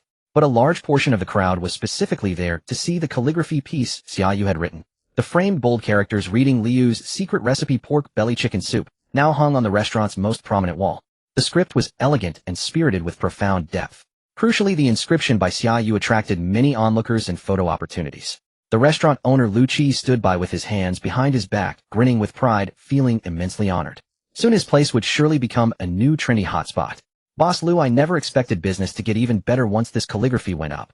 Admirable. Xie Qingyang had been there for a while, marveling at the ever-growing queue outside. Of course, my old classmates' skill and charm are like the mighty river, while we mere mortals can only imagine a fraction of it. Hee hee. Lu Qi said smugly, looking around like a victorious general. It's a pity though, your place is so busy I can't even find a seat. What am I to do? Xie Qingyang said with a troubled expression, glancing at the calligraphy on the opposite wall. A shiver ran down his spine. The shock to his spirit from last time still lingered. Damn it. How could there be such freakish divine sense in this world? Even a casually written piece of calligraphy contains soul power. Ha ha ha. Old Xie, don't worry. Whenever you want pork belly and chicken soup, you can sit in my private booth. But you can't use it when there are special guests. Well, thank you, Boss Lu. Shall I head in now? My stomach is growling. Xie Qingyang said with a smile, then glanced at the guests taking photos of the calligraphy and casually added, Boss Lu, since you've hung up the calligraphy, why not invite your old classmate over to see it? That's right. Lu Qi's eyes lit up, a new idea forming in his mind. It was a cold winter night, and the open wilderness was pitch black. Not a single star was visible, only faint reflections off the gray ice and snow. From the watchtower, the dark night outside looked like a terrifying beast with its mouth wide open, ready to devour all life. Li Ning let his squad members take turns eating, then opened the observation window and peered out. A biting chill rushed in, making the already cold air inside seem to dip further. Damn, it's freezing. Are those people who came for help still out there? Li Ning stared into the darkness, then suddenly spotted several dark shadows in the snow over 30 meters below the city wall. Alert! Li Ning shouted, pulling the alarm. Instantly, the entire East Gate Tower buzzed into action. Hundreds of figures swiftly manned their battle stations, opening firing ports and aiming their guns at the suddenly appearing targets. Those ahead, you have entered the future city warning zone. Retreat immediately. The voice pierced the silent night through the loudspeaker, cold and harsh. A blinding searchlight snapped onto the group of shadows. The moving shadows halted, followed by a panicked voice, "Don't shoot." Were the civilians who came for help during the day. Final warning, retreat now or face the consequences. The loudspeaker's voice was cold and merciless. Shit, they really think they can push us around. Lu Wenzhou, hardened by the freezing night, turned to Li Dazhuang and ordered, "Dazhuang, do it." Got it. Li Dazhuang picked up a white plastic barrel, walked forward into the blinding light, and whispered to Pan Yenner, "Sister-in-law, I'm sorry for this." Pan Yenner nodded, glancing at Lu Wenzhou with a helpless, sorrowful look. She opened her mouth, but said nothing. She pulled her children close and knelt again in the snow. It was the most humiliating moment of her life. For survival, she had knelt twice against her will. Li Dazhuang unscrewed the cap and poured a semi-transparent liquid over the heads and bodies of the three kneeling figures. The pungent smell of gasoline spread through the cold air. Lu Wenzhou raised a lighter in his right hand above his head and shouted, "Brothers on the wall, we are truly desperate. We just want a place to stay and a meal to eat. Is that wrong? Please let us in. Can you really bear to watch women and children die before your eyes, eh? Damn, what is this?" Li Ning inside the wall felt a sudden turmoil in his heart. He shouted into the communicator, "Everyone hold your positions and stay alert. I'm reporting to higher command immediately." Half a minute later, Zhao Jun, on duty in the main control room, pulled up the East Gate surveillance feed on the big screen. After hearing Li Ning's report, his expression turned grave. He didn't delay and called Xia Yu's direct line. "Commander, there's an emergency at the East Gate." "I know. How would you handle this?" Zhao Jun was silent for a moment, then said, "If we ignore them, they might set themselves on fire. The women and children probably won't survive. And if we do intervene, we violate the principles future city was founded on. And it would set a terrible precedent for the outside world. Would be plagued with endless problems." "Good. So you know what to do." "Understood." Ending the call, Zhao Jun took a deep breath and picked up the communicator. East Gate, this is Wolf Head." "This is East Gate. Go ahead, Wolf Head. Transmitting the highest level directive, strictly follow the defense regulations. No mistakes." "Roger." Time ticked by, each second feeling like an eternity for Lu Wenzhou below the wall. He knew this was his last gamble. His life and death, success and failure all hinged on his three loved ones on the ground. People are selfish. To survive, what's a little extra cost? He consoled himself. "Those outside, you have 5 minutes to leave. Otherwise, we will open fire." Damn. Even after all this, they remained unmoved. Lu Wenzhou was furious. He raised the lighter high and yelled, "Leaders of Future City, I know you are watching. We come from Pan Family Town. We don't represent just our own worthless lives. Behind us are 2,000 living souls. Today you show such cruelty. Can you bear the blame for leaving us to die for disregarding life?" Silence fell over the city wall. Time passed quietly without a sound. Soon over 4 minutes had gone by. Lu Wenzhou's eyes were bloodshot. He looked manically at his shivering family on the ground, then burst into laughter. "Ha ha. Fine. Lord of Future City, you watch closely. I hope you won't have nightmares." With that, Lu Wenzhou lit the lighter, and without hesitation touched it to the woman on the ground. Up! A heart-wrenching scream pierced the air. The searing flames quickly engulfed her figure, turning her into a blazing torch. As the children weren't too close, they were spared from the flames. They scrambled up and ran aside, crying out, "Mom! Mom! Please save our mom." Lu Wenzhou stood dumbfounded in the snow, his mind a complete blank. The faces of those behind him were pale with horror. No one had expected Lu Wenzhou to actually ignite the fire. Watching the burning figure roll on the ground, Li Dazhuang gritted his teeth against the cold, signaled to the others, rushed forward to scoop up the wailing children, and led the remaining people quickly into the distant darkness. No one said another word to Lu Wenzhou. In everyone's eyes, Lu Wenzhou now seemed like a raving demon willing to set his own wife ablaze. Lu Wenzhou stared blankly at Pan Yenner, who was screaming and rolling in the snow, the red flames glaringly bright. In everyone's eyes, Lu Wenzhou now seemed like a raving demon willing to set his own wife ablaze. Lu Wenzhou stared blankly at Pan Yenner, who was screaming and rolling in the snow, the red flames glaringly bright. He turned and asked, "Has the 5 minutes passed?" "Report yes." "Fire." The next day, Panja Town received not news of rescue from Future City, but the devastating report of Lu Wenzhou and his wife's deaths. After listening to Li Dazhuang's account, Lu Chanfeng fell into a profound silence. Deep down he understood that with the apocalypse the old national order had crumbled. To cling to the values of a bygone prosperous era was clearly no longer viable. For survival people would stop at nothing. When hunger reached its extreme, even cannibalism could occur at any moment. In this world no one is obligated to help you. Saving oneself and saving others have always been two opposing poles on the moral scale. When faced with peril, the complexity of human nature often splinters apart. Pan Hao, tell me, is it truly meaningful for us to continue bearing the heavy burden of so many lives? Lu Changfeng broke the long silence, asking Pan Hao a question with a hint of disillusionment. Are you doubting yourself? Pan Hao frowned, countering. Shouldn't I? Lu Changfeng replied. Laolu, let me put it this way, everyone's position and choices are different. Because of where we stand, sometimes we have no choice. Is that so? The two fell silent, gazing at the survivors scattered across the vast hall, some sitting, some lying down. Their hair was disheveled and dirty, their faces sallow and gaunt. The gaze of most held a look of numbness and despair. Only at the sight of food, even a small piece of biscuit, would a faint spark of life return to their eyes. Laolu, there's one more approach we could try. Pan Hao averted his gaze from the crowd and said, we can record the current plight of these refugees on video and present it to the future city lord. Will that work? Lu Changfeng voiced his doubt. We're out of options. Do we have any other way out? Let's give it a shot. Who will go? I will, with Li Dazhuang driving. Hours later, a black off-road vehicle appeared on the gray snowy plain of Guangchong, slowly approaching and stopping 200 meters east of the future community's east gate. Pan Hao pushed open the door, tightened his bulky heavy down jacket, and trudged through the snow towards the east gate with Li Dazhuang. About 50 meters from the gate, they halted and unfurled a handwritten banner between them. What are they doing? Peng Jiaxiong, captain of the 7th Squadron 3rd Battalion of the Snowfield Armored Vehicles, had just taken over the guard duty at the east gate. After hearing the handover report from Li Ning, he knew of the tragedy that had occurred outside the east gate the previous night. Still sighing over the events, a subordinate ran up to report new developments outside the east gate. Peng Jiaxiong hurried to the observation window, peered through his binoculars, and saw two unfamiliar men standing in the snow holding a red banner between them. On the banner were 10 large black characters, have important items to deliver to the future city lord. Seeing that the two had not crossed the 50-meter warning line, Peng Jiaxiong instructed his men to keep watch and heighten alert, while he quickly used his communicator to report the situation up the chain of command. When Zhao Jun's dedicated line rang, Xia Yu was beside the bamboo grove near Batzi Tower digging for winter bamboo shoots with his grandmother and Tang Yana. Bring the items in and place them at the city management center. They'll be there shortly. Notify Feng Gu and Xiao Yu to meet at the center in 15 minutes. After hearing Zhao Jun's report, Xia Yu gave these instructions and ended the call. He looked up at the lush green bamboo around him, straightened his back, and muttered to himself, it's time to let them make their move. 15 minutes later, Xia Yu arrived at the future city management center. In the meeting room, Wu Yifeng, Zhao Jun, and Shun Yu were already waiting.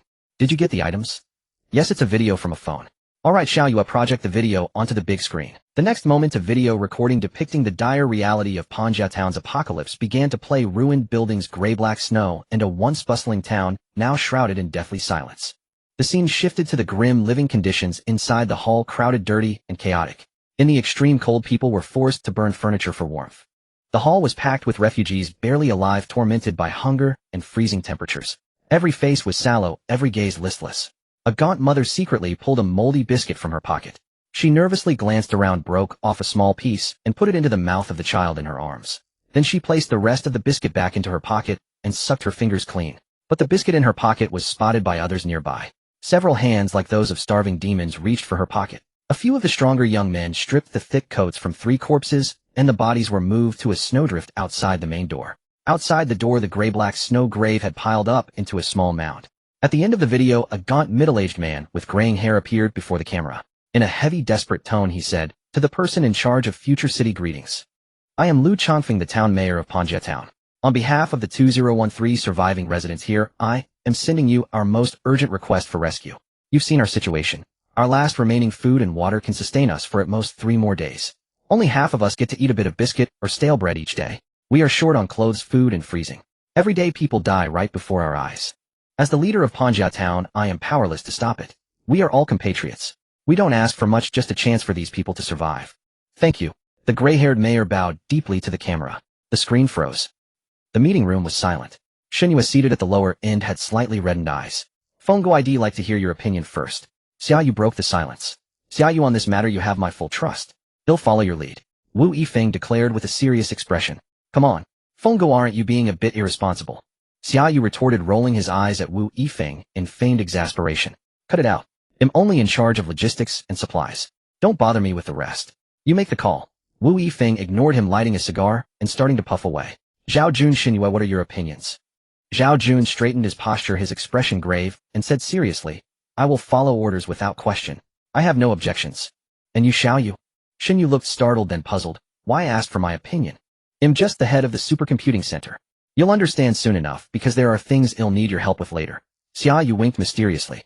All right, brother Yu, I think we can't be blinded by emotions, or so-called morality. We must prioritize the overall situation. So of course I'll listen to you. Hee hee. Huh. Why did this girl suddenly speak with such insight? Did she have an epiphany? Xia Yu cleared his throat and declared, since we're all in agreement, they'll proceed with my plan. I announce the mite eradication plan is now officially in motion. On this day, a documentary video titled, An Apocalyptic Plea for Help from Panjia Town, Should We Help?, appeared in the most prominent position on the Future Network. The harrowing scenes within the video deeply stirred many hearts. Oh my god, these people are in such misery they can't even get proper food, only gnawing on moldy biscuits. You look at us, not only do we have rice for every meal, but also meat, vegetables, and fruit. They're so pitiful, should we lend them a hand? How? Let them move in. Future City is already severely overcrowded. Where would we put more people? In your home. Hey, how can you be so cold-blooded? So many living, breathing souls, and you wouldn't save them if you saw them. Yes, I think everyone is being too selfish. It's only 2,000 people, but we can squeeze them in. Squeeze them in? Huh. Then what if 2,000 come next time? Squeeze them in too. Hey, what's with your attitude? Where did 2,000 come from? We're talking about 2,000, right? I think Future City shouldn't set this precedent of taking in refugees. If we accept them this time, there will be countless more times after. Yes, I agree with the above. It's the apocalypse, why pretend to be such saints? Who are you calling a saint? Mutual aid is the bare minimum of morality. Don't you have any proper values? It's said that some humans have an innate savior complex. They are zealous about sacrificing the interests of unrelated parties like Future City's interests to save others. They are generous with other people's resources to satisfy their own moral superiority. These people are called virtue-signaling hypocrites. They are like mites, invisible and intangible usually, but when the moment comes they crawl out to bite you and disgust you. Everyone, I have a proposal. Those who agree with helping the refugees of Panjia Town should voluntarily give up space in their own homes to accommodate and settle them. Also let them enthusiastically join the rescue teams to better showcase their noble sentiments. Yu Baobao, half reclining on his bed in his single-room apartment in the grid building, typed his comment with a sly, mischievous grin. What nonsense is the person above spouting? Future City will handle the accommodation and settlement of refugees properly. Why must they stay at my place? Right, my family is too big, we don't have room. As for joining the rescue team, forget it. I'm not professional. Besides, I have to work and take care of my kids. Inside the supercomputing center, Xin Yu shook her head helplessly at the myriad of bizarre comments online. With a look of disdain, she turned to instruct the public opinion team, record the IPs of everyone who supports the rescue operation. Understood. It was the 5th day of near total food shortage at the Panjia Town Grand Hall. Last night's cold snap and hunger claimed 8 more lives. Among the survivors now, most of those over 60 have already passed away. The remaining young adults and children probably won't hold out much longer either. In 2 more days, the last of their food and clean water will be completely gone, and the final survivors of Panjia Town will be pushed into a dead end. Captain Pan, is this method of yours even going to work? Lu Chongfeng asked worriedly. He hadn't had much hope from the start, but when people are at the edge of despair, they'll desperately grasp at even a phantom straw. Sigh. I can't guarantee it will work because human nature in the apocalypse is too complex. But at least we're doing our best. Pan Hao, his face haggard and exhausted, forced a bitter smile and sighed. None of us can fathom what kind of person the mysterious Lord of Future City truly is. Time flew, and in the blink of an eye the Panjia Town plea video had been fermenting online for 24 hours. The two opposing viewpoints, for and against the rescue, clashed fiercely, but neither side could convince the other. Just as most people thought the debate would fizzle out, the city's administration suddenly released an official announcement. In light of the recent plea video from Panjia Town, and based on humanitarian principles, we have decided the following one. A 500-person rescue team will be formed within 3 hours, equipped with sufficient food, water, medicine, and thermal supplies. They will depart for Panjia Town at 8:00 a.m. tomorrow. 2. Except for designated security and medical personnel, the remaining vacant rescue positions will be filled by volunteers. 3. If volunteer numbers fall short of 500, individuals will be selected from residents who voice support for the rescue online. Those selected cannot refuse under any circumstances. 4. This rescue operation is expected to bring in 200 new survivors. Given that accommodations in Future City are severely overcrowded, residents who have voiced support for the rescue online will starting tomorrow be relocated along with their immediate family members to the surface level buildings. Aside from basic lighting, they will no longer enjoy any other benefits of Future City. 5. Starting tomorrow, the surface-level buildings will resume partial industrial and civilian processing capacity, with employment provided to surface residents. The moment this announcement was released, it was like a depth charge dropped into a pond. Complete chaos. A wave of outrage swept through Future City. Those who had voiced support for the rescue scrambled to defend themselves online or tried to organize gatherings to demand an explanation from the management center. A security company had already been stationed at the Future City Management Center early on. Throughout the city, armed guards from the security battalion and elite special forces operatives were deployed. A tense atmosphere as if a storm was brewing suddenly enveloped Future City. At the top of the management center, Xia Yu sat calmly in his executive chair, occasionally glancing at the grid-patterned city surveillance screens on the wall. The tens of kilometers of city below under his freakishly powerful spiritual sense was so clear that even the crawling of an ant was visible. Wolfhead, is everything arranged? Reporting to the commander-in-chief, all preparations and countermeasures are fully in place. Good is the rescue team for Panja Town fully staffed. Reporting. The 500-person rescue team is fully assembled, including 326 conscripted network mites. Excellent. What's the status of the advance reconnaissance? Heisey has dispatched 3 snowfield reconnaissance squads to survey the northern, eastern, and western routes to Panja Town. No anomalies detected so far. Good. Xia Yu summarized the screening results for this batch of network mites. Received. Xia Yu reported loudly. This operation has identified 43746 network mites. Including their families, a total of 112862 people will need to be relocated to designated surface buildings. The Divine Combat Team's snowfield war vehicles have been deployed to the grid residential complex in full force to assist with the relocation. There have been some obstacles during the process, but they are currently manageable. The harmony and tranquility that had long characterized Future City were now utterly shattered, with over 110 people affected by this incident. Certain radical rhetoric and plots fueled by those with ulterior motives began to spread and incite both online and among the populace. A storm was brewing over Future City. In the west district of the Fonga residential complex in Future City, 7 men and women gathered in a two-bedroom, one living room apartment. At this moment, several people in the room looked solemn, sitting around the sofa in the living room with a middle-aged man around 40 years old at the lead. 07. Besides your family, who else was involved? The middle-aged man took a drag on his cigarette, speaking irritably. We were all careless. This time they planned it. A young woman around 30 looked at her husband beside her and murmured, 0106, and I have received the notification to relocate to the surface building in an hour. The middle-aged man nodded and continued to press. What about the others? 01, I've counted. Besides you and 03, all 5 of us in the group have been involved.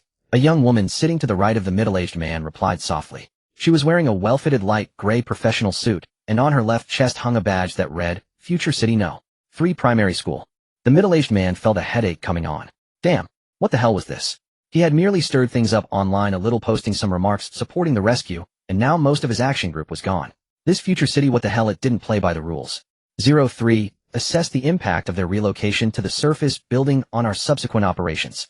Yes. Assessment, a total of 5 team members are forced to leave the underground city, leaving at least 4 key positions vacant in our preliminary plan. This is essentially devastating to the execution of the follow-up plan. A chubby young man sitting at the end of the sofa analyzed methodically. That's serious. Everyone exchanged glances, seeing the anxiety and unease in each other's eyes. 01. How about we collaborate with teams from other factions before the relocation, incite those resentful residents to make a big scene? The 30-year-old woman, codenamed 07, proposed this. In fact, she and her family were the most reluctant to leave Future City. Having grown accustomed to the comfortable life here, moving to the harsh and cold surface building would certainly be a hard adjustment. The middle-aged man pondered in silence, then asked after a moment, what are our chances? At least 80%. We have 11 familiar teams, each controlling dozens of resident groups. Moreover, the residential area is seething with anger. Many people refuse to move. Already this morning there have been multiple conflicts because of this. Those divine warriors won't dare to open fire easily. The young woman analyzed, exchanging glances with the others. They were determined to fight for a chance to stay. The middle-aged man crushed the finished cigarette, but gritted his teeth and commanded, let's move. Received. Similar scenes were unfolding everywhere in the grid residential complex.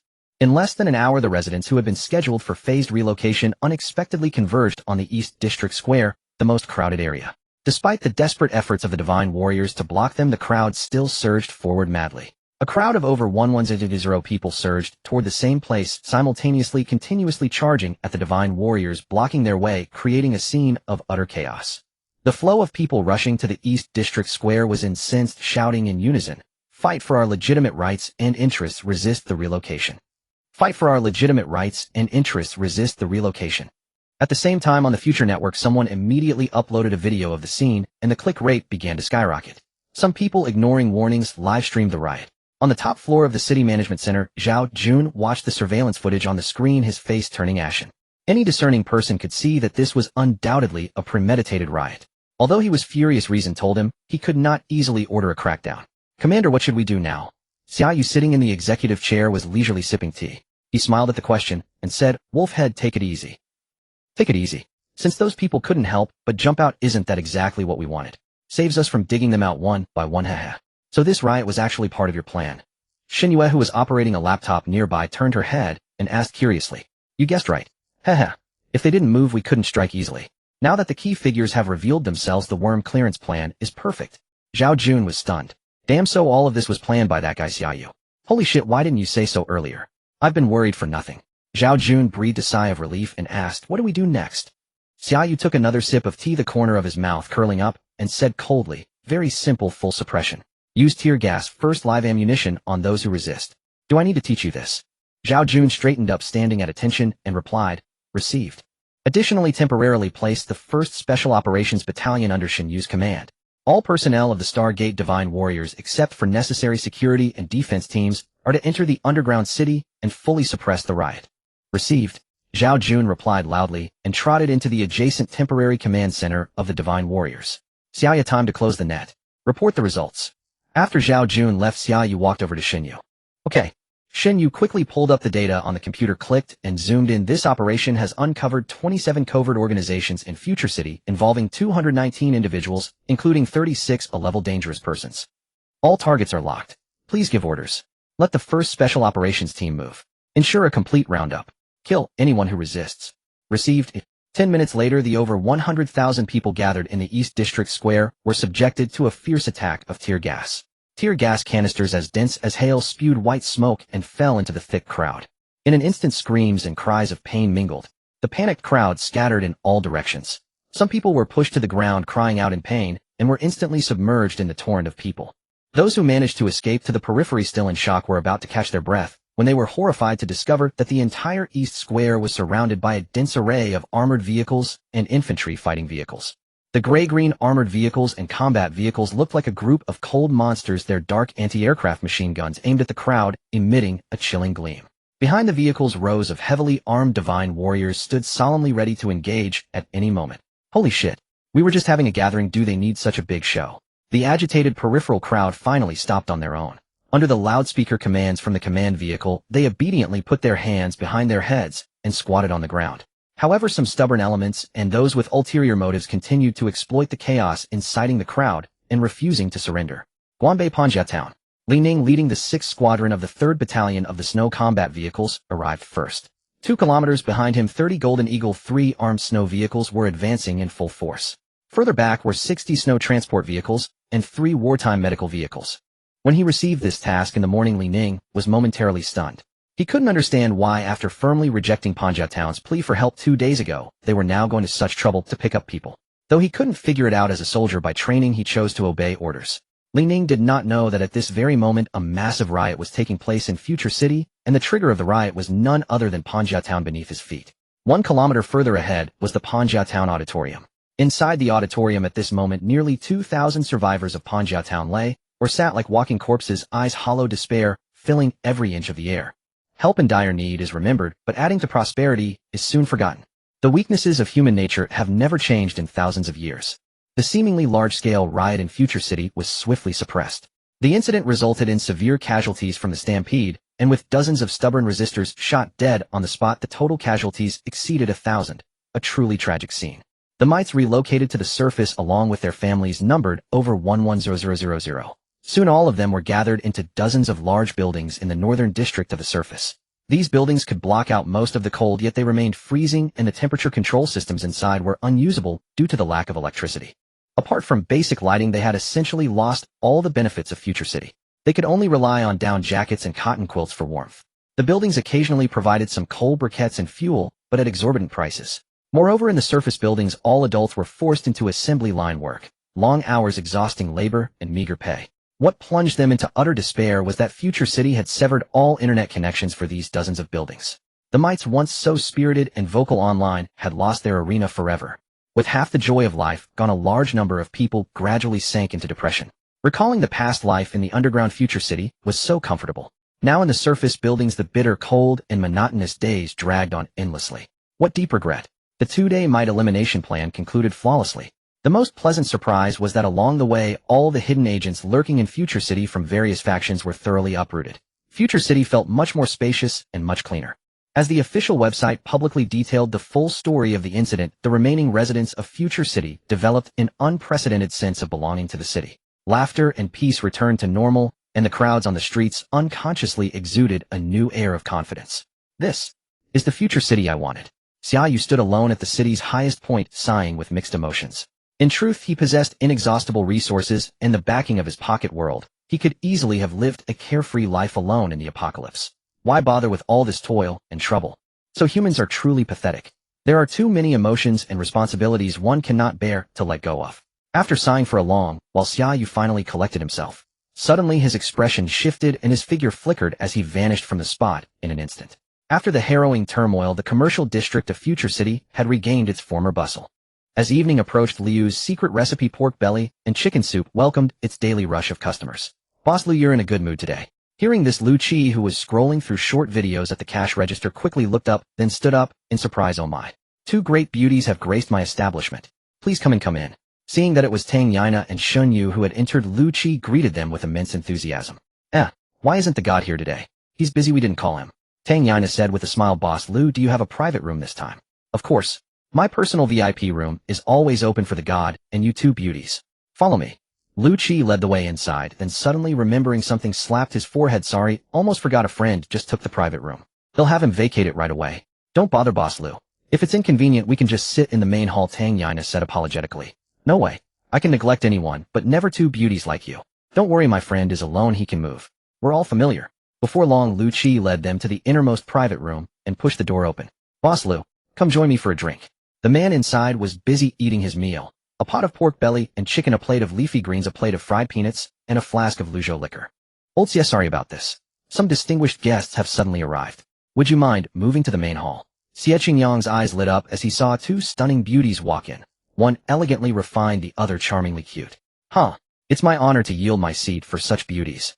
Besides, I've seen these 2 before. You are the confidants of the god, the city lord, right? Am not, as she is, Xun Yu said shyly. Oh. Xie Qingyang stood up, looked at Tang Yana, and said with a smile, so you are the god's beloved. My apologies. Tang Yana frowned slightly, and whispered to Xun Yu, Xiaoya, let's not eat here today. I suddenly have a craving for roast duck. Let's go. Sister Yana, didn't we agree on this place? Why the sudden change? Xun Yu asked, puzzled. Don't ask. I just want to try somewhere else. Let's go. With that, Tang Yana took Xun Yu's hand and turned to leave. What's this? Lu Qi was stunned, a look of confusion on his face. Ladies, why leave now that you're here? A grim voice sounded from behind them. Instantly, the 3 standing at the door felt an invisible sound wave burrow into their minds. Buzz. Their vision went black, and before they could even cry out, all 3 collapsed unconscious, slumping to the floor one after another. When Xia Yu sensed Tang Yana's danger, he teleported from the city's highest point in less than a second. What a pity. You're still a step too slow. Xie Qingyang sat in the main seat of the private room, smiling at the doorway. Xia Yu materialized out of thin air. Seeing the 2 women held hostage, his face turned ashen. Who are you? What do you want? Who I am doesn't matter. What matters is that I can kill you. You. Xia Yu, I know you're powerful. You can teleport and your divine sense is freakishly strong. But killing isn't about who's strongest, it's about who has the most patience, and who can seize the fleeting opportunity. You think this is your best chance? No, but it doesn't matter anymore. Your little girlfriend is quite formidable. She could actually read my thoughts. Sigh. I had no choice but to risk acting early. Xia Yu calmed his fury, his eyes fixed intently on the gaunt man before him, and said in a level tone, you've read my handwriting and tried to probe my divine sense. Unfortunately, you're still too weak. Xie Qingyang laughed. I knew I couldn't hide it from you forever. But as you know, I'm an esper, and a powerful one at that. My divine sense is no slouch either. Xia Yu, don't you dare try to attack me or the poison needle in my hand, because my ability can kill your little girlfriend before you even make a move.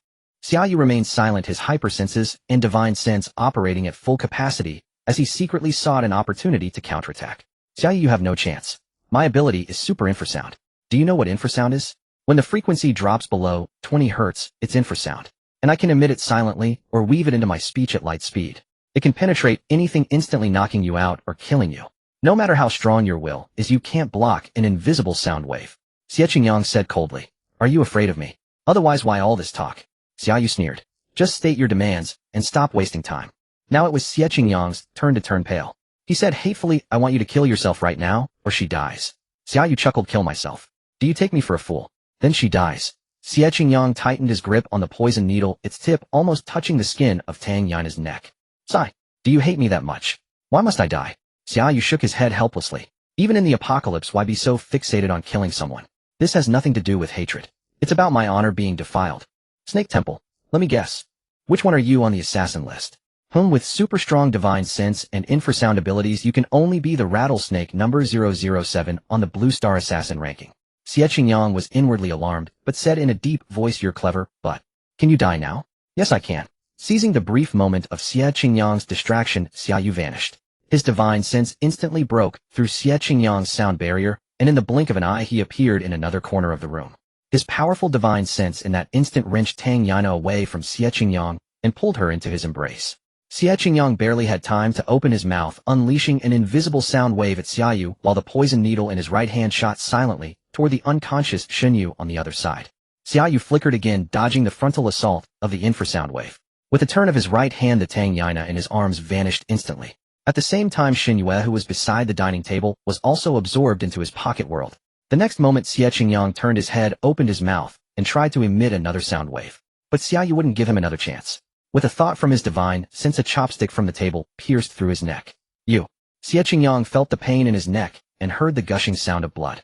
The sense of reality was rapidly slipping away from him.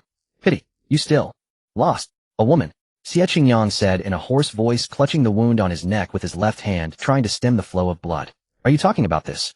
Xia Yu held up the poison needle, which had been stopped 3 inches from Xia Yu's neck, and instantly confiscated by his divine sense. Gurgle. Forgot. Gurgle gurgle. To tell. You gurgle gurgle. I had another needle. It's probably taking effect by now. With that, Xia Yang's head lolled to the side, and he finally breathed his last. Xia Yu's face changed. He flashed into his pocket world, and picked up Xia Yu, who was lying in the wooden cabin. His divine sense scanned her body meticulously, and only then did he discover a flesh-colored, hair-thin poison needle embedded deep in the flesh of her left ankle. The needle was extremely fine, slightly soft, and the same color as the surrounding flesh. Nearly impossible to spot, even on close inspection. This must have been planted inside Xia Yu by Xia Yang beforehand. Xia Yu's earlier divine sense scan had failed to detect the tiny needle in her ankle. He had been careless. Xia Yu swiftly extracted the needle and called out, but Xia Yu, her eyes tightly shut, showed no response. She had clearly fallen into a deep coma. His divine sense probed into her body and felt the coldness spreading through her, while the life force within her was rapidly fading. In her bloodstream, a wisp of black toxin was swiftly spreading toward her heart. What kind of poison was this? How could it be so virulent?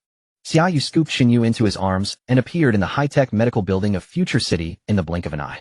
In the emergency room, he laid the unconscious Xia Yu on a hospital bed. With a sweep of his divine sense, he instantly connected to the hospital's internal network.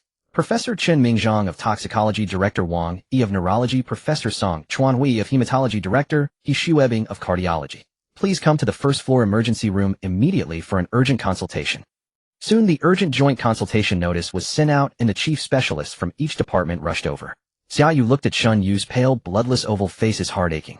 He could clearly sense the poisonous energy drawing closer to her heart, and her life force was ebbing away rapidly. Xia Yu extended his spiritual sense into Xia Yu's body, attempting to forcibly draw the poison out, but he failed.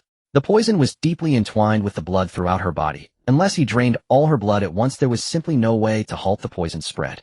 Left with no choice, Xia Yu used his divine sense to restrain the deadly poison, slowing its spread. What other methods could expel the toxin? A flash of inspiration struck him, and he immediately unleashed his powerful divine sense, zipping into the core database of the supercomputing center. Within the vast ocean-like archive of Blue Star information copied before the apocalypse, he sifted out the 7 most potent antidote methods in mere seconds.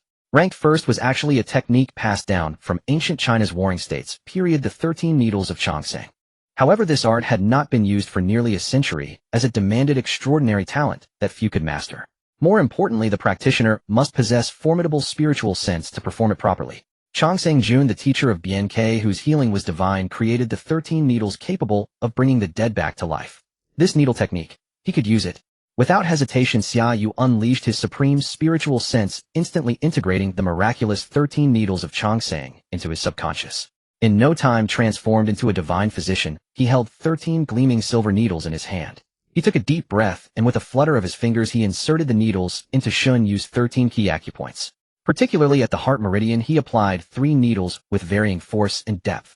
Astonishingly, the toxin in Xia Yu's body ceased its advance toward her heart. The venom visibly converged towards the pericardium meridian, slowly flowing towards the Laogong acupoint at the tip of her middle finger. A divine art. Xia Yu exclaimed, letting out a long sigh of relief. The spread of the poison in Xia Yu's blood was now suppressed.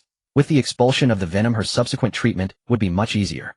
By the time the hospital's specialists arrived one after another, the poison in her blood had mostly been driven to the Laogong acupoint on her middle finger. After finishing, Xia Yu briefly exchanged a few words with the medical experts about Xia Yu's condition. Convinced she was out of danger, he took his leave. Inside the wooden cabin in the small world, Tang Yana slowly regained consciousness.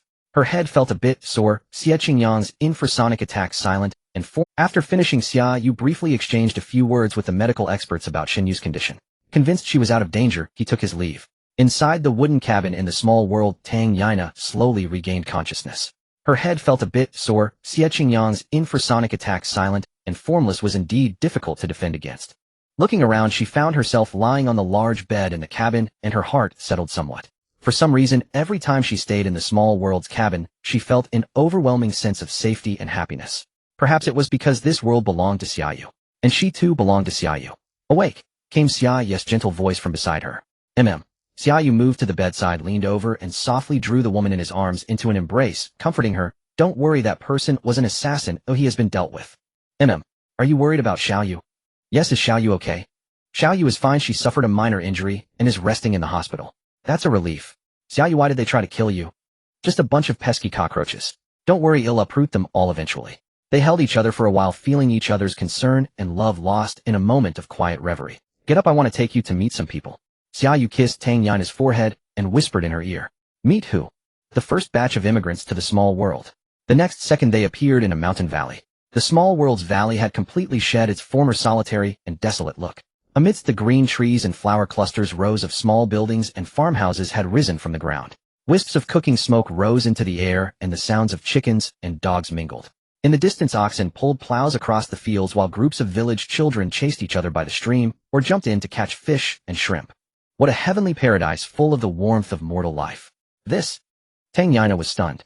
She asked in disbelief, where did these houses and people come from? Take a guess. Blue Star? Huaxia. Clever, you guessed right.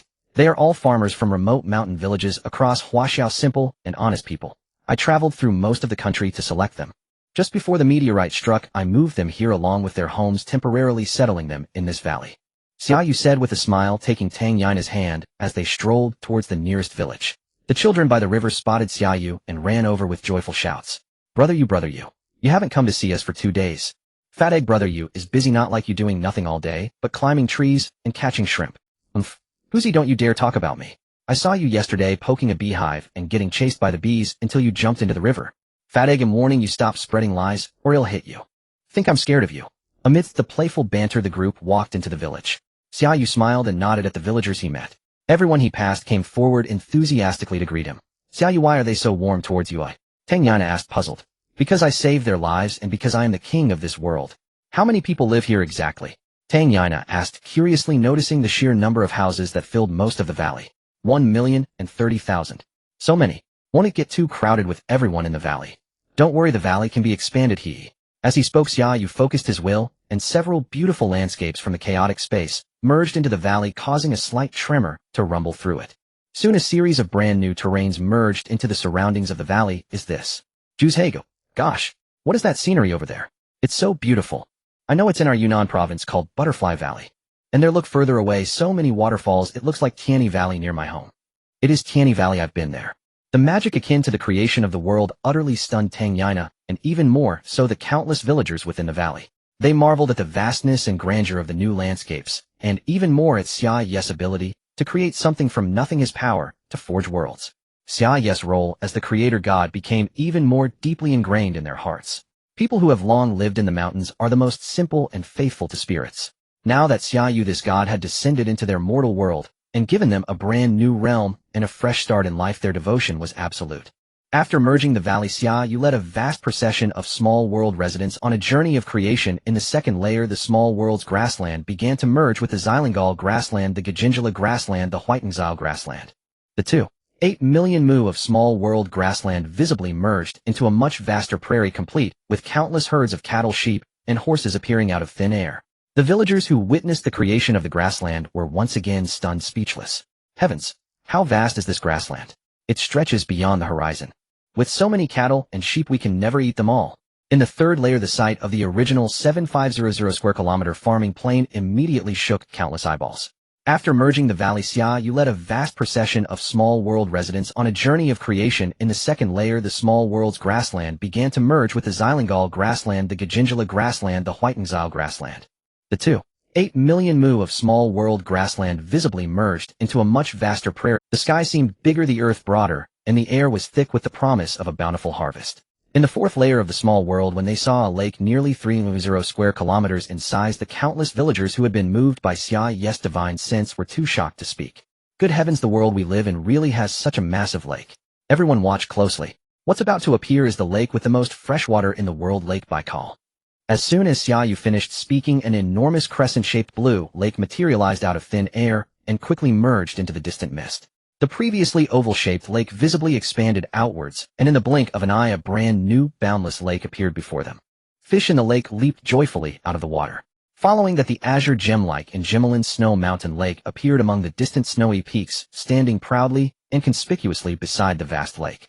And it didn't stop there. Soon the world's 5 great freshwater lakes, Lake Superior, Lake Michigan, a Lake Huron, Lake Erie, and Lake Ontario, also materialized one by one on the other side of the snowy peaks. Qinghai Lake, Dongting Lake, and Poyang Lake also made their appearances, while the beautiful West Lake, charming as Shishir, quietly settled on the wide central island. The first round of integration for the small world was complete. The creation was accomplished. After the first round of terrain fusion, the small world achieved a qualitative leap.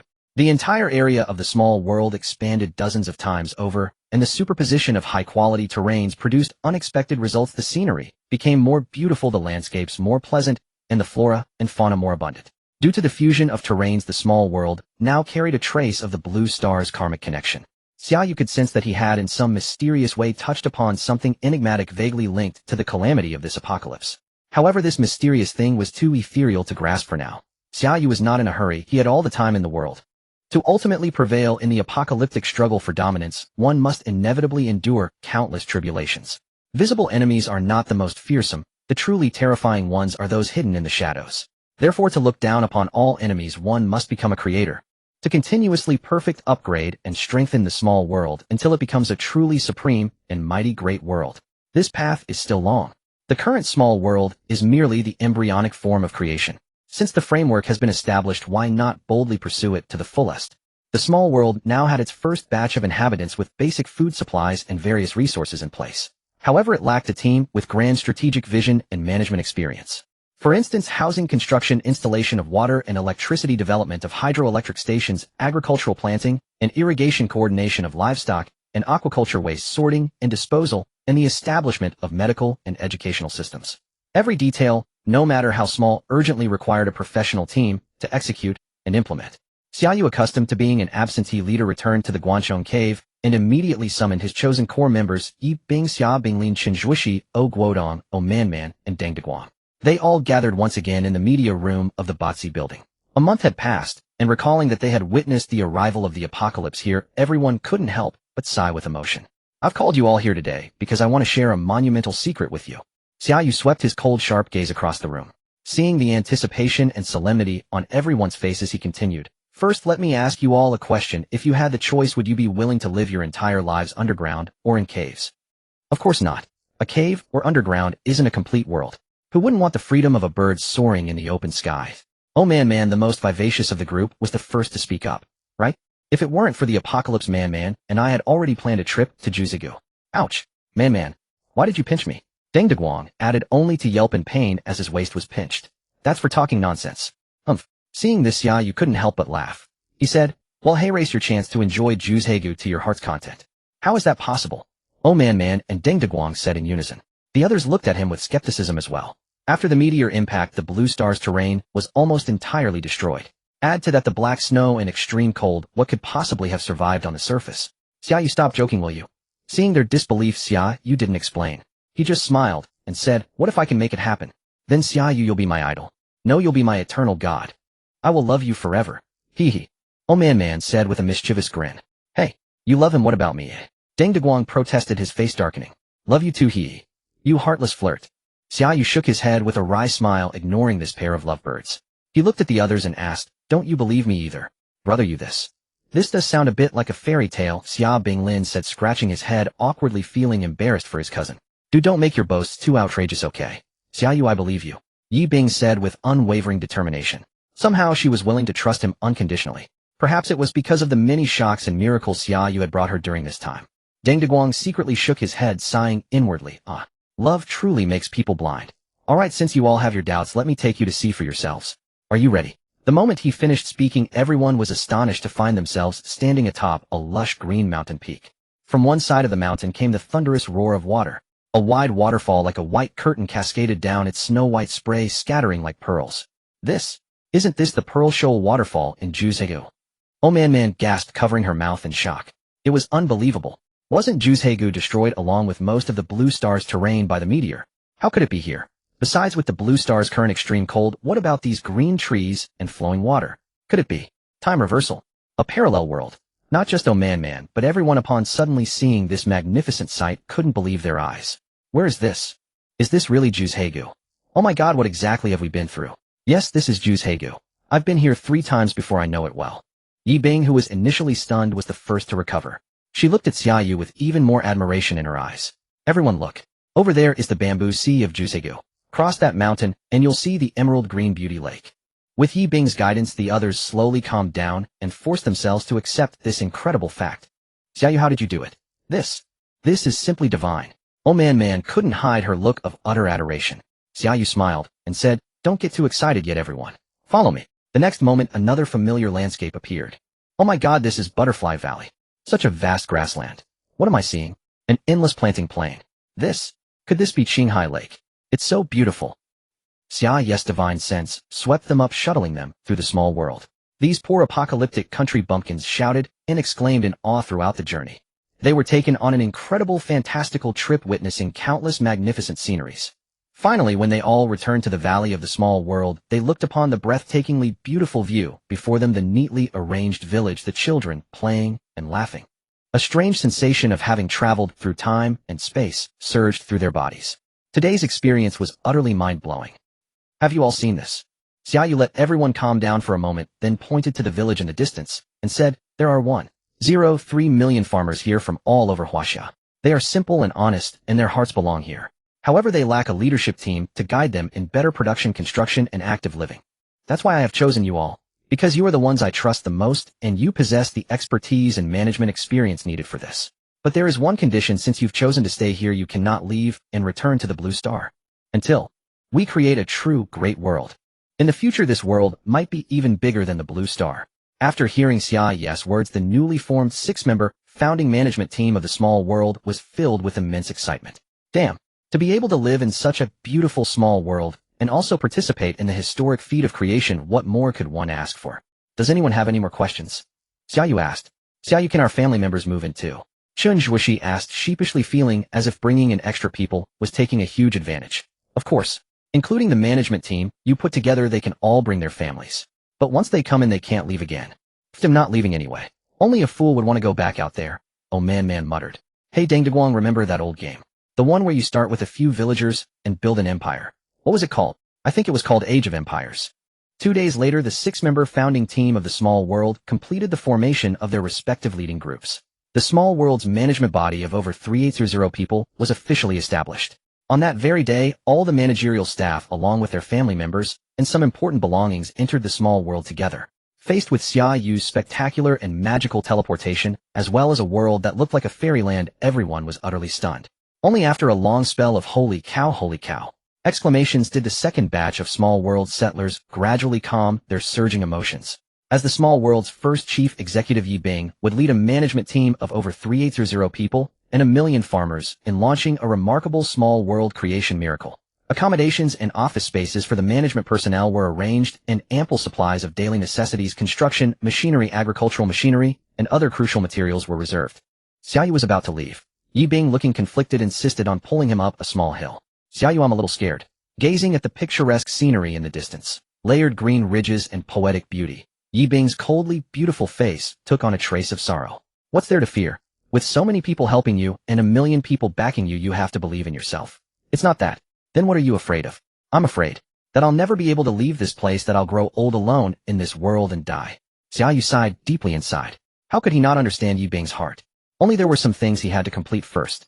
Romantic love, when absent, is a regret, and a loneliness. When it is too much, it becomes a responsibility and a burden.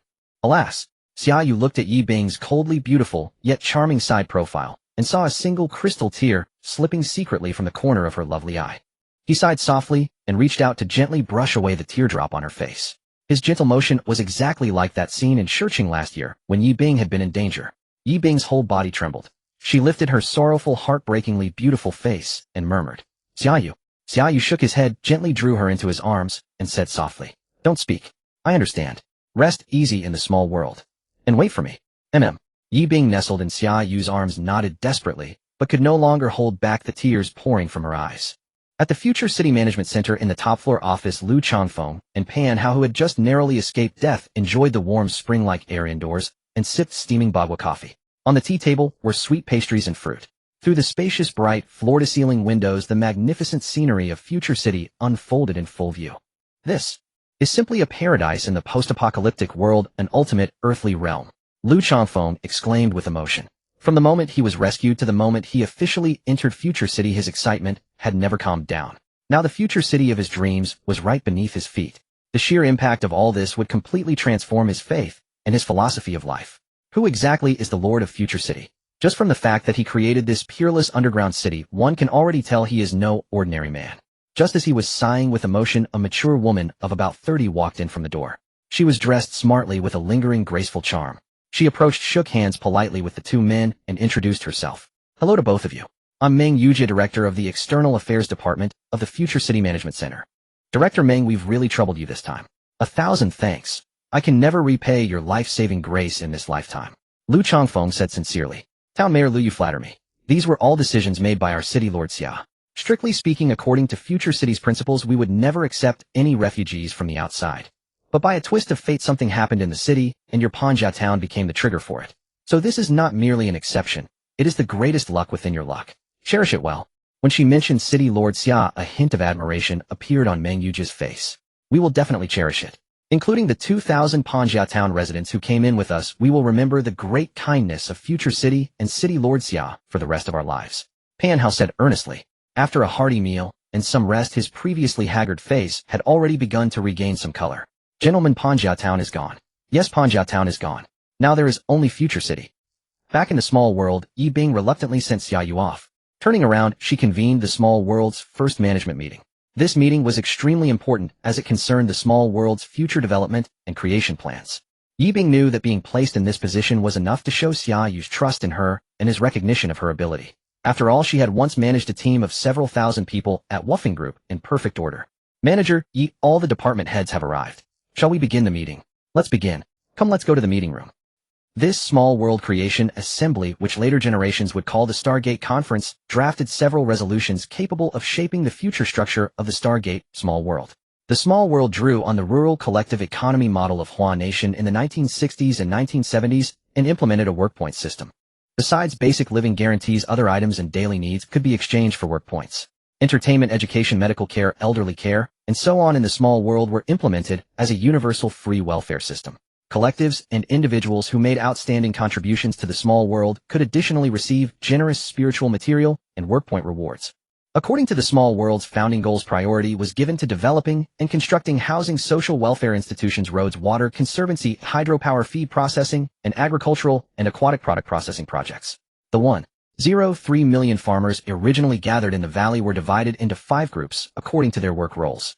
The largest was the Plains Planting Zone, with 6,000 people relocated there, mainly engaged in the cultivation and production of grain, soybeans, peanuts, sugarcane, tea, and other crops.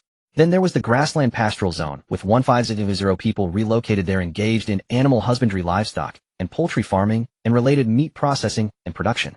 In the lake aquaculture zone, people were relocated to live on the scenic wasteland, specializing in aquaculture and fishing. The vegetable, fruit, flower, and medicinal herb planting zone was basically concentrated in the Small World Valley. The valley's original 3,000 mu of high-quality farmland had expanded by more than 20 times after merging with Blue Star's topography. In the villages within the valley, 1,000 people were left behind enough to handle vegetable, fruit, and medicinal herb cultivation.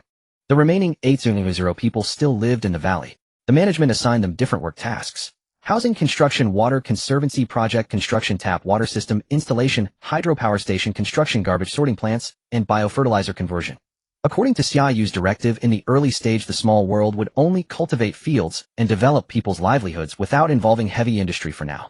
Soon more than 1 million farmers, men and women, old and young, threw themselves into this creation movement with great enthusiasm. Every morning, as soon as the roosters stopped crowing, crowds of people walked out of the beautiful villages chatting and laughing as they headed to their different workplaces. Some drove agricultural machines to reclaim grain fields, some went up the mountains to pick tea, some picked vegetables in the gardens, and some were busy tending flowers and medicinal herbs in the fields. On the boundless grasslands, herders rode horses and shepherded sheep. On the vast freshwater lake, waves of cheers for a bountiful catch came from fishing boats. Only when the sky grew late did the people return with songs, heading toward the villages with curling wisps of cooking smoke. Children at the village entrance rushed out warmly, searching the adults' pockets one after another to see if they had hidden wild fruit or curious trinkets. Along the way, the adults smelled the aroma of dishes wafting from every household and could not help but quicken their steps home. The small world built on farming, herding, and fishing was developing with vigor and vitality. There was not much gap between rich and poor, nor was there any office scheming. As long as they worked hard and created value, they would reap abundantly, because the small world's resources were inexhaustible. After the small world's creation began, the massive amount of supplies in Xia Yu's space finally came in handy. The small world was changing at a speed visible to the naked eye. Before long, this super game that started with 1 million farmers building an empire would surely become Xia Yu's most dazzling trump card. Still the same words: "I am invincible, you may do as you please." Half a month later, the second batch of immigrants to the small world was assembled in Future City. This group was primarily composed of expert teams in agriculture, biology, flora and fauna, water conservancy, electric power, education, and medicine. Along with the employees of 7 subsidiary companies under the Woofing Group and the original inhabitants relocated from various scenic landscapes on Doomsday. These people, along with their families, numbered over 1,200 in total.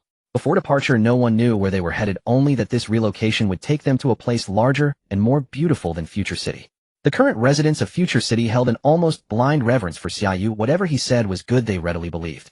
After all, why would someone who had spared no effort to provide them with a sanctuary from the apocalypse scheme to harm them? Wu Yifeng found this quite puzzling. How could Xia Yu possess such formidable charisma? Could it simply be because he was handsome? There was no helping it. That was a gift from birth, not something one could envy. Furthermore, this fellow had secretly harbored a place larger and more beautiful than Future City, and he had known nothing about it. Damn, he really knew how to keep a secret. He was determined to follow along and see it for himself. Brother Feng, you can come, but once you go, you can't return. Think it over carefully. Xia Yu didn't refuse, only looking at him with a knowing smile.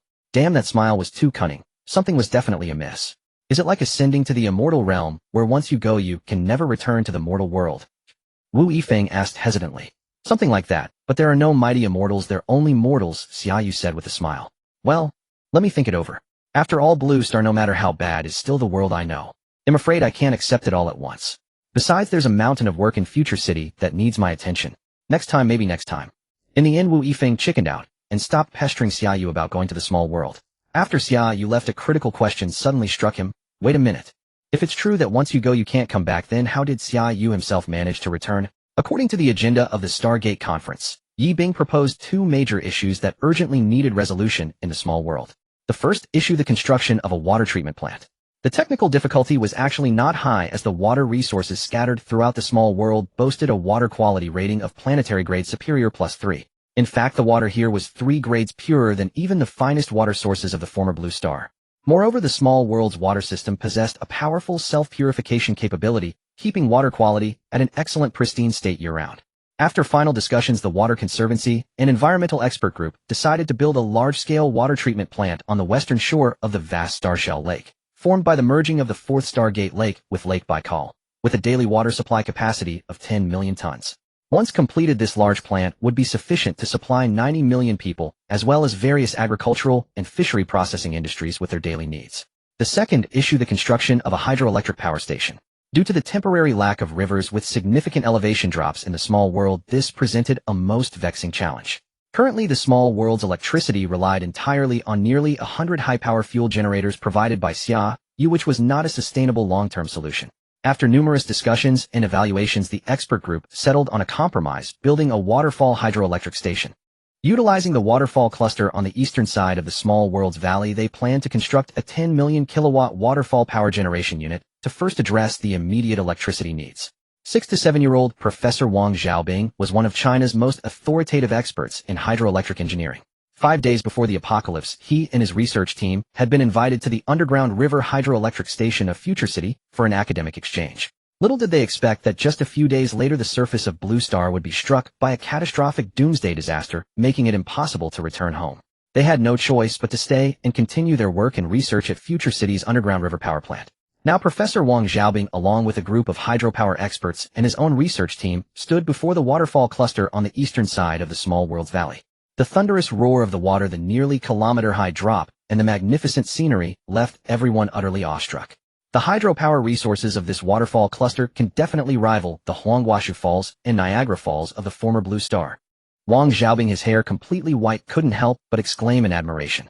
Professor Wang, do you think this place is suitable for building a hydroelectric station? Yi Bing, who had been accompanying the hydropower expert group on their inspection tour, asked politely. General Yi, to be honest, the water resources and elevation drop upstream of this waterfall cluster are sufficient. But whether it's truly suitable for a station depends on the stratum data from the geological survey team. Understood. Thank you for your hard work. Yi Bing said with a smile, then turned her head to glance at Xia Yu, who was leisurely admiring the waterfall spectacle. Xia Yu, what's your opinion? Xia Yu smiled without answering, instead posing a meaningful question to Professor Wang Xiaobing. Professor Wang, what is the total installed capacity of the Huangguoshu Falls hydropower base you mentioned? It's about 25 million kilowatts, enough to supply 5 million households, roughly 15 million people, with electricity year-round. The Huangguoshu Falls is the largest waterfall cluster on Blue Star, comprising 73 waterfalls with a total length of 7.5 kilometers, and the largest single waterfall has a drop of 78 meters. One could say that the Huangguoshu Falls hydropower base single-handedly supplied over 16% of the electricity for the Qiandanan power grid. If we developed this waterfall cluster here, it wouldn't be inferior to Huangguoshu. It might even surpass it. The white-haired Wang Xiaobing spoke with a mix of deep emotion and anguish. What a pity. After this catastrophe, it's all gone. Destroyed. Professor Wang, raise your head and look over there. What is that? Xia Yu smiled, raising his right hand and pointing towards the right front. Everyone instinctively turned their heads to look. What unfolded before their eyes was a fantastical sight that defied their worldview. A mountain range stretching over 100 li appeared out of thin air, as if by magic. Amidst the lush verdant peaks, dozens of snow-white waterfalls were faintly visible. Among them, one waterfall over 100 meters wide cascaded down in layered tiers with a drop of over 70 meters, presenting a magnificent and awe-inspiring spectacle. A single stream hangs and pounds. 10,000 bolts of silk fly through the air, like 10,000 pieces of mermaid silk horizontally draped over the doorway. Pounding pearls and shattering jade, flying foam surges back like mist and smoke rising into the sky, its momentum fierce and grand. A poem by Su Xiaka of the Ming Dynasty praising the Huangguoshu Falls. This is the Huangguoshu Falls. The professor, who had been lost in sorrow, cried out in excitement, his hands trembling uncontrollably. It truly is the Huangguoshu Falls. It's still here. Ha ha, it's still here. The old man laughed heartily while 2 lines of turbid tears silently traced down the crow's feet at the corners of his eyes. Yes, this is the Huangguoshu Falls. Including its hydroelectric power base, it's all here. Xia Yu said, his face beaming with a smile, tightly clasping Wang Xiaobing's aged hands. Professor Wang, the super hydropower station is in your hands now. Don't worry. With us here, it will become even more magnificent and glorious than before. Ha ha ha. The white-haired old man Wang Xiaobing laughed with unreserved joy.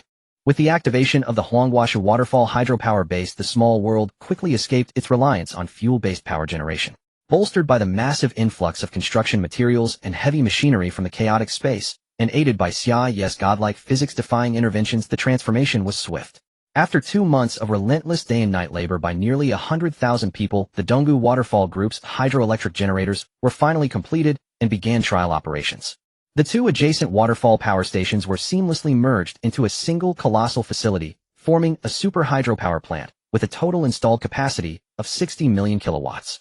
Viewed from above the valley, the two majestic gray-white stone dams echoed each other amidst the vast mountains, resembling a pair of Chilean beasts resting in serene silence. The Xingbei Lake West District Waterworks also officially commenced operations, sparing the small world's residents from having to trek to mountain springs and streams for water. With electricity and running water reaching every home, the quality of life for the residents took a monumental leap forward. Having addressed these two fundamental needs, other essential amenities, transportation, healthcare, education, and recreation, began to flourish as well. Transportation within the small world relied primarily on cement roads, bridges, electric vehicles, and electric transport ships. More advanced electromagnetic rail systems remained a concept for the future. Driven by the determined efforts of Tang Yana, the head of the future city health department, a large hospital integrating traditional Chinese and Western medicine was erected at remarkable speed. This endeavor required the transfer of nearly a third of future city's medical staff.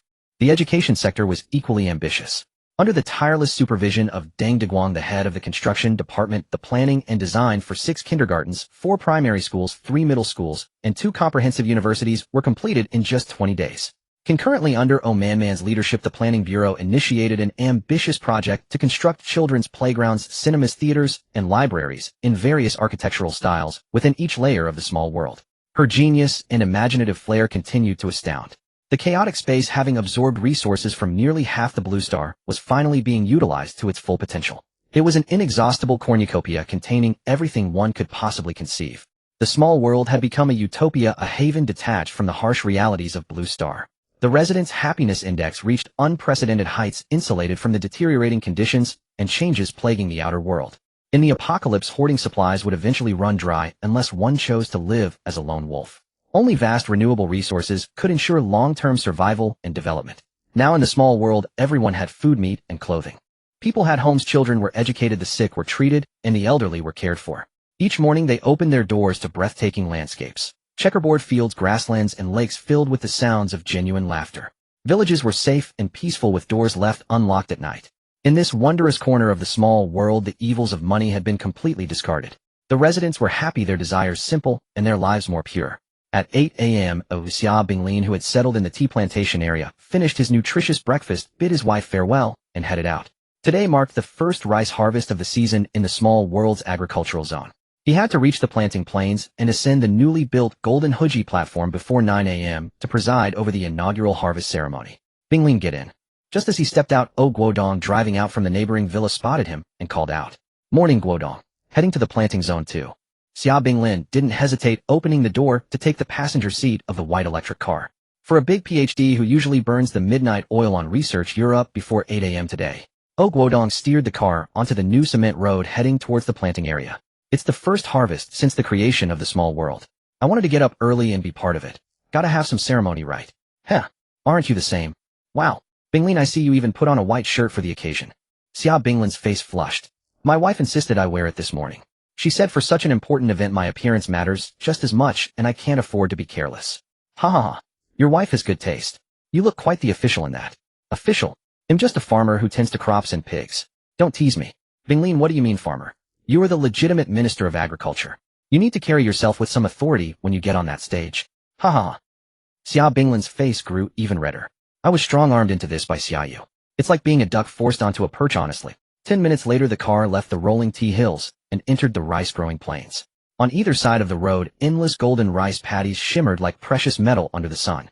A gentle breeze carried the intoxicating fragrance of ripening grain. White electric buses traveled along the road in a continuous stream. Inside the buses, farmers gazed out the windows at the boundless golden fields, their joyful expressions impossible to conceal. On this day, the nearly 2,000 square kilometers of the small world's planting plains celebrated their first bountiful harvest. Over 6,000 people, young and old, men and women, surged into the fields that looked like a golden ocean. At 9:08 a.m. at the heart of the planting plain, Xia Binglin ascended the magnificent amber gold Huji platform and let out a resounding cry, "Begin the harvest." A fiery red firework shot into the sky, bursting into brilliant bloom against the blue expanse. As the firework faded, thousands of combined harvesters converged on the gleaming rice paddies from all directions. Crowds of people bent down with sickles, while others operated swathers, binders, and threshers. Bands of chattering children walked into the harvested fields, eagerly scrambling to pick up any fallen grains of rice. They would gather the stray ears of rice and hand them to the adults in exchange for a word of praise or a couple of sweet milk candies. This simple childhood joy was something long lost to urban dwellers or buried deep in their memories. After concluding the harvest ceremony, Xia Binglin removed his shoes and socks, and with bare feet joined the throngs of children bending down to pick up rice stalks. Across the endless fields, waves of rice fragrance rose and fell. Whenever a child discovered an especially large golden ear of grain, they would shout with glee and rush to claim it. Xia Binglin smiled with pride watching it all. He murmured to himself, with nearly 300 million mu of farmland producing grain, how many people could this feed? The silent departure of over 100,000 people from Future City did not draw much attention. In this chaotic apocalypse, even if these people truly vanished, it would hardly be considered strange, for in this world no one knows where their tomorrow lies, except for the simple act of survival. Xia Yu in the hospital had already passed the critical period and regained consciousness. After 2 months of recuperation, though still somewhat weak, she could barely get out of bed and move around. This clearly showed how terrifying and dangerous the potent poison that had been shot into her body was. Fortunately, thanks to Xia Yu and his divine mind healing golden finger, Xia Yu was spared a tragic demise. After her brush with death, she became much more subdued, and her former innocent and carefree demeanor was rarely seen anymore. Sometimes the hospital nurses would see her half reclining on the bed staring blankly at the leaves outside the window, lost in thought, for nearly half a day. Tang Yana, with her overflowing compassion, perhaps moved by sympathy, spent most of her days at the hospital keeping Xia Yu company. Her meticulous care deeply moved Xia Yu. Outside the Blue Star there was ice, hunger, despair, and hatred. Inside Future City there was warmth, delicious food, hope, and longing. Every surviving human on Blue Star seemed to adhere to a universal truth, and it seemed no one could escape this cycle. Meanwhile, within the small world, a paradise untouched by the outside chaos, various world creation endeavors were progressing with great vigor. The ancient cherry tree at the heart of the small world had also undergone earth-shattering changes. In ancient times, there was a divine tree born from chaos standing at the world's center. Its roots stretched endlessly, its trunk supported the heavens, its leaves covered the earth, and its branches bore red fruits that when eaten strengthened the body and invigorated the spirit, ripening once a year. At the tree's summit, a purple aura flourished, purifying the spirit, gathering the faith of all beings to form fruits that when eaten granted extraordinary abilities. The ancient cherry tree, already a kilometer tall, had now grown to nearly 2 kilometers, its canopy extending to cover an area of 10 square miles. The ancient tree supporting the sky and covering the earth stood at the center of the small world. Even from the most distant corners, people could clearly sense the aura of this ancient tree, as if it alone connected the entire small world. Thus the name World Tree of the Small World spread like wildfire. Its surrounding 10-kilometer radius naturally became a forbidden zone, completely sealed off by Xia Yu with his divine sense. No one could enter freely except himself. Villagers at work would pause silently, paying their respects towards the direction of the World Tree for a full minute. To their astonishment, they found their fatigue instantly vanished, their energy fully restored, and their bodies felt incredibly refreshed. The miraculous nature of the World Tree quickly spread. From then on, more and more residents of the small world, no matter how busy or tired, would silently pay their respects for a minute towards the World Tree every day. The most direct effect was that residents maintained peak physical energy and mental vigor, and the productivity and efficiency of the small world's construction doubled and redoubled. As more people paid their respects, the World Tree became increasingly imbued with spiritual energy. As the spiritual energy grew denser, a faint purple aura began to swirl around the summit of the nearly 12-kilometer tall tree. From a distance it looked like a purple dragon dancing, a truly wondrous sight. Moreover, Xia Yu discovered that his spiritual soul seemed to have suddenly formed a connection with the World Tree. Previously, overusing his divine sense would lead to exhaustion, but after connecting with this tree, the spiritual energy and soul power of the small world could continuously nourish his mind. In other words, Xia Yu would never again face the problem of spiritual exhaustion. Only as long as he wished, he could replenish himself from the small world at any time. Given the current scale of the small world, Xia Yu's spiritual power was practically inexhaustible. Most delightfully, Xia Yu discovered that since the ancient cherry tree had evolved into the World Tree, its red fruits had gained a special effect. For an ordinary person, eating one fruit could temporarily boost their physique strength and speed by 200, a second fruit would raise it to 300, a third to 350, after which further consumption would have no effect. It seemed that ordinary people had a limit to absorbing the divine fruit's power. The purple dragon aura at the top of the tree actually emanated from a large cluster of egg-sized purple fruits.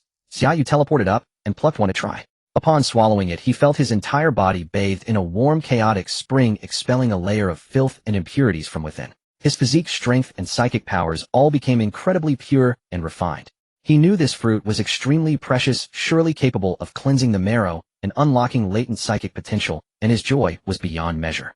Damn, if one purple fruit could nurture one psychic, with so many on the tree's summit, how many psychics could he cultivate? At that point, wouldn't he be able to roam the entire blue star unchallenged? However, such a precious treasure could not be given to just anyone who only his closest and most trusted allies could partake. The small world continued to advance on its path of creation, changing with each passing day, almost every day, creating new miracles.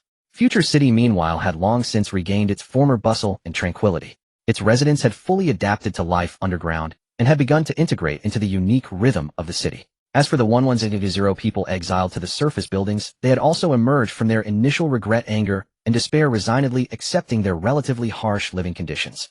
While compared to the frozen wilderness outside, at least they were still alive with shelter from the wind and snow. Once people accept their fate, they become easily satisfied. Such is human nature. On March 26, 2033, the average temperature of Blue Star had risen to minus 51 degrees Celsius. The planet was warming up. Though still tens of degrees below freezing compared to the extreme cold of minus 70 degrees, that gave the survivors of Blue Star a glimmer of hope. Strangely, above the South Pole, an increasing amount of smoke and dust was gathering, making the already minus 100-degree region even colder, truly a forbidden zone of extreme cold. According to the predictions of the XINV climate disaster model, the average temperature at the South Pole had now dropped to minus 136 degrees, and it would only get colder. Guanchong Cave, Bunker 5th Floor, War Planning Room. Today, Xia Yu for the first time summoned all the high-ranking members of the Divine God team simultaneously. Blue Star has warmed up to around minus 51 degrees, and it may continue to rise. Tell me, is this good or bad? Xia Yu spoke first. The warming of Blue Star is good for most survivors and factions, but for our future city, it might be a bad thing. Zhao Jun said with a solemn expression, with the surface temperature rising, human activity will increase. Major powers will definitely seize this opportunity to emerge, absorbing or annexing smaller and medium-sized factions. Our future city is a civilian base, and in the eyes of the outside world, civilian bases generally have insufficient defensive capabilities. Coupled with our reputation for abundant resources, won't others see us as a fat target to be plundered? Well said. We've probably already been eyed by many just waiting for this chance. Grey Wolf nodded, fully agreeing with Zhao Jun's analysis. What's there to fear? Well, deal with whatever comes. Our Divine God team is strong and well-equipped, and at worst, well, just fight. Heisey declared loudly, his expression somewhat excited. Damn that warmonger. Heisey, we're not afraid, but wars are brutal and unrighteous. If we're surrounded by wolves, can we fight one desperate battle, 10 desperate battles? Su Songhai, the handsome but extremely composed deputy leader, known as Flying Fox, said in a deep voice, I believe the more outstanding future city becomes, the greater the danger it faces. In this apocalypse, human nature cannot withstand trials, let alone those major powers that are inherently bloodthirsty. Xia Yu nodded appreciatively, casting a few extra glances at Su Songhai. This man is truly impressive, a born commander. The Wolfhead's analysis just now was very insightful. The warming of Blue Star isn't necessarily a good thing. Flying Fox has basically pointed out our weakness. We have limited territory and few soldiers. So first we must become stronger than everyone else, whether in terms of individual strength, quality, or weaponry and equipment. We need a massive upgrade. Second, since we can't afford a prolonged war, we must win with a single decisive battle. Since we're surrounded by so many wolves, why not use one tiger to drive away the pack? Xia Yu spoke calmly, his expression composed and confident. It was as if the many bloodthirsty powers he faced were nothing but ants. March 29, 2033, Blue Star, Guanchong Bunker. This day would be forever etched in human history, for it was the most astonishing miracle in the evolution of mankind. At 8 a.m., the top brass of the Divine Squad, including Xia Yu, Wu Yifeng, and Zhao Jun, gathered at the 5-story bunker before the Guanchong Cave. After the temperature warmed, the bunker had officially become the headquarters and base of the Divine Squad, training ground on the first floor of the bunker. Today I have gathered you all here to offer you a tremendous opportunity. Xia Yu and Wu Yifeng stood side by side, speaking with solemn expressions. Let me ask you first, do you want to become stronger? Yes. The third Ninman team answered in unison. Good, since you all want to become stronger, there is an opportunity now. Xia Yu nodded to Wu Yifeng, signaling him to continue. Wu Yifeng understood, took out a white jade box from behind, stepped forward, and swept his sharp eyes over the former Snow Wolf elites before him. Brothers, the moment to rewrite your lives has arrived. Do you want to know what it is? Yes. Another orderly and loud reply. Good. Heisey stepped forward. Yes. Heisey quickly stepped out, chest out, and standing at attention. Face me, draw your gun. Wu Yifeng ordered. Heisey was startled, hesitated for a moment, then swiftly drew his pistol from his waist and aimed it at Wu Yifeng. Raise the gun and shoot me. Wu Yifeng barked. Upon hearing this, everyone except Xia Yu was shocked, and Heisey was especially flabbergasted. Holy crap. Brother Feng, have you lost your mind? What's troubling you so early in the morning? Heisey, carry out the order. Wu Yifeng ordered coldly. Haizi, suppressing his confusion, reluctantly raised his pistol and pulled the trigger toward Wu Yifeng's right shoulder. The crowd did not hear the expected gunshot. They only saw Haizi's incredibly shocked expression. Looking at the gun in Haizi's hand, the scene suddenly became deathly silent. Somehow the pistol in Haizi's right hand had eerily turned into a twisted lump of black iron. The bullet never fired, the gun was destroyed. Damn, what the hell is this? Superpower. Has Brother Feng been possessed by Magneto? Everyone drew in a cold breath, deeply shaken by the sight. Wasn't this the legendary metal manipulating ability? How could Brother Feng have it? Damn, how could one fight against such a freak in battle? Stunned, huh? Huh. Wu Yifeng laughed heartily and said, I ate a purple cherry fruit this morning after waking up, and this happened. Even I was startled at first. Wu Yifeng then flicked his right hand, and the scrap metal pistol in Haizi's hand flew into his own palm. He lowered his head for a look, nodded with satisfaction. Does anyone have any questions? Xia Yu, sensing the timing was right, spoke. Commander is Brother Feng's ability because he ate the purple cherry fruit. Huiling eagerly asked, very excited. Since witnessing Xia Yu's long-distance blindfolded sniper shot, he had dreamed of obtaining extraordinary powers. Yes. Will we become like this if we eat it too? Not necessarily, because everyone's physical talent and hidden potential differ. Brother Feng's ability is metal type. You might awaken the 5-element abilities fire, water, wood, or earth, or even the rarer lightning, wind, ice, or psychic abilities. As for space and time abilities, they are extremely rare. After finishing Xia Yu did not waste time, and ordered those willing to awaken their potential and upgrade to superhuman step forward. Receive the purple divine fruit from Brother Feng. Rustle, rustle. As soon as Xia Yu finished speaking, a large crowd surrounded Wu Yifeng. Hey, damn it, I haven't finished yet. Brother Feng just tried it himself. We don't know if there are side effects later. No warranty if something goes wrong. Xia Yu called out. Hey, don't you want to think it over first? No one paid him any further attention. They all scrambled toward Wu Yifeng. It was the apocalypse. Who wouldn't want to become strong? Who cared about side effects? Xia Yu shook his head helplessly.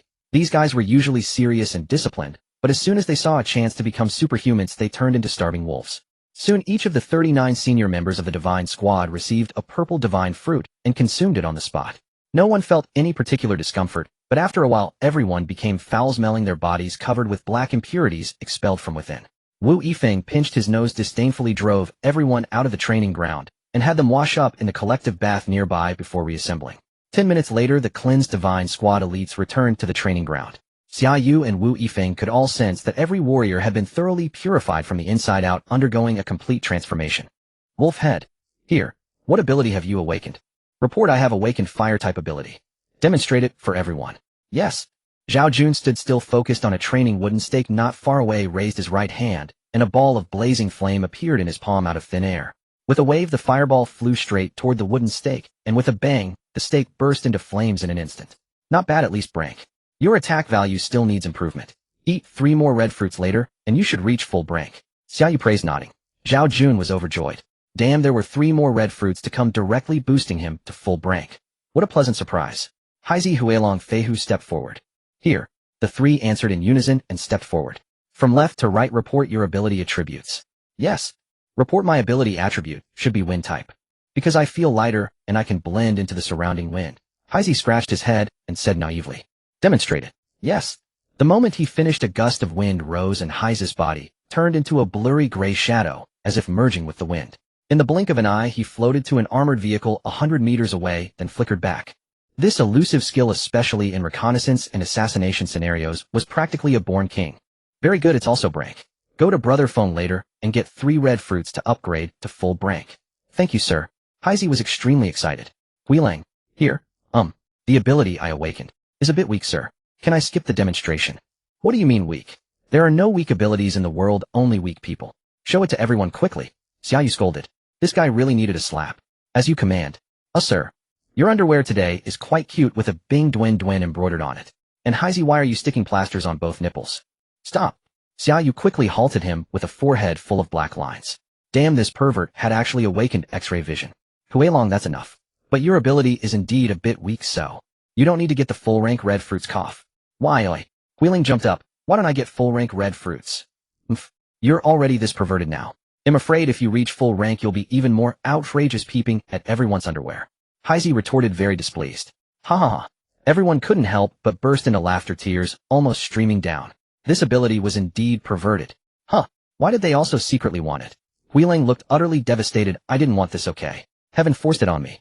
After a round of laughter, it was Su Kanghai's turn to demonstrate. And he gave Xia Yu an even bigger surprise. He had both lightning and strength abilities.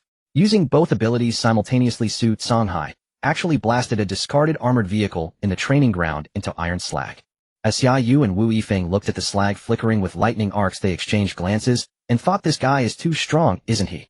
He was already at full rank from the start. At this rate, wouldn't he become invincible? On the morning of March 29, 2033, all 40 senior commanders of the Divine War Team, including Wu Yifeng, were elevated to Awaken Ones. This day, later known as the Divine War Awakening Era Day, set a record in Blue Star history for the most Awakened Ones triggered in a single day. Aside from Wu Yifeng, Zhao Jun, Heisey, Grey Wolf, and Flying Fox, the 35 battalion-level commanders produced 31 class and 4 class Awakened Ones. Among them, 18 were Strength Type, 7 were 5 Elements Type, 3 were Ice Type, and 5 were Support Type. Unexpectedly, 2 Spirit Type Awakened Ones emerged with abilities known as Mental Hypnosis and Mind Control. After all upgrades were complete, Xia Yu had everyone consume 3 max-level red fruits, maxing out their levels and pushing their physical constitution, strength, and speed to the absolute limit. Zhao Jun's physical composite index, originally near 400, skyrocketed to 750, approaching the pinnacle of superhuman potential. That day, all 3 5-0 Divine War Team members received a notice to enhance overall combat effectiveness and elevate the physical quality of all commanding personnel. Effective immediately, battalion-level commanders would receive 3 max-level red fruits, boosting their physical composite index by 350 upon consumption. Company-level commanders would receive 2, boosting theirs by 300. Platoon-level commanders would receive 1, boosting theirs by 200. All members of the Special Operations Battalions consumed 3 max-level red fruits, raising their average composite index from 200 to a staggering 550. What does 550 mean? It means every single Special Operations soldier has over 5 times the strength and speed of an ordinary person. 2,000 specially trained, heavily armed superhuman soldiers. Just the thought is chilling. From that moment, the overall combat power of the Stargate Divine War Team ascended to a terrifying new height. With advanced thermal weapons, they could essentially sweep across all comparable legions on Blue Star. Meanwhile, the rising temperatures allowed the Future District to partially reactivate its above-ground facilities. Thanks to the efforts of 110 surface residents, the entire Future District was cleared of snow and ice within just 3 days. From a high-altitude drone view, the district appeared more orderly and fortified than ever. From afar, it resembled a silver-gray colossal beast crouching upon the dark, frosty plain. The district's sole underground mini-airfield was also quietly activated, its runway, now housing 6 Su-57s and 3 F-22s. The sleek sci-fi fuselages evoked memories of their unparalleled dominance in the skies. A month prior, the first 5th-generation fighter squadron had been secretly established. In recent days, as Blue Star's temperature continued to climb, the dark gray in the upper atmosphere seemed to be lightening. On the surface, the situation on Blue Star appeared to be turning in humanity's favor. Yet aside from Xia Yu, no one suspected that behind these anomalies lurked a colossal conspiracy. From the watchtower of the Northern Gate, the distant Nanling Mountains were visible, now buried under gray-black ice and snow stripped of their former lush greenery. Report. Unidentified drone detected at 1 o'clock northeast of the North Gate. Elevation 62, altitude 1360 meters, distance 4,980 meters. It has entered our air defense warning zone. Initiate level 1 defense procedures immediately. Prepare anti-air firepower. Roger. Soon urgent alarms blared across the entire North Gate tower. Attention all units. Initiate level 1 defense procedures immediately. Unidentified drone approaching from the northeast, altitude 1360 meters, distance 4,980 meters. Anti-air groups 2 and 3 prepare firepower. Confirmed. Level 1 defense activated. Report. Anti-air groups 2 and 3 are locked and ready. Permission to engage. On duty this day was the 6th Company of the 9th Snow Combat Vehicle Battalion. Its commander Xiao Zhe had recently completed his physical composite index upgrade. He had expected a routine shift, the usual 3 no combat, no alerts, no excitement. But just after the handover, an enemy target appeared. Through his binoculars, he spotted a silver-gray reconnaissance drone emblazoned with the insignia of the Huashan military, flying brazenly toward the North Gate walls. Sensing something significant, he immediately relayed the intelligence to the command center. On the 5th floor of the bunker at the Stargate Divine War Team Command Center, Xia Yu was playing chess with Wu Yifeng while Zhao Jun watched. "Phone, my pawns have crossed the river. You have no pieces left to defend. Surrender." Wu Yifeng frowned, staring at the board in deep thought before finally speaking. "You've left yourself undefended. Aren't you afraid I'll use my chariot to strike at your general's heart?" Xia Yu chuckled. "Have fun, I have a chariot too. And mine is faster." Wu Yifeng pondered for a moment, then conceded, shaking his head with a sigh. "Lost again. That's the 5th game today. You really show no mercy. A chess game is like a battlefield. When swords are drawn, there's no room for sentiment. No mercy, even among comrades. Comrades. Off the board were comrades. On the board were rivals, enemies. At that moment intelligence from the North Gate arrived. Zhao Jun projected the aerial surveillance feed onto the main screen. An uninvited guest. Why is it a Huaxiao military drone? Wu Yifeng looked at the silver-gray aircraft, his expression grave. Command center, command center. This is North Gate. Target has entered the 4,500-meter air defense red line. Permission to engage. Xiao's urgent voice crackled over the communicator. Zhao Jun took a deep breath, steadying his turbulent emotions, and commanded engage. Shoot it down. Roger. Moments later, a portable starlight surfaced war missile launched from the North Gate tower, its blazing tail streaking toward the drone. Within 3 seconds, a muffled explosion echoed across the sky as the drone erupted into a fireball. The wreckage fell, flames scattering. Xia Yu had remained indifferent throughout, his focus seemingly on the chessboard. He smiled lightly. Foam another round. Wu Yifeng shook his head, speechless. Your tactics are far too audacious. I can't beat you. Xia Yu laughed heartily. After a moment, he said calmly, only the strong can afford to be bold. The chess game of Blue Star is about to begin. The Nanling mountain range, stretching 600 kilometers from east to west, had long lost its former verdant green, now shrouded only in a thick coat of gray icy snow. The renowned Jingnan Expressway cut through the heart of the mountain range. Amidst the towering Nanling peaks, the expressway boasted a 30-kilometer mountain tunnel, its road surface covered only by a thin layer of ice. At that moment, a wall within the tunnel, pitch black and devoid of light, eerily began to split apart to both sides, revealing a heavy dark gray alloy door. Moments later, with a faint hum of electric machinery, the dark gray alloy door slowly slid open. A gray-green Python-type all-terrain snow combat vehicle slowly emerged. The broad-bodied Python combat vehicle cut an imposing figure with its dual-section body and tracked chassis, allowing it to glide over the snow at high speed, as if on flat ground. Inside the second section, complex electronic instruments flickered incessantly. A large surveillance screen on the left displayed a drone reconnaissance video. Report. This is the footage transmitted by Falcon 3 7 minutes ago. Location Zone 62, Southwest Nanling. Altitude 1360 meters. The monitor reported with a grave expression, enlarging a key frame from the video and explaining, this is the last frame before Falcon 3 was shot down. Slow motion analysis identifies the weapon as a portable Starlight air defense missile. Oh. A man of about 25 in the compartment let out a surprised sound. Dressed in a gray-white cold-weather combat suit, his strikingly handsome, almost sinister face bore 2 thick, dark eyebrows that arched slightly. He asked, is Zone 62 the location of Future City? Yes, Captain, the monitor replied. Interesting. A civilian base possessing such advanced weaponry. What exactly are they planning? The handsome man chuckled softly, picking up a black military communicator and pressing a button. Young Master Xia found the cause. Falcon 3 was shot down by a Starlight air defense missile. A burst of hasty breathing came through the communicator, followed by a cold voice. Who dares? Future City. Future City. Has Xia Yu lost his mind? Yes. They even dared to shoot down a Hua Nation military drone. Their audacity knows no bounds. We are heading to Zone 62 now, ETA 2 hours and 40 minutes. Wang Zishuok. Here. Please speak, young Master Xia. The handsome man straightened his posture, an involuntary look of solemn respect on his face. Xia Yu is not to be underestimated. Do not be careless. Avoid exposing yourself unless absolutely necessary. Rest assured, young Master Xia. I know what I'm doing. Very well. We'll speak again in 3 hours. Understood. At the North Gate Tower, Xiao Zhe took a box of drone wreckage from a scout team member. He casually sifted through the parts, shook his head, and ordered, send these components to the command center. Yes. Xiao Zhe picked up his communicator and dialed a number. Third squad, report your position. North Gate, this is third squad. Our current position is 6 kilometers northeast of the North Gate. No anomalies detected. Third squad, move and search towards the Jingnan Expressway. Maintain your vehicle spacing and stay alert. Received. Xiao Zhe let out a long breath, his tense nerves easing slightly. The drone alert today for some reason filled him with an unsettling sense of impending crisis, like needles pricking his back. He had faced more urgent situations before, but never felt this way. Perhaps he was overthinking it. To be safe, he dispatched the third squad as a reserve reconnaissance force, extending their patrol range northeast to 20 kilometers.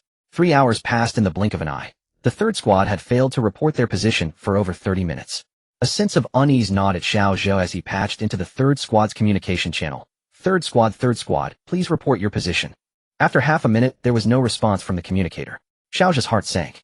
This was highly abnormal. A scout squad would never sever communication with the North Gate command without authorization unless... Third squad, do you copy? Do you copy? The communicator remained silent. Realizing the gravity of the situation, Xiao Zhe quickly tapped on the tactical command computer on his desk, enlarging a red. The last known position of the third squad half an hour ago. Cartographer immediately pull up the third squad's reconnaissance movement map.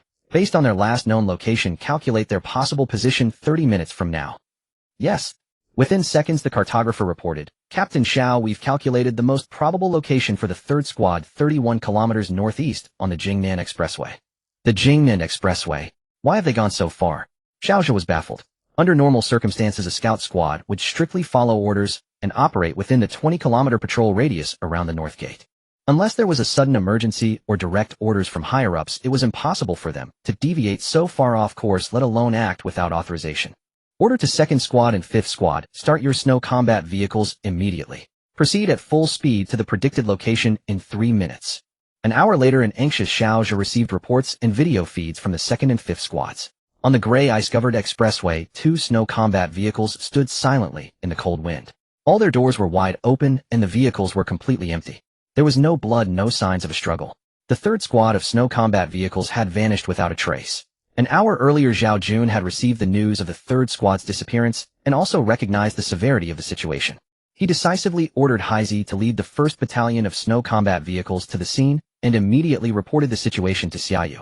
When the news arrived that the 3rd squad's vehicles had been found, but all personnel had mysteriously vanished, Xia Yu was silent for a moment before speaking with a strange expression. Impressive. It didn't take long for someone to devise such a novel method. What's wrong? Zhao Jun asked, puzzled. The 3rd squad was likely taken, but there are 2 points of confusion. 1. Why did they inexplicably deviate 11 kilometers from their patrol area? 2. After taking them, if they were still within 100 kilometers, my divine sense should have detected them, but I found nothing. Zhao Jun was shocked. He, along with a few trusted confidants like Wu Yifeng, knew the terrifying extent of Xia Yu's divine sense. It could sweep and detect almost anything within a 640-kilometer radius. Could they be hidden? Zhao Jun proposed an assumption he himself found hard to believe. Who could possibly hide from Xia Yu's divine sense? That's what I'm thinking. They came prepared. Not simple. Xia Yu said, a slight playful smile curling at the corners of his mouth. Approximately 230 kilometers from Future City, nestled among the mountains, loomed a towering pitch-black cavern, the entrance to the Ciyao Tunnel on the Jingnan Expressway. This renowned tunnel, stretching 32 kilometers, nearly pierced through the heart of the largest mountain range in the central southern ridge. At that moment before the tunnel's maw, an unremarkable patch of icy terrain shuddered with an eerie, unnatural motion. A gust of frigid wind swept through, stirring up a flurry of gray snow dust. A dust-green Mamba snow combat vehicle materialized abruptly at the dark entrance and sped deep into the tunnel's shadowy depths. The spot where the snow had lifted settled back into stillness, and the dark opening was now veiled by a faint, almost imperceptible, shimmering wave of light. Inside the vehicle's cabin, Wang Zishua lounged lazily in a reclining chair, indulging in the gentle, skilled massage from his beautiful female assistant. A triumphant, sinister smile graced his handsome, demonic features. 3 hours prior, he had daringly misled a reconnaissance squad from Future City, ensnaring them completely and successfully abducting them. Now, having evaded all of Future City's detection and tracking, he had returned safely to the base tunnel. Xia Yu, Master Nya always said you were formidable, but it turns out you're nothing special. Wang Zishua, his spirits high, smirked wickedly. He reached back to caress the delicate hands massaging his head, then, with a swift tug, pulled the beauty behind him onto his lap. His long, nimble fingers began to roam freely, exploring the curves of her alluring body. From behind the curtain of the cabin's private compartment came the sound of tantalizing gasps. The staff outside seemed accustomed to such occurrences, working on without a flicker of surprise. Hidden within the tunnel walls of Ciyao, the massive alloy door slid open once more. The Mamba vehicle passed through, following a broad, sloping corridor that angled deep into the earth. 20 minutes later, it arrived at a spacious underground plaza, barren and empty, with no other visible exits. Having just relieved his desires, Wang Zishua walked to the vehicle's console and pressed a blue button, releasing a wave of invisible mental energy. This psychic force, amplified by the vehicle's onboard booster, surged in strength. Moments later, a corner of the plaza shimmered and distorted, revealing a towering titanium alloy door. Please verify your identity. A mechanical female voice emanated from a hidden monitor above the door. Wang Zishua reluctantly exited the vehicle and approached it. A pale blue light projected onto his face, conducting a brief facial scan. Identity verified. Please enter the access code. A holographic keypad materialized before him.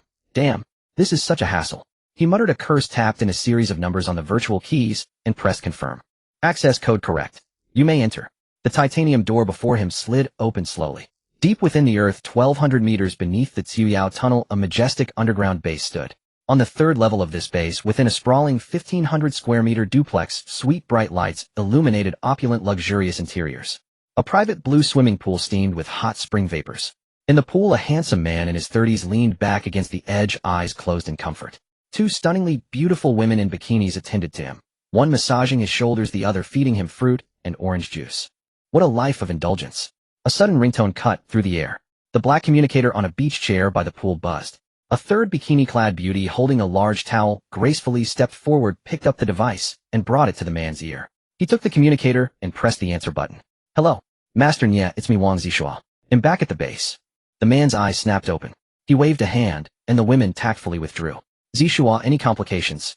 Complications? Huh. I had a skirmish with that Xia Yu, and I won narrowly. Come to my quarters immediately. You can brief me on the details in person. Understood, Master Nye. I'm on my way. On the Guanbei stretch of the Jingnan Expressway, two Golden Eagle 3 armored snow vehicles sat with their doors wide open. Heisey had scoured the vehicles 5 times over, not even overlooking the floorboards beneath the seats, but had found not a single trace. A thorough ground search covering 3 kilometers around the incident site had also yielded nothing. It was as if the entire third squad had vanished into thin air, leaving behind not even a single track in the snow. It was baffling. Based on his judgment, only 2 scenarios could explain this. First, the enemy used aerial means to abduct them. Second, the enemy possessed extraordinary abilities to conceal themselves and erase all traces. Regardless of which, the fact remained that the third squad had been taken by a mysterious force and their fate was uncertain. Chen Tianfang. Yes. Leave 3 squads to continue the search. All members of your 1st battalion fall back. Roger. Within the luxurious underground suite on the 3rd level of the Nanling base, 2 men were clinking glasses of red wine. The steaks on the table before them were rare, still bloody, and somewhat unsettling. Master Nye, this beef is frozen, you know. The taste is far from fresh. Wang Zixua commented, chewing on a piece of meat. Zixua, you want fresh beef? There's only one way: conquer Future City. Master Nye, how do you know they have live cattle there? Heh. Future City not only has live cattle, but also live chickens, ducks, and an endless supply of fresh vegetables and fruits. Whoa, that's incredible. Wang Zixua's face showed astonishment, his eyes gleaming with the avarice of a hungry wolf. Master Nye, is all this the work of that Xia Yu? Their pre-apocalypse preparations must have been thorough. So when do we make our move? Patience. I've dealt with this Xia Yu before. He's not simple. We need to plan carefully. Also keep those captured Divine Squad members under tight security. Interrogate them separately and extract as much intelligence about Future City as possible. Understood. The 2 men raised their glasses, clinked them together, and took a sip. A sharp ringtone pierced the silence. The man addressed as Master Nye frowned, picked up the communicator from the table, and walked out through the glass door of the dining area to the poolside before answering. Gao Lan, you're looking for me. Nye Yinchuan, what exactly are you trying to do? A crisp, pleasant, yet icy-cold female voice came through the communicator. Nye Yinchuan, I never thought you could be like this. My father's condition is critical. What will it take for you to save him? Heh. Xiaolan, you know the base's medical supplies are limited. Every box of medicine is precious. Given my position, getting a few boxes wouldn't be a problem, but the medical committee has regulations. Only top-level base leaders and their immediate family are eligible to apply for medication. As a leader, I can't be the one to break the rules, right?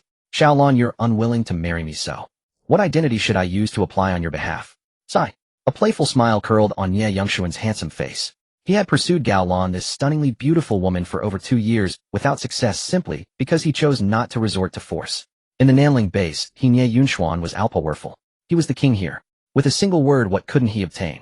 Let alone from a frail woman like Gao Lan. Nye Yinxuan, I was wrong about you. You hypocrite. The call was cut off. Nye Yinxian was unbothered.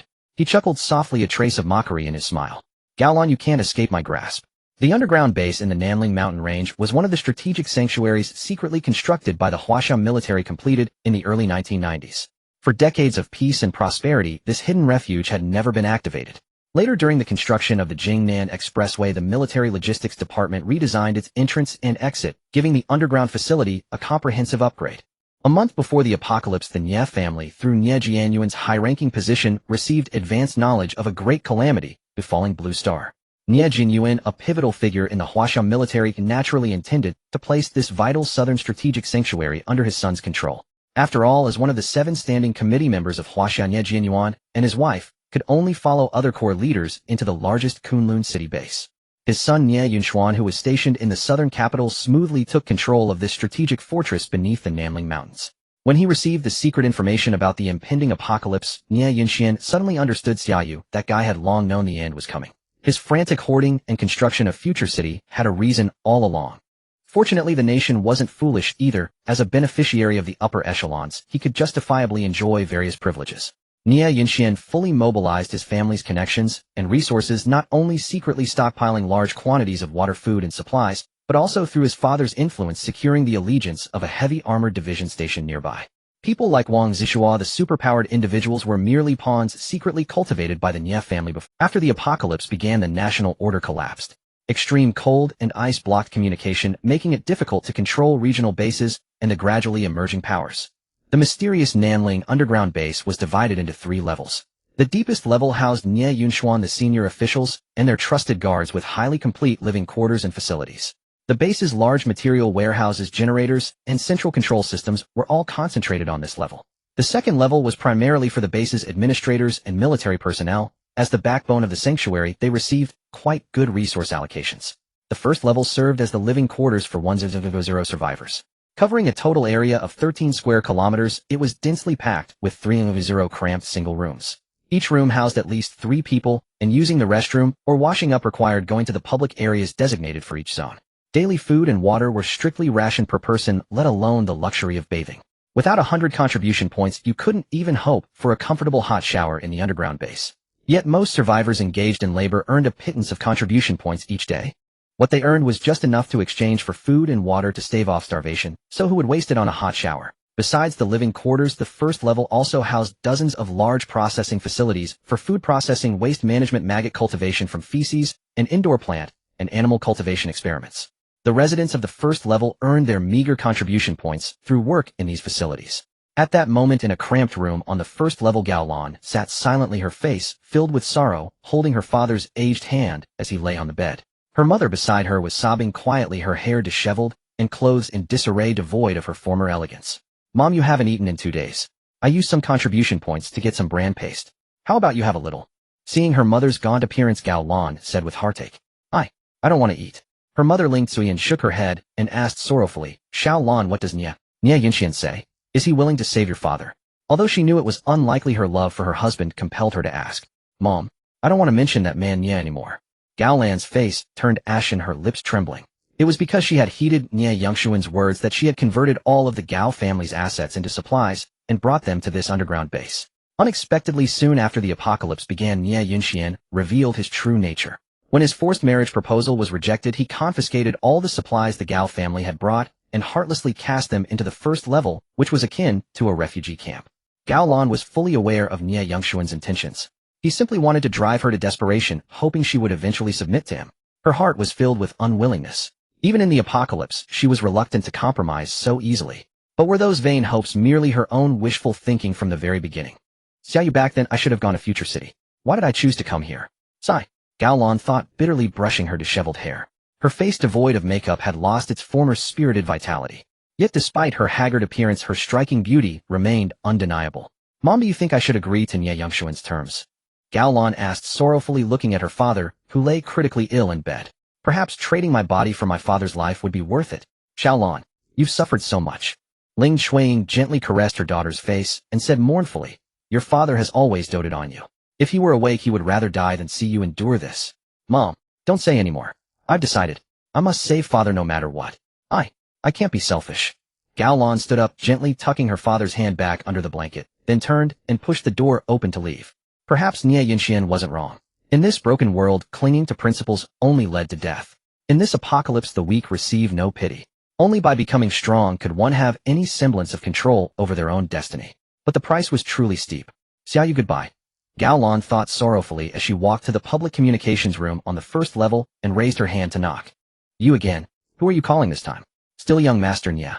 The door opened to reveal a plump, round-faced woman in her 40s who looked at her with contempt and sneered. "This is the second time today. If it weren't for young Master Ni's orders, do you think you could use the communicator without spending contribution points?" Gao Lan steadied her emotions and straightened her slightly disheveled clothes, then said coldly, "Connect me to Xia Yunshian. Don't give me time to regret, or else Xia Yunshian will surely kill you." The middle-aged woman trembled at her words, not daring to be negligent. She quickly turned and picked up the communicator, dialing a private number. "Hello?" Before the woman could speak, Gao Lan snatched the communicator from her hand and said, "Xia Yunshuan, this is Gao Lan. I've decided to accept your conditions." Good. Huh. Xiao Lan, you've finally come to your senses. Xia Yunshuan, I hope you keep your word and save my father. Of course, don't worry. I'll arrange for a doctor to pick up your father right away.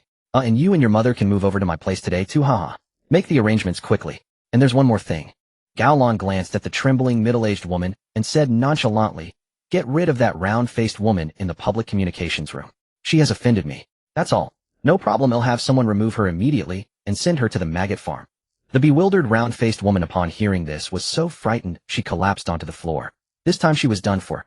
3 days later the wedding of Xia Yu and Gao Lan was held with great pomp in the clandestine underground base of Nanling. Apart from Gao Hongbin, who had just emerged from critical condition and could not attend, all the prominent figures of the underground base were invited to the occasion. This day marked the pinnacle of Xia Yunshuan's life. After more than 2 years of relentless pursuit employing every conceivable tactic from fawning compliance to calculated obstruction, he had finally won the hand of his beloved.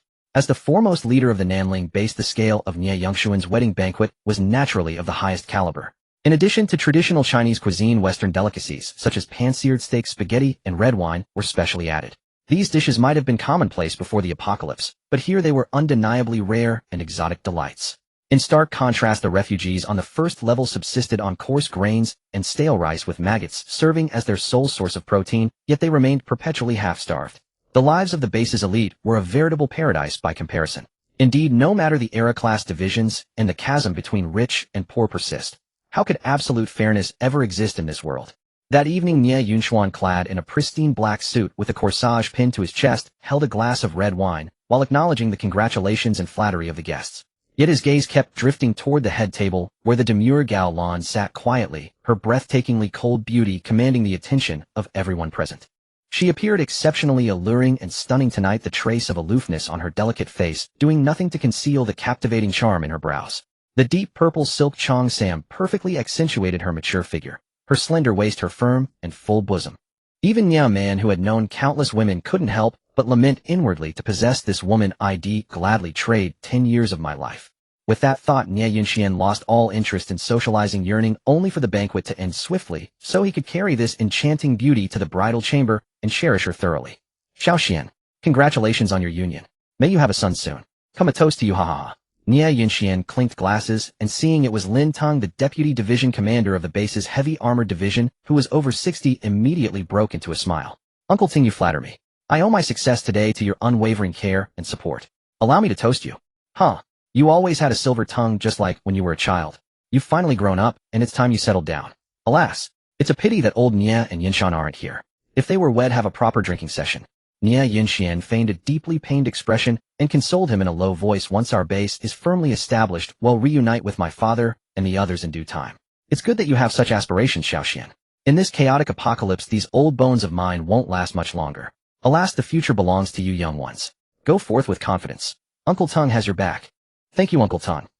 While Xia Yunshuan was hosting his grand wedding feast, Xia Yu was simultaneously holding a lavish open-air banquet in the bunker's mess hall, though not for a wedding. During the meal, waiters would enter a specially constructed massive warming cabinet and retrieve steaming aromatic delicacies. Before long, these mouth-watering dishes filled the tables in splendid array: spicy diced chicken, couple's delight, Peking roast duck, Sichuan boiled fish, baked lobster, mapo tofu, spicy crayfish, Gillan rice noodles, crossing bridge noodles, salty tofu, pudding, flat noodle stir-fry, and spicy soup. There was even freshly made KF-style family bucket and McDonald's-style burgers and fries. Damn, I'm impressed, Xia Yu. How on earth did you pull this off? Today marks a glorious occasion for our divine battle team. We celebrate the fact that our ranks of superpowered individuals have officially reached 100. Hear, hear. A thunderous round of applause erupted from the crowd. Standing at the head of the table, Xia Yu raised his glass with fervor and proclaimed, "Let us toast this moment with a cup of 08 Mao Tai. Cheers, everyone. Cheers." 100 superpowered individuals raised their glasses in unison, their collective energy surging majestically toward the heavens. If Zhang Bowei from Bureau 739 were present, he would undoubtedly be shocked beyond belief. Damn, Xia Yu, can you even mass-produce superpowers now? How is anyone supposed to compete? Over the past 3 days, Zhao Jun had conducted 3 rigorous rounds of selection among the 350 members of the Divine Battle Team, ultimately choosing 60 outstanding candidates. The final round of selection was the heart-reading test personally overseen by Tang Yana to ensure that selected members had no issues regarding character and loyalty. Thus, 3 batches of superpowered individuals emerged over 3 days. Xiaozhi, the Northern Gate commander from the drone incident, was fortunate enough to awaken upgrade ice ability and became the captain of the inaugural superpowered Divine Battle Team. Of course, Wu Yifeng, Zhao Jun, and others as members of the original 40 superpowered individuals held senior command positions within the Divine Battle Team and were not part of the superpowered Divine Battle Team.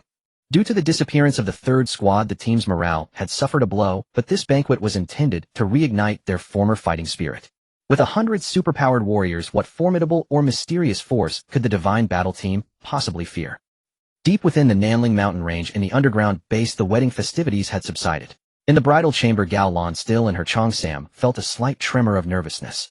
A rosy flush born of 2 glasses of red wine tinted her beautiful face, making her look like a ripe apple quietly awaiting someone to savor it. A half-inebriated Nie Yunxuan, eyes narrowed in fascination, gazed at the enchanting figure by the bedside. He stepped forward, gently lifting her delicate chin with his hand, and praised, "Lan, you are truly beautiful." "How beautiful?" Gao Lan raised her half-drunken seductive eyes and smiled teasingly. "More beautiful than any other woman." Unable to resist, Nie Yunxuan's right hand moved upward, caressing her exquisite artwork-like face with rapturous admiration. Men's words in moments of passion are the least trustworthy. Nie Yunxuan, I married you only to save my father, but with such despicable tactics. Don't expect me to ever love you. Nie Yunxuan's movements froze, his eyes flickering as he demanded in a low voice, why? Is it because of Xia Yu? Gao Lan responded with a cold, silent sneer. What's so great about Xia Yu? At most, he's slightly better looking and a bit richer. In terms of status and family background, how could he possibly compare to me? For once, Gao Lan took pleasure in seeing Nie Yunxian so flustered, feeling a sense of schadenfreude as she retorted, indeed, he can't compare to you, but at least he was once loved by me. Nie Yunxian froze, his mind instantly cooling. Damn, had almost fallen for that trap. This woman was cunning, attempting to disrupt his mental state. Realizing her ploy, he threw his head back and laughed heartily, ha. So what if he was? Can Xia Yu have you? I'm about to possess your body. What can he get? Not even a strand of hair. Ha. In this godforsaken apocalypse, only fools talk about love and romance. I, Nie Yunxuan, don't talk about it. I just act. With that, ignoring Gao Lan's contemptuous glare, he leaned over and pushed her onto the bed, his hand reaching for her clothes. Gao Lan, what are you doing? Put that knife down. On the bed, Gao Lan held a short blade sourced from who knows where, pressed firmly against her own neck. Nie Yunxuan, if you want my body, you must first make me truly love you. If you resort to force, I would rather die. What the hell? Gao Lan, have you lost your mind? Are you threatening me? I'm not threatening you. I agreed to marry you to save my father, but before you can have me, you must first win my heart. Nie Yunxuan, are you afraid you can't measure up to Xia Yu? Are you scared of losing? Afraid of him? Huh. Gao Lan, don't try your reverse psychology on me. I know your game, but it doesn't matter. I, Nie Yunxuan, can give you time. Within a year, it'll make you fall in love with me. In this godforsaken apocalypse, fate was indeed merciless. At 8 a.m., the sky outside remained dim and overcast. The bone-chilling cold of the snowfield, wrapped in white mist, pressed against the face like a tangible wall of ice, making it hard to breathe. Deep within the gloomy Nanling Mountains, a tall, slender figure emerged from the pitch-black mouth of a tunnel. The man glanced up at the ominous tunnel entrance, a slight smile curling at the corners of his mouth. Just as I thought the military strategic shelters wouldn't abandon such crucial infrastructure, he murmured softly. With a flicker of movement, he appeared instantly before the tunnel wall. Examining the wall, which was flawlessly disguised without a trace, Xia Yu couldn't help but marvel inwardly. The strength of the Hua Kingdom's military is not to be underestimated. Meanwhile, Wang Zixua was in exceptionally high spirits today. Through 2 days of intensive interrogation, he had used his twisted mental hypnosis ability to break down the captured Divine Battle Team members one by one, reaping significant rewards. The interrogation records now sat on his desk, ready to be delivered to young Master Nya once he woke up later. He was sure it would please him immensely. Young Master Nya had entered the bridal chamber last night, likely spending the entire night in vigorous activity. And that bride, with her fiery figure and heavenly beauty, was a temptation no man could resist. Chuckling lewdly, Wang Zixuai ran his tongue over his dry, cracked lips and pressed the intercom button. Xiaofei, bring me breakfast, the usual. 5 minutes later, a knock sounded, and a slender young woman with delicate features walked in gracefully, carrying a tray. The breakfast on the tray was simple: 2 slices of wheat bread, a glass of milk, and a fried egg. Chief, do you need me to feed you today? Your hands don't look like they should get dirty. The secretary Xiaofei cooed, her eyes shimmering with allure. No, not today. I'll eat by myself. You can leave now. Don't let anyone disturb me. Ooh, I have to visit young Master Nya later. All right. The secretary pouted her pink lips in disappointment and walked out. Wang Zixuan watched her alluring figure retreat, suppressing his restless desires with a sigh, and focused on his breakfast. He was fully aware of Xiaofei's intentions. Every woman under his command lived in constant fear of falling out of favor. To be demoted to the lowly first-level caste into the stinking maggot pits was one thing, but to vanish without a trace for no reason was also not unheard of. In this apocalypse, laws had crumbled and morality had collapsed. Many people to survive or live slightly better had to sell their bodies and their last shred of dignity. For those in power like Wang Zixua, their inner evil was magnified without limit until it became an uncontrollable beast. Breakfast looks good, but the portion seems a bit small. How will that replenish your expended mental energy? A stranger's voice echoed in the office. Who? Wang Zixua was startled, leaping to his feet and instinctively grabbing the pistol from his drawer. He scanned the room. There was no one else besides himself. A ghost. Cold sweat beaded on his forehead as a chilling dread crept up his spine. Do you think a gun poses any threat to me? I suggest you sit down and finish your breakfast. Do you know how shameful it is to waste food in times like these? Look at the refugees on the first level of your base. Oh, what are they eating? Wang Zixua put down the pistol and obediently sat down. The faint psychic pressure in the air confirmed that the other party was also an Esper, one with the ability to turn invisible and kill him instantly. Good. Since you didn't torture my men, I'll spare your life. You are Xia Yu. Wang Zixua's face drained of color. Smart. Now tell me, besides mental hypnosis, do you have any other abilities? I'm curious, how did you escape my divine sense detection the other day? Wang Zixua wiped the cold sweat from his cheek and stammered. I used mental hypnosis to lure your team members to the Jingnan Expressway and then abducted them. Stop. How did you cast your hypnosis from 10 kilometers away? And how did you evade my divine sense tracking? Don't tell me you've mastered the highest level of mental illusion, the materialized illusion. The voice in the room turned icy cold, as if a single unsatisfactory answer would trigger a swift and deadly strike. Wang Zixua's sweat flowed even more freely as he hastily explained, No. I'm just an A-level mental esper. I don't know any materialized illusion. It was all thanks to the psychic amplifier on that Python snow vehicle. Really? Psychic amplifier? Yes, a special device that can boost in a level psychic power to S level. It can not only instantly increase the psychic level, but also accurately project the user's psychic power to a distance of 15 kilometers. Moreover, its most formidable feature is that it can fully materialize in a level illusion ability up to 50 meters outside the vehicle. Wang Zixuo's face was pale, his usual arrogance gone. Damn it, how can you fight an enemy you can't even locate? Interesting, huh? I didn't expect the military to develop such high-tech Esper products. Senior Xia. This was jointly developed by Bureau 739, Institute 527, and the military. As far as I know, this is the only one in the entire Hua Kingdom. Oh, no wonder. With those two freakish organizations involved. Well, in that case, I'll reluctantly take this device off your hands as well. Haha. Amidst the laughter, Wang Zixua suddenly felt a violent stabbing pain in his mind, as if 1,000 needles were piercing him. With a scream of agony, he collapsed to the ground unconscious. At the same time, the interrogation record on the desk was silently torn to shreds, dissolving into a pile of white powder. The second level of the Nanling base housed a heavy armored division of the former Southern Military Region with a full strength of 1,000 troops and terrifying firepower. Xia Yu strolled leisurely through the narrow underground corridor, invisible to the surveillance cameras and the soldiers who passed him by. Today marked his first use of the invisibility technique, giving him a thrilling sense of being a voyeur. What was it like to brazenly observe others while remaining completely undetected? This latent voyeuristic tendency stemming from childhood made him unconsciously reflect, this isn't right. How did I become this kind of person? Who fits all that pervert gray wolf's bad influence? Soon Xia Yu located the captured divine battle team members. Aside from looking somewhat drained, they appeared physically unharmed. It was evident they had been subjected to psychic abilities. Having confirmed his men were safe, Xia Yu wasn't in a hurry to leave. He continued exploring the underground base. Before he left, he was determined to leave them a grand surprise. Gao Lan, who had slept separately from Ye Yunxuan, rose early for breakfast. As she sat at the table savoring the sweet bread, fried egg, and refreshing orange juice, she felt a sense of daze, recalling the hunger, cold, and injustice she had suffered over the past 2 months. Were her past pursuits and principles all wrong? Was living a real life simply about attaining these tangible things in front of her: a comfortable house, abundant food, sweet drinks? Gao Lan felt a wave of listlessness wash over her. Although she had avoided Nie Yunxuan's forceful advances last night, holding her ground had come at a cost, as she hadn't dared to fall into a deep sleep, remaining in a daze all night. The old Nie Yunxian wasn't perfect, but he wasn't truly evil either. At least he had genuinely liked and respected her. Perhaps within every person's heart there lurks a demon. Most people keep it caged with laws and morality, but when the world's order collapses, it breaks free from its chains. What are you thinking about?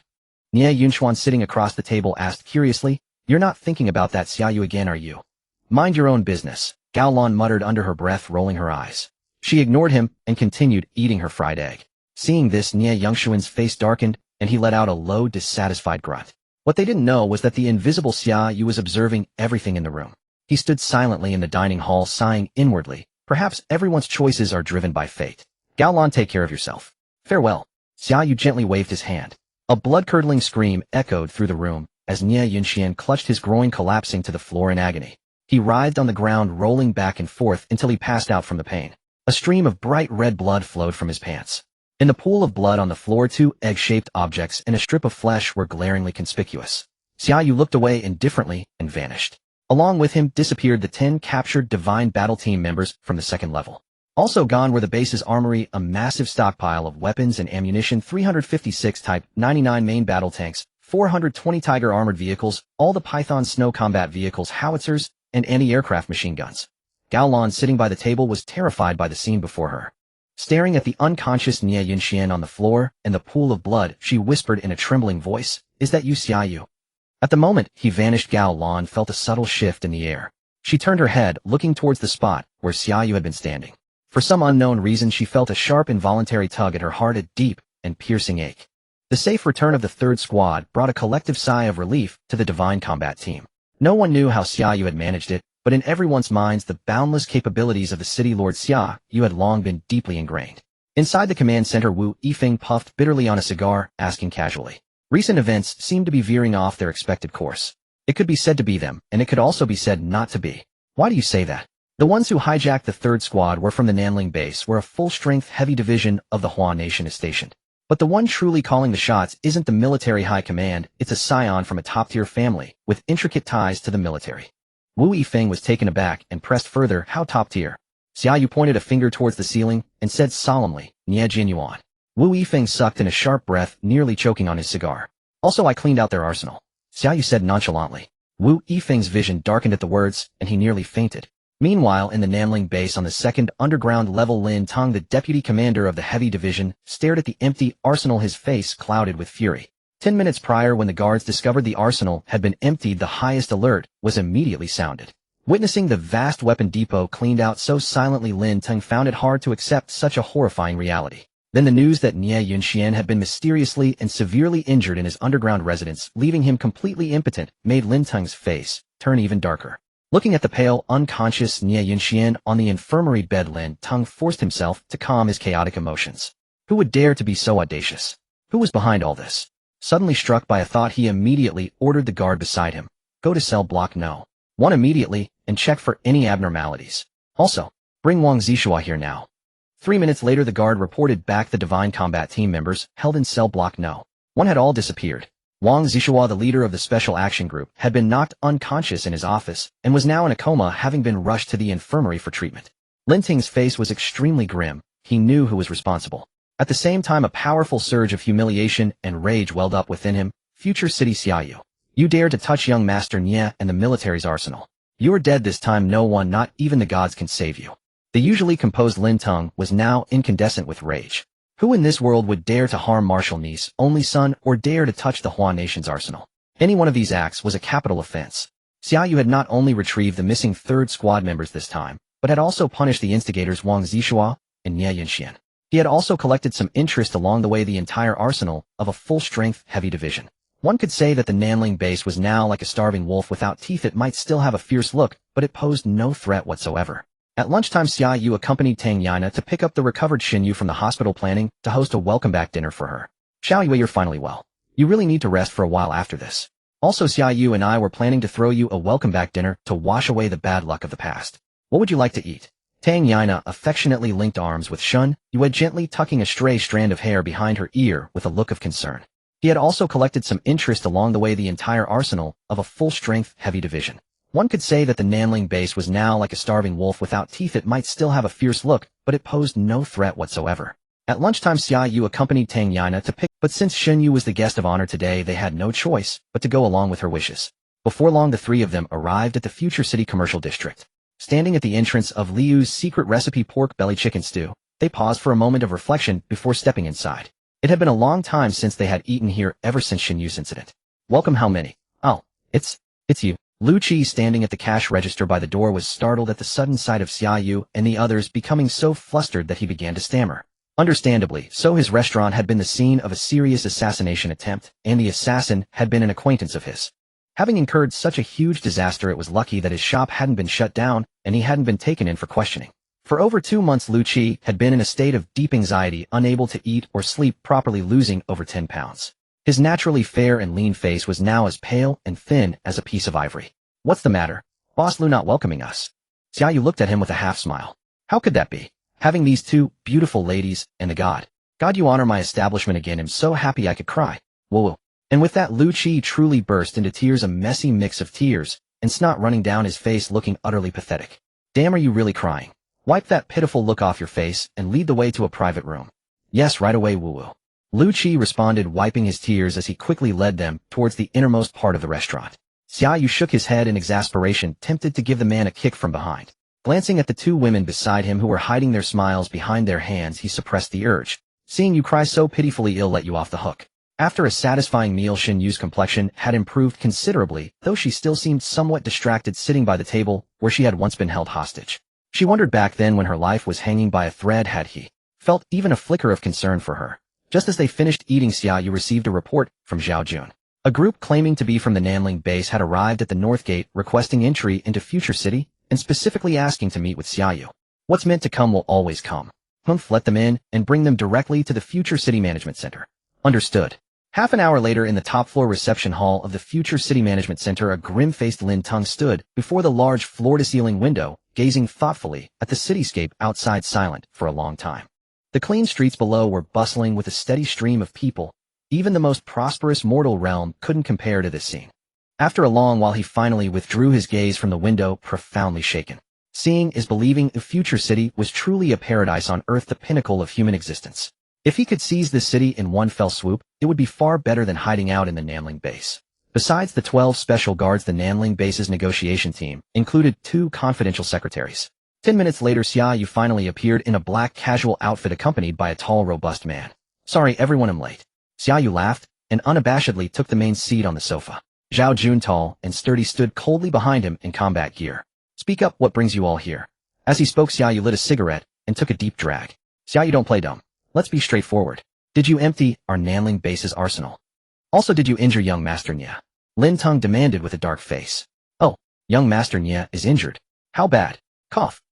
You sent people to kidnap my divine squad members and plotted against my future city, right? So confiscating your weapons was to prevent you from making bigger mistakes.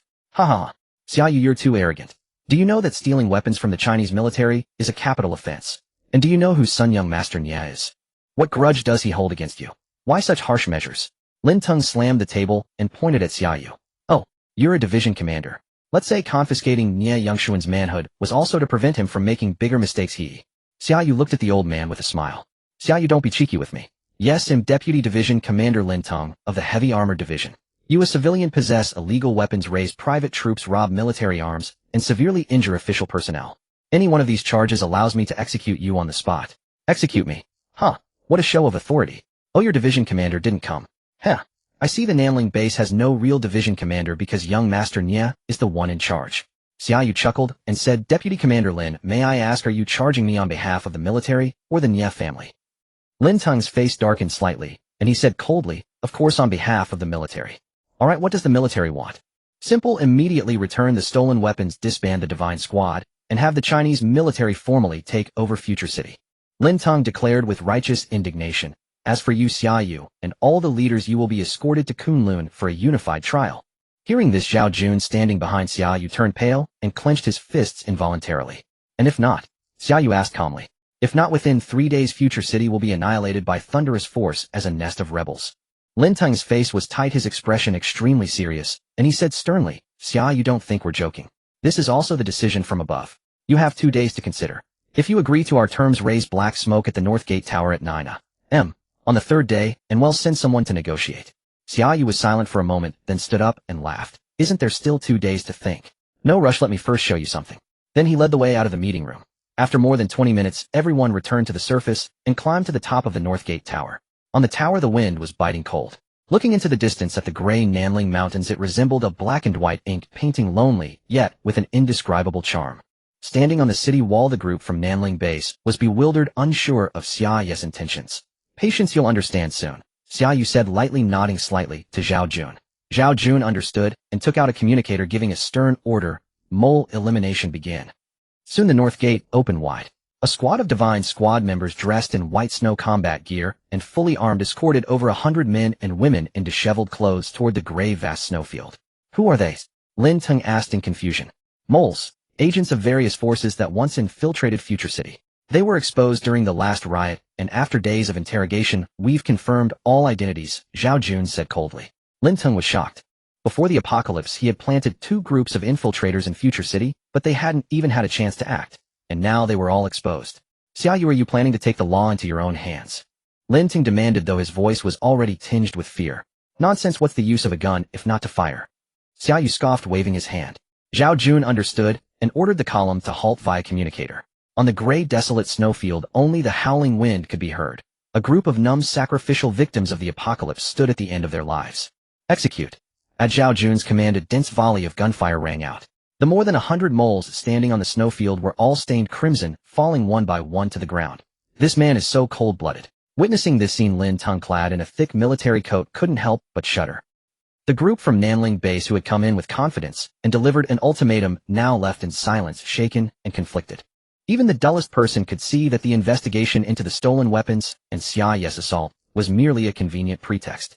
The real goal was to annex Future City. For Wu Yifeng, Zhao Jun, and other former military retirees, the military's ultimatum stirred the most complex emotions. After all, they had all retired from the military. Even in the lawless apocalypse, their ingrained reverence for the Chinese military could not change overnight. During these 2 days, Xia Yu had Zhao Jun do 2 things. 1. Order the 2 anti-aircraft artillery battalions and 1 missile battalion of the Divine Squad to enter full combat readiness. The 2 AA battalions were equipped with 500 sets of 2 S-38 bias self-propelled anti-aircraft guns and 600 DSHG heavy machine guns, all prepared with maximum ammunition loads. The missile battalion's air defense armament mainly consisted of S-400 Triumph and Patriot 3 MSE air defense missiles. 2. Activate the radar early warning system at the Guangchong Karst Cave Peak. A month before the apocalypse, Xia Yu had secretly installed the Aegis early warning radar, but it had remained hidden and unused. This system, acquired at zero cost from the Americans, was once the most powerful missile early warning radar on Earth, with a maximum detection range of 780 kilometers and a response time of just 0.5 seconds. 2 days passed in the blink of an eye. At 9 a.m. on the 3rd day, the Nanling base saw no black smoke rising from Future City. Future City was determined to stand firm. Make the call, Lin Teng ordered with a grim face. Yes, sir. The communications soldier on standby saluted, took out a dark green military encrypted satellite phone, and solemnly dialed a number. Beep, beep, beep. The call connected and Lin Teng took over. Old Commander, yeah, this is Lin Teng. A slightly aged voice came through. Lin Teng, how is the situation? Future City has not compromised. Lin Teng answered truthfully. There was a silence of over 10 seconds, the atmosphere heavy. After a while, the aged voice sighed and said, since the child won't listen, we'll have to teach him a lesson. Execute the plan as scheduled. Don't worry, you'll contact the Southwest Authority immediately. Understood, Old Commander, take care. Old Lin Shaoxian has been admitted to the best hospital in Kunlun.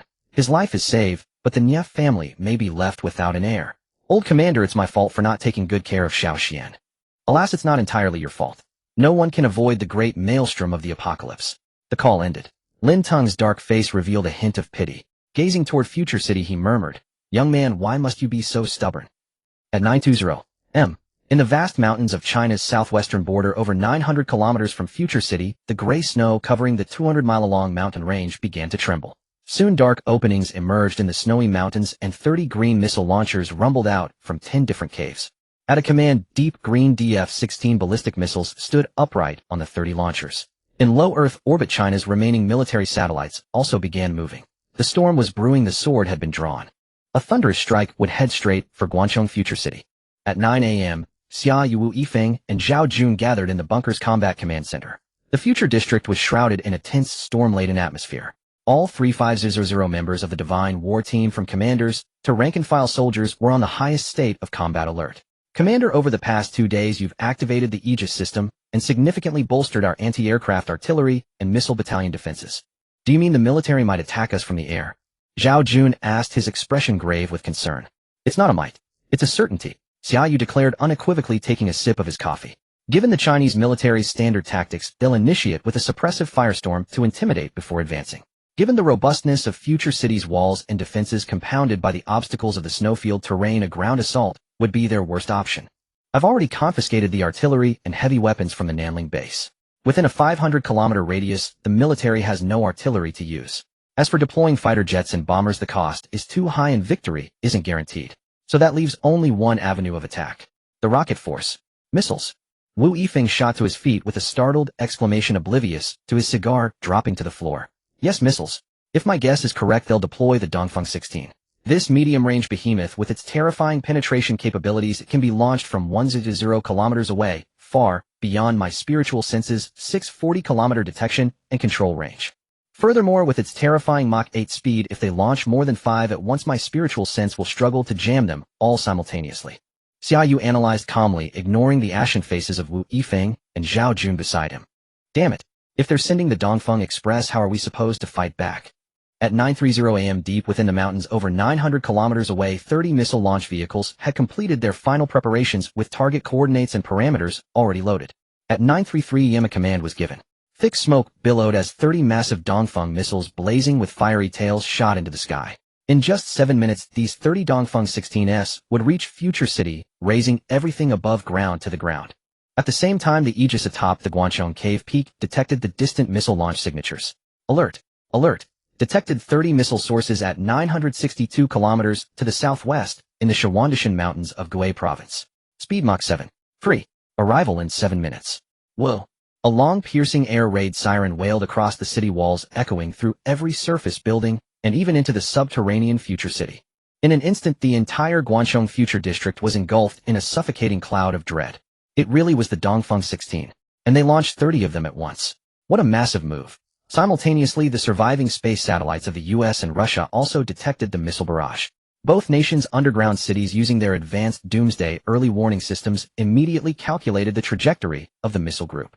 My God, it's the Dongfeng 16, targeting Guangzhou in China. Have they gone mad? Are they destroying themselves? Mr. President, I believe we should convene an emergency joint session immediately to assess the implications of China's changing situation. Agreed. Notify everyone. Well, meet in 5 minutes. Yes, sir. In China, at the Kunlun base, 1900 meters underground. In a plainly furnished but solemn office, a white-haired old man just hung up the phone. He turned to a black-haired old man sitting on the sofa and said, Number 1, we just received word the Southwest No. 8 missile base launched 30 Dongfeng 16s 1 minute ago. Target Guangchong Future City. Oh, who gave the order? Old Nya. Number 1, the black-haired old man remained silent for a moment, his thin but powerful fingers rhythmically tapping the tea table. He finally spoke in a deep voice. Old Su, tell me, does Old Nya really intend to destroy Future City this time, or is it just a show of force? Would a show of force require a salvo of 30 Dongfeng 16s? However, even if this barrage lands, it can only destroy the surface structures. The underground Future City would remain largely unharmed. Old Su shook his head. But without the protection of the surface walls, Future City would be like a fat lamb waiting to be slaughtered. Heh, isn't that exactly what many people want? Number 1 said, then suddenly thought of a critical issue. Old Su, should we notify Future City to evacuate everyone underground? Old Su sighed softly. It's too late for that, but I doubt the city lord is that foolish. They should have already taken measures to minimize damage. The black-haired old man nodded. As the helm of the nation, he understood that the sudden apocalypse had caused the country's order to crumble, with some harboring ambitions to carve out their own territories. This was inevitable. He felt that in chaotic times severe measures were necessary to strike the mountain, to frighten the tiger, to kill the chicken, to warn the monkey. Perhaps launching missiles at Guangchong wasn't necessarily a bad thing. He was eager to see how Future City, cornered into a desperate situation, would face this terrifying rain of missiles. At the Southgate Tower, Xia Yu stood in black attire, hands clasped behind his back. The cold wind whipped his thin clothes, but couldn't make him retreat half a step. Behind him stood Wu Yifeng and Zhao Jun in cold weather combat gear. They certainly didn't possess Xia Yu's monstrous resistance to the cold. The 32-kilometer-long city walls were packed with divine war team members. Rows of heavy machine guns and portable Starlight surface-to-air missiles gleamed with a dark sheen atop the walls. On the high ground and peaks within the city, fully armed anti-aircraft artillery and missile battalions were standing by. Amidst the wailing wind, tens of thousands waited in absolute silence. The atmosphere was heavy and oppressive, yet their fighting spirit remained high. At 9:38 a.m. a group of black dots finally appeared high in the sky 300 kilometers away. 30 Dongfeng 16 missiles trailing long fiery tails pierced through the gloomy stratosphere, hurtling straight towards Future City. The black dots at the edge of sight approached with astonishing Mach 8 speed. Air defense missiles fire. At the command, over 100 S-400 Triumph and Patriot 3 MSE air defense missiles shot into the sky, streaking towards the approaching black dots at high altitude. The storm was about to break, only tens of seconds away. At this moment, there was no escape. Soon the air defense missiles met the incoming targets, but against the Dongfeng 16's freakish Mach 8 speed, the interception was largely ineffective. Several fireballs erupted in the distant sky, but the remaining 20-plus high-speed missiles were already over Future City, their terrifying black forms, with fiery tails descending from above. At this close range there was no time for a second round of air defense missiles. In just over 10 seconds the missiles would strike the Earth. Anti-aircraft artillery groups fire. Dense volleys of anti-aircraft shells soared into the sky, most dissipating as smoke in the clouds. Against the Dongfeng 16's superior penetration capability, it was all futile. The tens of thousands on the city walls seemed to feel the crushing pressure from above. The shadow of death like a black curtain loomed over everyone's heads. At that moment panic and despair spread through the air, but no one moved. Everyone knew there was nowhere left to run. Only one person remained utterly calm. The rain of missiles overhead with their blazing tails was now clearly visible. It's time, Xia Yu murmured to himself.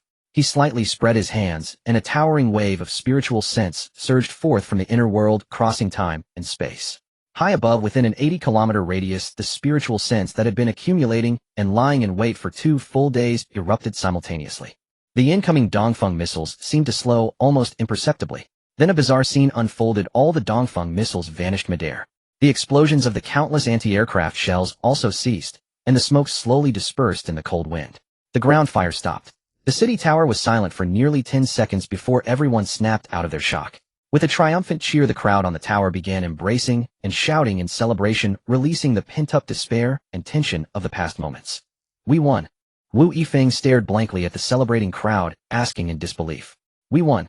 Zhao Jun couldn't help but spread his arms and gave Wu Yifeng a solid hug. Damn, that scared the hell out of me. The two cursed inwardly while trying to appear composed as they looked towards Xia Yu. Xia Yu in his black attire had already vanished. At this moment Xia Yu stood atop the world tree in his inner world, his heart aching as he looked at the purple mist that had thinned by almost half. He muttered to himself, damn, what a loss. Absorbing that wave of missiles cost me so much mental energy. In the Kunlun underground city base in China. In the simple and solemn office the red phone on the desk rang urgently. The white-haired old man picked up the receiver, listened for a moment, frowned slightly, and said, understood. He'll report to number 1. He then hung up. Old Sue, any surprises? The black-haired old man asked. The Dongfeng 16's suddenly vanished over Future City. The city is completely unharmed. Oh, now this is getting interesting. Perhaps our earlier speculation was correct. He is that person. Number 1 laughed heartily. At the same time, leaders in the Russian Arctic underground city and the U.S. East Coast underground city clusters received news of the failed missile attack. After a brief moment of shock, the intelligence agencies of both nations immediately went into action, conducting detailed analyses of the imagery captured by their space satellites. The mysterious Eastern nation always seemed capable of producing the most unbelievable occurrences. Within the small world, Xia Yu watched as the deep purple aura atop the world tree slowly began to recover, easing the pain in his heart from having lost over half of its divine soul. He extended his spiritual sense into the chaotic space, where 25 DF-16 missiles floated silently, in a corner, each still trailing a brilliant exhaust plume. Absolute frozen time held these massive projectiles in stasis, but once released they would prove to be devastatingly unexpected weapons. The Divine Combat Team had launched nearly 100 advanced air defense missiles, yet managed to down only 5 DF-16s, a testament to their incredible speed and formidable penetration capabilities. He decided to keep them as they might prove invaluable in the future. To counter the Chinese military's missile assault this time, Xia Yu had spent 2 days weaving a defense over Future City, nearly exhausting half of the world tree's accumulated divine soul power just to barely hold the line. But what if an even greater crisis loomed ahead? Clearly the world tree's divine soul condensation was still insufficient. The purple divine soul at the tree's apex was entirely derived from the daily pilgrimages of the small world's inhabitants, through which the world tree harvested the purest faith essence.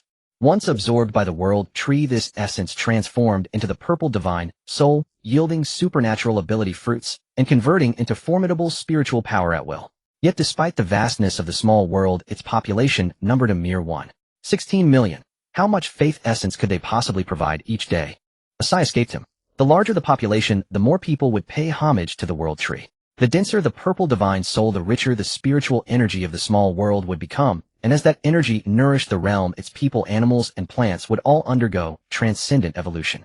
Simultaneously, the wellspring of spiritual power available to Xia Yu would expand exponentially, and only then would his divine sensibilities truly achieve omnipotence at a glance.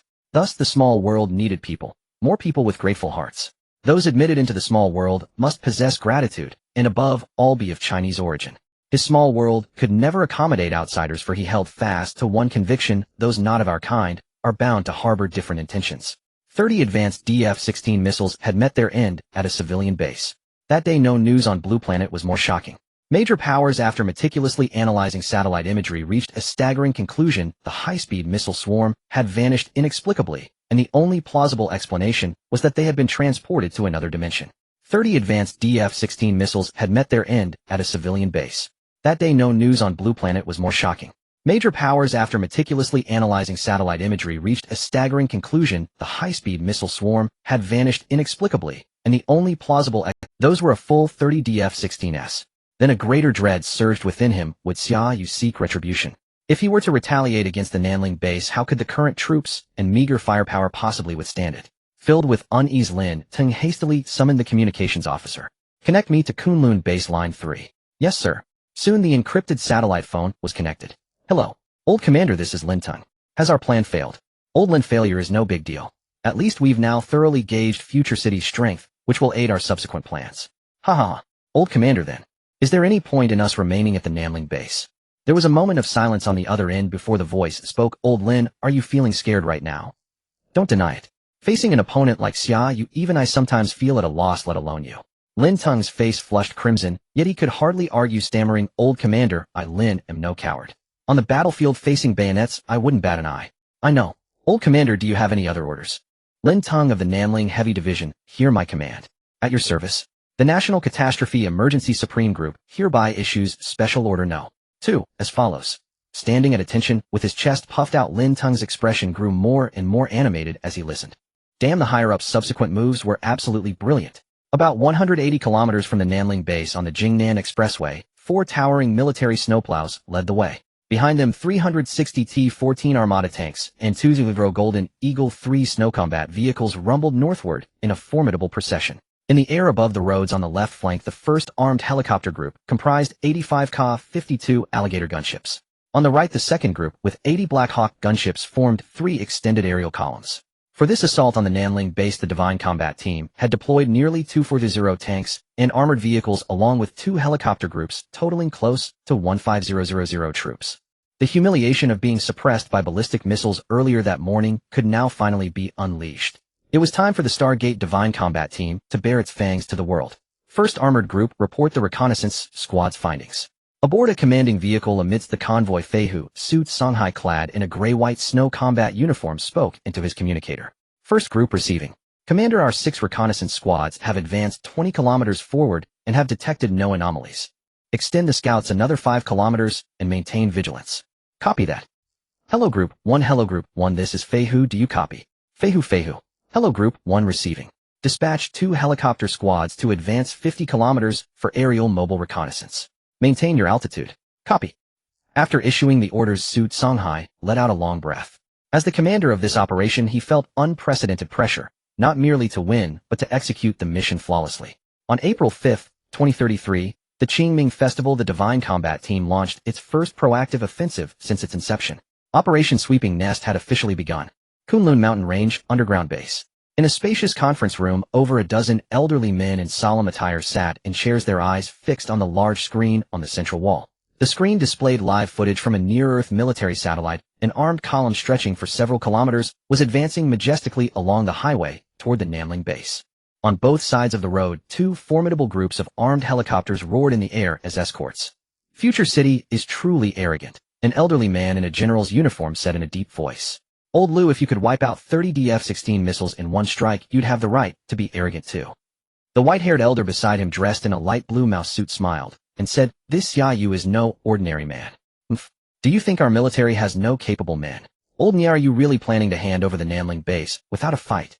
What else can we do? The situation favors them now. Besides, this is also the will of Number 1. Number 1's will. General Lu was taken aback, glancing at the black-haired elder seated at the head of the table. Number 1 sat upright, his gaze unwavering on the screen. Wang Zishua, who had woken from a coma just a day earlier, sat dazed in his office. He had been confined there for an entire when he had woken up yesterday and discovered that his psychic ability, which he had always prided himself on, was gone. Rage and despair had flooded his heart. As a once glorious A-class psychic, being reduced to a cripple overnight was something no one could easily accept. Over a day ago, his master, young Master Nya, had been evacuated by a military medical helicopter from Kunlun due to severe injuries to his lower body, taking his family and guards with him, leaving behind a mess. Young Master Xia Yu always took me with you even when you were hurt. Why did you discard me like an old garment the moment I lost my ability? Sobbing. Young Master Xia, since I can no longer follow you, living on as Wang Zishuo is nothing but walking death. What meaning does such a life hold? Wang Zishuo's handsome face had turned deathly pale, and the arrogant, wild demeanor he once wore was completely gone. After wallowing in self-pity for a while, he gritted his teeth and pressed the intercom on his desk. Xiaofei, come in for a moment. Soon his attractive secretary Xiaofei knocked and entered. Team leader, you called for me. Xiaofei, weren't there a pair of twin sisters who came to level 1 Zone C earlier? Are they still working at the maggot farm? Yes, as you instructed, they've been assigned to the 3rd maggot farm for half a month now. I hear they're constantly complaining. Arrange it. Bring them to my residence right away. Understood. Xiaofei turned and left, the corners of her mouth twitching, her look of contempt no longer concealed. Damn lecher. Even as a cripple, he still can't stop chasing women. At the Ziyao tunnel entrance, tanks and snow combat vehicles packed the area densely, while over 100 armed helicopters like giant black eagles roared and circled above Ziyao Mountain. Storm clouds gathered, pressing down like a dark omen. The Nanling mountain range, silent for so long, had suddenly become livelier and more animated with their arrival. Commander, aren't we entering the tunnel? Chen Tianfang, captain of the 1st Snow Combat Vehicle Battalion, stood beside Su Songhai and asked in confusion. Su Songhai shook his head, gazing at the towering pitch-black tunnel entrance, and said calmly, Tianfang, how do you propose we attack a base 120 meters underground? Chen Tianfang was stumped, scratching his head and cursing, damn. Hiding that deep, it's harder than digging out a groundhog. Indeed. But we don't need to dig. We just wait for them to surface. Huh. Will they surface? They wouldn't before, but today they certainly will. Su Songhai chuckled, opened the frontline command channel, and raised the communicator to his lips. Orders: the 1st, 3rd, 6th, 7th, and 10th Snow Combat Vehicle Battalions will rapidly pass through the Ziyao Tunnel in sequence and seal off the northern exit. Tank Battalion 1 will form an attack formation within effective range of the southern entrance. Helicopter Squadron 1 will enforce an aerial blockade on the northern side of the tunnel. Helicopter Squadron 2 will lock down a 30-kilometer radius over Ziyao Mountain, maintaining alert and maneuvering readiness. After issuing a string of orders, Su Songhai returned to the command vehicle and asked the driver, Xiao Su, got a cigarette? Yes. The driver Xiao Su hastily handed him a Huangala cigarette and lit it, then asked curiously, Commander, we've surrounded Ziyao Mountain. What's next? Su Songhai held the cigarette between 2 fingers of his right hand, took a deep drag, savoring the nicotine rushing through his throat and lungs, and then said slowly, wait. Wait for the groundhog to surface. At the Guanchong Karst Cave bunker in the 5th floor command center meeting room, Xia Yu, Yifeng, and Zhao Jun sat huddled together. On the table sat a steaming pot of Wanzhou grilled fish. The fragrant spicy fish and fiery red chili peppers had the 3 men sweating profusely. Hey Wolfhead, you don't mind Fox making the call as commander this time, do you? Xia Yu took a bite of the spicy tender fish belly and teased with a smile. Why would I mind? I'd love it. Attack a base 120 meters underground. Zhao Jun said dismissively. You're wrong. He's the only one here who can do it. Wu Yifeng pointed at Xia Yu across the table. Of course, because he's a freak. He can zip straight down over 1,000 meters into the earth. With him around, no bunker, no matter how deep or thick, stands a chance. Zhao Jun sighed, silently mourning for every underground base on the planet. But do you know why I'm not leading this attack myself? Xia Yu said with a smile. Why, oi? 2 reasons. First, I don't want my men to rely on my special abilities in every battle. No matter how strong one person is, they're just one person. I want an iron-blooded army that can stand alone. Second, it's about attitude. The bigger purpose of this strike is to show our stance. Future City is no pushover, and the Divine Squad is no ragtag bunch anyone can bully. Even if we make our stance clear, so what? Would they just hand over the Nanling base? Wu Yifeng frowned, unconvinced. Feng, you've hit the nail on the head. They might actually hand it to us. It's called subduing the enemy without fighting. Get it? Don't believe me. Just wait and see. Ha ha. Xia Yu was in high spirits and laughed heartily. Report. Commander, an unknown external call just came in on our public communication channel. The caller claims to be from Kunlun and says they want to speak with you. Shall I connect it? The voice of the duty communications officer crackled through the intercom. Oh. Xia Yu raised an eyebrow, a slight smile curving at the corner of his mouth. Connected. Yes, I'll have it patched through right away. A minute later, a voice came through Xia Yu's private channel. Xia Yu, how have you been? Xia Yu was somewhat surprised and exclaimed, Jiangbei. You're in Kunlun. Yes, Xia Yu, I've been in Kunlun all along. I hear you've become quite the sensation lately. Even the military is wary of you. You flatter me, old Jiang. I'm just trying to survive. Ha ha. A fine way to put it. Xia Yu, do you know why I'm reaching out to you this time? I do. It's number 1 beside you who wants to talk, right? The black-haired elder in the gray mouse suit. I've seen him on TV before. You can see us. Jiang Buwei on the other end was utterly stunned. Old Jiang, what's so surprising? I'm a psychic after all. Let me speak with number 1. There was a moment of silence, then an aged but resolute voice came through. Hello, Xia Yu. I am number one. Hello, Chief. Xia Yu, I want to inform you that starting today the Nanling base will be officially transferred to you. Chief, just the base. What about the supplies and the people inside? Xia Yu couldn't help but press further. You little rascal. Do you think I don't know how many supplies you've stockpiled? You don't need these. The Nanling base can be yours, but our garrison will be withdrawn. As for the 100 survivors in the base, they may choose freely. Those who wish to follow us to Kunlun will leave with the troops, and those who choose to stay, they'll have to entrust them to you. Deal. Xia Yu agreed. He actually had little interest in the Nanling base, and to be precise, he had no interest in any underground base on Earth. Because he had his own small world. He was only interested in those who could help him reshape it and strengthen the faith in the world tree. Xia Yu lacked nothing now, except people. And though China had fallen into apocalypse with its vast population of over 1 billion, the survivors would surely be numerous. Xia Yu, may I ask you a question? Please go ahead, Chief. Xia Yu, if I were to entrust you with the remaining 100 million people of Huaxiao in the future, how many could you preserve? Xia Yu paused, instantly grasping the implication, and answered in a deep voice. Chief, I'm sorry, but I have no desire to be a savior. At the very least, I'll save the world in my own way, not by playing the hero. Understood, Xia Yu. Then take care of yourself. Don't worry. He'll live well. The call ended. Wu Yifeng and Zhao Jun beside him were left with their mouths hanging open, speechless. Even the steaming grilled fish had lost its appeal. Damn. You've got the ear of the top leader, and you're still this calm. In the first level of the Nanling underground base, Yu Yinger, a mere 19 years old, had just finished her morning shift at the maggot farm. She stretched her weary waist, which was on the verge of giving out, and made a pained, retching gesture. The filthy environment and the stench-laden air of the maggot farm, even with a thick scarf covering her mouth and nose constantly, triggered waves of nausea. The mere thought that the protein supplement powder she consumed daily was ground from these disgusting, writhing white worms, dried and pulverized, made her entire body feel uneasy. No, she had to leave this place. Even death was better than living in such a humiliating manner. Sis, our shift is over. Let's go. Her twin sister Yu Yu tugged at her sleeve, speaking timidly.